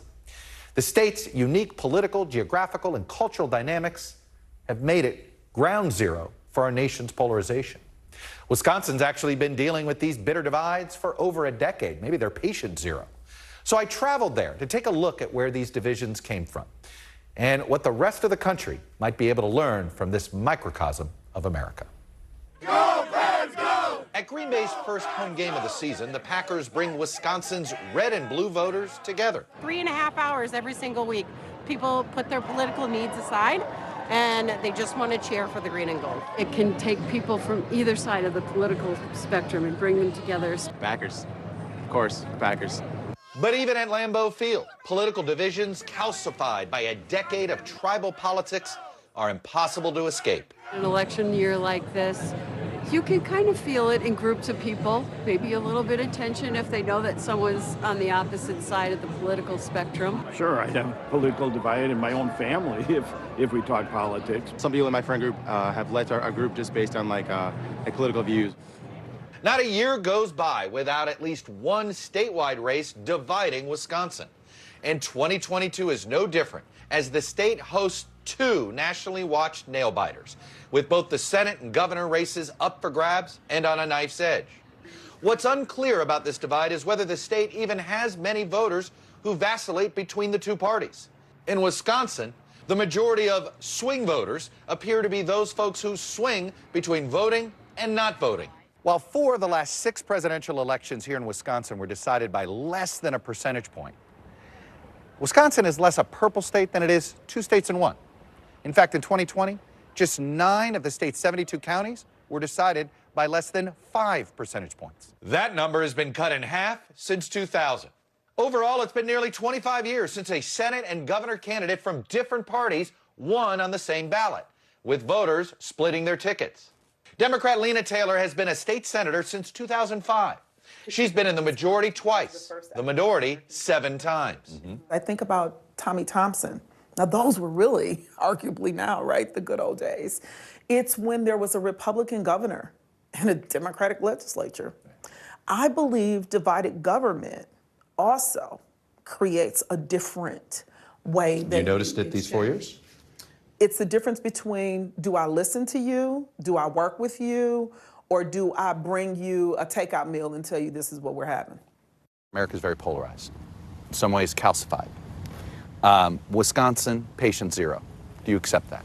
Yeah, I mean, I think you look back, even before I was in office, you go back to 2000, the difference between George W. Bush and Al Gore, and then 4 years later between Bush and Kerry, was less than 1 vote per ward on average. Wisconsin had been almost perfectly even divided for now decades. Those divisions deepened in 2011, when then Wisconsin Republican Governor Scott Walker became the first governor in nearly a decade to face a recall election after he angered labor unions and Democrats with a law called Act 10, stripping public sector unions of most of their bargaining power. Let's go back to 2011. Yeah. And if I told you Donald Trump's going to hijack the Republican Party in 6 years, okay? Would you have done some things differently? I think in terms of doing things, no. I mean, I come from a state that overwhelmingly leans blue, occasionally is purple. And so part of the reason why we took the actions we did as quickly as we did is we didn't know how long we'd have. So we acted right away. And then once we got success, we kept reinvesting it, reinvesting it, reinvesting. Created a lot of turmoil early on and obviously led to my recall election, which was unsuccessful. Lena Taylor was one of the 14 Democratic state senators who left the state to deny Republicans a quorum on the Walker bill, repealing collective bargaining on benefits for public employees. At this juncture, I can't tell you, that we're going home today, and I can't tell you we're going home tomorrow. Look at where we are today in the country. This looks like small potatoes, what you guys are engaging in, doesn't it? Completely. I mean, literally, one of the things that Scott Walker used to say is he couldn't even see the grass outside of his window, Because of the protesters, yeah. Exactly. Nowadays, you go from protesters who were peacefully protesting in 2010, right, to what we saw on January 6th. I can't tell you that I would have ever imagined, right, that something could be more divisive. I remember sitting on the finance committee and putting my arm on the table and my colleague, who was a Republican, not wanting my arm and his arm to touch. Just that tense? It was that tense. I was in college at the time, so... I sat down with a group of independent voters in Waukesha to hear how they had felt at the time as the recall divided families. But amazed at how families were willing to abandon each other because, oh, you're on this side of an issue in a way that I hadn't experienced before in life. I think it was almost like the spark, if you will. Did it go to another level when Trump came into the state? Absolutely. Trumpism? It was a game changer. So, friends that were friends for years, all of a sudden we stopped talking to one another. Family get-togethers became a bit more strained as you felt out each other. You felt out your own parents, like, well, how did you vote and why? And the emotions were at an all-time high. The widening gulf between the two parties exposed here during that bitterly fought recall foreshadowed the polarization that has come to define American politics today. Charles Franklin has been the director of the state's gold standard Marquette Law School poll since its inception a decade ago. We saw the Tea Party wave in 2010 sweep out unified Democratic control, replace it with unified Republican control. And that unified control for Republicans gave them the opportunity to introduce some really major policy changes that were hugely controversial. And so the state polarized in a way after 2011 that it had largely not been polarized in earlier years. The growing radicalization of the Republican Party and the divisions between the two parties that define national politics have been a part of Wisconsin's political experience for a decade. Central to Wisconsin's polarization is the urban-rural divide, with Dane County, home to Madison, producing huge margins for Democrats. Milwaukee, also a Democratic stronghold. But in rural Wisconsin, From 2000 to 2020, the Republican advantage in the presidential election grew from less than 3 points to nearly 20. And that divide is something Republican campaigns are trying to exploit for political gain in 2022 by focusing on crime and attempting to make Milwaukee a negative. Mandela Farms, wrong on crime, dangerous for Wisconsin. Elevating the 2020 Kenosha protests after the police shooting of Jacob Blake, and last year's Waukesha parade attack to prominent political symbols, trying to capitalize on a whose side are you on style of politics, with race the not-so-subtle subtext. Before Trump's victory in 2016 by just 22,000 votes, Wisconsin had not voted for a Republican presidential nominee since 1984. He built on a growth in the white working class that was already there. And that trend started during the Walker era, predating Trump. Trump built on that and further increased his strength with working class voters. So let's talk about Trump for a second, because you I still think about your press conference. Yeah. When you announced it, you were leaving the race, and you were leaving the race with a specific reason, and it was to stop Donald Trump. And you never said his name, right, but it was obvious what you were doing. You weren't hiding it. You seemed to understand he was a threat. Did you know what kind of threat he would be to the party? And what were you worried about? Well, two-part. I remember in 2020 saying it on your show, and I was in La Crosse when you asked a similar question, and I said I didn't know that he'd be a conservative. I mean, I was first at that time. That's what right. you were I was most worried. Well, I said there needs to be a positive conservative alternative to the front runner. Didn't say his name because I didn't know. Because he never run for office. He never held office. I was surprised in a good way as to how effective he was on policy. I was surprised similarly in a not so good way when I realized that some of that erosion you talk about, particularly in the suburbs of Milwaukee, outside of Milwaukee County, are because of the tone. The not only women, but college-educated men and women who just didn't like the tone, even though they liked the substance. When Wisconsin flipped in 2020 from a Trump state to a Biden state, just 2 of the state's 72 counties actually flipped red to blue, meaning it all came down to margins, including here in Waukesha, a red suburban county around Milwaukee. Democrats made slight but meaningful gains, and it's those gains that won them the state in 2020. Wisconsin has also been ground zero for Donald Trump's efforts to overturn the election. Under pressure from Trump, Republican Assembly Speaker Robin Vos hired former State Supreme Court Justice Michael Gableman to conduct a 14-month probe into the 2020 election results. Vos ultimately called Gableman an embarrassment and fired him.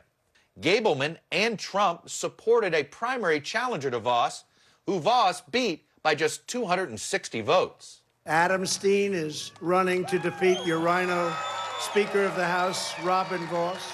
I know what it's like to go through a tough primary, right? I mean, I know what it's like to have to, battle for what you believe, and sometimes even with your friends, have them not necessarily, walk away thinking you're the right answer. There are some people that say, Robin Vos, he's put his political career on the line. He stood up to Trump. And there are others that are saying his political career is on the line because he didn't stand up to Trump strong enough. Yeah, what critique do you accept? Yeah, I mean, they're all valid, right? That's what everybody has the right to their own opinion. What I think that elected officials should do is do what they think is right. And sometimes that means going against your party, most of the time not. Look, Donald Trump did a lot of good for our party. He brought a lot of new people in, a lot of energy. But now we need to make sure we focus on winning this time around, and then we'll talk about 2024. But he's not on the ballot, shouldn't be. I jokingly tell him all the time that he used to be the extreme in his party, and now he's moderate. I will say that I think he probably didn't expect to get primaried from Trump. In the end, I think, though, it is a reflection of the lack of control that I think the Republican Party has of all of the people under their umbrella. And I think that Robin doesn't have control of that group of people. What was your reaction to January 6th? Tweeted out pictures of the protests that took place in you a couple days after January 6th. Do you think they were the same? Well, there were some similarities. To be clear, the day of, I commented, denounced outright. In fact, actually made a point saying, like I did, if you denounce what happened with the riots in places like Portland and Kenosha and Madison, you should denounce that as well. And I still say to this day, anyone who was criminally involved in activity should be prosecuted. I think it should have been done more quickly, but I think without a doubt it should have been. But when I look at the larger issue of not just the people who were in the Capitol, but around that area, I said there was a lot of similarities to what happened. The only difference was it wasn't hours in my case, it was literally weeks, almost a month, that they occupied our state capitol. Does Wisconsin heal before the country, or does the country have to heal for Wisconsin to heal? I can't say. What would it take for either or both of the parties to be a little less homogeneous and a little more diverse in their ideology and their attachment to candidates? This is where that calcification concept, I think, does pay off. That it's very difficult for leaders in either party to really shift the lay of the land right now. The one caveat I would say is think about how much Donald Trump changed the Republican Party in the last 6 years. Meaning somebody could do it in another state. Exactly. Let's not be quite so myopic that we think this is the way it will always be.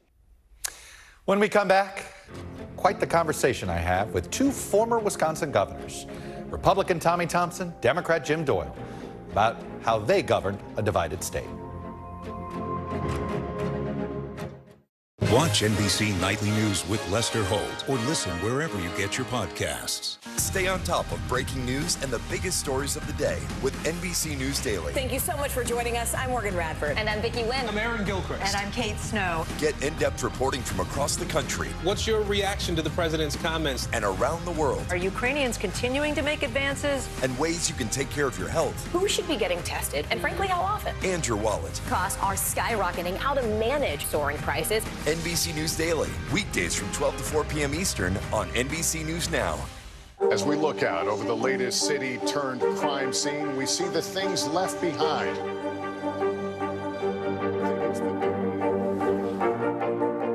Can you tell us what it was like? Our NBC News exclusive.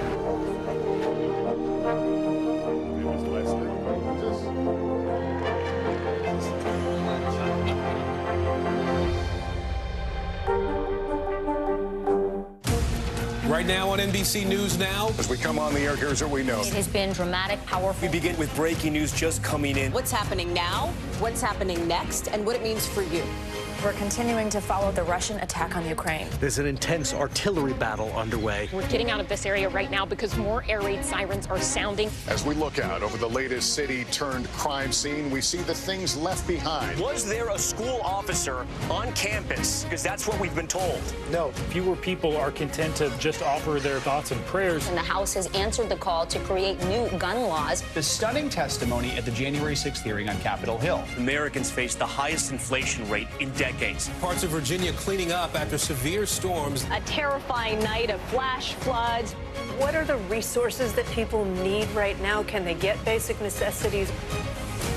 Another special night of election coverage right here at NBC News Now. Results are coming in. This Tuesday is going to be huge for primary purposes. It's an interesting race here. I've just never covered anything like it. This is big when we're talking about November. How many doors do you think you've each knocked on? This feels like an ideological fight to the death. Is there room for common ground on this issue? What do you think when you see the activism that's happening right now?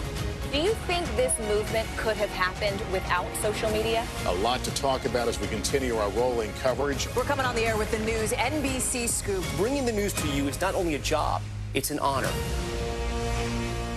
Sometimes the news can be difficult and overwhelming for kids to understand. Ukraine and Russia. Could you help me understand what's going on? So to help make sense of it all, we've created a newscast just for them. We hope your family will watch Nightly News Kids Edition. NBC News, streaming free now.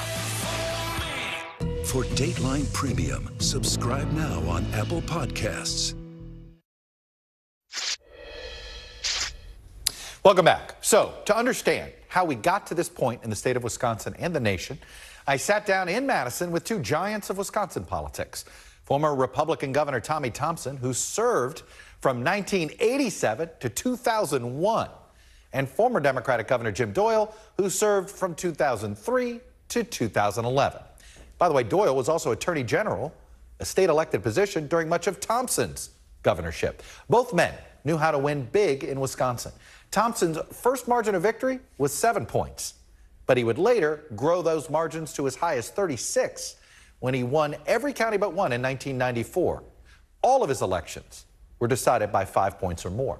Doyle had some closer races than Thompson, but he still won at least 60% of the counties in both of his successful runs. By the time the current governor, Democrat Tony Evers, was elected in 2018, he only managed a 1 percentage point win. It is remarkable how much has changed in this state. And yet something Evers has in common with these predecessors is being forced to govern with the opposite party in control of the state legislature. But in Thompson and Doyle's days, compromise was not always seen as a betrayal. It was actually seen as an asset. In fact, during Thompson's 14 years in office, Democrats held one or both of the legislative chambers for 12. And during Doyle's 8 years, Republicans controlled one or both for 6. So what do these two Wisconsin Pauls from different parties, but the same bygone era of politics, have to say about where the country is today? Well, they had a lot to say. But believe it or not, they remain optimistic.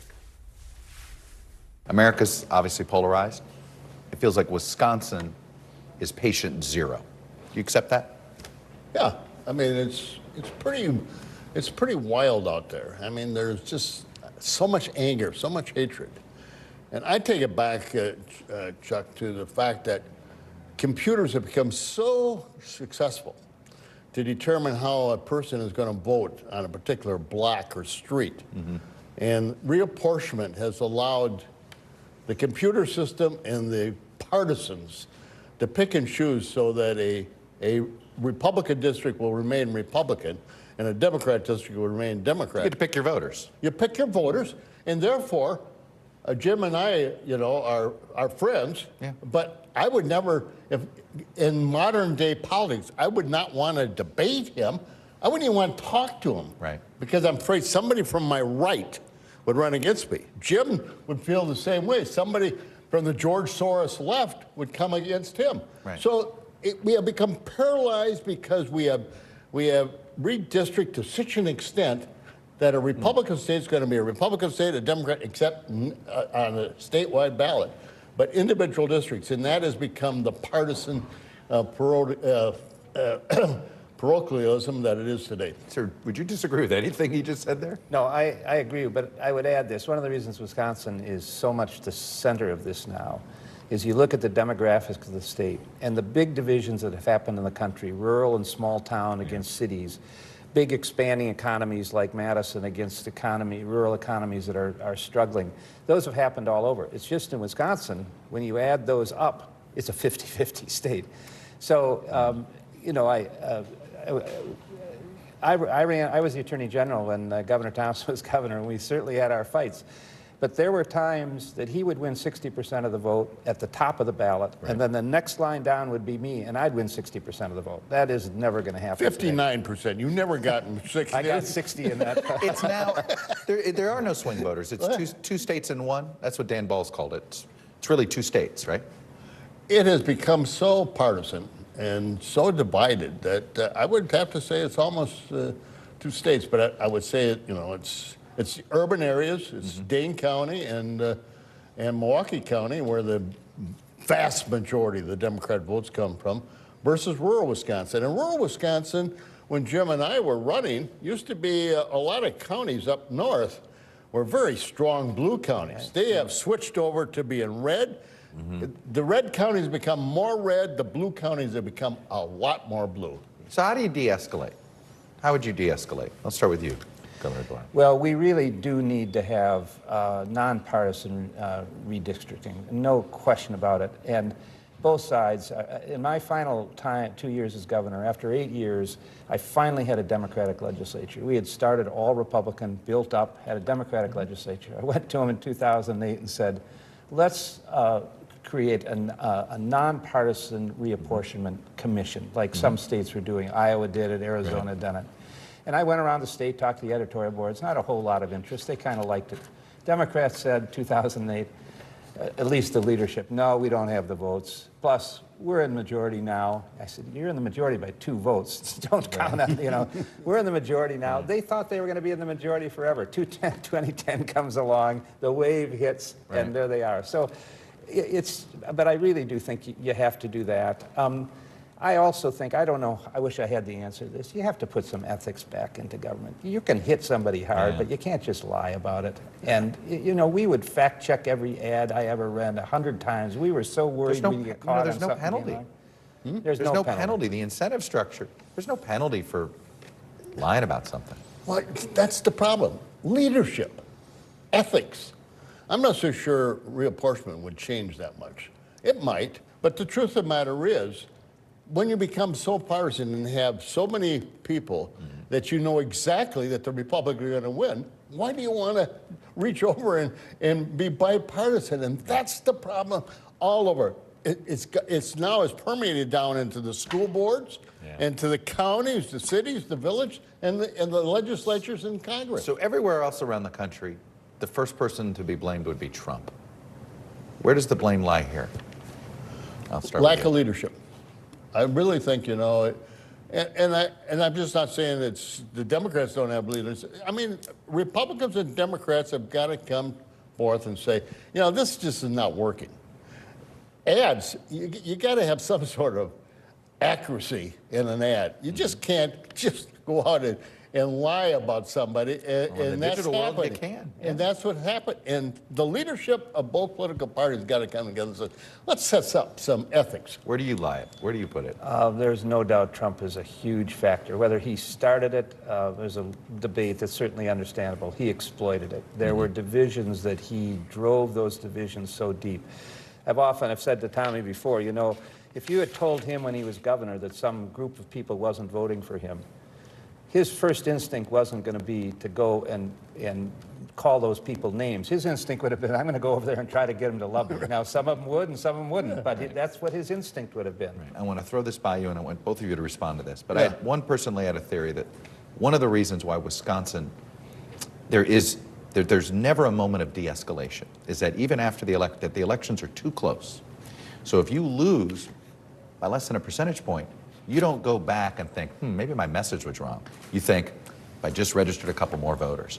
So that there's no recalibration. You don't believe the voters rejected your ideas. You just believe the other side out-organized you or outspent you. This next time I'll do it. And so you're just grinding in and grinding in. What do you think? I think that's true. Yeah. But it goes back even before pre-Trump. It goes back even to George W. Bush. George W. Bush lost the state of Wisconsin to Al Gore by 5,700 votes. And if we remember back then, it was whether or not Al Gore was going to be president or George W. Bush. Ever since that George W. Bush, we've been so close.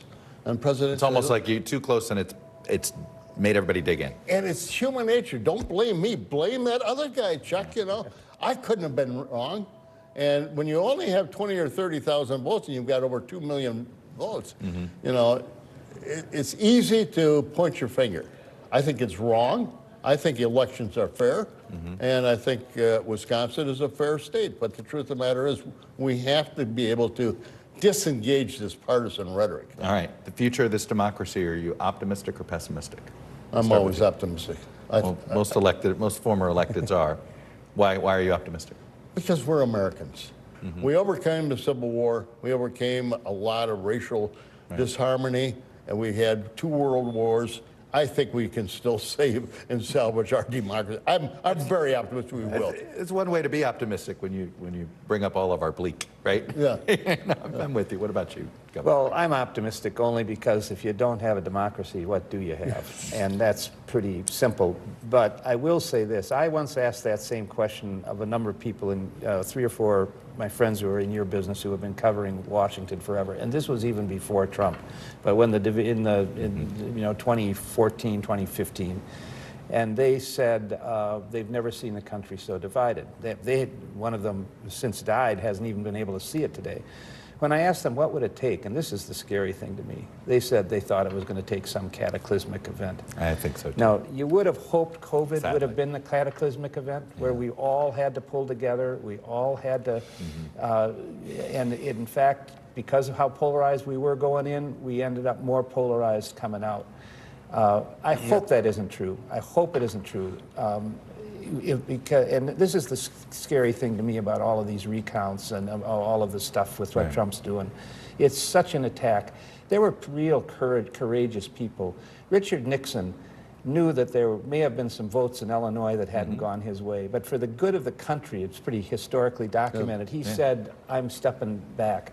Al Gore, after they had fought out Florida, said, that's it, and he did it. I defeated 3 incumbents for the jobs that I had. All people who loved the job. I've had 3 jobs, a district attorney, attorney general, and governor. I've defeated an incumbent every time. They all loved the job they had.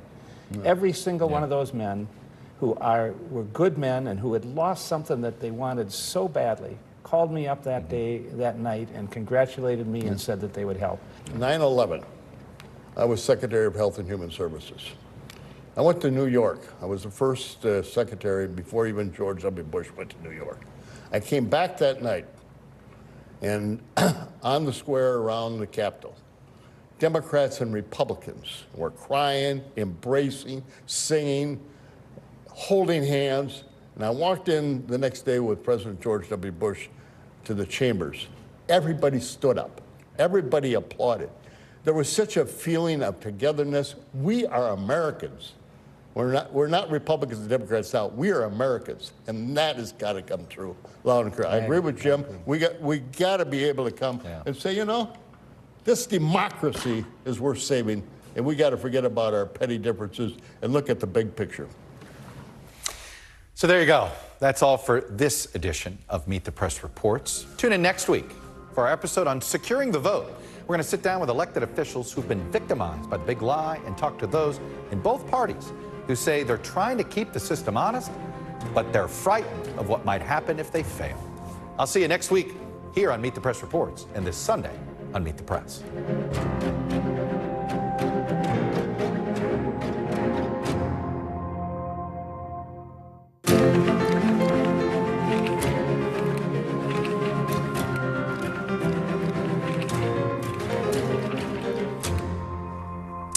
Hello there, and welcome to another episode of Meet the Press Reports. I'm Chuck Todd. In this episode, we're taking a look at the growing threat to American democracy and what can be done to secure the vote and secure the voters' vote. Going into the midterm elections, a recent Monmouth poll found that 29% of all Americans say Biden won due to voter fraud. It includes 61% of Republicans who believe that. Now look, it is a provable lie that was spread by the former president, Donald Trump, and his allies, particularly after the 2020 election. The lie led some of the president's supporters to mount the January 6th Capitol riot. At the time, they were hoping to prevent the certification of electoral college votes. And despite the dismissal of just about every single one of Mr. Trump's election challenges in courts all around the country, many Republican legislators and local governments in multiple states moved to enact more restrictive voting laws since 2020, and they now also allow more permissive poll watching. Significantly, half of those election deniers that were running for Secretary of State, which is the office that's most often responsible for certifying a state's vote count, they won their primary races earlier in 2022. And many are part of what they call the America First Secretary of State Coalition, with a mission to, quote, establish meaningful conservative America First election reforms and to, quote, establish messaging that Secretary of State elections all across the country are a priority. In short, people who don't trust the results of the last election have now positioned themselves to be in charge of election results and counting the votes and potentially making future results more untrustworthy for more people. My colleague Yamiche Alcindor took a deeper look at the battle for election integrity. Millions and millions of people voted for us tonight. On November 4th, 2020, at the White House, former President Trump did something no U.S. president in history had ever done. He claimed he won an election when he hadn't. We were getting ready to win this election. Frankly, we did win this election. It wasn't the first time Trump claimed there was fraud in the voting system. He'd been doing that for years. But this time, his lie that he won the 2020 election, which he ultimately lost to Joe Biden, sparked an entirely new phase for the Republican Party and American democracy. Trump, who never conceded to Biden, has kept repeating his lie. Last year, we had a rigged election, and the proof is all over the place. They always talk about the big lie. They're the big lie. We're just 30 days away from the most important midterm election in American history. We have to make sure that the radical left does not rig or steal your election. A once fringe claim has now become a top talking point, embraced by many in the GOP, including 2022 candidates. We had a rigged, stolen election. The facts are there. The forensic audit proves it. They're trying to put a knife in the heart of our liberty by intentionally and consistently corrupting our election system and demonizing citizens who want to speak truth about it. And that web of disinformation has led to violence and a new strategy by Trump allies to take aim at the election systems from within ahead of the midterms. We're taking action. And that action is we're taking over school boards, we're taking over the Republican Party through the precinct committee strategy, we're taking over all the elections. Suck on this. We have about 30,000 poll watchers already trained. These are going to be the people that we have admitted that are going to actually be counting the ballot. That precinct strategy is part of the larger GOP approach to elections post-2020. In a report released by the Republican National Committee, which is headquartered here behind me, the group says it is setting out to recruit, train, and organize volunteers to document and report issues they observe. And outside groups, including those who cast doubt on the 2020 election, are organizing their own poll watchers. Cleta Mitchell, a lawyer for former President Trump who fought to overturn the 2020 election, is heading up an effort dubbed the, quote, Election Integrity Network. There's much to do to save our election system from those on the left who've spent nearly a decade and invested billions of dollars to manipulate the election system for their partisan advantage. Election officials in several cities told us questions about voting and false claims have led to a new surge of Republicans applying to work the midterm elections. In Arizona, Turning Point Action, a pro-Trump youth organization that has been accused of spreading disinformation about the election, Carrie Lake and Blake Masters, has been going door to door to find people to work the polls. Austin Smith is an organizer with the group. Fueled by suspicion after 2020, Smith is telling potential GOP workers to look out for fraud. Do you think that President Biden is a legitimately elected president, or do you think that he's not? Well, I mean, he's president now, so I mean, I can't say he's not legitimate, but I don't think he got there in a fair process way. Just the ballot harvesting in general here that happened in Arizona. A lot of people will say that it didn't happen, but there's irrefutable evidence that ballot harvesting did happen at drop boxes here in Maricopa County. Going into the 2022 midterm elections, what are you saying to them that's different? You know, part of it is you keep your eyes open, keep your head on a swivel. Smith insists that questioning the election is patriotic. The most American thing you can do is to question things, to question authority. You're allowed to do that in a free country, and the people who don't like that, I don't think that they're coming from a good place. So do you think that the people who broke into the Capitol on January 6th saying that they were trying to stop the steal, that they were wrong? Oh, of course they were wrong. I mean, that's a public building. It's like, but look, they're being persecuted now. They're being persecuted as political prisoners. So I think that's wrong. What they did was wrong. Not all of them have seen their day in court. Well, you're saying that you want to preserve America for another generation, and there are some who are saying what you're doing is hurting America and might not preserve the democracy for another generation. And that's their opinion, but that's it, so. And you think they're wrong? I mean, we all have opinions, right? So I think they're wrong and they think I'm wrong, so that's America. I was very concerned the last election. We spoke to a number of other Republican Arizona voters who sounded off on why they want to get involved as election workers. Sure that the election's done fairly and there's no cheating going on. Well, I'm going to be watching drop boxes too, because those drop boxes are out for a month before the election day. So I'm going to go camp out and with my ice chest and my camera and my sidearm. Because it's just not America. I just want to make sure that it's a clean election and that there's no unusual things going on. There were too many anomalies to say that it was fair and free.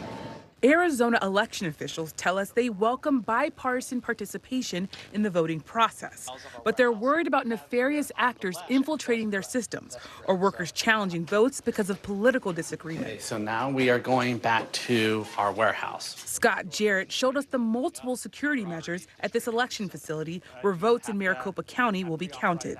This is a secure room where the ballots will ultimately get counted. We have checks and balances throughout, bipartisan representation, oversight from the political parties. And all of that information is available for those individuals that might be skeptical to come and find out more. When I think about the 2022 midterms, I'm kept up at night by the continued spread of misinformation and disinformation.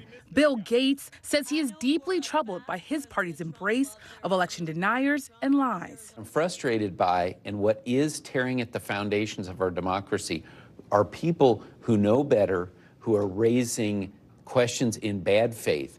It needs to stop. Our democracy is on the line. Gates himself has been targeted by Trump supporters who say the election in Arizona was rigged. Unfortunately, for the last couple of years, my family and I have been subject to various threats, and I know we're not alone in that. Elections officials from across the country have. And he isn't the only Republican in a key state who told us about the toll these lies are taking. What would you say to former President Trump? If he was sitting here right now, what would you say to him? So I can't answer this question, sorry. Thousands of miles away in Philadelphia, Al Schmidt can still remember the moment former President Trump called Schmidt a, quote, so-called Republican who was being used big time by the fake news media. It was November 11th, 2020, and Schmidt, then the sole Republican on the Philadelphia County Board of Elections, was busy tallying ballots. After the former president tweeted at me by name, as silly as that sounds, that's when threats that had begun before that became much more specific and much more graphic and really began targeting my family. What would you say to former President Trump directly if he was sitting here right now? I would want him to know what my family went through as a result of his lies targeting me. And I would like to hear an explanation for how he could possibly justify doing what he did as a human being when he was really just trying to come up with an excuse for his own failure. Schmidt was targeted for not echoing the MAGA conspiracy theory that the election was being stolen and for not questioning the integrity of the vote count. Well, I was a Republican before Donald Trump was a Republican. It's important that we stand up against these lies and that we not surrender the Republican Party. In other battleground states, like Georgia, the voting systems for the county of Gwinnett, election workers have also been targeted. Previously, we were not visible people. And because Georgia is now a battleground state, things have changed. There are more eyes on us. We are not actors. We are regular people. It's scary. We are scared. We get scared of that. A lot of threats, wishing death upon me, telling me that, you know, I'll be in jail with my mother, and saying things like, be glad it's 2020 and not 1920. It's turned my life upside down. I don't go to the grocery store at all. I haven't been anywhere at all. I've gained about 60 pounds. I just don't do nothing anymore. But while Trump's lies have hurt many election workers and officials, NBC News found that 45 states have GOP candidates on the ballot that have questioned or denied the results of the 2020 election. 227 House nominees, 18 gubernatorial nominees, 17 Senate nominees, and 10 nominees for Secretary of State. And we've gotten a glimpse at what Republican leaders are saying about recruitment efforts. We want to use that same program with election integrity this time around to recruit and train and place volunteers to watch every aspect of every election to make sure that Democrats aren't committing fraud. Truly, it's going to be an army, right? We are going to try to recruit lawyers. We're going to have more lawyers than have ever been recruited because let's be honest, that's where it's going to be fought, right? Meanwhile, post-2020, state Republican officials have been using their power to pass new laws that critics say will restrict voting access, make it easier to overturn elections, and criminalize voting in unfair ways. In Florida, Republican Governor Ron DeSantis signed a bill in April to create an election police force dedicated to pursuing voter fraud. So far, at least 20 people have been arrested by the unit. When you don't enforce your laws, you encourage more bad behavior. What do you say to critics who say that the Office of Election Crimes and Security, what some have called the Election Police Force, that was created to establish a false narrative, a political narrative about a problem that doesn't really exist? Yeah, I mean, I think that's just completely inaccurate and belies the truth that there are people that vote that aren't entitled to vote. And every single person that votes that shouldn't undermines someone the legal vote of someone else. Byrd said the unit is looking at the whole state, but he added that there will be more issues in bigger counties like Miami-Dade, Broward, Hillsborough, and Duval. So it's just a coincidence right now that you're starting with mostly Democratic, heavily populated areas, would you say? I know what you're trying to say, and that's not what I'm saying, is that's where the volume is. I mean, Miami-Dade County has 1.5 million voters. So when critics look at that and say you're going after Democratic-led counties, Democratic-leaning counties, your response is? Absolutely false. But advocates say those arrested did not know they were breaking the law, and that in many cases, government officials had sent them voting materials that allowed them to cast ballots. A number of lawyers for those arrested told us they are fighting the charges in court. None of these folks should have been arrested in the first place. Neil Voles is working with those arrested. Our voter verification process on the front end isn't working the way that it should, so that there are people who are registering to vote, getting voter ID cards from the state, and then months or years later, the same state is arresting them. That makes no sense. So you're going to print the ballot? Now, with a few weeks to go before the election, poll workers across the country, like these in Georgia, are getting ready. I love working in elections. Poll workers are human beings. This is very, very important. They are old citizens and doing it out of civic duty. That's it. They are not here for the money. They're not here to change anybody's minds. They're here to do their job. Thank you, Yamiche. When we come back, two experts on the U.S. election system. We're going to talk this impact on what we've been doing to the vote and counting the vote on the midterms and the overall state of the democracy. Stick with us. Hey, podcast fans, ready to unlock our true crime mysteries? Try Dateline Premium on Apple Podcasts. You'll get early access to originals, plus bonus content, and everything is ad-free. So head to Apple Podcasts now to subscribe. The big variable, the storm surge. How much water will ultimately be pushed inland? How many of you were up there? At least like 11. Why was it important for you to be here? What our top story tonight? You guys okay? Yeah. What kind of training regimen? How you doing, Lester?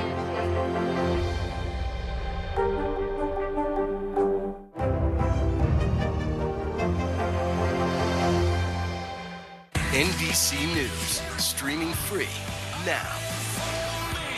Hey, I'm Hallie. It's good to be with you tonight. There's another legal filing today, and I want to cut through some of the weedsy stuff, and let's just get to the point. They have started to vote on the PACT Act. If you're like, Hallie, stop speaking Washingtonese. This bill would basically give health care to veterans who have exposed to these toxic chemicals. So, Scott, I'm trying to make this as not DC as possible. The increased sort of anger that we've seen now in politics. I saw you searching for, I think, your microphone, Danny. You were I was trying to do it on the slide. Live TV, man, it's okay. For Dateline Premium, subscribe now on Apple Podcasts. Mr. Secretary, when is this going to get better? You came into this job saying you were going to fight crime. Have you been successful? Found a way to put that. Can you update us on the status of negotiations? The day's biggest political stories with trusted insight and expert analysis. A daily look at the politics behind the headlines. Meet the Press Now, streaming weekdays at 4 p.m. on NBC News Now. Right now on NBC News Now, we begin with breaking news just coming in. What's happening now, what's happening next, and what it means for you. We're continuing to follow the Russian attack on Ukraine. There's an intense artillery battle underway. As we look out over the latest city-turned-crime scene, we see the things left behind. Fewer people are content to just offer their thoughts and prayers. Stunning testimony at the January 6th hearing. Americans face the highest inflation rate in decades. Parts of Virginia cleaning up after severe storms. What are the resources that people need right now? Can they get basic necessities? Another special night of election coverage right here at NBC News Now. Results are coming in. This Tuesday is going to be huge. This is big when we're talking about November. This feels like an ideological fight to the death. Is there room for common ground? What do you think when you see the activism? Do you think this could have happened without social media? We're coming on the air with the news NBC Scoop. Bringing the news to you is not only a job, it's an honor. Hold on, listen. I know you're And you caught off guard, I understand, right? So you have a warrant, it's for voter fraud, okay? Hear me out. It's an ROR. You know what an ROR is? Oh my God. You go in, you get booked, and then they're gonna release you from booking. You go right out. You're gonna be right back out. I'm like, voter fraud, I voted, but I ain't commit no fraud. So that was more of body cam arrest video out of Florida of a one-time felon being arrested for casting a vote the state told her she could cast. And all this came after Floridians voted in a ballot measure in 2018 to restore the franchise to felons who completed most terms of their sentence. That said, restoration was not automatic to those who previously committed murder or felony sex offenses. And those arrested were actually not entitled to the restoration, though the state told them they could vote. Now, restoring voting rights to citizens with past criminal convictions and protecting eligible voters from improper purges of the voter rolls are among the solutions to protect voting rights in the 2018 Democracy Program report by New York University Law School's Brennan Center for Justice. Wendy Weiser is the vice president of that democracy program. She joins us for this discussion, and also joining us is Michael McDonald. He's the professor of political science at the University of Florida, author of From Pandemic to Insurrection, Voting in the 2020 U.S. presidential election. He's probably our nation's foremost expert on counting the vote. So we have somebody understanding on getting who gets to vote and who counts the vote. So Wendy, let's start with who gets to vote. This Brennan Center report hit during the last midterm election. So in how many states and in what ways do you claim that voting rights and the access to being able to register to vote has gotten worse and more restrictive? Well, sadly, we actually have a record number of new laws across the country that make it harder for eligible Americans to vote. Heading into this midterm election, voters in 20 states are going to face 33 new laws making it harder to vote that were not in effect in the last election. That is on top of an additional 20 states that made it harder to vote between 2018 and 2020. Mm-hmm. So we are seeing a dramatic effort to decrease access to voting in America in at least half the states. And this is actually historically high levels. We haven't seen anything like this since after the Civil War. Now, Wendy, the counter is going to be this. We're taping on October 20th, okay? We're about less than 3 weeks from Election Day. We've had record early vote turnout in Georgia, a state that some on the left has said became more restrictive. More people are voting than ever before. So that's the retort that many on the right would say to this. How do you respond to that? Well, it's great news when more people are voting. And we did see record voter turnout in the 2020 election and in the Georgia primaries. But not all voters have benefited from that increased access equally. And we have actually documented a significant growth in the racial turnout gap in Georgia in particular, and across the country in 2020 and in these midterm elections. So right now, the racial turnout gap between Black voters and white voters in Georgia is at the highest point it has been in over a decade since Georgia started putting in place these new laws. And that used to be reversed, right? Weren't Black voters actually turning out at a higher rate than white voters in Georgia for a long time? There was a brief period of time, and Professor McDonald is in fact the nation's leading expert on those turnout rates, where Black voter turnout rates did exceed in some parts of the country the turnout rates of white voters in the elections where President Obama was running for office. That was a brief window, and we have seen a dramatic downward trajectory since then, or growth in that gap since then. Michael, let me go to you. We've seen a lot of changes in how the vote's going to get counted, who gets to supervise the vote. Based on your reading of all these new laws, where do you expect there to be more complications to the vote count than there were, say, in 2020 or 2018?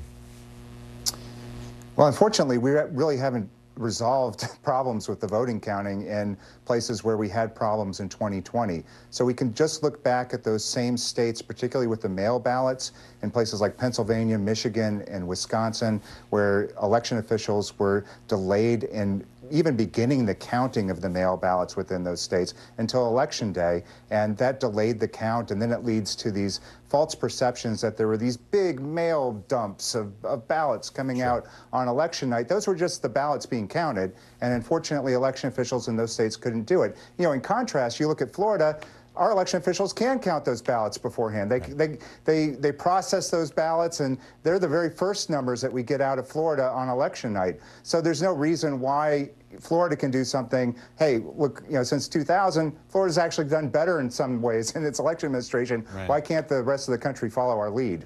What would you say, Michael, when it comes to this issue of counting the vote? Where are we vulnerable? Where should there be true concern about fraud?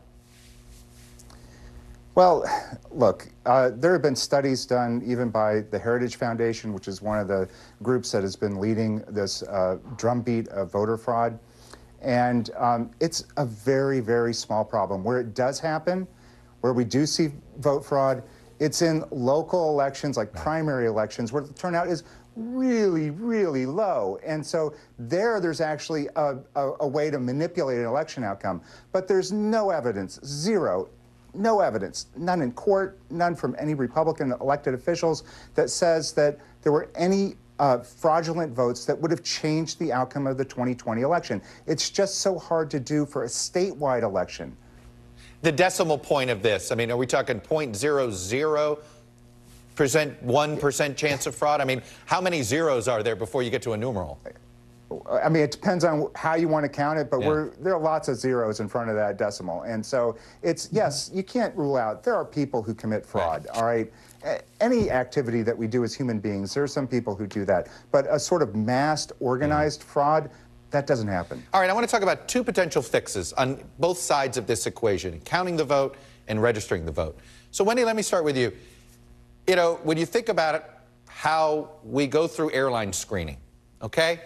If every registered voter had a barcode in some form, rather than barcode, they used it either voting in person or via the mail, doesn't that eliminate voter fraud right there, double voting, which is the real fear? And are these solutions, they sound simple, or are they just too complicated to implement?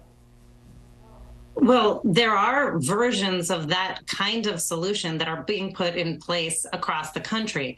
The automatic voter registration systems that we are seeing in more than half the country now actually take pre-vetted government data and use it to register people who want to be registered to vote.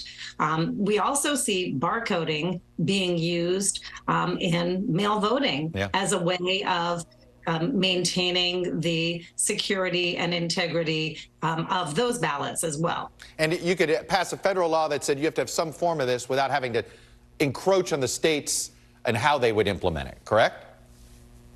Yeah, I mean, I do think what we are seeing with the attack on voting rights at the state level and the growth of other efforts, like whether it's politically motivated police efforts, as we've just seen, or whether we're seeing now insider threats and attempts to tamper with election equipment or manipulate results, we do need more federal legal safeguards to both deter this kind of misconduct, but also to address it. And they can do that very consistent with leaving states their traditional role in actually administering elections. And Michael, you have suggested to me in a previous podcast that we did, you know, have an agreed upon time that you present results and you don't report official results until X date. Maybe it's 24 hours after Election Day, 48 hours after Election Day. You know, there's the transparency advocate in me says, ooh, I don't know. But you feel like this could eliminate some of the sort of the roller coaster people had between red and blue waves, if you will. Yeah, I mean, you would think transparency is a good thing, that people being exposed to the process would make them more informed. But we've seen, though, and particularly in the 2020 election, that innocent actions that people were taking are taken out of context. And suddenly someone throwing away a sample ballot that was included with a ballot return envelope becomes someone destroying a ballot, and that person has to go into hiding because there are death threats against them. So sometimes transparency isn't all it's cracked up to be. And if we had a period of time where election officials, instead of trying to rush to get those election results out as soon as they can, take a couple minutes, do some error checking, look for outliers. You know, you can detect these things pretty easily, and then recheck where you're seeing outliers and say, okay, that Antrim County, Michigan, where there was a tabulation error that was programmed in the tabulating equipment, that could have been detected. We all saw it on election night. We knew it was an error, and we discounted it. And fortunately, we had a paper trail there, and we could see in the actual paper ballots that, yeah, that was an error, and Antrim knew what went wrong there, and so it got fixed pretty quickly. But there was a period of time of a few hours where there's an error out there, and that launched a million conspiracy theories about Dominion voting systems that are just false. Michael McDonald, Wendy Weiser, like I said, two terrific experts on this issue of figuring out who gets to vote and figuring out how we count the vote. Thank you both. And that is all for this episode of Meet the Press Reports. Thanks for being here. On our next episode, we're going to look at the 5-year anniversary of the Me Too movement, in particular, the impact on Gen Z. We're going to explore that cultural significance of this movement and its future, and why the women of the Gen Z generation feel so unsafe still, and why the young men of this Gen Z generation are particularly susceptible to the dark and misogynistic corners of the internet. I'll see you next time on Meet the Press Reports, and this Sunday on Meet the Press.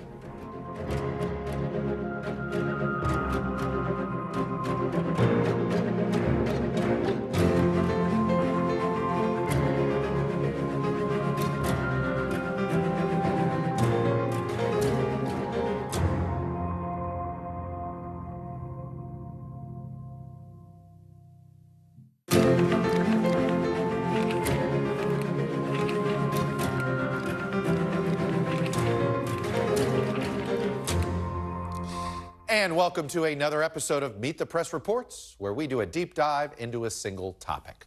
This week, we're looking at the Me Too movement and its impact on Gen Z.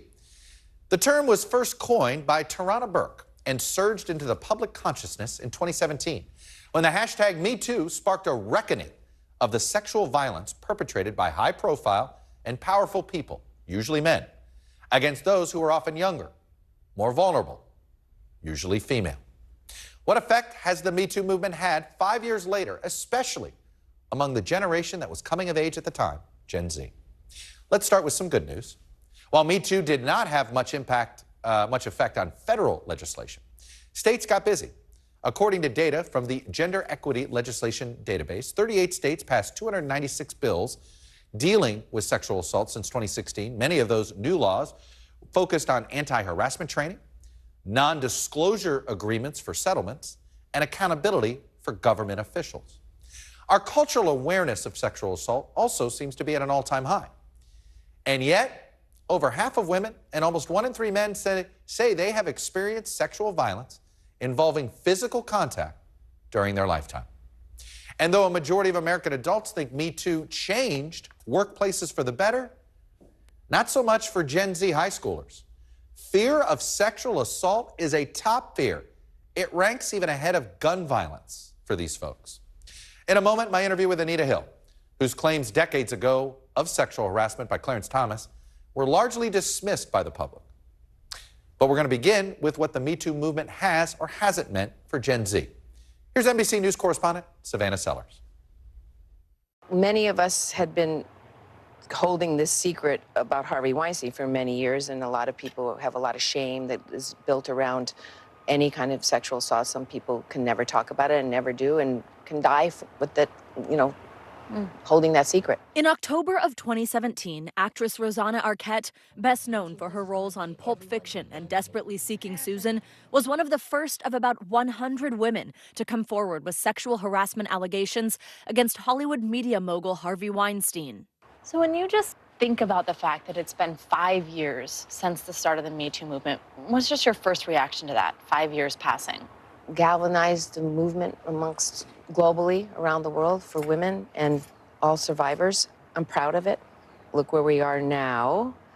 So much work to do, but it was a really important time in our world. It was a seminal moment in contemporary history. Days after Arquette made her accusation, the hashtag #MeToo took off on Twitter, and people around the world shared their own experiences of harassment and assault. It seemed to impact all industries, and it seemed to make real progress. According to a New York Times analysis in 2018, the Me Too movement brought down 201 powerful men, and nearly half of their replacements were women. The younger generation, you are much wiser. You have a lot more than what we had now, the tools to take it to the next level, and please do. So we wanted to know, 5 years in, what impact did this huge cultural moment and movement have on the generation to follow in its wake? We talked to students from coast to coast, and it turns out, for Gen Z, Me Too is kind of a so what. Do you think the Me Too movement did something substantial? It's like we only heard about Me Too when celebrities were involved. These young women at Coastal Carolina University say, in many ways, things haven't really changed. It was never Me Too when, something happened on a college campus. It wasn't Me Too when someone just went to work at a regular corporate office. It's not Me Too when maybe it's a Black man saying that he was assaulted. When domestic violence and sexual assault and different crimes happen on college campuses, I think they are lessened in a way. I think that you're told you shouldn't go out, with your girls, or you shouldn't dress like this. But then something happens, and you can't say Me Too, because nobody's going to listen. So to you, it really didn't have much impact on your life? Absolutely not. It couldn't have. If it did, wow. Okay, someone doing something for Black women, that's even hard to believe there. That's shocking. I would be jumping for joy if Me Too would have done anything. And these young women aren't alone. Raise your hand if you're concerned about sexual assault. Every single woman and several men are concerned about sexual assault. John Della Volpe is the director of polling at Harvard's Institute of Politics. He gathered a group of Gen Zers to ask about movements that have impacted them. Me Too didn't come up until he asked. Feels like forever ago. I was, I think, a freshman in high school when that took off, all of the allegations. I honestly forgot that it feels like forever ago. And it's more than just the Me Too reckoning. When it comes to feminism, attendees mostly rejected the label. What does it mean to be a feminist today? That's a really good question. I think there's a certain stigma that goes along with being a feminist, at least in my mind. Yeah, well, let's hear it. Almost this extremist view. I think that a lot of labels are viewed as something that's very extremist. Now, it's not just this apathy to the movement that exists. There's a much darker side that's developed over the last 5 years, especially with Gen Z males. A total rebellion to any feminist notion whatsoever, and a blossoming of misogynistic content with billions of views. There are plenty of people who prey, I think, on these specifically young men, trying to lure them in to a community where they can feel better, they can feel some strength, and then that strength turns into a community which has a very different view, I think, of what's right and what's wrong.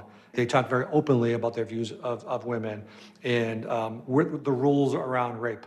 It's okay to rape women of a particular race as long as they're within our race rather than other women. You heard that right. Content that normalizes rape. It's a rabbit hole that's easier to slide down than you'd think. Made up of groups you may have never heard of, but millions of viewers are succumbing to their influence. Groups like MRA, or men's rights activists, that focus on what they see as discrimination against men, but critics see it as a gateway to darker misogynistic behavior. Or the pickup artists. They insult women to undermine their confidence. And there are the incels, involuntary celibates, united in their rejection by women, and then their subsequent rage. You guys ever heard of Capricorn? And with this generation, one name in particular comes up a lot. This guy called Andrew Tate. Andrew Tate. Andrew Tate. Andrew Tate's made big headlines lately. You're a normal man with a normal job. You don't really exist in the online world, and a lot of men feel lost and lonely because of that. He's a 35-year-old internet celebrity and known as the king of toxic masculinity. He's become so notorious that he's been banned from Meta platforms and TikTok. In an interview in January, he said misogyny is just realism. If you're a realist, then to some degree you're going to be a sexist. Women are effectively children. Women have to be monitored and maintained and maintained effectively like a child would. What validates him is children, and when I say children, I mean children watching him. I've heard from other teachers that like kids in elementary and middle school idolize him, like young boys are idolizing him and they want to do projects on him and speeches on him because they just think everything he says is so groundbreaking and wonderful, but it's just perpetuating violence against women. Before Tate was removed from Instagram, the majority of his 4.9 million followers were young men. Welcome to Hustlers University. His own Hustlers University is an online school he started himself, which teaches these young men how to be alpha males and make money. Its website claims to have over 100,000 members. A representative for Tate told us, quote, his content has been misunderstood by those too lazy to properly watch it. Content like Tate's sucked one young man we spoke to down that rabbit hole. Ian Lang is a college student and considers himself a former men's rights activist.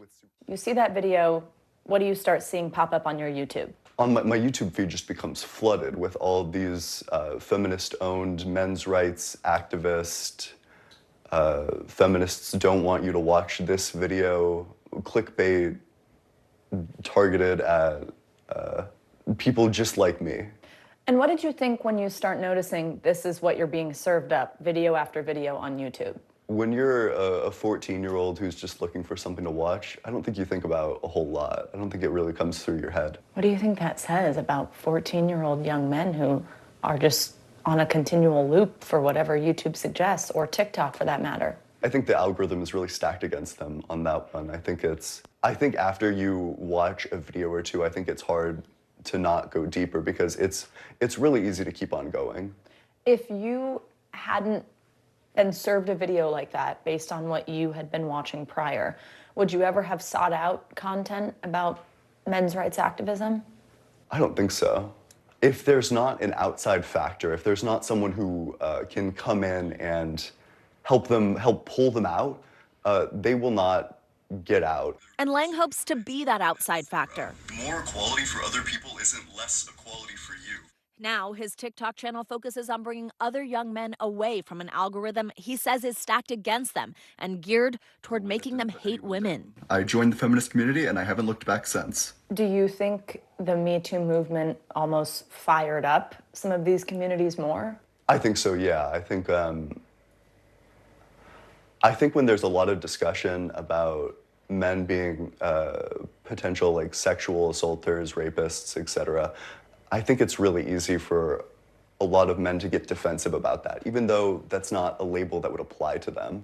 Even Rosanna Arquette wonders if women are living in a better world 5 years later, or if things have gotten worse. There's clearly been a backlash from it all because the patriarchy has reared its very ugly head, and now we're witness to it. And for a young person who thinks, that wasn't for me, that wasn't about me, what would you say to them? It scares me when someone says that because it's all for you, you know? It's absolutely all for you. I mean, I did this for my daughter so that she would be able to have her own voice and be able to stand up to her, you know, an abuser and be able to speak her truth. Are you hopeful, and if so, why? I'm hopeful because I believe in the power of truth, justice, and freedom, and democracy. And if we lose hope, then life is not worth living. Terrific report there by my colleague Savannah Sellers. Much appreciate that. Joining me now is Becca Lewis, a researcher at Stanford University with a background in studying radicalization online. Becca, welcome to Meet the Press Reports. You know, before Thank you for having me. Before the Me Too movement, might have come to you about the study of radicalization online, and we might have been talking about ISIS, right? We might have been talking about international terrorism. We might have been talking about white supremacy at times. How does this work? It feels as if the online role in the spread of misogyny is where it's most dangerous these days. Yeah, you know, men's rights movements and misogyny have been an integral part of internet culture since it's taken off in the early 90s, unfortunately. And the past 5 years have been no different. A lot of backlash has, you know, come up in response to the Me Too movement, and the internet has provided a forum for that. You know, there's no doubt. It's funny you bring up the tech community and the beginnings of it, right? It was all male. It was all in that sense, and I think that's how that culture and that toxic culture in Silicon Valley was created. But let me ask you this: we spend a lot of time in the spot talking about the power of these algorithms. You know, I've got a 15-year-old boy. Luckily, he's an older sister that is a role model of sorts, if you will, and I think we live in a pretty healthy family unit. But he's gotten sucked down YouTube rabbit holes. Luckily, it's been about baseball and not this. The algorithms seem to be the problem. So I think the algorithms are part of the problem, but I actually I've shifted away from talking about them as rabbit holes, and now I talk about them more as surfacing content, because that's really what they're doing, is they're bringing really misogynistic and sometimes racist content into the mainstream and making it incredibly popular. So there's that aspect of it, but I also think that what the algorithms are part of is this larger ecosystem on places like YouTube, where you get celebrities and people responding really powerfully to the emotional tug of celebrity presence, and also this sense that they can be part of community. So I think sometimes it's easy to get focused on the technical aspect, the algorithm, right, and actually it's a much more base response that people are having. Well, you know, it's interesting though that the in-person workplace experience, I think, has gotten better because nobody wants to look bad, if you will. Nobody wants to lose their job. How do we create an incentive structure so that there is embarrassment, if you will? There is shunning, there is community sort of, you know, you've been ostracized if you behave or talk this way online. It's a great question, and unfortunately, I think part of the challenge is that as cultural norms shift, what you have now is people that are able to take advantage of that and make it seem like misogyny is somehow edgy, somehow subversive, and that can be really appealing, especially to young people who are, you know, interested in rebelling and trying to figure out who they are, and they don't have the wisdom of years to know that this has been around for a really long time, and in fact, misogyny is older than any of them. So this gets at root causes. I mean, I can't help but make the connection. Look, we talk about mental health issues, and I think every year we become more self-aware of, particularly teenagers are just vulnerable. You know, they're vulnerable in all sorts of ways in the mental health space here. Is this how we ought to be thinking about tackling it, sort of getting in here and making sure we don't let our sons just sit in a room and go down YouTube for 3 hours? Yeah, I think that, you know, YouTube isn't necessarily an inherent evil around these things, but there's certainly risks involved in it. And I think that, you know, I agree that ultimately this is a mental health issue, it's an education issue, and it's a community issue. And these are all things that have been kind of stirred up and been made particularly difficult during COVID. Right, but do the tech companies have a responsibility here or not? I guess that's you know, there's only so much we can do as individuals. Absolutely. I think that tech companies have a huge responsibility.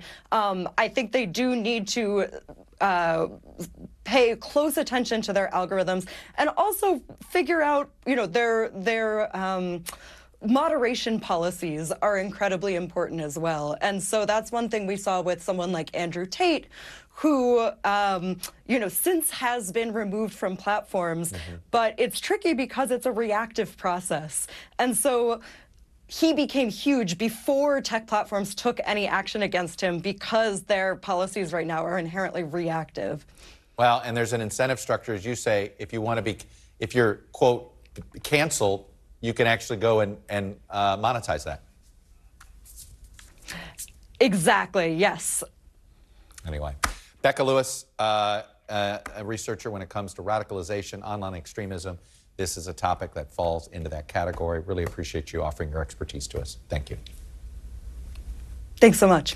Up next, it's been more than 30 years since she made sexual assault allegations against then Supreme Court nominee Clarence Thomas. But with misogynistic violence on the rise, Anita Hill still wonders, do President Biden and the rest of Washington from that era and today's get it? Anita Hill, when we come back. The Meet the Press Chuck Toddcast, an insider's take on politics and more with some of my favorite reporters. Get it for free wherever you get your podcasts. NBC News, streaming free now.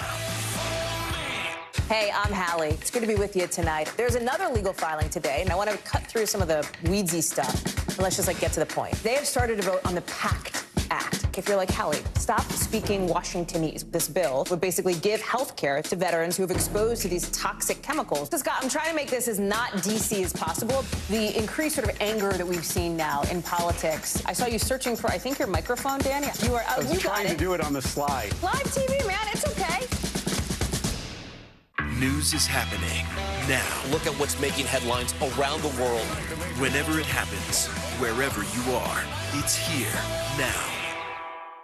News is happening now. Look at what's making headlines around the world. We're coming on the air with breaking news. This is a significant moment. Whenever it happens, wherever you are, NBC News, streaming free now. Mr. Secretary, when is this going to get better? You came into this job saying you were going to fight crime. Have you been successful? Found a way to put that. Can you update us on the status of negotiations?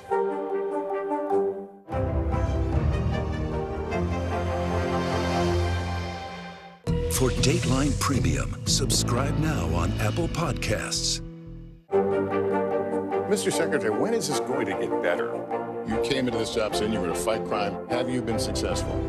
Found a way to put that. Can you update us on the status of negotiations? NBC News, streaming free now.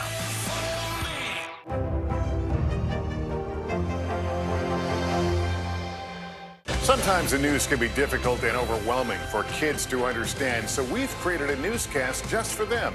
We hope your family will watch Nightly News Kids Edition. Hey, I'm Hallie. It's good to be with you tonight. There's another legal filing today, and I want to cut through some of the weedsy stuff. And let's just get to the point. They have started to vote on the PACT Act. If you're like Hallie, stop speaking Washingtonese. This bill would basically give health care to veterans who have exposed to these toxic chemicals. So, Scott, I'm trying to make this as not DC as possible. The increased sort of anger that we've seen now in politics. I saw you searching for, I think, your microphone, Danny. You are. I was trying to do it on the slide. Live TV, man. It's okay.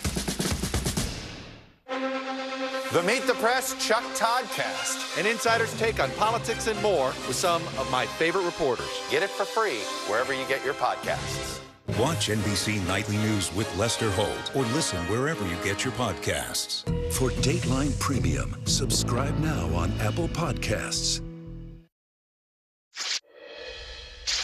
Welcome back. 31 years ago this month, Anita Hill faced a Senate panel made up almost entirely of white men to allege that then Supreme Court nominee Clarence Thomas sexually harassed her in the workplace. Her testimony was publicly taken apart, not only in the court of public opinion, but by then Senator Joe Biden. In her new book, Believing, she explores the structural problems that hurt her then and hurt other victims today. I recently interviewed Hill and began by asking her to respond to the women in our story who feel the Me Too movement only applies to the elite and not to them.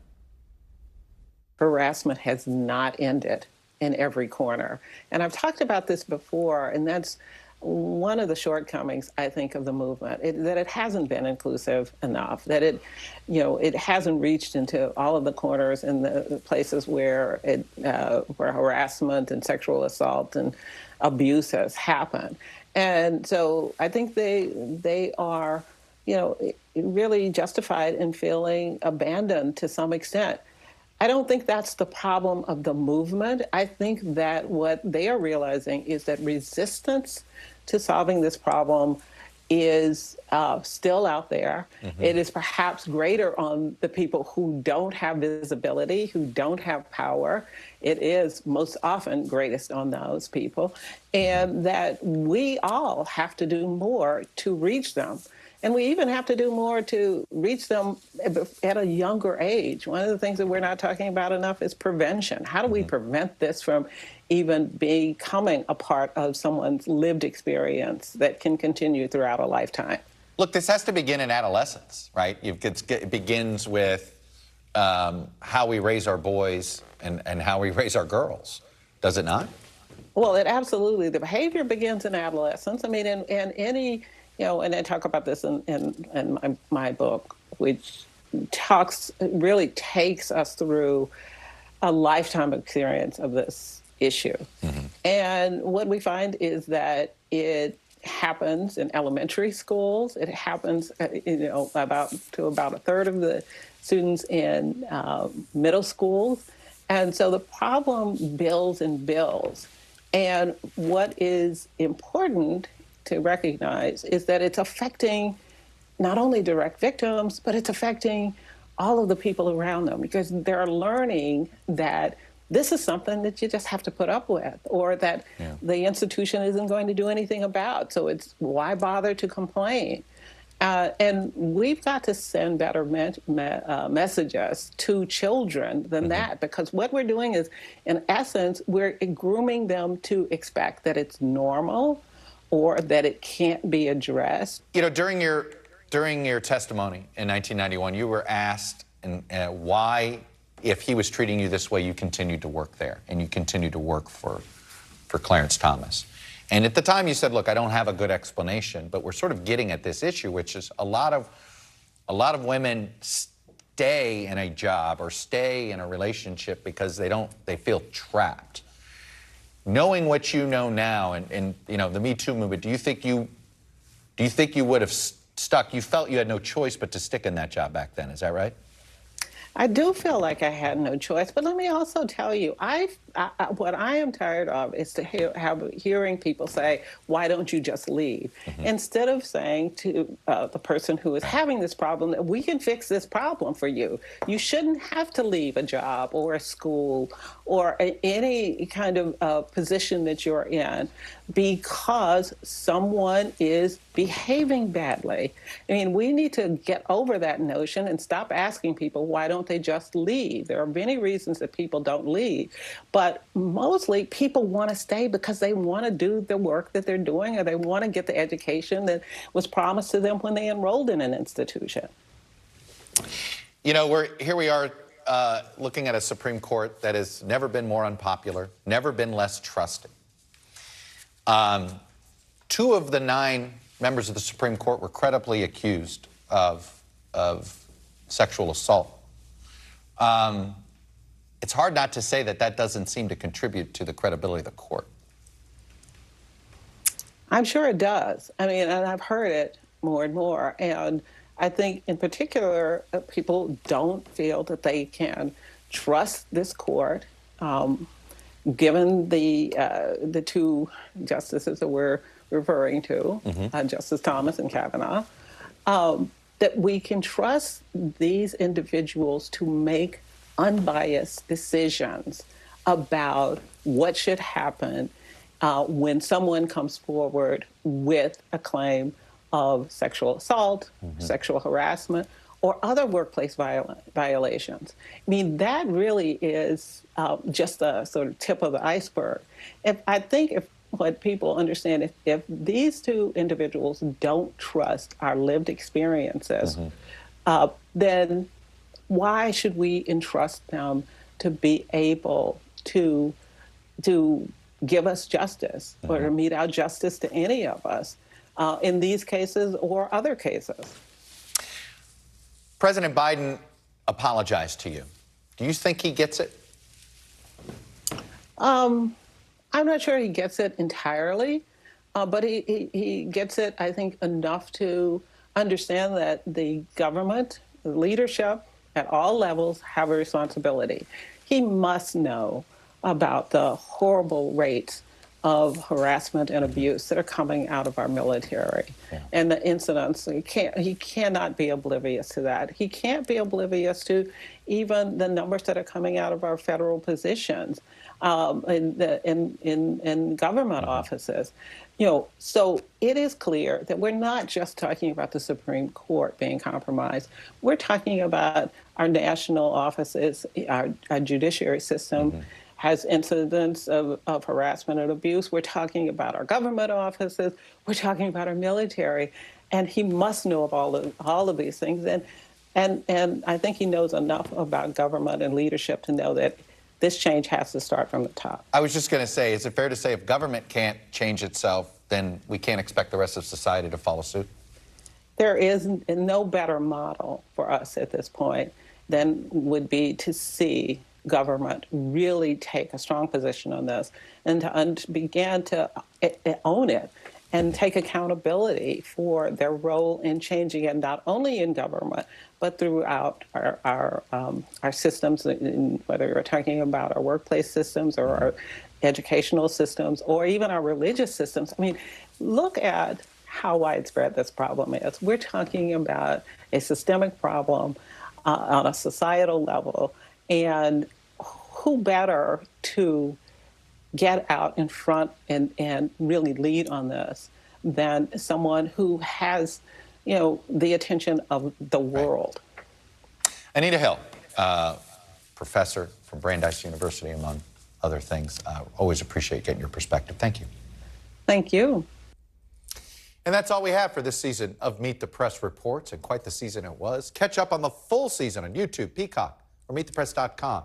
We have episodes on the rise of Christian nationalism, the American oligarchs, America's gun culture, Wisconsin, ground zero for polarization, and of course, securing the vote. I'll see you next season right here on Meet the Press Reports, and this Sunday on Meet the Press.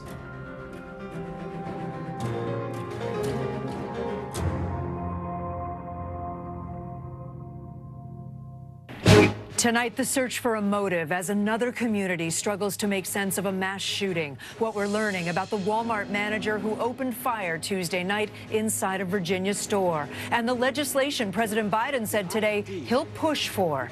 In Colorado Springs, neighbors coming together to show support and love and make sure that despite the tragedy there, a Thanksgiving tradition continues. Plus, far away from home for the holidays, honoring our troops by sending a piece of home to them.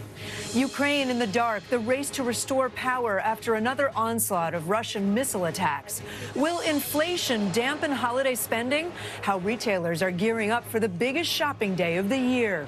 Steven Spielberg opens up to our Harry Smith, getting personal about the discrimination and bullying he faced because of his faith.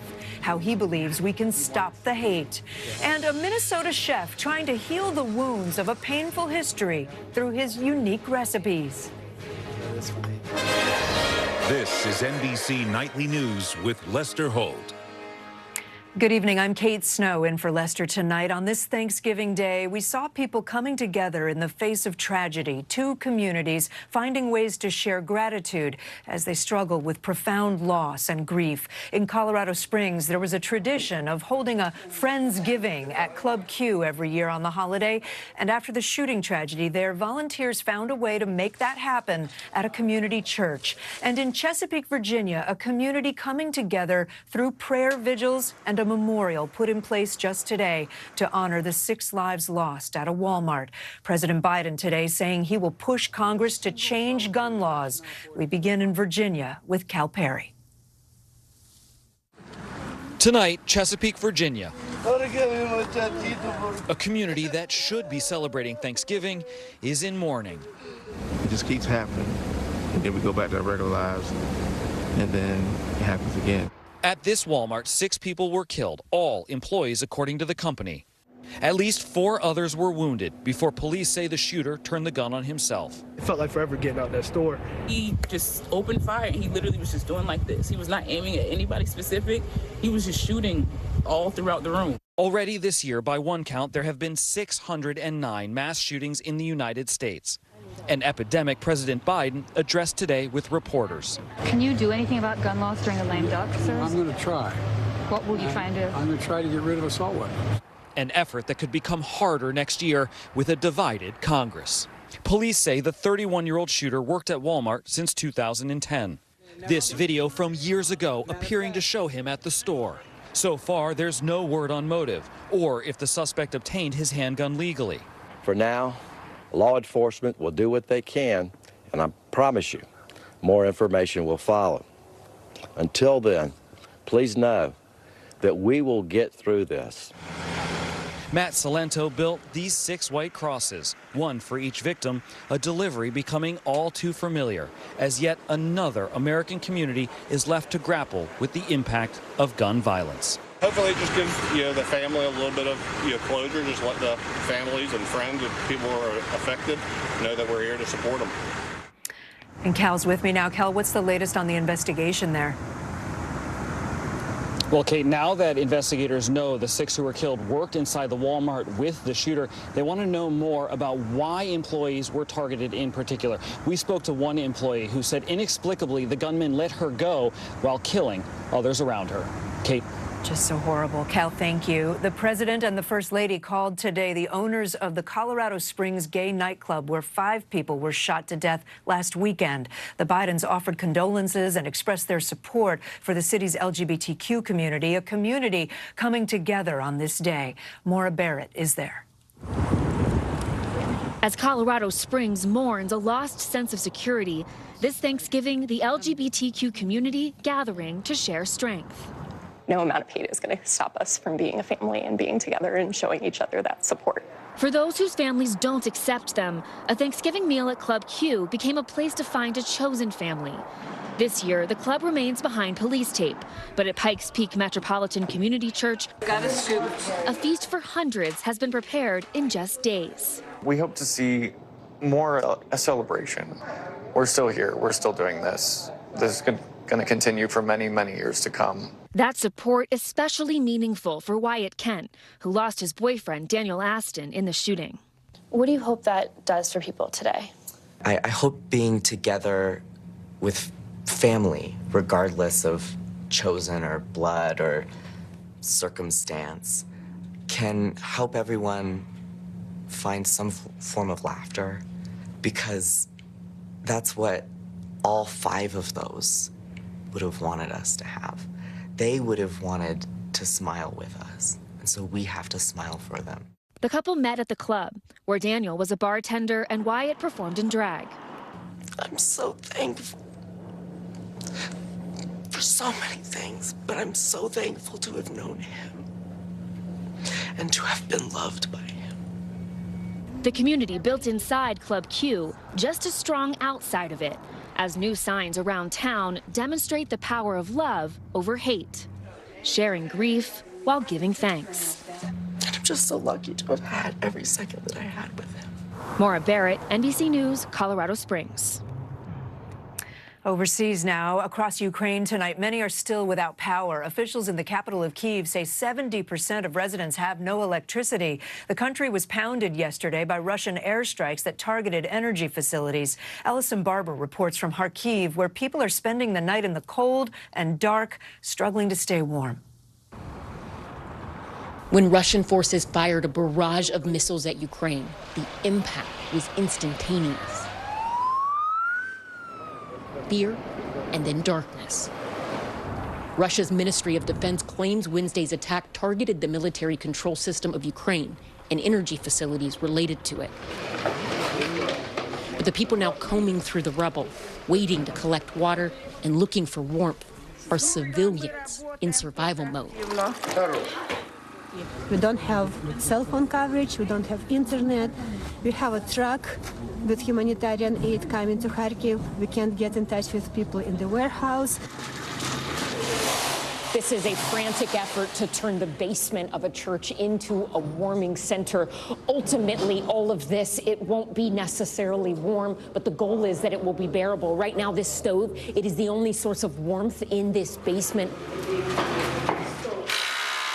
Сил и здоровья Strength and help are enough to get through these moments. Ahana tells us, survive and then remember it, like a bad dream.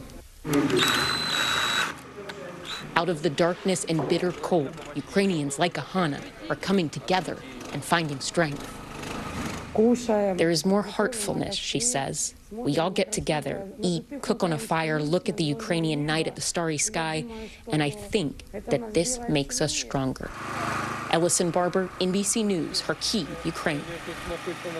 A lot of Americans spent this Thanksgiving far from home, serving with the U.S. military, including hundreds on duty in the Baltics. Here's Keir Simmons. Tonight, as families sit around the table at homes across the nation, a thought for American troops sacrificing so much this Thanksgiving. More than 1,200 of them are here in the Baltics, part of a NATO show of unity. As tensions continue in Ukraine, President Biden today with an unwavering holiday message. I signed another drawdown of over $300 million, and there's no time to walk away from Ukraine. Here at Campodazi, the 1st Infantry Division apart from family these holidays.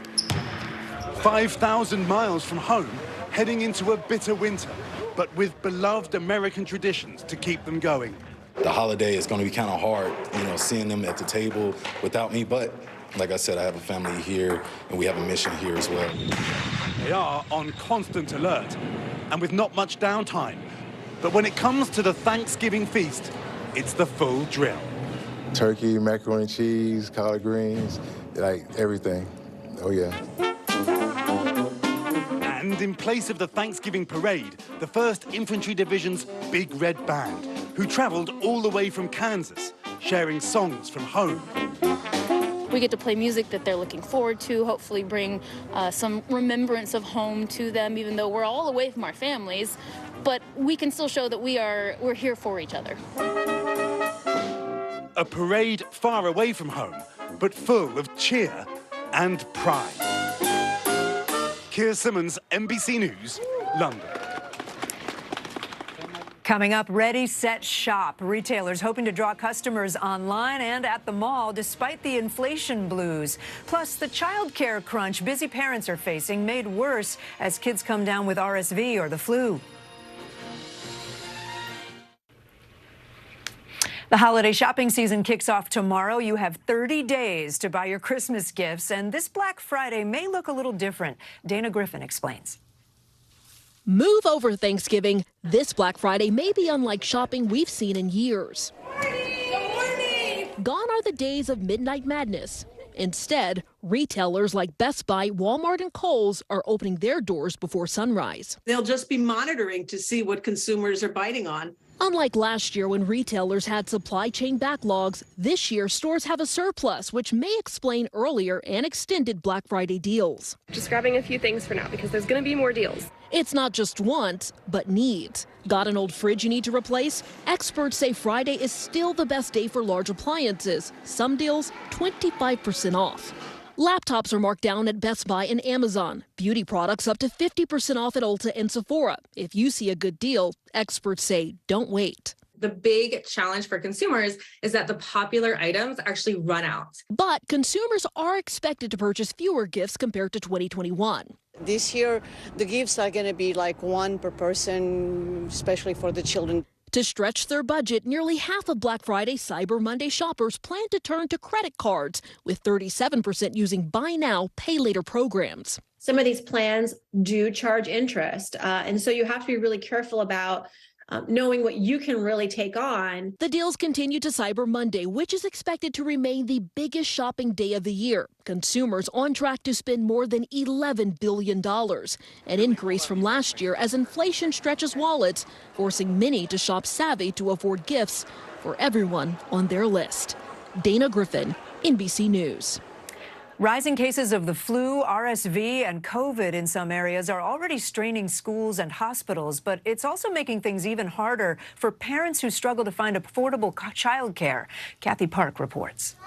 2 and 3. Michelle Irizarry stepped back from her part-time job and into a full-time role as stay-at-home mom when the high cost of childcare just didn't add up. How much were you paying? How much were you looking at?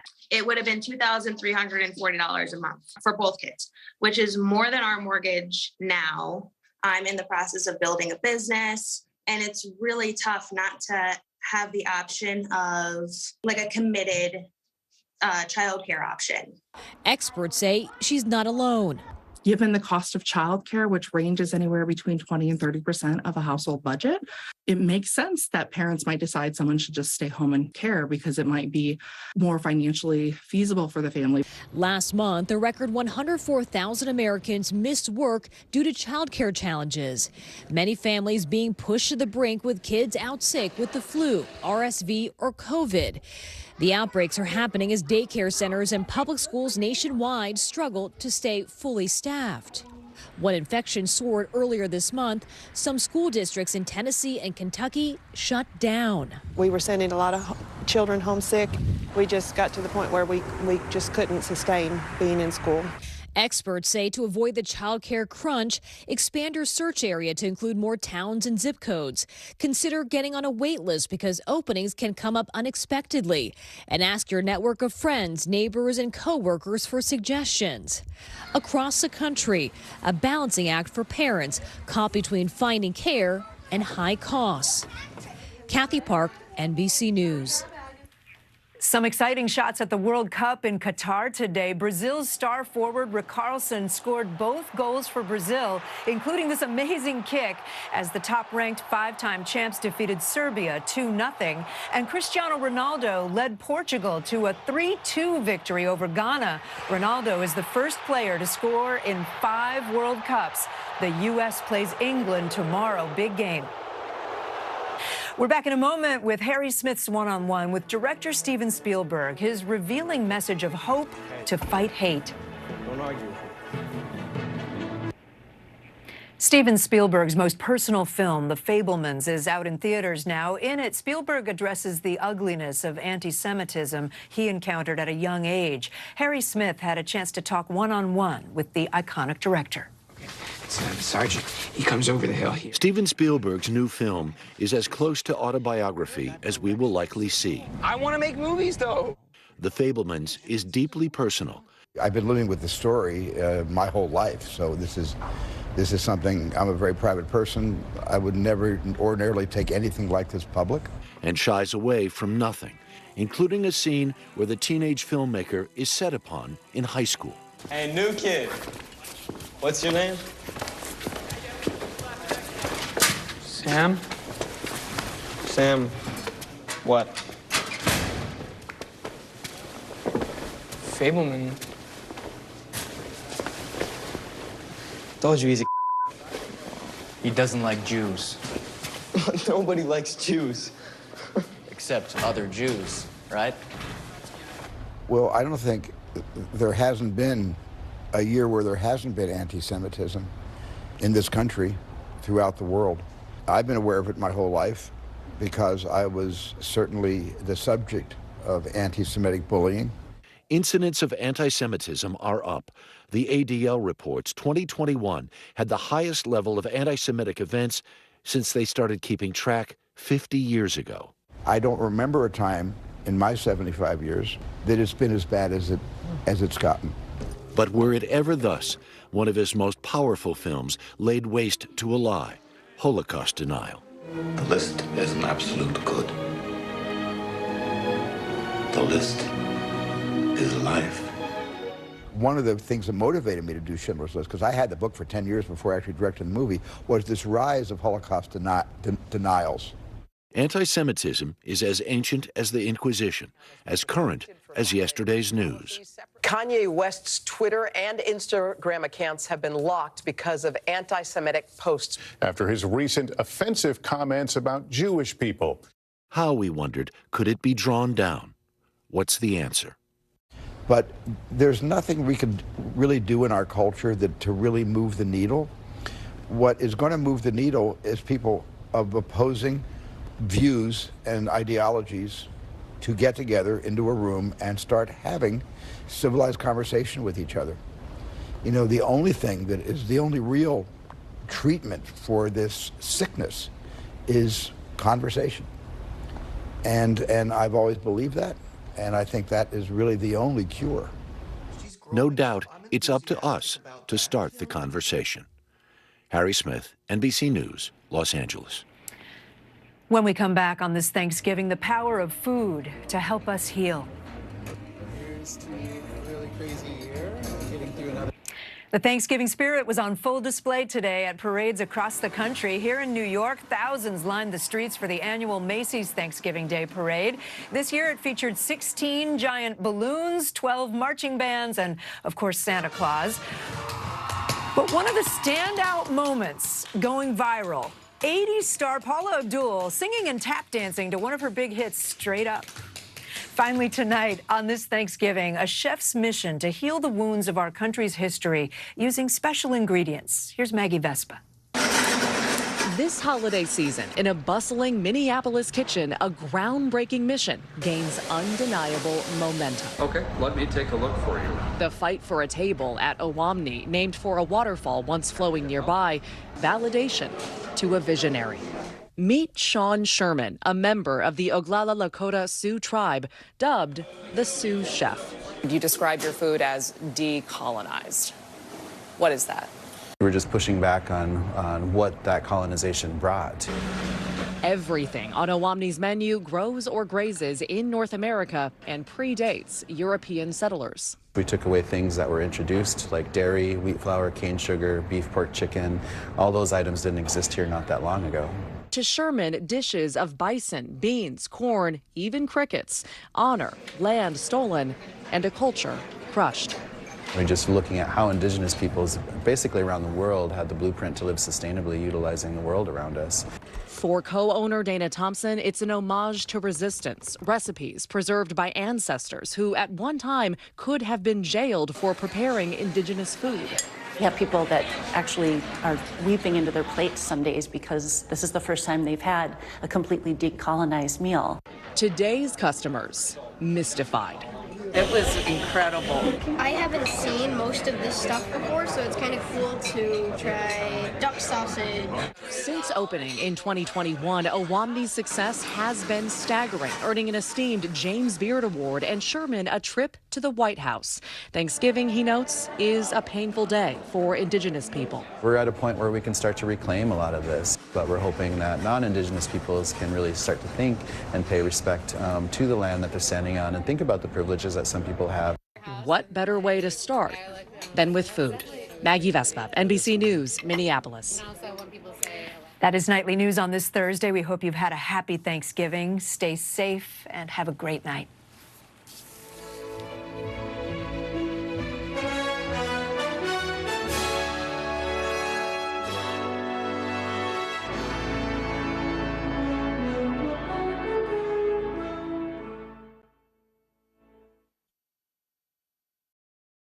Hey, I'm Hallie. It's good to be with you tonight. There's another legal filing today, and I want to cut through some of the weedsy stuff. But let's just get to the point. They have started to vote on the PACT Act. If you're like, Hallie, stop speaking Washingtonese. This bill would basically give health care to veterans who have exposed to these toxic chemicals. So, Scott, I'm trying to make this as not DC as possible. The increased sort of anger that we've seen now in politics. I saw you searching for, I think, your microphone, Danny. You are. I was trying to do it on the slide. Live TV, man. It's okay.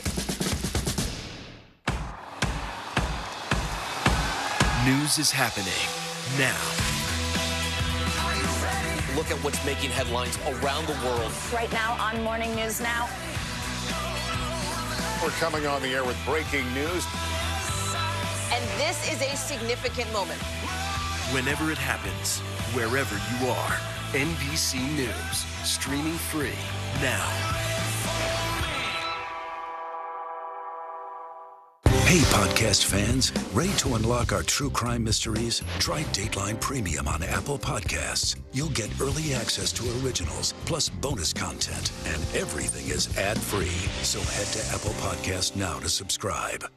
News is happening now. Look at what's making headlines around the world. We're coming on the air with breaking news. This is a significant moment. Whenever it happens, wherever you are, NBC News, streaming free now. Sometimes the news can be difficult and overwhelming for kids to understand. Ukraine and Russia. Could you help me understand what's going on? So to help make sense of it all, we've created a newscast just for them. We hope your family will watch Nightly News Kids Edition. The holiday shopping season kicks off tomorrow. You have 30 days to buy your Christmas gifts, and this Black Friday may look a little different. Dana Griffin explains. Move over Thanksgiving. This Black Friday may be unlike shopping we've seen in years.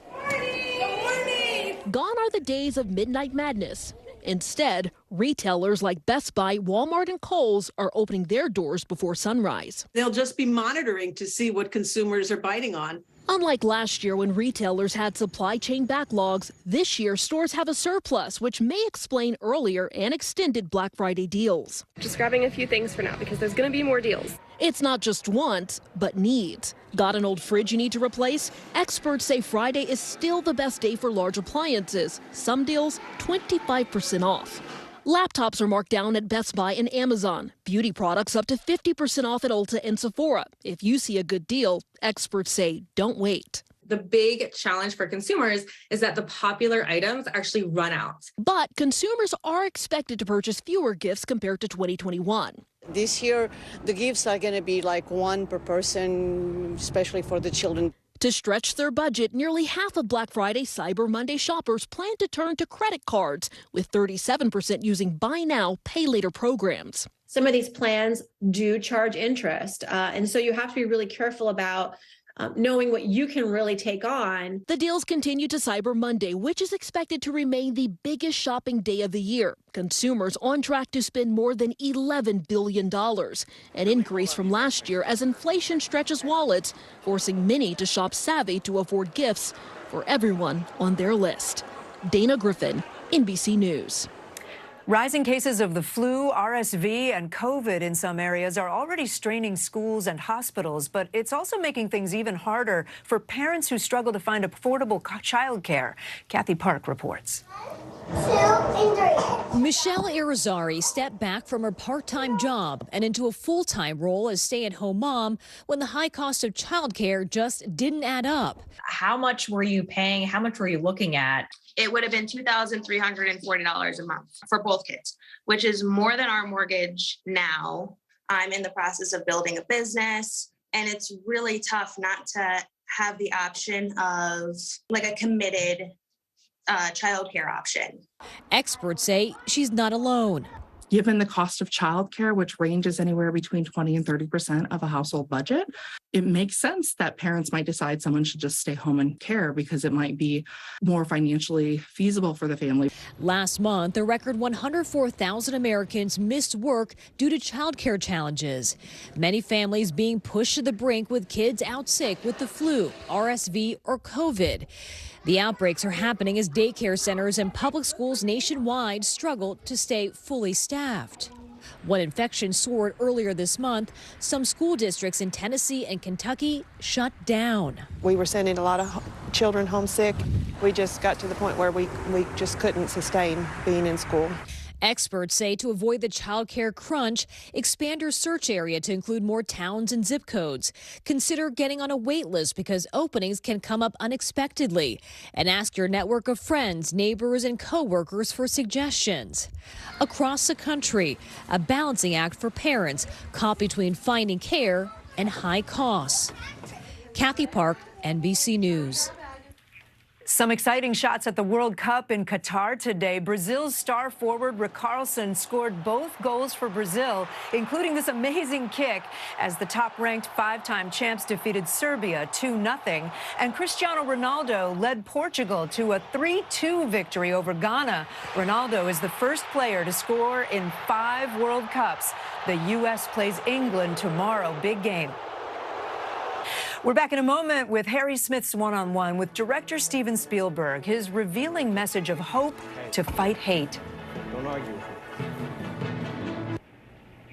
Steven Spielberg's most personal film, The Fabelmans, is out in theaters now. In it, Spielberg addresses the ugliness of anti-Semitism he encountered at a young age. Harry Smith had a chance to talk one-on-one with the iconic director. Sergeant, he comes over the hill here. Steven Spielberg's new film is as close to autobiography as we will likely see. I want to make movies, though. The Fabelmans is deeply personal. I've been living with the story my whole life, so this is something. I'm a very private person. I would never ordinarily take anything like this public. And shies away from nothing, including a scene where the teenage filmmaker is set upon in high school. Hey, new kid. What's your name? Sam? Sam. What? Fableman. Told you he's a He doesn't like Jews. Nobody likes Jews. Except other Jews, right? Well, I don't think there hasn't been a year where there hasn't been anti-Semitism in this country, throughout the world. I've been aware of it my whole life because I was certainly the subject of anti-Semitic bullying. Incidents of anti-Semitism are up. The ADL reports 2021 had the highest level of anti-Semitic events since they started keeping track 50 years ago.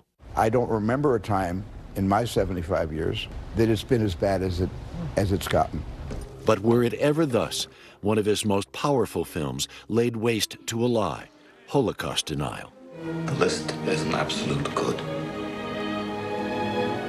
The list is life.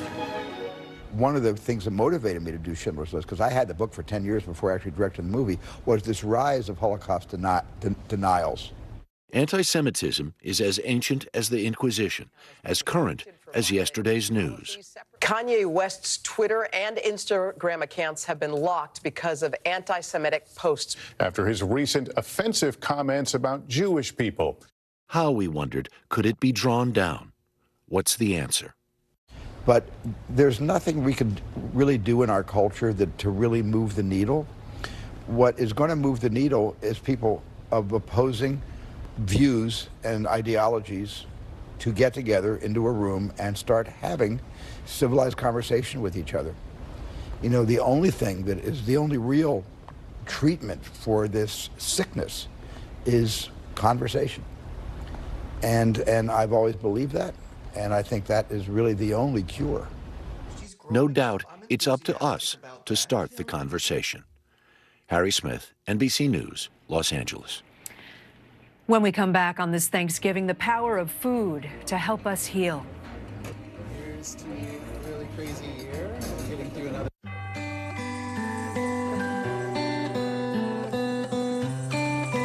Hello, and thank you for joining us for Consumer Confidential Holiday Handbook Edition. I'm Vicki Nguyen. It's hard to believe, but the holiday season is upon us. So is this really the most wonderful time of the year, or is it the most stressful? I mean, honestly, it's probably both. But the good news, we're going to get through this together as I walk you through everything from avoiding travel hassles to serving an unforgettable holiday feast. Most importantly, we're going to help you celebrate the season by maximizing your buying power during these tricky economic times. It's a holiday season like no other as consumers face record inflation, with 70% of shoppers saying they're wary of holiday spending. Nearly 33% of shoppers plan to buy fewer gifts this year, while roughly 1/4 said they would opt for cheaper or more practical gifts such as gas cards. And when it comes to toys, per item, you're only looking at maybe a $2 to $5 increase. But when you're looking at your overall toy shopping and buying for multiple kids, that can add up really quickly. This year, the pressure is really on to snag those deals. Retailers are responding by earlying up holiday sales and discounting excess inventory caused by last year's supply chain issues. A lot of items are kind of unexpected, like so much casual clothing. We're seeing furniture, we're seeing TVs. About 1/4 of Americans are already shopping for Thanksgiving and the holiday season, and there's a lot of momentum going into this time. And despite a hectic summer for airline passengers, some 4,000 flights have been delayed. More than half of Americans plan to travel over the holiday season, with 30% flying. Americans are preparing to crowd the nation's roads and airports again for another busy holiday season. But the journey may be rocky as travelers face fewer flight options, high fuel costs, and staffing shortages. Prices for holiday travel expected to be the highest we've seen since before the pandemic. Generally speaking, last-minute fares go in one one direction, and it is always up. But consumers are keeping spirits bright, taking advantage of more flexible work to travel during off-peak days and finding ways to stretch their dollars in the hopes of making this the most wonderful time of the year. We'll get to those travel hacks and holiday deals in just a moment. But first, let's focus on finances. Staying on budget and not going into debt during the holidays is always a challenge. And this year, with inflation, it's probably going to be even easier to overspend. So we have with us money expert Kristen O'Keefe-Merrick. She is with O'Keefe Financial Partners. She's going to join us and give us some great tips to stay on budget. Kristen, great to have you. Good to see you. Yeah. So first question, what is your #1 piece of advice before we even head out to the stores to help us rein in our spending? Yeah, I like a macro strategy. Yeah. I love a good checklist. I think, and I've already done this, is, you know, sit down, however you make your lists, hand, type, whatever it works for you, and make a full, who you're buying gifts for. Yeah. Are you entertaining? Are you throwing a little party for the kids? Whatever that looks like. Okay. Then you want to be thoughtful about, can you map this out over the next couple of months, right? We don't have to spend all the money in December. All at once, right. Right, it's November. We can think about being thoughtful about buying wrapping paper now, ordering your Christmas card now, thinking about buying a few gifts here and there when you're at the store, and really being thoughtful about when the spend is happening so that your January credit card bill doesn't crush you. No, I like that, spreading it out. And also, you're right, you've got to make a comprehensive list so you know exactly what you're in for and who can fall off the list. Who can fall off. How do you do that without feeling guilty about it, and also maybe signaling to friends and family, we're going to do Christmas a little differently this year? Exactly, and I think it's tough to do it with your kids, right? Especially if Santa is still actively involved in gift giving, then I think you have to be really thoughtful about how you manage your expectations with your children. But, you know, Uncle Bobby can be told, hey, we're doing Christmas a little different. Here is a jar of jam that I made for you because it's from my heart, as opposed to a sweater that I had to spend $70 on. And I think that's where managing expectations becomes really important. Both, you know, your spouses, your parents, your siblings, people who are going to understand your financial situation and be okay with not getting a big fancy gift. And be direct, have that conversation up front early so that everyone's on the same page. That's great advice. Yes. Talk to us about using cash versus credit cards, because we see these interest rates, they're going up and up and up. The Fed has signaled they're going to continue to go up. Where do you stand on shopping just with cash? Yeah, I love shopping with cash. And it doesn't have to be like you go to the ATM and take out $1,000. You just use your debit card when you're walking around as opposed to using your credit card. The worry that you wake up on January 1st in debt from Christmas is a really big bummer. It's a bummer to start 2023 that way. Right. So if you can be thoughtful about spending, like I said, cash throughout, and if you can avoid credit, do so. For the love of God, do so. It's, you know, rates are, APRs on credit cards these days could be up to 25%. That's not a small amount of interest. And so that adds up, that compounds. The other thing is you can make payments to your credit cards as you go. Okay. So to help keep that interest down, so you're not paying money. Throw $100 at it once a week, and that way when the January bill comes, it's less than you have anticipated. One last quick question. What do consumers need to know about these little microloans? They're buy now, pay later plans. You see them popping up online. Some are even offered at the point of sale in person. What should we know before we say, yes, I'd like to buy now and pay later? Yeah, I think that there's a place for buy now, pay later in our life. I think I would recommend if you use it for a big ticket item that you wouldn't normally be able to afford. For instance, if you have to replace a refrigerator or a washing machine and you don't have that cash up front, you can utilize buy now, pay later, because what happens is it sets you on a payment plan. And most of the time, these buy now, pay laters do not accumulate interest. Yeah. But they do impact your credit report, which is incredibly important to know. And they also can catch up with you if you're not thoughtful about how you're paying them on time. And also, like, what happens if you have 3 loans going at once? What if you have 4? Don't buy boots with buy now, pay later. Got it. Right? So no impulse buys, no consumer type goods. Save it for the big items. Yes, big items only. All right. Money expert Kristen O'Keefe-Merrick. Good to see you. Thank you so much. With high inflation, secondhand goods may become a popular option for presents this year, but buyer beware. Criminals are also taking notice, and they're trying to take advantage of those bargain hunters. What you need to know so you're not ripped off. For holiday shoppers in a season of high inflation, online marketplaces can be a great place to find bargains. Unfortunately, police say peer-to-peer sites like Facebook Marketplace and OfferUp are also being used by scammers and violent criminals. 9 times out of 10, if you see a deal that's too good to be true, it is. Chicago police are investigating dozens of robberies over the past few months. The suspects using online listings to lure in would-be buyers. The offenders will contact them via cell phone and tell them to go to another location. And when they go to that area, 4 multiple offenders will show up, display guns, and take not only the money that they have in their pockets, but sometimes vehicles, watches, wallets, that type of thing. It's a trend law enforcement officials say has been growing nationwide. In Houston, police releasing this video of a robbery earlier this year. They say the suspects posed on Facebook Marketplace as potential car buyers. In Florida and Detroit, similar cases of suspects accused of robbing individuals selling Air Jordans and iPhones. Authorities say criminals are most likely to target high-end items like designer purses, all-terrain vehicles, scooters, Apple iPads, and watches. To stay safe, officials say always use safe exchange locations, including in some cities, inside the lobby of a police station. And the police are okay with that? That's what we want them to do, especially now the holidays are quickly approaching. We don't want anyone to trade their safety for a great deal. Experts say online marketplaces are also targeted by hackers and scam artists who use fake accounts and listings to steal your money. Common red flags include the seller refusing to meet in person or let you see the item before purchase. The seller's profile shows the same item located in different states. The seller asking for gift cards instead of cash. Facebook says it takes the threat of scams seriously and has specialized detection tools and trained enforcement and review teams working to remove bad actors from the platform. OfferUp says it also has a team of investigators who look to remove bad items and users from its site and provides in-app tools for identity verification. Facebook also allows users to set up a meeting plan within the app that can be shared with a group of trusted friends, all to ensure your hunt for deals doesn't put you in danger. And Facebook says you should also be aware of buyers who are pushing you to make that sale quickly, or if they try to contact you outside of the app.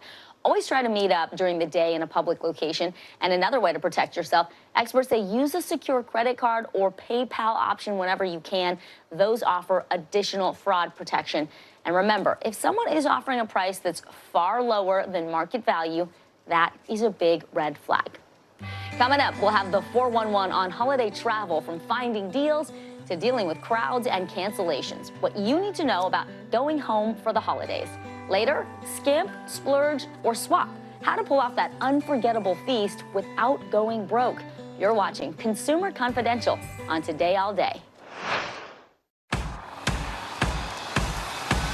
News is happening now. Look at what's making headlines around the world. Right now on Morning News Now.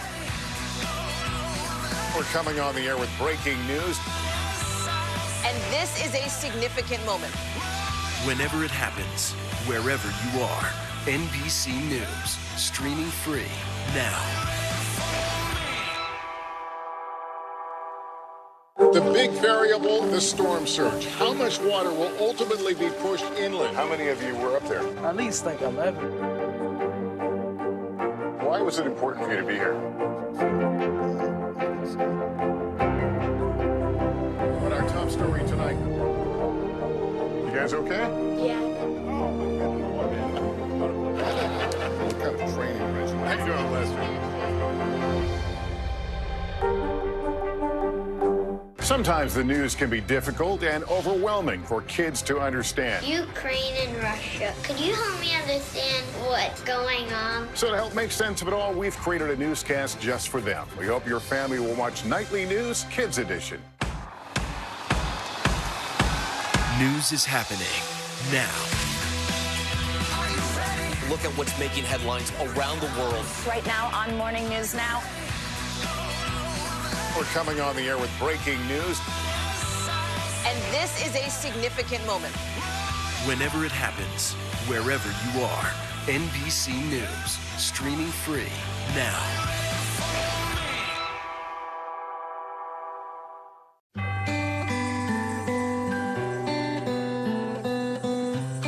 This year, 113 million travelers are expected to hit the road and the skies for holiday trips.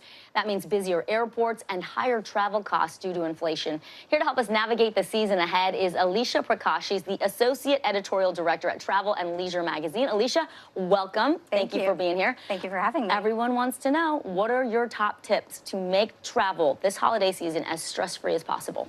Yeah, so these days, new travel regulations and short-staffed airports can really lead to long lines when checking bags or going through airport security. So I always say it's best to err on the side of caution and arrive at the airport early. You know, getting to the airport at least 2 hours in advance is always a good idea, but that's especially true during the holiday season to avoid any added stress. Similarly, if you're driving to see loved ones, you know, you'll want to allot extra travel time for traffic. Apps like Waze can be incredibly useful tools for gauging traffic conditions, not only before you hit the road, but once you're driving. So definitely recommend downloading that as well. Now, if you haven't already booked your flights, I do recommend opting for an early morning flight as well as a direct flight. This will help you avoid any delays with layovers, and in the event that your flight does get canceled, there will be hopefully plenty of options for you to rebook on throughout the day. A couple of questions. We're all going to be together, so any tips for dealing with crowds specifically? And then what happens if your flight is delayed or it is canceled? Walk me through the process of getting your money back. Sure. So if you are truly looking to escape those crowds this holiday season, it pays to be flexible with your travel dates. So, you know, looking to arrive a day or two earlier and returning a day early or late can really help you save money as well as avoid those crowds. Like, don't go on the peak days. Exactly. You might also want to opt for a smaller airport that's nearby rather than a main hub. So, you know, for example, fly into Long Beach Airport instead of LAX. These smaller airports tend to have less demand, so they offer lower prices and fewer crowds. But either way, if you're flying, download the MyTSA app, which offers information on airport security wait times. So, you know, you can monitor for the hubs that you'll be flying and then plan accordingly. And what do people need to know when their flight is delayed or canceled? Yeah, great question. So, you know, hopefully all runs smoothly. However, first and foremost, you'll want to consider third-party sites like FlightAware to monitor your flight for any potential delays or cancellations. You know, in the event that your flight is unfortunately canceled, your airline will likely rebook you on a new flight. If for some reason that route doesn't work for your travel schedule, though, call your airline. You know, talking to a customer service agent really provides you with flexibility to get the rebooking that you want. And one tip I really love is call your airline's international hotline. You know, most I heard about this. Yeah, so most U.S. passengers will call the main The domestic line, Yep. And while that's a great option, you'll likely endure longer waits. So try calling your foreign office, and you know, the agents there, you'll likely get through faster, and the agents there will be able to help you just the same. Right, they speak English. Let's talk about gear. What are the best pieces of luggage or bags? What do you like to travel with? Yeah, so, well, first and foremost, I'll say I am team carry-on. So if you can, pack a carry-on only to reduce your chances of losing any luggage along the way. You know, it's also a great idea so that you can bypass the baggage carousel on your way out, so you can breeze right through the airport when you land. But if you are checking a bag, take a picture of your suitcase. This can really help you get compensated in the event that your bag does get lost, or, you know, does arrive at your destination but arrives damaged. I have about 30 seconds. What's your best tip for booking hotels? Yeah, so I would say if you haven't yet booked your hotels, compare prices on sites like Booking.com and Expedia to find a price that's right for you and your budget. Interestingly, the platform you use can also make a difference. So, you know, if you're on mobile, whether you're in app or browser, the prices might appear lower there than they would when you're on desktop. Interesting. And yeah, and that's because some aggregator sites will offer app-only promotions in order to entice their users to download and use their app. So definitely consider that as well. Right. Alicia Prakash with Travel and Leisure. Thank you so much, Alicia. Yep, thank you for having me. And when we come back, Cyber Monday, Black Friday, those are bargain hunting days, but are you really getting a deal? And skimp, splurge, or swap, where to go big at the grocery aisle for your holiday feast? Consumer Confidential is coming right back. Hey, podcast fans, ready to unlock our true crime mysteries? Try Dateline Premium on Apple Podcasts. You'll get early access to originals, plus bonus content, and everything is ad-free. So head to Apple Podcasts now to subscribe. The Meet the Press Chuck Toddcast. An insider's take on politics and more with some of my favorite reporters. Get it for free wherever you get your podcasts. As we look out over the latest city-turned-crime scene, we see the things left behind.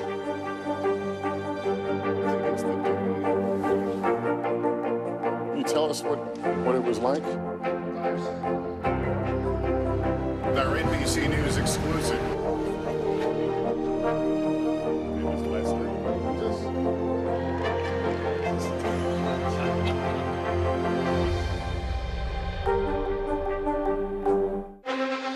The Meet the Press Chuck Toddcast. An insider's take on politics and more with some of my favorite reporters. Get it for free wherever you get your podcasts.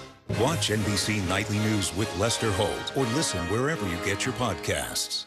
News is happening now. Look at what's making headlines around the world. We're coming on the air with breaking news. This is a significant moment. Whenever it happens, wherever you are, NBC News, streaming free now. For Dateline Premium, subscribe now on Apple Podcasts.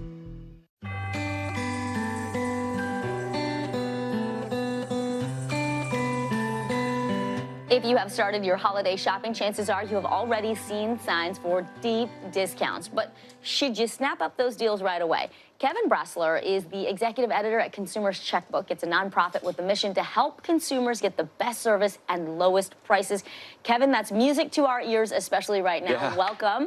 So let's talk about this study that y'all did. It's not even Thanksgiving, but we have been seeing since October that many stores have been comparing their deals to Black Friday sales, saying shop early, shop often, you're going to get great discounts. Right. What did you actually find when you compared prices across a whole bunch of stores? Actually, when I woke up this morning, there were 2 junk emails waiting for me saying Black Friday starts now at a few major retailers. I really urge folks to not worry so much about the timing of these things. Don't think, oh, I'd better jump on this quote-unquote deal now or it's going to go away. We've been tracking prices at major retailers for years.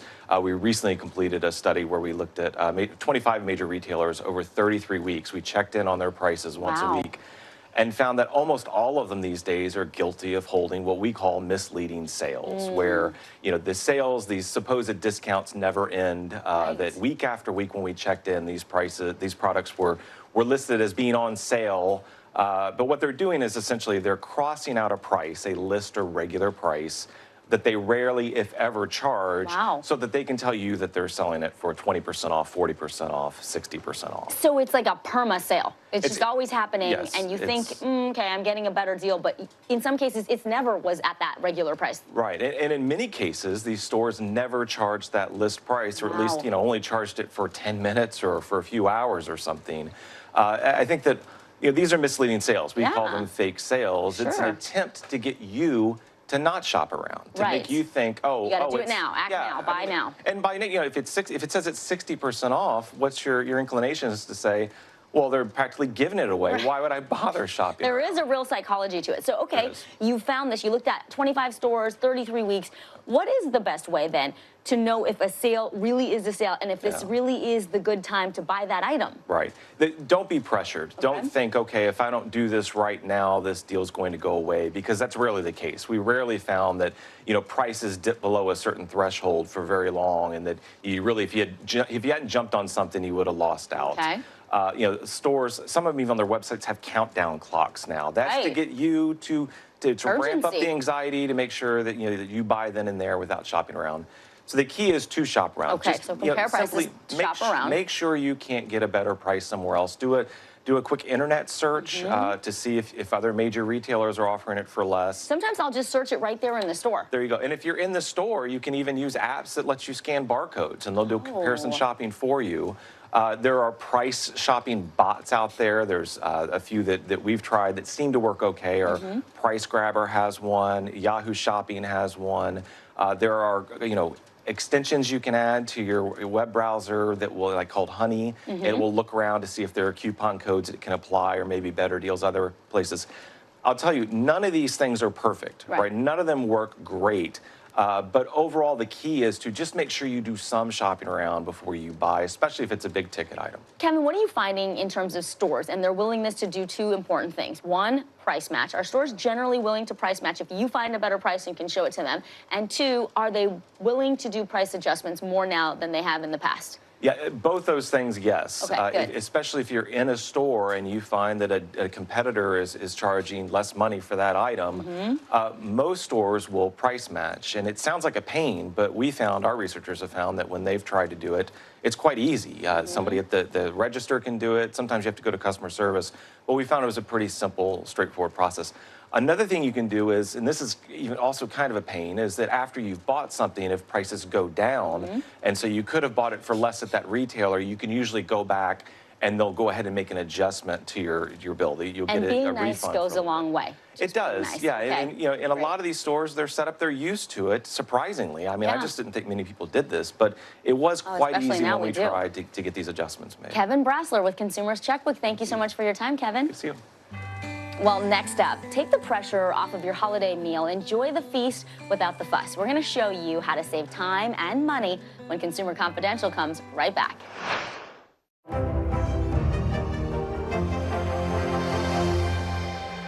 The big variable, the storm surge. How much water will ultimately be pushed inland? How many of you were up there? At least like 11. Why was it important for you to be here? What our top story tonight? You guys okay? Yeah. What kind of training regimen? How you doing, Lester? Hey, I'm Hallie. It's good to be with you tonight. There's another legal filing today, and I want to cut through some of the weedsy stuff. And let's just get to the point. They have started to vote on the PACT Act. If you're like Hallie, stop speaking Washingtonese. This bill would basically give health care to veterans who have exposed to these toxic chemicals. So, Scott, I'm trying to make this as not DC as possible. The increased sort of anger that we've seen now in politics. I saw you searching for, I think, your microphone, Danny. You are. I was trying to do it on the slide. Live TV, man. It's okay. The big variable, the storm surge. Why was it important for you to be here? What kind of training regimen? How you doing, Lester?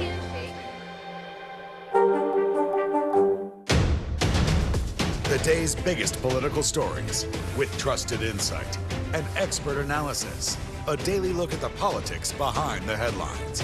Meet the Press Now, streaming weekdays at 4 p.m. on NBC News Now. Watch NBC Nightly News with Lester Holt or listen wherever you get your podcasts. NBC News, streaming free now.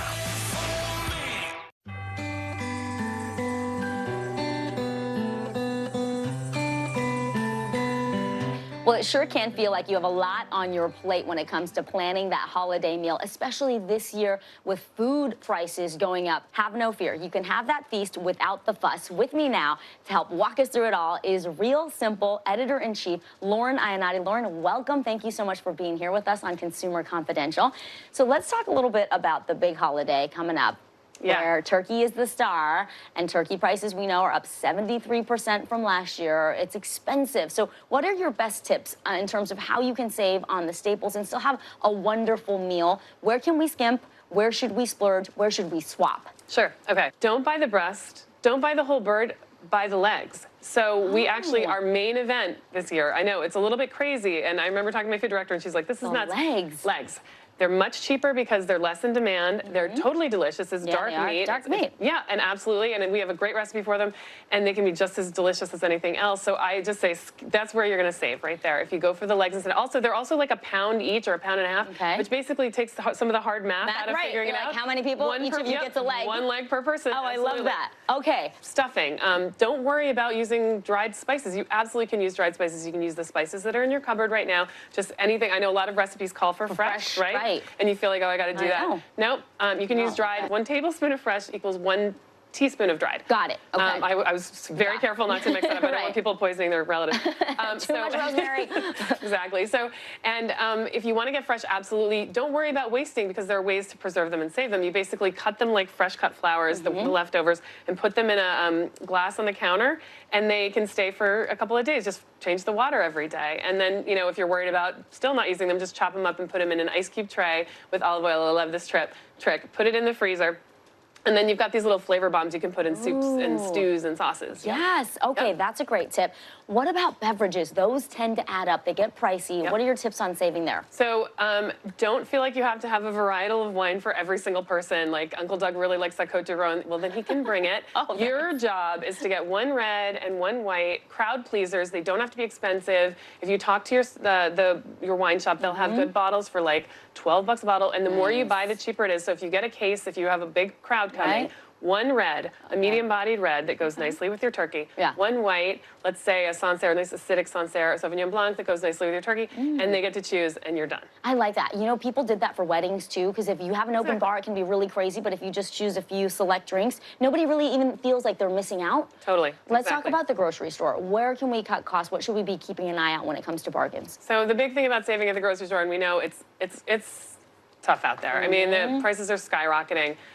So plan early. I like to say shop early, shop often. Yeah. First, set your menu. List up what you're going to have to buy. Perishables versus non-perishables. Non-perishables you're going to hold off on. Right now, we're talking about, we've got a couple weeks till Thanksgiving. We're talking about looking out for sales. If you have time, you can comparison shop. You can. Right? So you look for things on sale.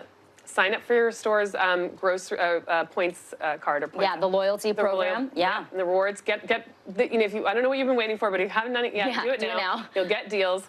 They'll let you know about deals that others don't get. And then there are also apps that you can sign up for, or you can, load up on your phone.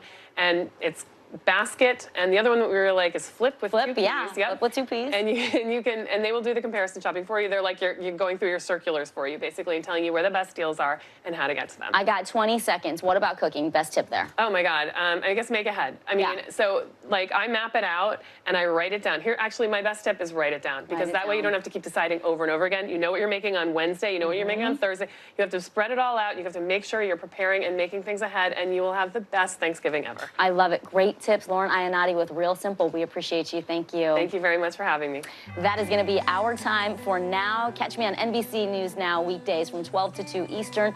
For all of us here at NBC News, I'm Vicki Nguyen. Be sure to join me for another edition of Consumer Confidential right here on Today All Day.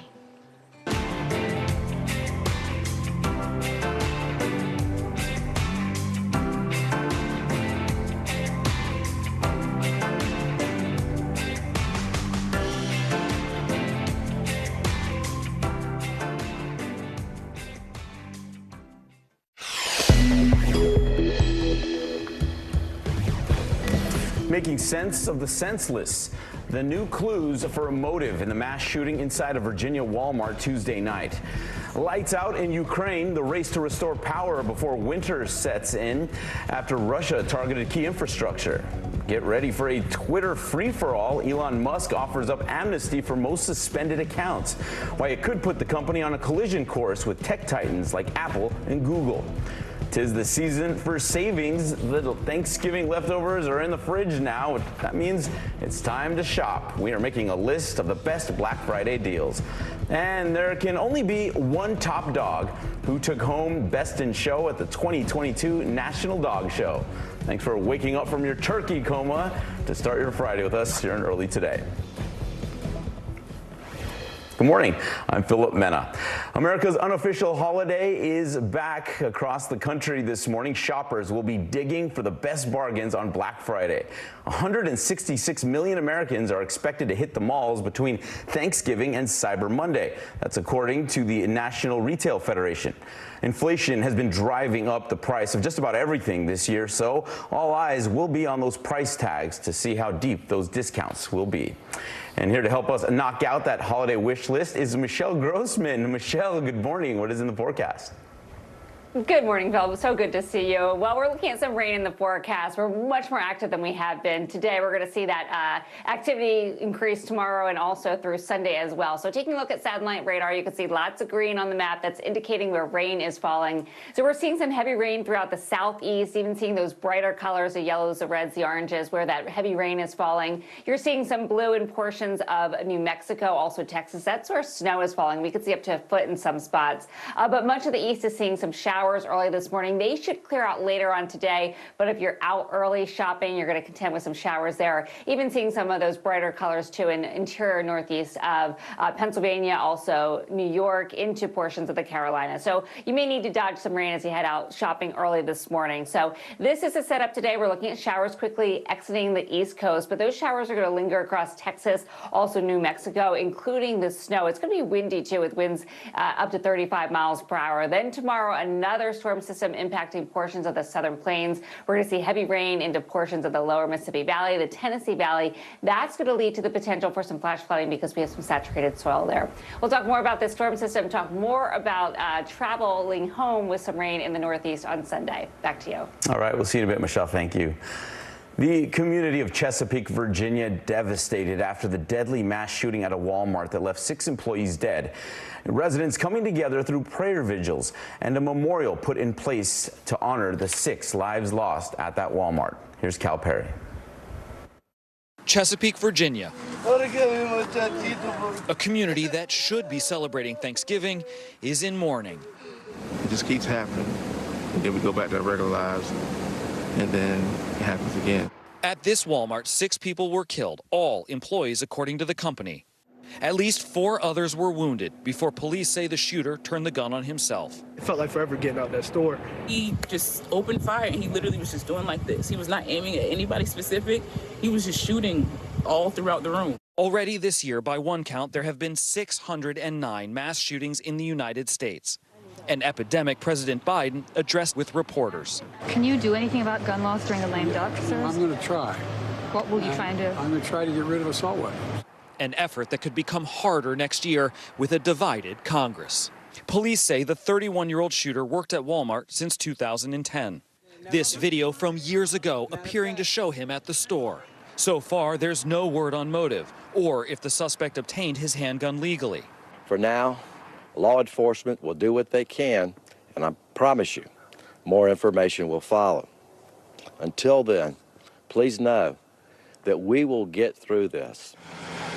Matt Salento built these 6 white crosses, one for each victim, a delivery becoming all too familiar as yet another American community is left to grapple with the impact of gun violence. Hopefully it just gives the family a little bit of closure, just let the families and friends of people who are affected know that we're here to support them. Now that investigators know the 6 who were killed all worked with the gunman inside the Walmart, they want to know more about why certain employees seem to have been targeted. We interviewed a woman who said inexplicably the gunman let her go while killing others around her. All right, Cal, thank you. Across Ukraine, many are still without power. Officials in the capital of Kyiv say 70% of residents have no electricity. The country was pounded by Russian airstrikes that targeted energy facilities. NBC's Ellison Barber is in Kharkiv. When Russian forces fired a barrage of missiles at Ukraine, the impact was instantaneous. Fear and then darkness. Russia's Ministry of Defense claims Wednesday's attack targeted the military control system of Ukraine and energy facilities related to it. But the people now combing through the rubble, waiting to collect water and looking for warmth, are civilians in survival mode. We don't have cell phone coverage, we don't have internet. We have a truck with humanitarian aid coming to Kharkiv. We can't get in touch with people in the warehouse. This is a frantic effort to turn the basement of a church into a warming center. Ultimately, all of this, it won't be necessarily warm, but the goal is that it will be bearable. Right now, this stove, it is the only source of warmth in this basement.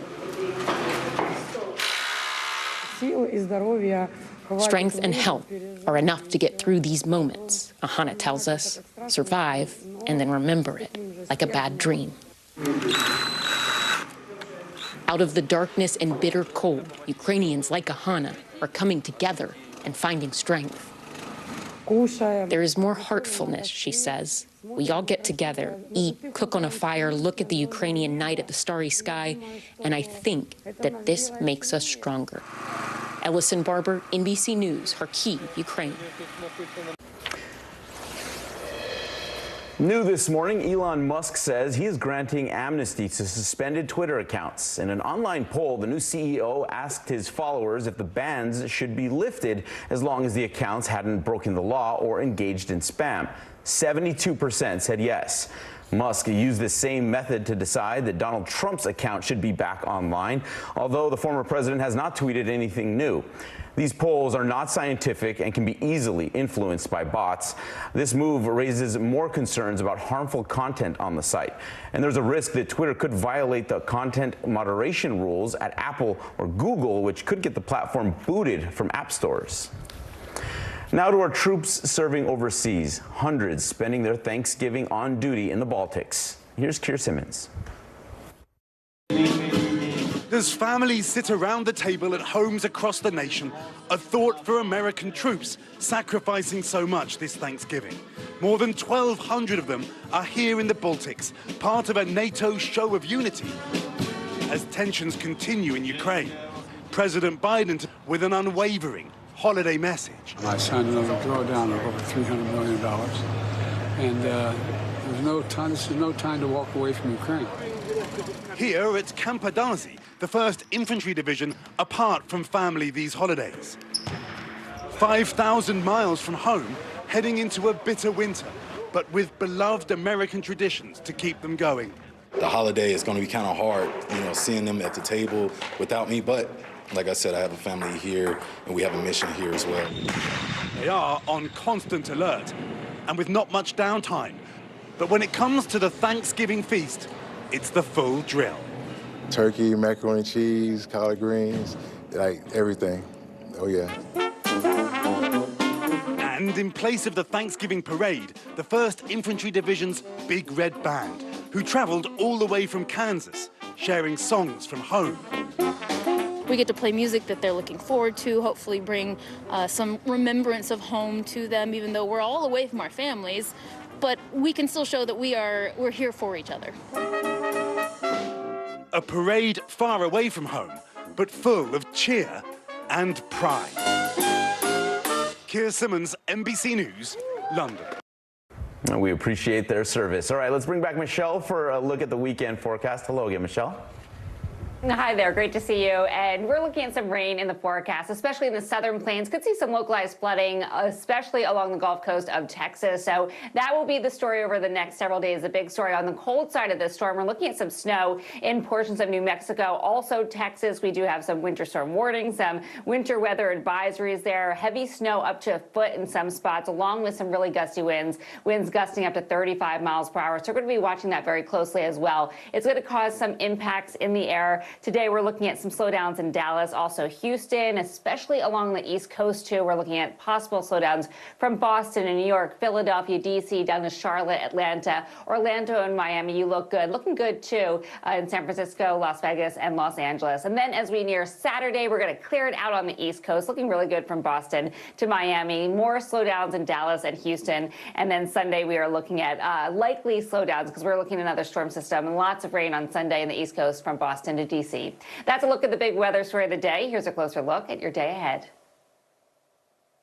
All right, we're looking at temperatures across the Northeast, right around normal for this time of year, 55 in Philadelphia. Could see some showers. They should clear out later. And in the southern plains, we're looking at some really gusty winds, some heavy rain in portions of Texas.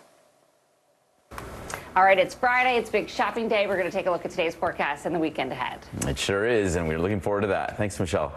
There's a new top dog in town. A fan favorite ran away with the title of National Dog Show Champion. The French Bulldog. Oh, David, you were right. And look at this. No one happier. They have cornered the market on energy, enthusiasm, and just pure spunk. Victory lap. That's Winston, the French Bulldog. The Best in Show judge said that Winston had a razzle-dazzle about him that said he was there to win. Winston also came in second place at this year's Westminster Dog Show. Coming up here, Kanye West takes another step toward another run for the White House. And the race is on to get the best Black Friday deals, what you need to know to get the deepest discounts. As we look out over the latest city-turned-crime scene, we see the things left behind. Back now with our NBC News exclusive.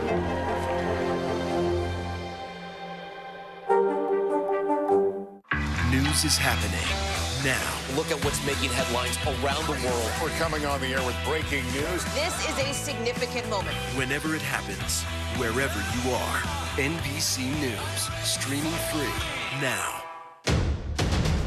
The day's biggest political stories with trusted insight and expert analysis. A daily look at the politics behind the headlines. Meet the Press Now, streaming weekdays at 4 p.m. on NBC News Now. News is happening now. Look at what's making headlines around the world. Right now on Morning News Now. We're coming on the air with breaking news. And this is a significant moment. Whenever it happens, wherever you are, NBC News, streaming free now. News is happening now. Look at what's making headlines around the world. Whenever it happens, wherever you are, it's here now.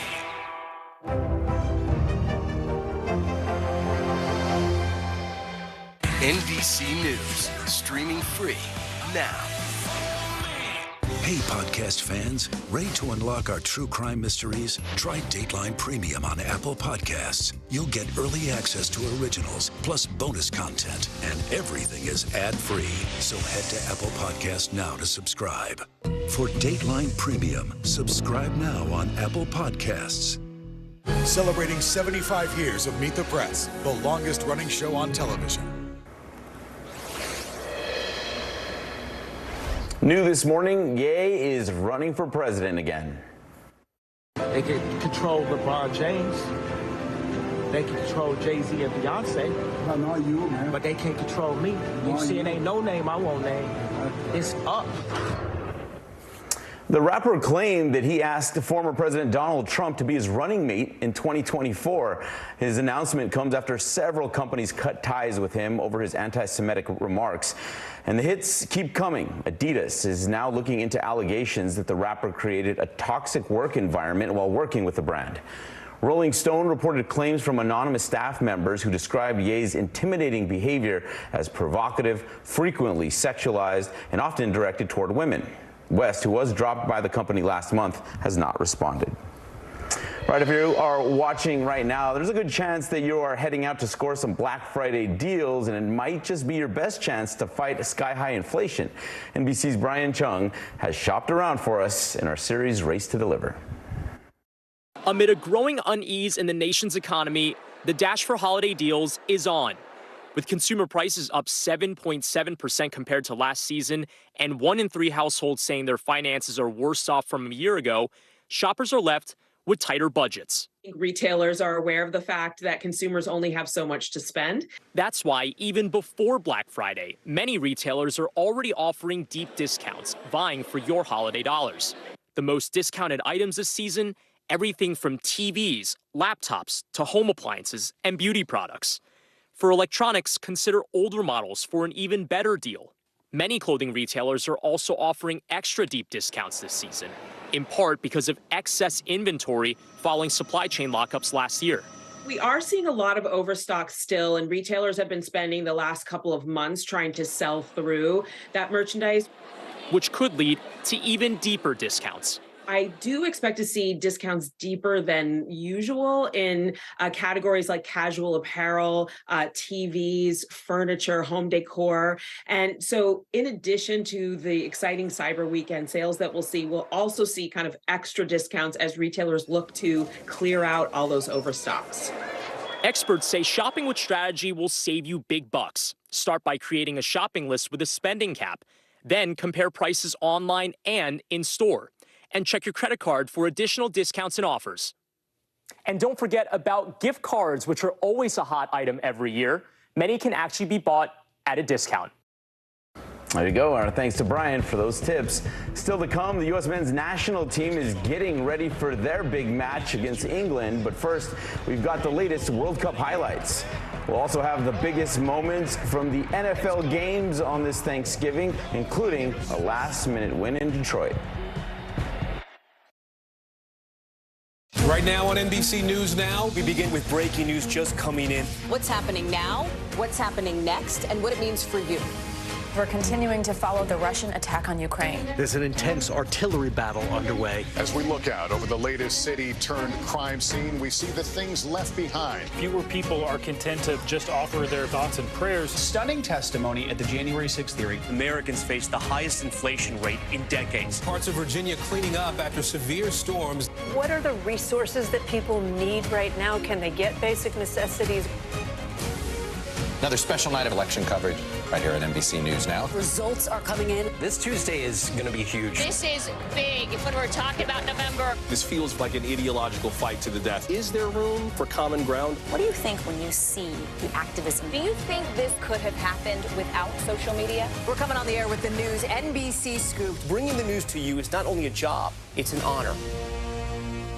Sometimes the news can be difficult and overwhelming for kids to understand. Ukraine and Russia. Could you help me understand what's going on? So to help make sense of it all, we've created a newscast just for them. We hope your family will watch Nightly News Kids Edition.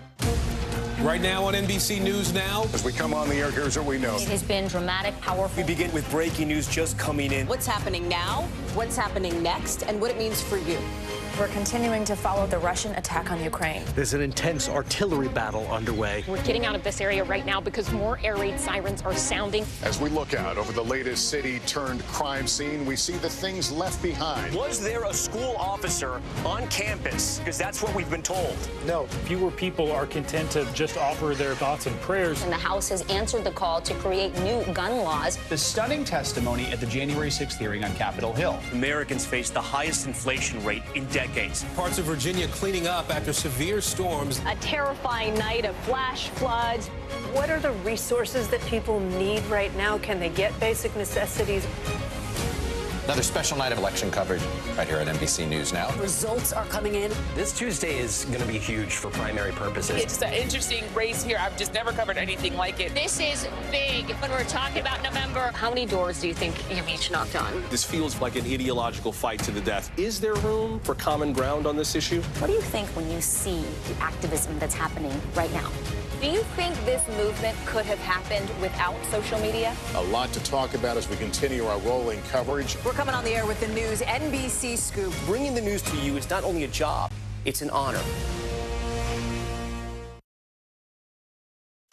Beautiful stadium, one of my favorites in the league.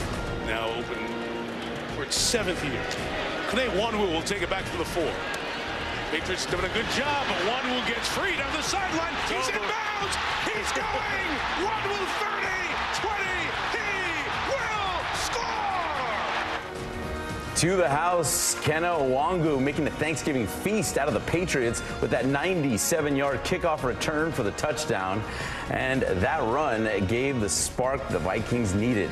Kirk Cousins had one bad interception, but otherwise played lights out for Minnesota. New England's struggles in the red zone continued throughout the night. The Vikings win it 33-26, advancing to 9-2 on the year.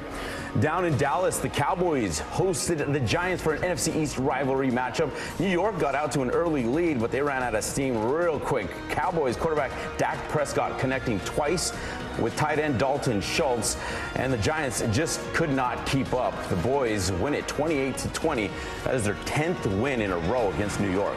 And an absolute heartbreaker for the Lions against the Bills. Detroit managed to fire up a field goal late in the fourth to tie it up. It was 25-25, less than a minute left on the clock. But Josh Allen, well, he didn't need much time. He got Buffalo back in field goal range with that bomb to Stephon Diggs. The Bills would tack on the 3 they needed, and the Lions fall 28-25. Because of last week's massive winter storm that forced the Bills to set up shop in Detroit, they are now the first team to win 2 in a row at Ford Field since 2016. Right, and now to the action at the World Cup. Brazil star Richarlison de Andrade electrifying the crowds here in the country showdown with Serbia. He scored both goals, but his second one, that was the early contender for the best goal of the Cup. A scissor kick over his shoulder straight into the net. Incredible. And Cristiano Ronaldo led Portugal to a 3-2 victory over Ghana. Ronaldo is the first player to ever score in 5 different World Cups. Later this afternoon, the action continues. It's the one we've all been looking forward to. The U.S. men's team will face off against England. That is at 2 p.m. Eastern. All right, this is one of the busiest travel weekends of the year. Coming up, Michelle will tell us if weather will cause any trouble. And it was a beautiful day for the holiday tradition. Crowds packing streets for the Thanksgiving Day parade. Hey, podcast fans, ready to unlock our true crime mysteries? Try Dateline Premium on Apple Podcasts. You'll get early access to originals, plus bonus content, and everything is ad-free. So head to Apple Podcasts now to subscribe. The Meet the Press Chuck Toddcast, an insider's take on politics and more with some of my favorite reporters. Get it for free wherever you get your podcasts.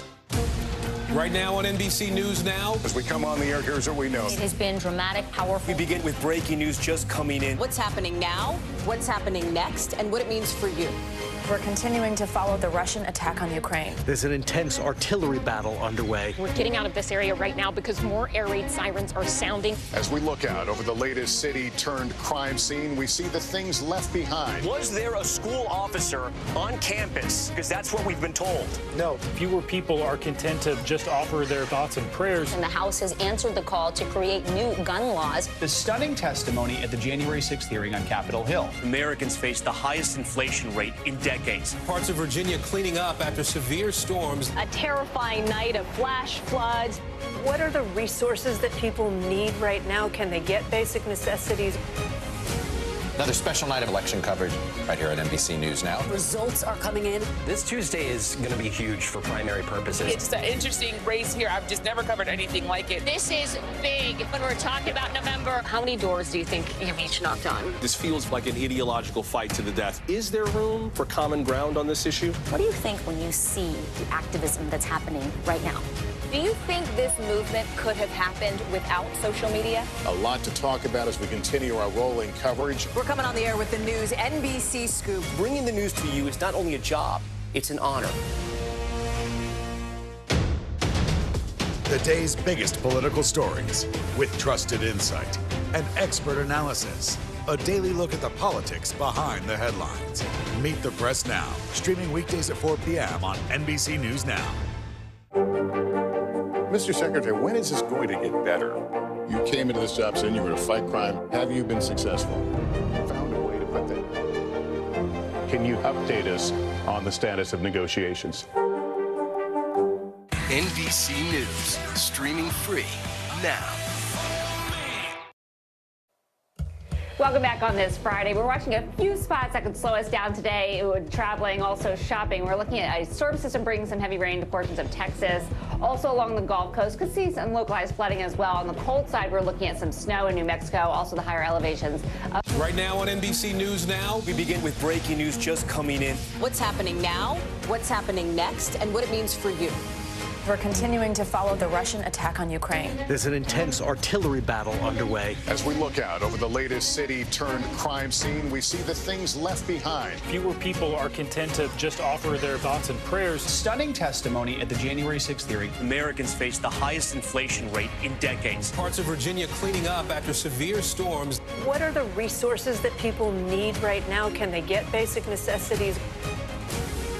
Another special night of election coverage right here at NBC News Now. Results are coming in. This Tuesday is going to be huge. This is big when we're talking about November. This feels like an ideological fight to the death. Is there room for common ground? What do you think when you see the activism? Do you think this could have happened without social media? We're coming on the air with the news NBC Scoop. Bringing the news to you is not only a job, it's an honor.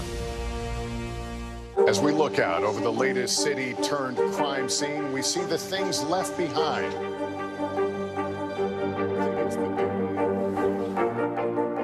Can you tell us what it was like? Our NBC News exclusive.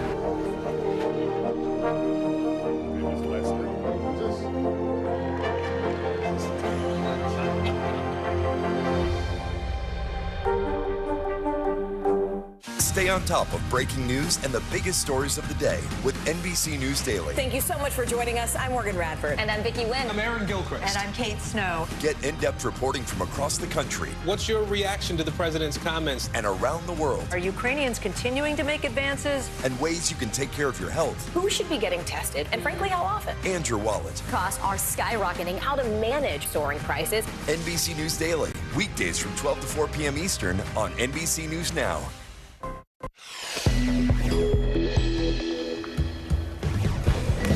Making sense of the senseless. The new clues for a motive in the mass shooting inside a Virginia Walmart Tuesday night.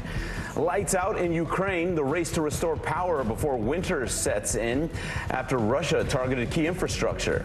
Get ready for a Twitter free-for-all. Elon Musk offers up amnesty for most suspended accounts. Why it could put the company on a collision course with tech titans like Apple and Google.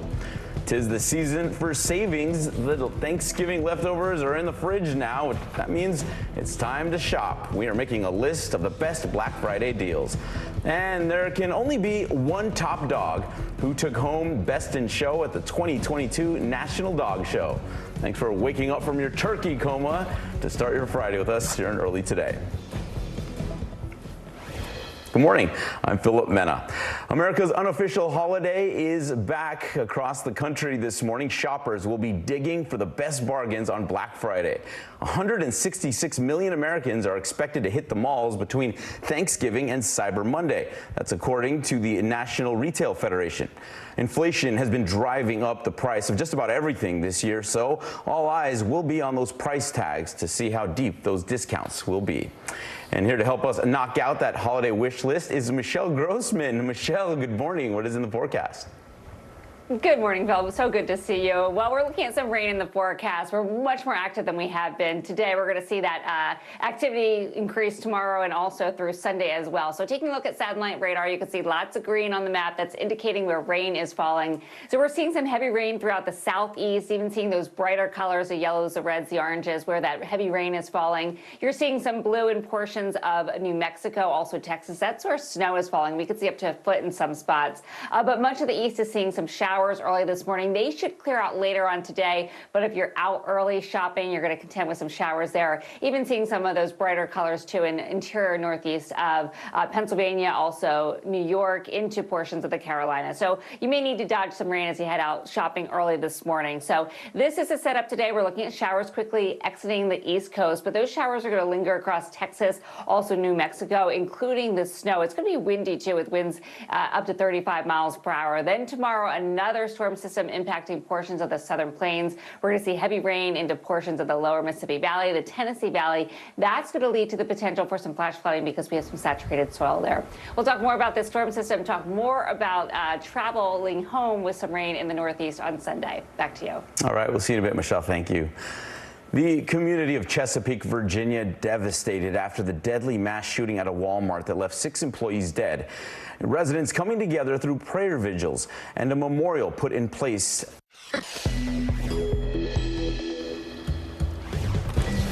The search for a motive behind the violence in Virginia. What police have learned about the manager who opened fire inside a Walmart as President Biden sets his sights on new gun laws.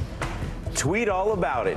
Twitter CEO Elon Musk preparing to unban all suspended accounts. Why the new move at Twitter could ruffle some feathers with other tech giants. The artist formerly known as Kanye West sets his sights on 2024, but will it all fall down amid a new investigation by Adidas?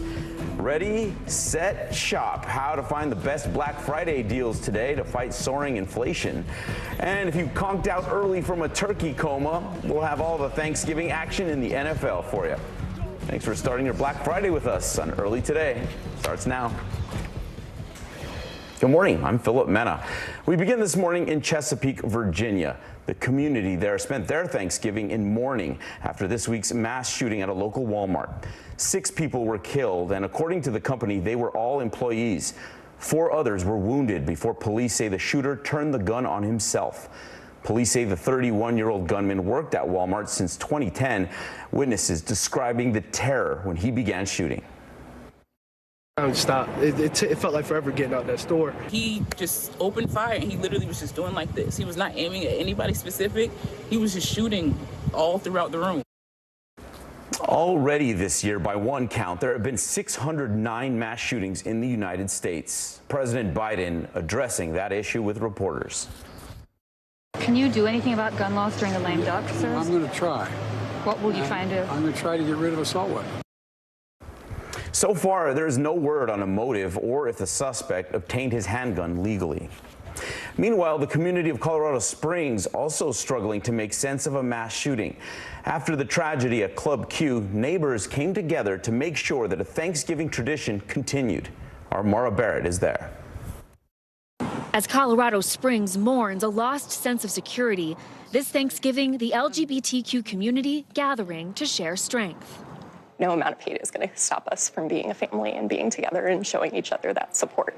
For those whose families don't accept them, a Thanksgiving meal at Club Q became a place to find a chosen family. This year, the club remains behind police tape, but at Pikes Peak Metropolitan Community Church, got a scoop.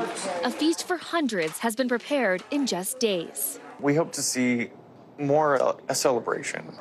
We're still here. We're still doing this. This is going to continue for many, many years to come. That support especially meaningful for Wyatt Kent, who lost his boyfriend, Daniel Aston, in the shooting. What do you hope that does for people today?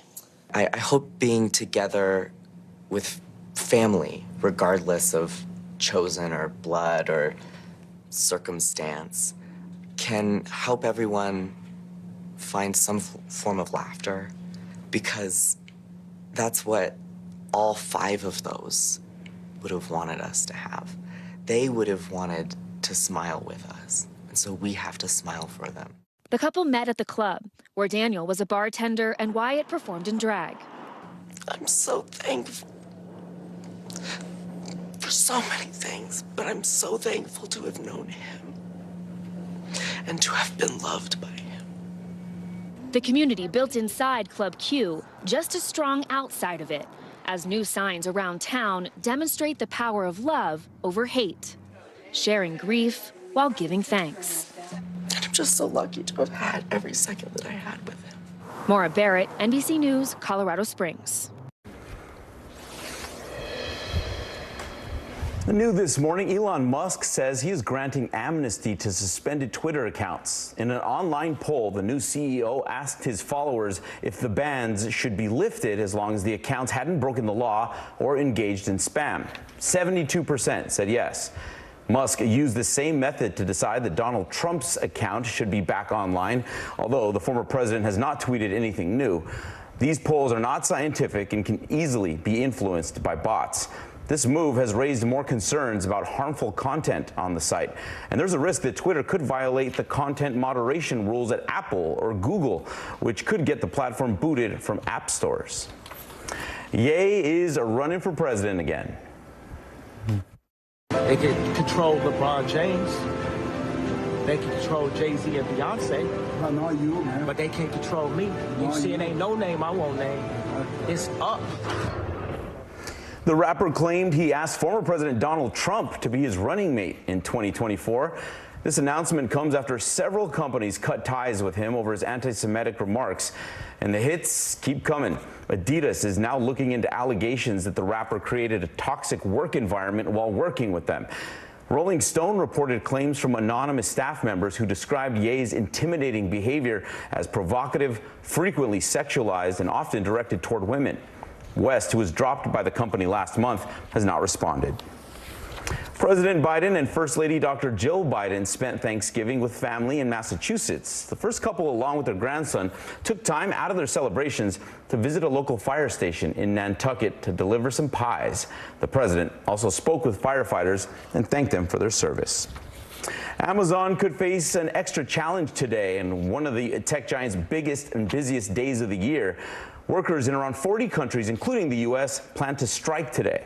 According to Fortune, the protests are part of the Make Amazon Pay movement, which includes 80 organizations. The movement is demanding that Amazon, quote, pay its workers fairly and respects their rights to join unions, pay its fair share of taxes, and commits to real environmental sustainability.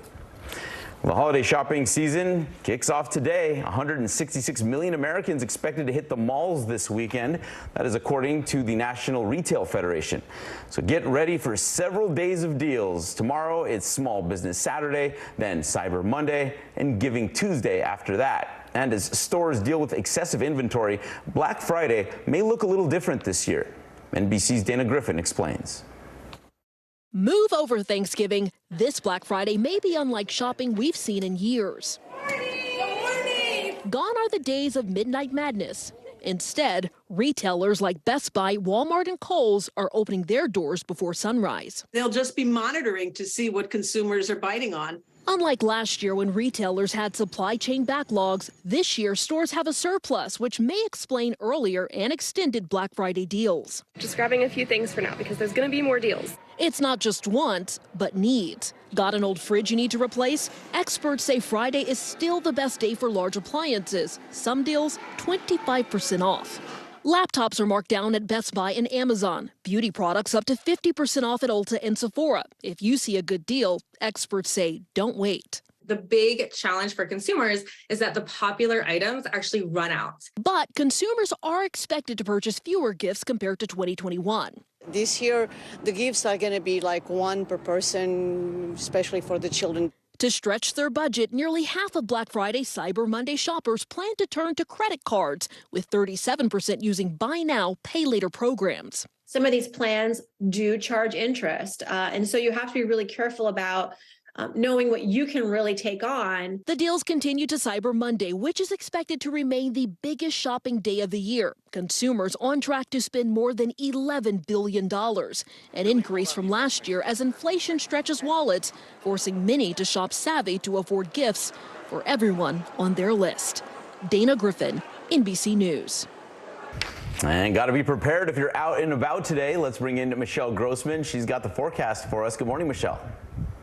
Good morning. So great to see you. And it's going to be wet in some spots. We're looking at some heavy rain in portions of the southern plains once again today, especially along the Gulf Coast of Texas, along the Gulf Coast states as well into the southeast. Also seeing some rain in much of the east this morning. That should exit later on today. And then notice in the Pacific Northwest, you see a little green on the map here. We're seeing another storm system moving in. That's going to bring some lower elevation rain and some higher elevation snow. But it's really the southern plains that we're focusing on. You see some brighter colors in the Gulf Coast parts of the states into the southeast. That's indicating where the heaviest rain is falling. Also expecting some snow. Could see up to a foot of snow in portions of New Mexico, also far western Texas as we head throughout today. So showers will quickly clear the east coast. That's the good news, but we are starting out wet in spot. Also showers lingering across Texas and New Mexico. And then as we head towards the beginning part of the weekend, we're looking at a new storm system developing the southern plains. That's going to bring more rain. That could bring the chance of some flooding conditions there as well. That's a look at the big weather story of the day. Here's a closer look at your day ahead. All right, we're looking at temperatures right around normal in the northeast. It's going to be wet in the morning and then drying throughout the afternoon. 55 in Philadelphia. Chilly still in the southern plains. Temperatures only in the 30s in Amarillo, also Lubbock. 46 in San Angelo. All right, it's Friday. That means we got to look at the shopping forecast. We're going to look at the weekend forecast as well. All right, we'll see you in a few. Thanks, Michelle. The Salvation Army of Savannah hosted a Thanksgiving feast for hundreds of families.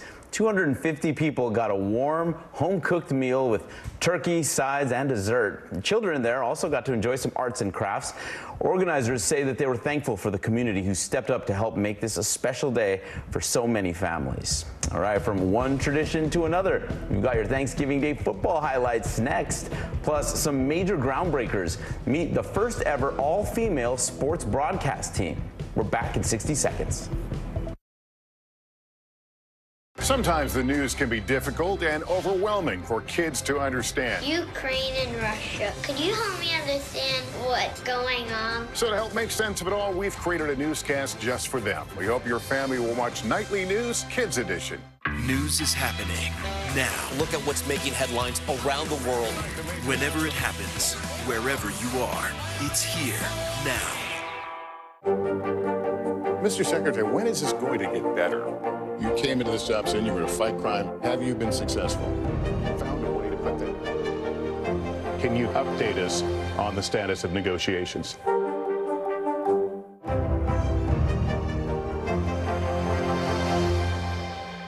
Sometimes the news can be difficult and overwhelming for kids to understand, so we've created a newscast just for them. We hope your family will watch Nightly News Kids Edition. For Dateline Premium, subscribe now on Apple Podcasts. Mr. Secretary, when is this going to get better? You came into this job saying you were going to fight crime. Have you been successful? Found a way to put that. Can you update us on the status of negotiations? Celebrating 75 years of Meet the Press, the longest-running show on television. The Meet the Press Chuck Toddcast, an insider's take on politics and more with some of my favorite reporters. Get it for free wherever you get your podcasts. News is happening now.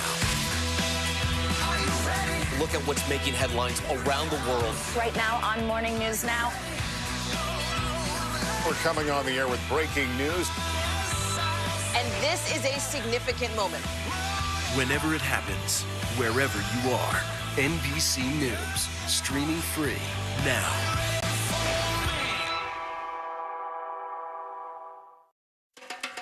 Beautiful stadium, one of my favorites in the league. Now open for its 7th year. Kane Wanwu will take it back for the 4. Patriots doing a good job, but Wanwu gets free down the sideline. He's in bounds. He's going. Wanwu 30, 20. He will score. To the house, Kenna Owangu making a Thanksgiving feast out of the Patriots with that run. He gave the Vikings the spark they needed. Kirk Cousins had one bad interception, but otherwise he played lights out for Minnesota. New England has struggled in the red zone. That continued all night. The Vikings win the game 33-26, advancing to 9-2 on the season. Down in Dallas, the Cowboys hosted the Giants for a rivalry matchup in the NFC East. New York got out to an early lead, but that ran out of steam pretty quick. Cowboys quarterback Dak Prescott connecting twice with tight end Dalton Schultz, and the Giants just could not keep up. The boys win it 28-20, their 10th win in a row against New York. An absolute heartbreaker down in Detroit for the Lions. They were playing the Bills. Detroit did manage to fire off a field goal late in the 4th, gave some hope. It tied it up at 25, but they still left time on the clock for Josh Allen. He got Buffalo back in field goal range with that bomb to Stephon Diggs. They would tag on the 3 they needed. The Lions fall at home 28-25. And because of last week's massive winter storm that forced the Bills to set up shop in Detroit, they are now the first team to win 2 in a row at Ford Field since 2016. Now to all the action at the World Cup. Brazilian star Richarlison de Andrade, he electrified the crowds here in the showdown against Serbia with 2 goals, but none better than this one. Check out that bicycle kick, the second one. That is an early contender for goal of the cup. That scissor kick right over the shoulder, straight into the net. Cristiano Ronaldo, he led Portugal to a 3-2 victory over Ghana after that free kick here. Ronaldo is the first player to ever score in 5 separate World Cups. Later this afternoon, the big one, the one we've all been looking forward to, the U.S. men's team facing off against England. That starts at 2 p.m. Eastern.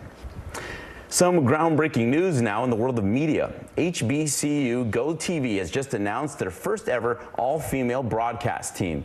Billionaire media mogul Byron Allen's streaming platform, HBCU Go, will feature broadcasters Laurencia Moten, Nicole Hutchinson, and Courtney Tate. In celebration of the 50th anniversary of Title IX, the new all-star lineup will include play-by-play announcer Moten, Tate will be the sideline reporter, and Hutchinson, the color analyst. The Thanksgiving spirit was on full display across the country. Here in New York, thousands lined the streets for the annual Macy's Thanksgiving Day Parade. This year it featured 16 giant balloons, 12 marching bands, and Santa, of course.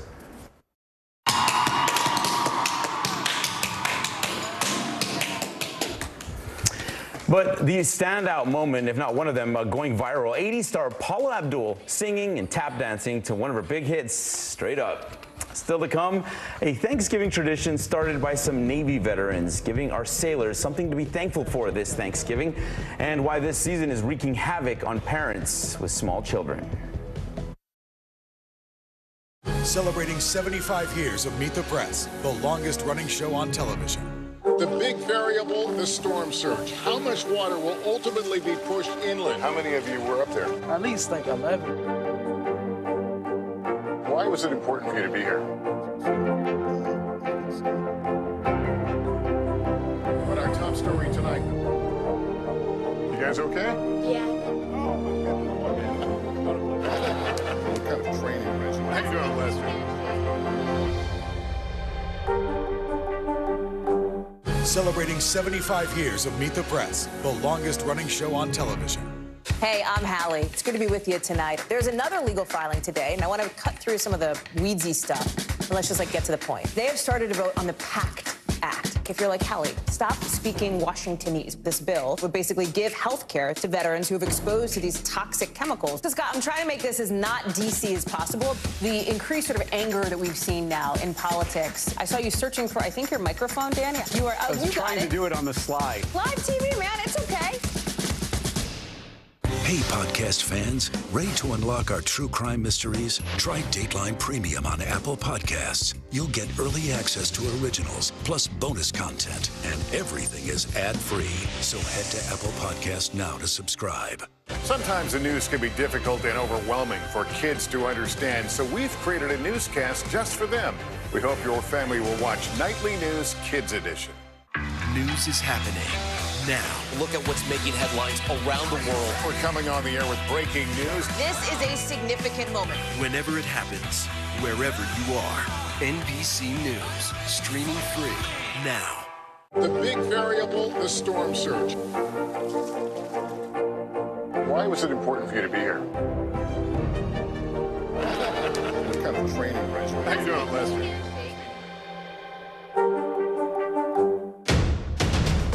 The day's biggest political stories with trusted insight and expert analysis. A daily look at the politics behind the headlines. Meet the Press Now, streaming weekdays at 4 p.m. on NBC News Now.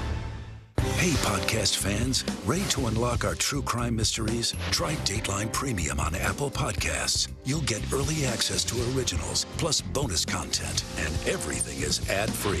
So head to Apple Podcasts now to subscribe.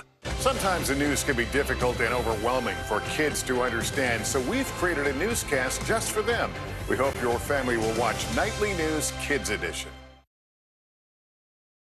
Years ago, a bunch of us Master Chiefs got together and decided this was the thing to do to make sure that our single sailors that were here for their first tour in the Navy were taken care of. Being able to enjoy this with some of the lifelong friends and brothers that I've met along the way has definitely been a really cool opportunity. That is a Thanksgiving tradition 23 years in the making. Connecticut Navy veterans serving home-cooked meals to hundreds of sailors who are away from home. Now to the rising cases of the flu, RSV, and COVID in some areas that are already straining schools and hospitals. But it's also making things even harder for parents who struggle to find affordable childcare. Here's Kathy Park. Michelle Irizarry stepped back from her part-time job and into a full-time role as stay-at-home mom when the high cost of childcare just didn't add up. How much were you paying? How much were you looking at? It would have been $2,340 a month for both kids, which is more than our mortgage now. I'm in the process of building a business, and it's really tough not to have the option of like a committed childcare option. Experts say she's not alone. Given the cost of childcare, which ranges anywhere between 20 and 30% of a household budget, it makes sense that parents might decide someone should just stay home and care because it might be more financially feasible for the family. Last month, a record 104,000 Americans missed work due to childcare challenges. Many families being pushed to the brink with kids out sick with the flu, RSV, or COVID. The outbreaks are happening as daycare centers and public schools nationwide struggle to stay fully staffed.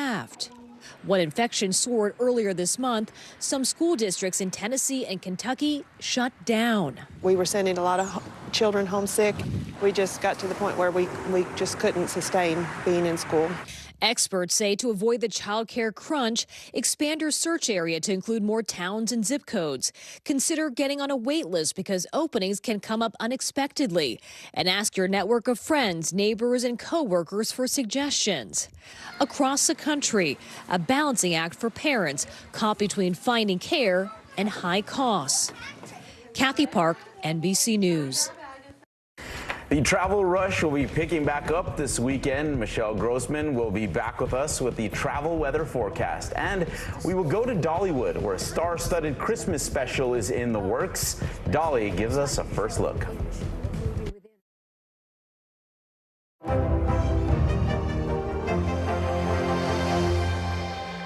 Hey, podcast fans, ready to unlock our true crime mysteries? Try Dateline Premium on Apple Podcasts. You'll get early access to originals, plus bonus content, and everything is ad-free. So head to Apple Podcasts now to subscribe. Sometimes the news can be difficult and overwhelming for kids to understand. Ukraine and Russia. Could you help me understand what's going on? So to help make sense of it all, we've created a newscast just for them. We hope your family will watch Nightly News Kids Edition. Hey, podcast fans, ready to unlock our true crime mysteries? Try Dateline Premium on Apple Podcasts. You'll get early access to originals, plus bonus content, and everything is ad-free. So head to Apple Podcasts now to subscribe. Celebrating 75 years of Meet the Press, the longest-running show on television. The day's biggest political stories, with trusted insight and expert analysis. A daily look at the politics behind the headlines. Meet the Press Now, streaming weekdays at 4 p.m. on NBC News Now. Hey, I'm Hallie. It's good to be with you tonight. There's another legal filing today, and I want to cut through some of the weedsy stuff. And let's just get to the point. They have started to vote on the PACT Act. If you're like, Hallie, stop speaking Washingtonese. This bill would basically give health care to veterans who have exposed to these toxic chemicals. So, Scott, I'm trying to make this as not DC as possible. The increased sort of anger that we've seen now in politics. I saw you searching for, I think, your microphone, Dan. You are. I was trying to do it on the slide. Live TV, man. It's okay.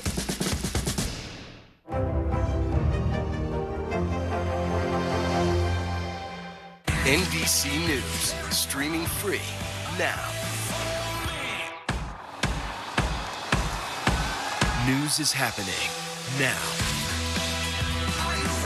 Look at what's making headlines around the world. Right now on Morning News Now. We're coming on the air with breaking news. And this is a significant moment. Whenever it happens, wherever you are, NBC News, streaming free now. Watch NBC Nightly News with Lester Holt or listen wherever you get your podcasts. For Dateline Premium, subscribe now on Apple Podcasts. It's the story of the behind the scenes of the making of a network special. It's like a show within a show, a movie within a movie. It's like really showing what can go wrong and will go wrong. There's so much drama and so much craziness. And I had wonderful guests like Jimmy Fallon, Zach Williams, Jimmy Allen, of course, my friend Willie Nelson. Wrap your presents to your darling from you.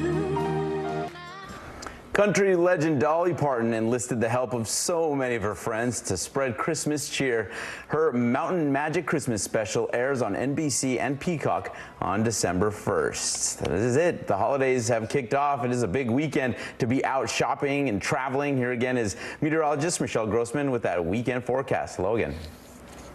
Hello again, and we are looking at some slowdowns because we're looking at a few storm systems, actually 3 of them. One in the Pacific Northwest will slow you down. Also a storm system into the southern plains, bringing heavy rain, the possibility of some flooding, and some slowdowns this morning along the east coast from Boston to Atlanta. Now we'll clear that out tomorrow. The southern plains still really rainy though, heavy rain falling, so possible slowdowns for Dallas, also Houston, and then we're going to have tough travel in the northeast on Sunday. Back to you. All right, Dallas, Houston.